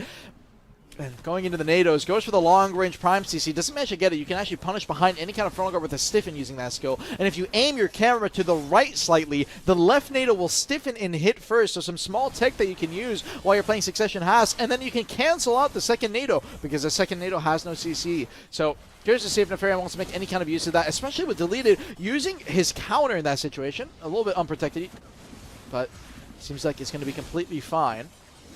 Nefaria hasn't been really using Descent as of now. Goes for the... Oh, he tried to punish the Purge. He was so close to getting behind it with the Piercing Tornado as well. I believe he used his second Rabomb to get behind him in that situation. Good usage by Deleted. And the recall... Wait, did he get a connection in the pillar? He did! Oh, wow. How did he get behind him? I think he What? just barely moved behind. He had already placed his recall in the pillar, it at least seemed like, and now Deleted is going to pop his debuff. He wants to go for the damage trade. And Ensnaring Sands eats a full damage. He saw his helicopter. If he wants to go for it, he can go for any kind of spin. Managed to get a little decent bit of damage. He's going to use his Magnus to try and FG trade back. Nefaria trying to do his best to survive. Doing slash, goes in the LB follow-up. He's down to 1%. Any kind of hit can kill him. Mirage Assault doesn't actually go, but the Ensnaring Sands to finish it off. Really good damage trade by Deleted. That's going to be 1-1. That is. I mean, there's a chance now that Awakening may pull through. Deleted profile may have regained his senses here. Let's see him lock Maybe in more. he regained his profile. Who knows? I am very impressed by Deleted's Awakening Hash, and also very impressed by Nefaria's Suck.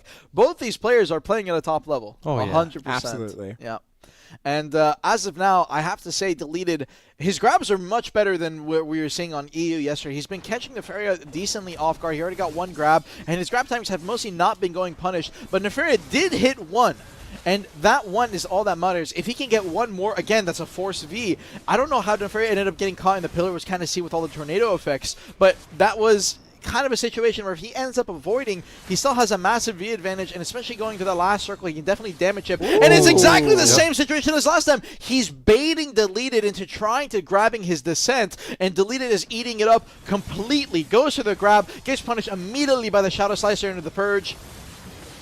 Following it up, crown kick. He's just crown kicking Jesus. in melee. That is an Oh my. FG, by the way. He's chucking in the raw neutral. You can get piercing tornado at any point during that trade. He's trying to follow up in the Dude Slash, and the reason he's using crown kick the way he is because he wants to get his AP buff. The way Awakening Hash no. works is that you're going to get put on the floor by the Suck Hash, and now with a V, still not enough damage though. He couldn't get a follow-up chip there to try and get the kill. Goes in, piercing tornado. He's getting a lot of chip. Nefaria is going to start playing aggressive. There's a recall in the middle, so Deleted can try and space away and then kite out to use the recall to get out. But Ensnaring Sands, he took out full back attack damage from the descent, and he gets caught on a Sand Slicer, swapping to his Pre-Awake, punished immediately. Nefaria with some clean catches. And what I was going to say is that the way Hash works is you have a block jump on Hash, very similar to Ninja's and Kuno's. But to use your block jump, you have to have an AP buff active. And on top of that, when you use your block jump, it'll delete your AP buff. So the way it used to work in the past was that when you remember when you used to have your human damage buff on your add-ons? You would use your human damage buff to proc your block jump. But now that the human damage buff is gone, it was actually a massive nerf to Hash. So now you have to raw AP buff in your neutral game to try and get it, and it can be unprotected at times. One of the big things that Hash did lose with the add-on changes, a lot of people do not know that. So Deleted, he's not really able to use his block jump as much as he wants to, so that's why you see him using the crown kick. But I don't really know if it's really that necessary into Succession Hash. Succession Hash primarily very super armor based, and again getting caught out of his grab. Good timing, but Nefaria won't be able to get the punish here. He was actually stood up and used his counter right there. I'm not too sure why. Deleted is going to go into his Dune Slash, follows up with the LMB flow. He's going to go straight into his Serpent's Coil. Just lingering. He's going to get a little bit of his stamina back. And there is the Ensnaring Sands. That skill has a 20% slow for attack speed, movement speed, and casting speed for 5 seconds. So anytime he hits that, he does get a bit of an advantage. Nefaria also has a slow. It's on Quicksand, a little AoE slow that he'll throw in front of him. But you can see he hasn't used it once in this match. That's because he does not want to get caught out of it. It is only a frontal guard. Tries to go for the long range set with no connection. Immediately dashes in, tries to go for the Purge. Follows it up with a piercing tornado. Good grab attempt coming out from Deleted. Understanding that Nefaria now no longer has Purge, the main skill that has been punishing him whenever he's been going for the grab. He's going to answer back with a Purge of his own. Crown Kick goes for the float recombo, and it works out. Paradise Search for the connection. Good situation. Deleted now with a V advantage. Tries to go for the Purge connection out of his V. Doesn't manage to get the sniff though. Piercing Tornado. Good damage chip, however, from Nefaria. Deleted, understanding that the chip damage is jacking up. He's going to pop an E-buff of his own and try to go for a trade back. 1 minute 20 seconds, however, as this timer runs lower. Losing that E-buff could be fatal, and he's already down to 20%. Needs to be careful of the descent. That's why he didn't linger his Q block for that long. He wanted to go for a counter right there. Eats a lot of descent damage. Down to about 20. Again, he's trying to go for the Q counter, but Nefaria is just not binding. He's not going for any kind of hits. Punches forward. Really aggressive Purge. This is some aggressive gameplay. Holds his sense. Manages to get the slow and Nefaria. Nefaria's just Q block in the corner though, so he's going to be completely fine. Goes into the nados now. He's trying to bait Deleted to try to go for a grab. Already burns through his Purge though. Nefaria's going to try to, or Deleted's going to try to go for a grab right here very soon, especially with no Purge available. Goes in. There's the Magnus. Goes to the damage. Deleted ends up missing his grab. Nefaria, Holiday Soul holds it. Still has Hourglass available. Is going to use it. Piercing Tornadoes up. He's going to try to get back in the damage. Doesn't even need the descent to get the final tick of DPS, and Nefaria is going to win the round. The Succession Hash prevailing on top for both regions. Yeah. I mean, Succession Hash is really strong and impressive, but Awakening is still pretty good too. The grab advantage right there is really phenomenal to have, but unfortunately, just like the E region as well, hard to get those grabs up, and in this case, he got punished really heavily for doing that. Each time I saw him do the grab, Nefaria just come out of nowhere, just punish him, knock back, and that was it. Games in this matchup for sure. Yeah. Just waiting out the grab, knowing that your opponent is waiting out your grab and trying to play around that as well. But Nefaria just showing why he took the win today and was able to play around that and not even going for that punish at the end, but a straight damage trade. Yep, well done to both these people here. We have Nefaria becoming the Master Hash for the NA region, and followed by Deleted becoming second place, of course. Both of them walking away with some awesome stuff. But yeah, some excellent gameplay here. I mean, these people have come a long way. They understand their class really well, and at the end of the day, Nefaria came up on top. Well done, guys. I guess you could say they were nefarious for being a very good Succession. Come on, this guy wasn't even First half of the name is correct. But we have our next match come up here. We have do we have a 5-minute break between this though? I think we have one coming up later on here. Most likely, I'll cue in when that happens here. But the next match is going to be the Musa class here, and then we may be taking a 5-minute break afterwards. I'll let you guys know when it happens here. But We have for now we have Wusa and then we have Scholar and then Seraph, and then after that we're pretty much done for a day. So this Only a few more to go. Yeah, only a few more to go here. But for the Wusa class, we have Cartians versus Elendor. Mhm. Elendor is the rank 18th Wusa here. I believe it's both Awakening spec, if I'm correct here. But let's go ahead and take a look here and see how these guys are gonna be doing. I feel like Cartians is a pretty cool family name, though, to be honest. Like Cartians, but isn't that like that's sword That's a sword related? skill. Yeah, so it's like interesting. You're playing Or your sword you know, versus that. But I mean, maybe you're playing both of the classes there. Maybe he likes Musa and Sork as well too. But yep, let's go ahead and see this match here coming up here. The Cartians versus Elendor. I'm definitely butchering your name. Sorry, you can tell me about it later on in Discord and say, hey, your naming skills suck. I'm like, hey, I'm sorry. Let's take a look here. All right, looks like it's going to be Awakening versus, that might have been Succession, actually. One thing to note is, you always have that one skill from Awakening, I believe it's called Blooming Death, that is a float CC behind your frontal guard, or forward guard, my bad. And it always, that skill is always something I feel like I forget about when fighting an Awakening Wusa. It does look like it is Succession versus Awakening, it looks like. Absolutely, yep. No. Succession being really good at close quarters, going behind your frontal guards and using the shift Q. Sorry, console players, not shift Q, but it's the storm skill. It's called Cloud Rise, being used as a quick stun CC behind forward guard. Yeah, I mean, all right, looks like it's just going to be a lot of trading in melee range.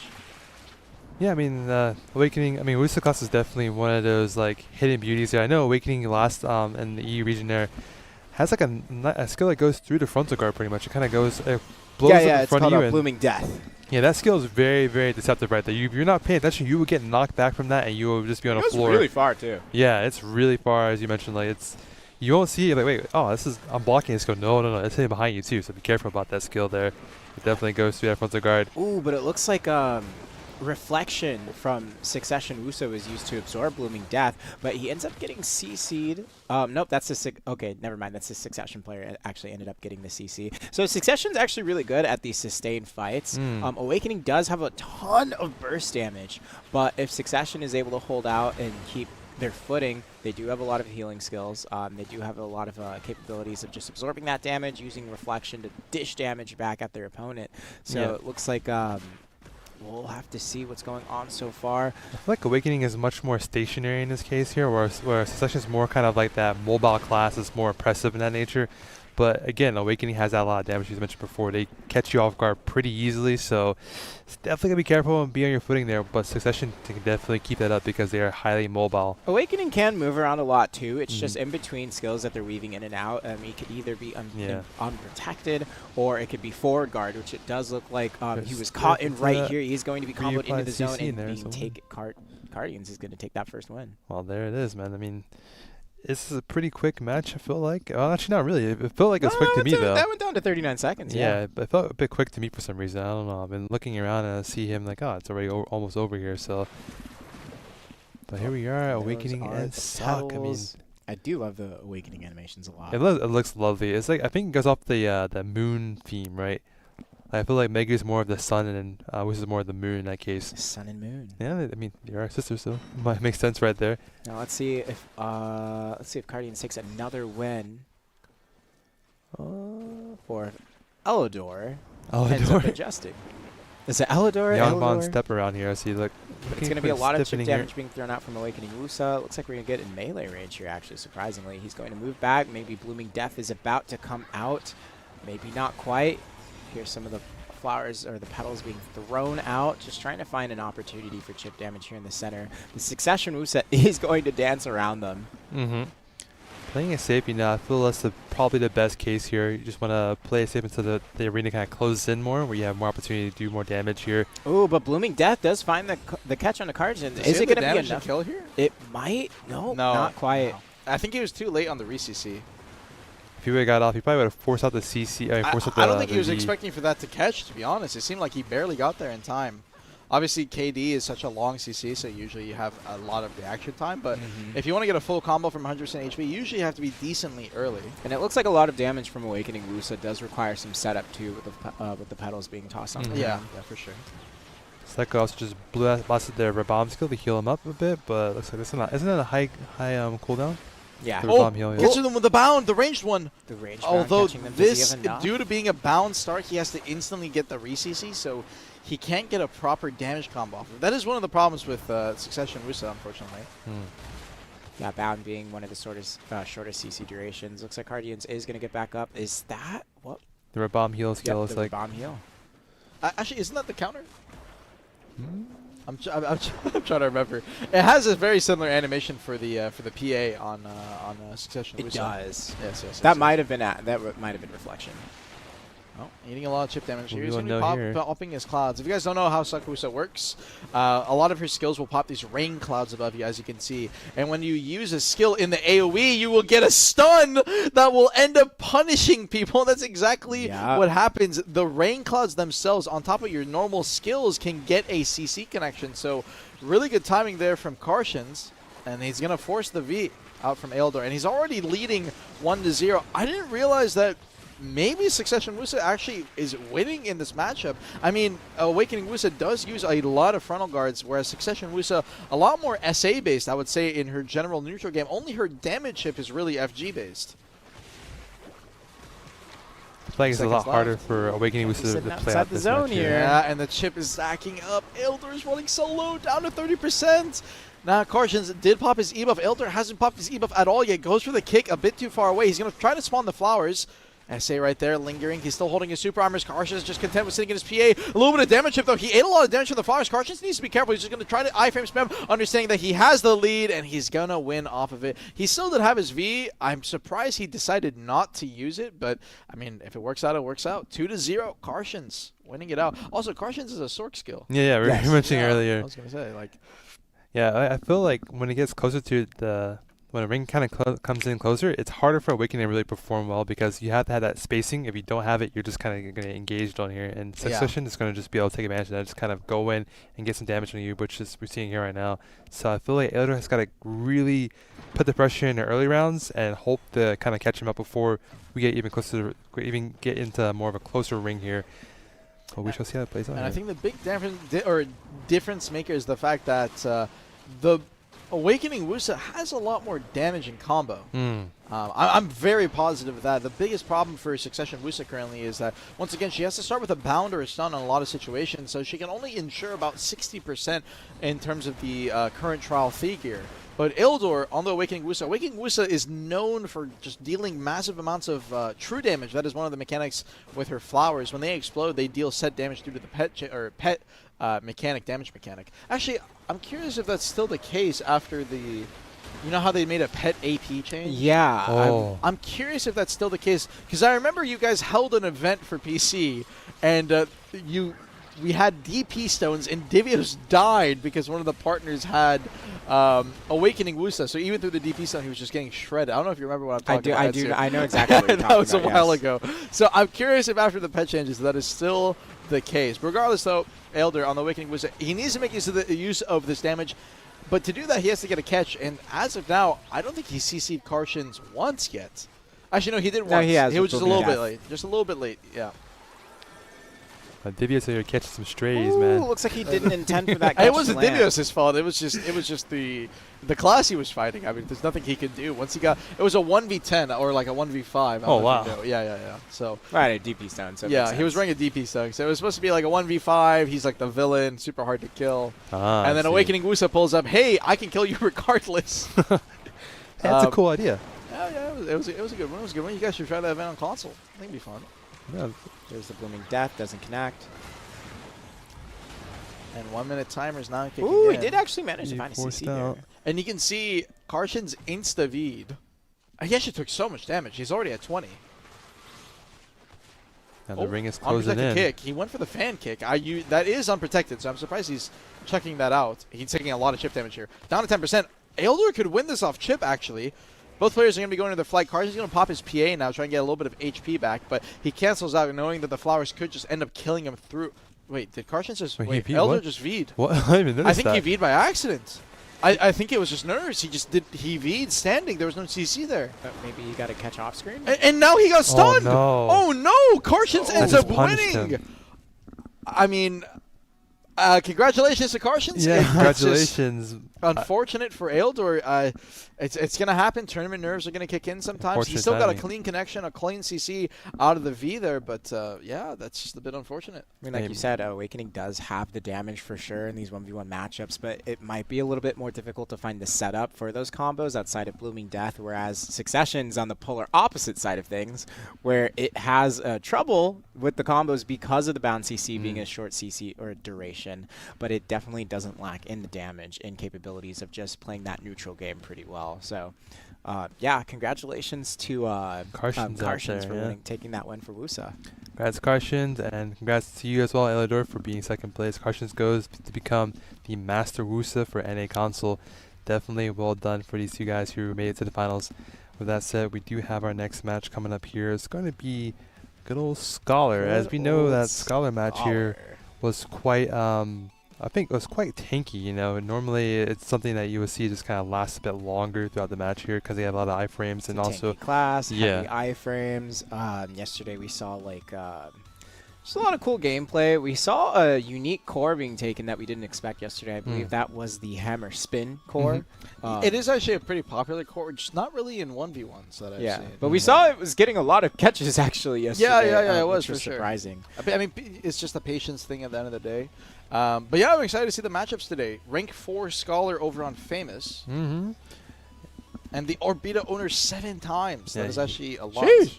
And they've been living in it. And actually, we saw on the screen just earlier today, they actually defended the castle as well and won. So they've been in there, you know, 1v1 tournaments quite a bit in their own right, I guess, for Adana.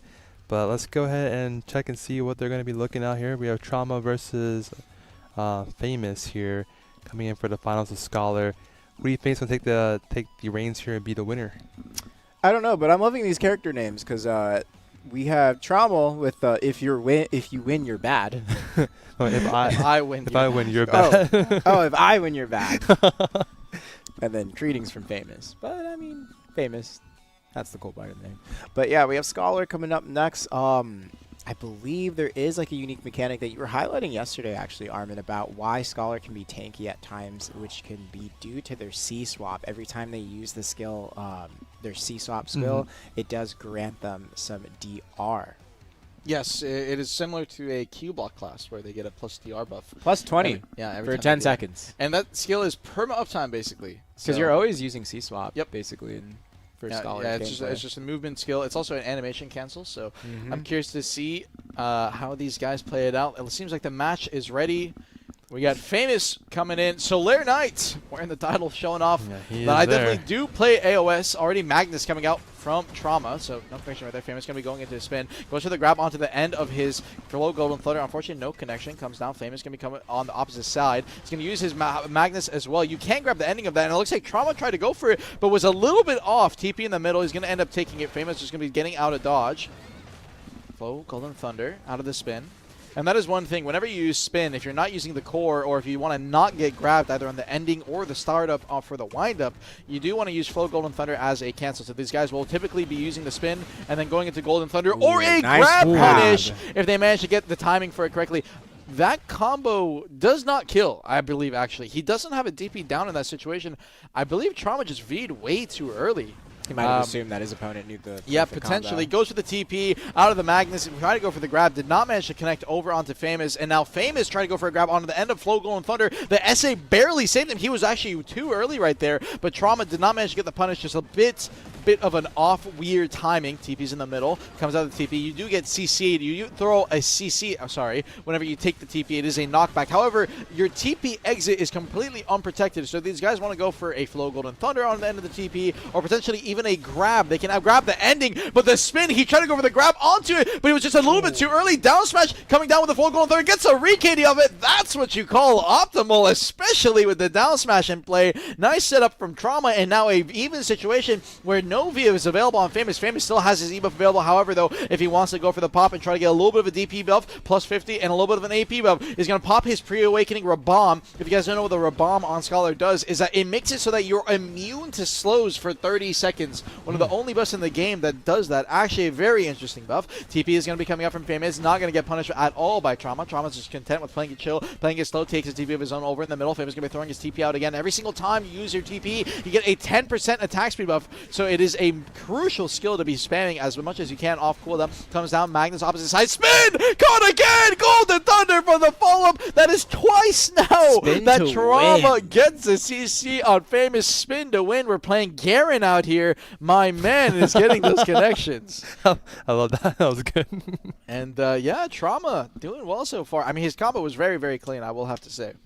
Yeah, it You was did definitely highlight fun. one skill earlier. It was called Golden Boon, by the way, Armin. That is the skill. It's 1 minute and 30 seconds. It's a third Rabomb, and it nullifies attack and movement speed reduction effects for 30 seconds. Yeah, one of the only classes in the game that has a buff for that. There's a 1 or 2 classes that have purely innately added into their kit where they cannot be slowed during skill usage. So, for example, Corsair cannot be slowed down or sped up during some of her whale skills. But in Scholar's case, you can still receive attack speed buffs while using that buff, but you can just not be slowed whatsoever. So really useful in Node War, really useful in large scale in general, and especially in these 1v1s where it basically completely negates the idea of running a slow add-on potentially to try and get an advantage. C-Swap comes out of Famous, and he commits to the spin with no Golden Thunder, with no C-Swap cancel. Trauma can just get a free grab, and Famous gets exploited completely. Both these members are guildmates. I'd imagine they have scrimmed against each other a decent bit, and it seems like Trauma is just showing that I've got a lot more practice, and he goes for a spin of his own.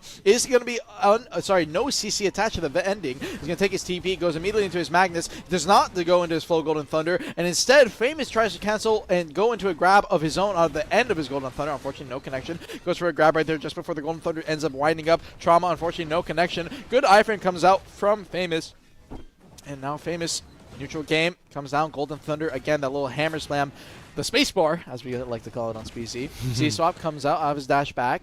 Spaces away. Trauma just going for a little bit of an FG right there. Golden Thunder cancels it with a C-Swap so he can't get grabbed by Famous. But with no C-Swap cancel, with no spacebar cancel, he almost gets grabbed. That wasn't a miss. That was just out of range, barely on the max distance. Famous does not connect onto Trauma, and Trauma is going to get away with that. Understanding there's no grab available on Famous' side. He's going to use his Magnus, try to go for the hard damage trade. Ends up going past his spin, unfortunately, right there, while Trauma was in it. It actually would have been a punish. Trauma was on the second half, and he tries to take the TP into the grab onto the TP from Famous. No connection right there. 1 minute, 10 seconds. TP comes out. Trauma. Kind of acceleration, spacing away. Golden Thunder holding off. C-Swap sits in the middle. Magnus comes down. Golden Thunder again. No grab punish on the ending. Coming out from Trauma. And Trauma still with a 1-0 lead. He's going to go outside of the zone, takes a little bit of chip damage off of that. Famous needs to be careful. Spin's going to come out. They're going to be trading cores at the same exact timing. Famous was a bit late there, so Trauma could have gone for a grab attempt. Was just a bit off on the timing, though. Magnus, 40 seconds left. Any kind of chip damage could be crucial right here. And Famous, it seems, wants to greed for it just a bit too hard. And speaking of greeting a bit too hard, spin. And he baited Trauma into trying to go for the grab attempt on it. That's how Trauma has grabbed him twice now. But he already had gone into the Golden Thunder. He's going to get the punish. Trauma's forced to V. Comes out at 5%. He's going to use a spin of his own. He's going to try to save his Golden Thunder. Instead, he's going to go into his Magnus, going for a little bit of chip damage. He's burned through all of his cancels. He can get punished right here by the damage. He needs to be careful. He avoids it. Just barely down to 2%. Famous is going mega aggressive. He might get grabbed at the ending here. This is not TP. This is not safe. This Nightmare skill. No, he doesn't go for the grab punish. That Nightmare skill, when you're in it, you are just completely in iframe, but your landing is pure SA. Trauma with 1 second left had potentially an opportunity, but I think the time was just not enough. 10% on him to 30% from Famous. And now it's 1-1. It's coming down to the wire now. I mean, like, this is... I was actually surprised, like, you know, he lit out long towards the very end, but, you know... Yo, that bait on the hammer spin, though, just changing yeah. out and then going up in the air and so countering good. the grab, that was sick. That was You know, really the good. thing is, there's some mind games involved there, because if Trauma knows that he's going to hit the Golden Thunder as a cancel, he could just wait until that skill and grab the ending of that. So there is some mind games involved. I think Trauma should try to learn from that, potentially see that famous, okay, well, if I know he has Golden Thunder, he's going to use it on the ending, and then I can go for that grab timing. As of now, we have not seen a single grab on Flow Golden Thunder, despite being one of the biggest grab gaps that most people go for. Oh, good grab attempt from Famous there. If you saw what he did, he actually tried to grab the TP ending, a little bit of a prediction grab, you might say. Was not there, though. Trauma didn't end up taking it, but it seems like the mind games are already starting a little bit. TP on TP. He made it! Nice he grab. TP'd into his TP, dashed away, wanted Famous to go into him, and then just grabbed the ending. Oh, not a very optimal combo, though. You definitely can kill off of 100% on Scholar. So while these guys may have practiced their neutral game, I don't know if it's nerves or what, but potentially hasn't put enough time into practicing those combos a little bit. 2 minutes on the timers. 30% HP, TP baits it again. This time around, he decides not to go for the grab, potentially on cooldown. You saw he threw his TP, kind of waited a little bit. He was hoping to see if Famous would maybe use something nearby he could go for a grab attempt on. Did go for the grab, did not end up hitting. Magnus now is going to be completely safe on Famous' side due to Trauma not having his grab available. Spin, got the CC. It looked like it was after the TP, though, so he was a bit far away. Famous not expecting that knockback, did not get there in time to get the re-CC. You can use Hammer Throw as a re-stiffen if you end up getting a knockback, if you want to try and confirm. So that is an option they could look for. Spin, goes into the Golden Thunder. No grab coming out from Famous. Can't grab the ending. Magnus takes the TP back. Famous maybe looking for a grab punish on the ending. Golden Thunder in the middle. There's the Magnus coming out from Famous. Trauma's a bit too far away to try and go for a grab attempt, so he decides to space away. Gets his attack speed buff. He's popping his Magnus again. Famous once again. I've said again like 10 times here. Not going for any kind of grab attempt. These guys are playing it very safe as of now. I think it's Maybe a good little idea, too though. safe. I mean, I think it's a good idea. This is the finals, and time is pretty much coming in here. The final circle's coming in. I think playing it safe is probably the best bet they can do at the moment here. There's the grab, though. The And hammer well- spin, instant punish. Yeah, he got punished so quickly on that hammer spin. Trauma is just, it seems like that is the only grab timing that Trauma really wants to go for. He doesn't want to go for a grab on the end of Golden Thunder. He doesn't want to go for the grab on the end of the Magnus. He purely wants to play to grab the spin coming out from Famous. But the thing is, you don't actually have to use spin on Scholar neutral, but you do have to stay SA, otherwise you're going to get caught by Golden Thunder like Trauma did right there. And now Famous with another HP lead, he's going to hammer throw immediately out of the V. He's going to get a decent amount of chip trade, and now Famous can just hammer spin for free. He's going to drop the Magnus and the nuke on top of his head. So much damage. Got back attacked as well. Is going to kill Trauma standing. I was going to say, once that zone closes in, you can't dodge any of Scholar's skills. All the hammer skills cover the entire circle. Yeah, it's very hard to dodge at that point, and I really think that Trauma, if he plays for a lot more of these grab timings, could have so much more catch potential, but he's just really purely hard tunneling on that spin, so I'm curious to see if that's going to pay out for him in the long, because as of now, Famous, if he doesn't get caught in the spin, he's just been damage trading for free and has been working out for him very well. You can already see 2 rounds now won just from those chip trades. Well, there's the first grab there missed. Yeah, the issue is Second Famous grab might be conditioning Trauma for only going to spin, which leaves him less. If you know your opponent's not going to go for those other punishes that you know are like key punish windows, yeah, it's not the best thing to do if you're conditioning yourself. Looks like we're going back to trade patterns here at the first start. It's probably going to go down to time. Yeah. Let's see if we can find a grab. Not quite just yet. Trauma going off to the side, trying to go back to the center of the arena with the TP. I mean, Into hammer I think smash. just playing slow and steady is definitely the way to do it here. Like I said before, just this is it right here. We got to make sure we're doing it correct, and he gets caught right Golden there with that that was an knockout. auto attack in the air. I that think, got yeah, the punished. nerves might have kicked in a little bit. He won't be able to Oh, kill off the this, though. Oh, Big he tried to grab him. He was yeah. just a little bit too early. If he waited now a he's bit taking longer, too he would have much been damage. fine. And Trauma, he had a grab timing there, but he actually just missed on his aim. Yep, and now it looks like Famous is going to be on the back foot, just running away, going back towards the center of the arena. Is he going to throw out the hammer TP? There he is, comes in, comes out with hammer smash, doesn't find a connection. Will there be a grab from Trauma's side? There's the hammer There's a smash. spin there. Who knows, the grab wasn't up on Famous' side, but it should be up by now. Double hammer smash. Ooh, but no grab connection. It looks like maybe a play for just grabs only, trying to get the one out of the CCU as possible, but it may not be the one here to get that, though. I feel like Famous is just playing it, waiting for that right moment to get the grab out, but it's just not working in his favor so far. Right, and it's about to go to 1 minute. Once 50% HP timers come in, whoever gets caught will have to V no matter what. Surprising, there's actually no Vs, no Es out so far. I'm wondering if that's going to change here once the ring comes in closer. There's a first grab There's a attempt grab here. attempt from Trauma. Didn't find a connection. That leaves Famous with a little bit of an advantage if he chooses to go for it. Does try to attempt to go for it, but Trauma manages to dodge it at the last second. That ring's coming in now. Yep, there's the ring. Last 48 seconds. There's the hammer spin. Oh, the punish just spin! yet, and the spin actually landed at CC. Now, this is the thing. Trauma already burned his E-buff. So Famous will have his E-buff here, which is super huge for Scholar vs. Scholar, and he's going to pop it. So despite losing an HP, he will start to win these trades slowly but surely.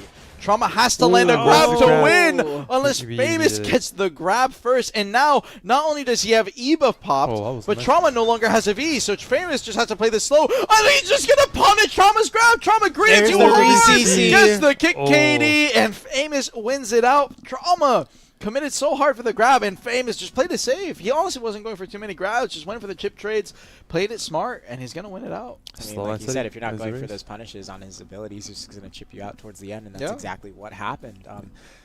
Sometimes you can condition yourself to making the wrong move if you're only looking for one punish, and if your opponent notices that, they know they actually have a lot of free reign on using riskier abilities than they would have normally done in the first place.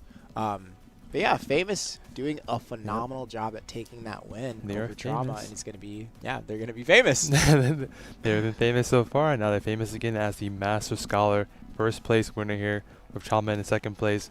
I mean, like I said, excellent gameplay from both of them here. Like you were mentioning earlier, like once the ring gets closer here, you know, there's you no can't way dodge to really, anything. Yeah, there's no way to really dodge anything. Either you go out to the barrier and you take damage, or you just try to block and you help chip the way in the middle. So either way you do it, you're going to be fighting like some damage here. So at the end, you know, well done.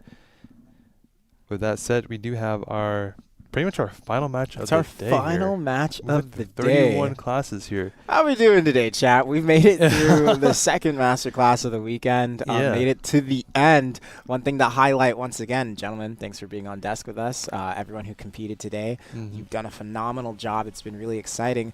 I'm pretty sure we are entering into Seraph, which, by the way, for Console Masterclass, Seraph this is the first time Seraph will, well, I guess the second time Seraph will be in the Masterclass format, because even when PC did their Masterclass, we didn't have access to Seraph just yet. So yesterday with EU was the first time. NA, this is going to be the second, and I'm definitely looking forward to see how this is going to pan out between our contestants. Yep. Let's take a look. We have Don XX versus Tunchi. No information on them other than they obviously are running the Ascension class Sakuraton, which, you know, you really can't do 100% BSR and AOA. It's not, you don't have enough time for that. But it's going to be some good gameplays here. I know for EU it's pretty much down to like who can get the first grab off, which, you know, the class is a really highly mobile class, like kind of like Musa in a sense, but it has a lot of like snap damage there, which we're going to probably see the same thing here for NA. I'm looking forward to see how these two play it out here. Let's take a look at the gameplay coming up here pretty soon. Of course, Scrap's going to be super important. Sorry? Oh, yeah. But yeah, I'm wondering here, like, you know, how it's going to play out. I feel like it may be the same sense where we have, you know, players kind of go towards the end, but it also may be one of those volatile classes where you have them kind of insta-kill them in the very first minute in the class, minute of the tournament. So we should see right now. And the match is going to be underway. Don XX versus Tunchi. Last match of the tournament. And I'm ready to pop it off. Instant engage. It's going to go Soulfire into the grab. Did not manage to connect. Tunchi now with the grab advantage is going to be looking for Soulfire of his own. Holding. Neutral game. Tunchi wants to play aggressive. He has to go for a play before Don's grab is back up. Goes for the spin into the Grave Sundering. Doesn't manage to connect. Holding off. Don has been very mobile now, and at this point, he has his grab back. Tunchi, I almost want to say he's playing a bit too fast. Spin! No grab option comes up from Don right there. That was just a complete grab attempt, and Tunchi just held his Q block. It would have connected. So, smart decision making, potentially not, and Tunchi's just going to punish him. Immediately put on the ground. This is the optimal combo they can go for. Oh my god, he gets down smash at the end, and there's no V from Don! He punished her guy with Armor Crush right there, and stiffened it. I'm not sure. I'm very surprised at the decision making so far But I mean, it's working out. That armor break was really clean. Yeah, it was like That was I felt really like he read the grab was gonna come and just Yes. like bam, snapped him out of the way. Yes. And that is one of the things about this matchup. You can, if you know the grab is coming, it is actually worth using skills like kick, using skills like armor break that are unprotected to try and punish the grab. So the grabs haven't been clean so far, but the neutral game CC's pretty strong. Tunchi is going to start off with that airstrike. No connection. Goes for the spin. Holds the Q block. And that's the grab that Lahn wanted to go for originally. He was just slightly too late. If he throws it out just a bit more preemptive, he can definitely punish out Tunchi. Tunchi's been having this habit of going into spin into Q block. And he tries to go for the grab fall up onto the ending. Tunchi, this time around, will not get connected on. And now Don's going to be the first one of this grab back. He's going to pop his E-buff here. Wait, did he? No. No. It looked like he was did for a sheathing his second. weapon for a second. Yeah, I'm not too sure. It looked like he was popping his E-buff, but I didn't see any wings. So a little auto attack from Don right there before deciding to move. Gets Finds the the CC off the knockback knockback into off the grab. airstrike. He can go for the full combo right here. He can't go for the knockback setup, but he should have enough damage with the bone breaker on the ending, and he will. Forces the V out of Tunchi. If he Very gets down nice. smash on sheathing the weapons, okay, a little bit of BM. I like it. That's my style. That is what he I'm was always doing. a fan. Double dash is going to go for the airstrike on the ending. Tunchi's going to come back in with the airstrike, or with the Ooh. solar flare. Plays No the panic connection. grab Holds right the Q there. block. Dashes again. Goes for the spin. No iframe available on the end. That was an unprotected dash that he went for. Don could have just gone for a CC spam, but doesn't fails to notice it. Tunchi spin. No, not available anymore. Don's going to do airstrike into the spin. He's going to have his iframe to get out of dodge immediately. Tunchi trying to pressure. Airstrike. No, just going for the spin one more time. Solar Flare holds it. Don on the opposite end. Grab is going to be coming out soon here. Goes into the pillar. He might get stuck. Don managed to Q block the spin just in time. Falls up with the airstrike. Went for the grab right there. Tunchi is going to go for the grab off the end. No, he could have grabbed after the spin as he was going into grave setting. He just didn't go for the punish. Was potentially a little bit nervous. Felt like he was a little bit late, so he did not decide to go for it. And it's better to play it safe than go for the grab. So I respect any of that spin is going to be what's going to end up connecting. Nice. No V available now on either side. Tunchi's going to There's decide the to E-buff. pop his E-buff here while the V is gone. Goes for the kick out of the V. He's going to get his AP buff off and potentially a connection if Don was unprotected. Holding Q block max range. You can't get caught. There's the He grab. does! Oh, Tunchi no. trying to go for the grab. Don, it's a solar flake, so you're just going to get caught by the sniffin. And Don with a clean connection. Tunchi a little aggressive on that grab. Yeah, I feel like he kind of took it. He kind of took that first round. Yeah, I think it was getting to his head where he felt, oh, I won the first round pretty easily. I'm going to win the second round pretty easily. And the next thing you know, I'm making all these mistakes. Oh no. So hopefully, he kind of regains his footing here. Understands that, hey, take it a bit slow. Re grabs again like you did last time, and you will be able to capitalize on the situation a bit better. Because currently, right there, that was a lot of like, hey man, the guy grabbed me right in front of me. Like I should have known that was gonna come. Like gotta play a bit more smooth here and be more rational here. Hopefully, we'll see what happens next. Though. And as for Don's side, oh, he popped his Z-buff. I Oh, did not see it pop on the bar, though. Well, yeah. But he did pop his Z-buff. I wonder if that was intentional. See it. Oh, Just try to gets a Oh, knockback. there it is. So it's going to be Punished put by on the ground. Knockback. Yeah. KD follow-up. Grace Thunder. He should have enough damage here with Bone Breaker on the ending. Yes, Well, he there's will. combo. I think he may have stood with like 1% there potentially. Mhm. I think it may not have been enough damage to force the V. Now, the reason for that was because Tunchi did one less LMB flow on the ending before the V. But, I mean, it's better to play it safe rather than anything. Solar Flare into grab. He didn't get grab punished there. Tunchi actually had the dash back grab. He was predicting that Don was going to go for that grab timing. I think he was just barely late. And now neither player, they're going to have their grabs in the same exact situation. Goes to the spin. I feel like I see a grab coming here pretty soon. Yeah, it's gonna be just about now. Both players with grab up. Tunchi Yeah, went for the one spin. grab. Goes solar flare grab Both after seeing the grabs grab down coming from again. Don. And this is the thing. Going for a grab when you already know that your opponent has iframe available, it's not really the most worthwhile thing. You can run down your opponent in this matchup. You know, sometimes holding on to grab is actually more powerful than just using it. It depends. It depends on if you're actually trying to keep pressure and run down their skills. We saw. Oh, gosh, he got a CC out the spin. No, he to didn't knock realize he back a hit the bit. knockback. Grab it! Double- This is a double bone grab. fist! Oh, but the spin will get the connection. He got the KD. Oh, No V available on Grace Don. Thunder. This combo should be clean enough, and There it it will is. There we kill. go. A good example is today in the Guardian matchup. That's why I was very impressed by the Guardian matchup, and I believe that was the ranked 2 overall player. I'm trying to pull up his name. Where is he? Instigation. Instigation. Instigation. Is Instigation? Yes. That's why I was very impressed by him. I was like, yeah, this guy knows ball. Like, he plays PvP. Mhm. It's because after his opponent ended up burning his grab, he's like, okay, well, you have no grab available. It's the same situation as the Seraph matchup. I will just sit on you for as long as I can, follow you wherever you go, and I'm just going to keep having you burn your iframe, burn your iframe, burn your iframe until you no longer have any way to dodge my grab and then grab you. That is exactly how Instigation won that match and finished out to become the tournament winner for Guardian. And you can do the exact same thing on Seraph, but it feels like these guys, they're playing a little bit more sporadic on their times. Playing very angsty.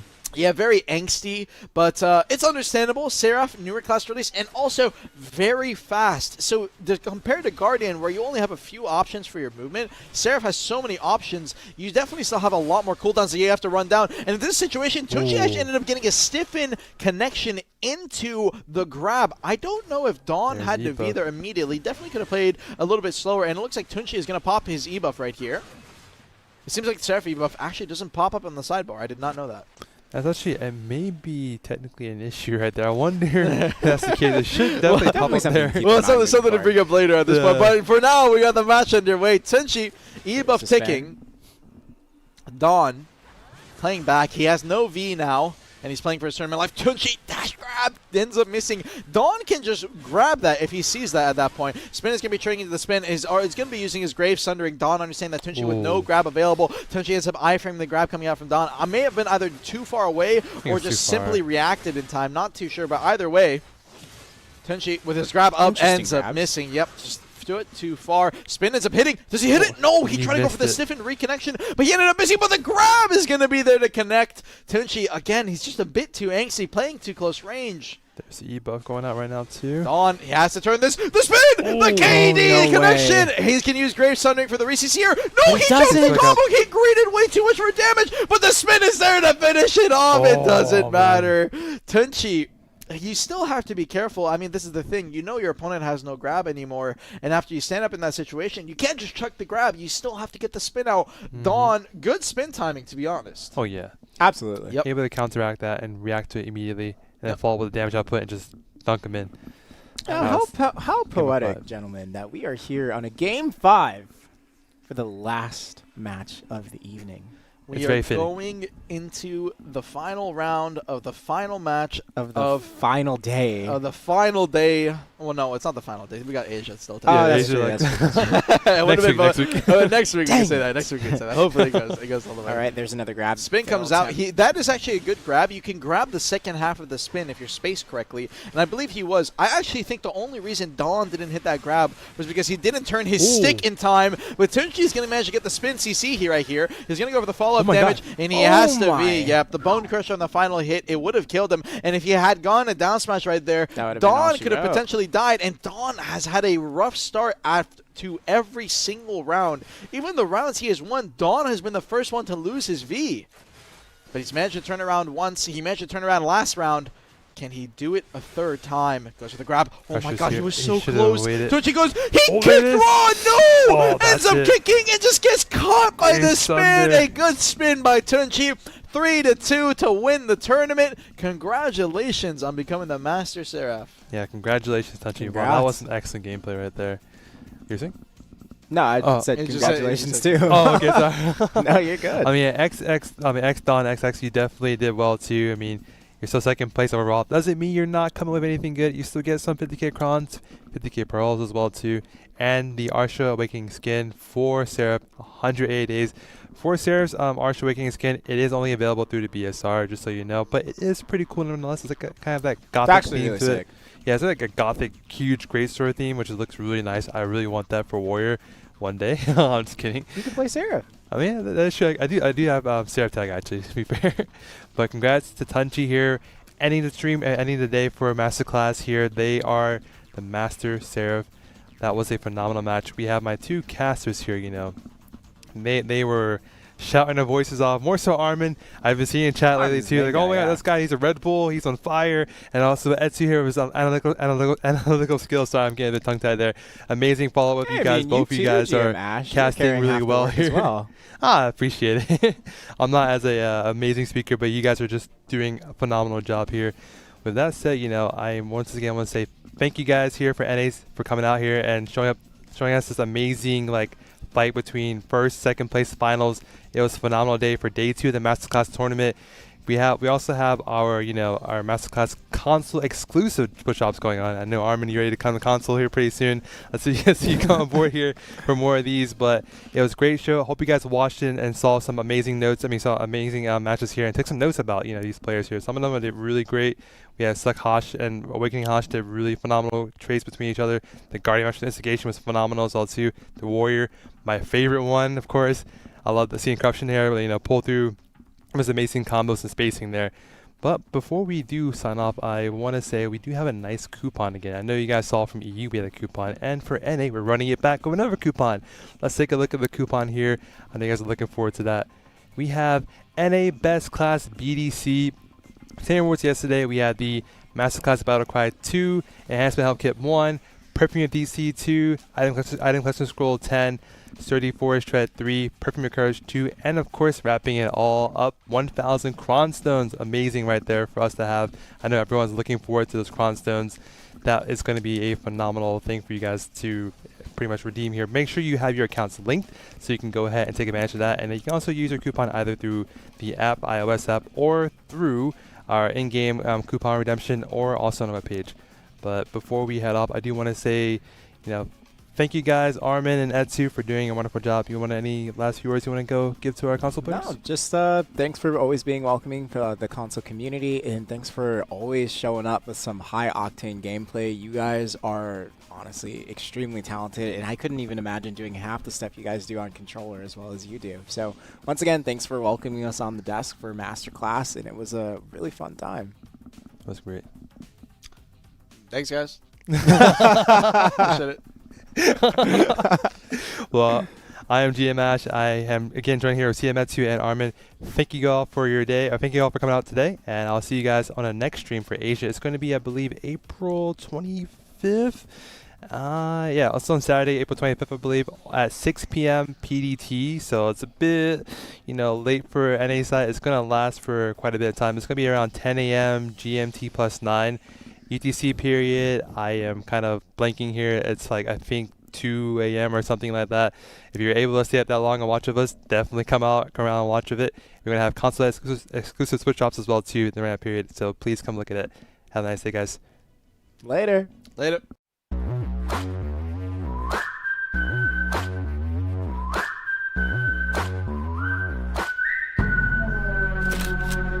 Laughing, I'm a savage.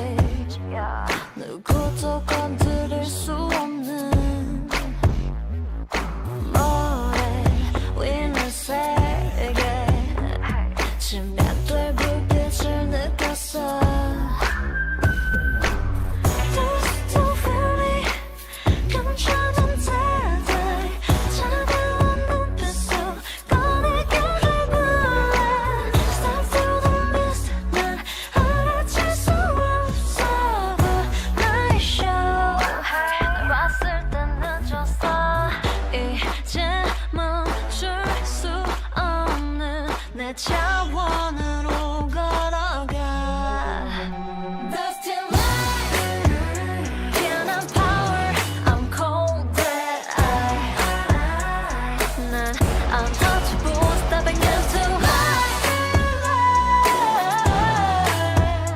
No one, 어느 누구도 내 눈을 들여다보지 못해.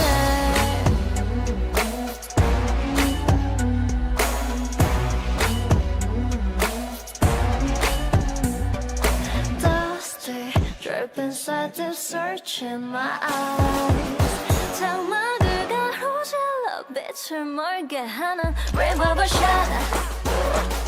너에게 저게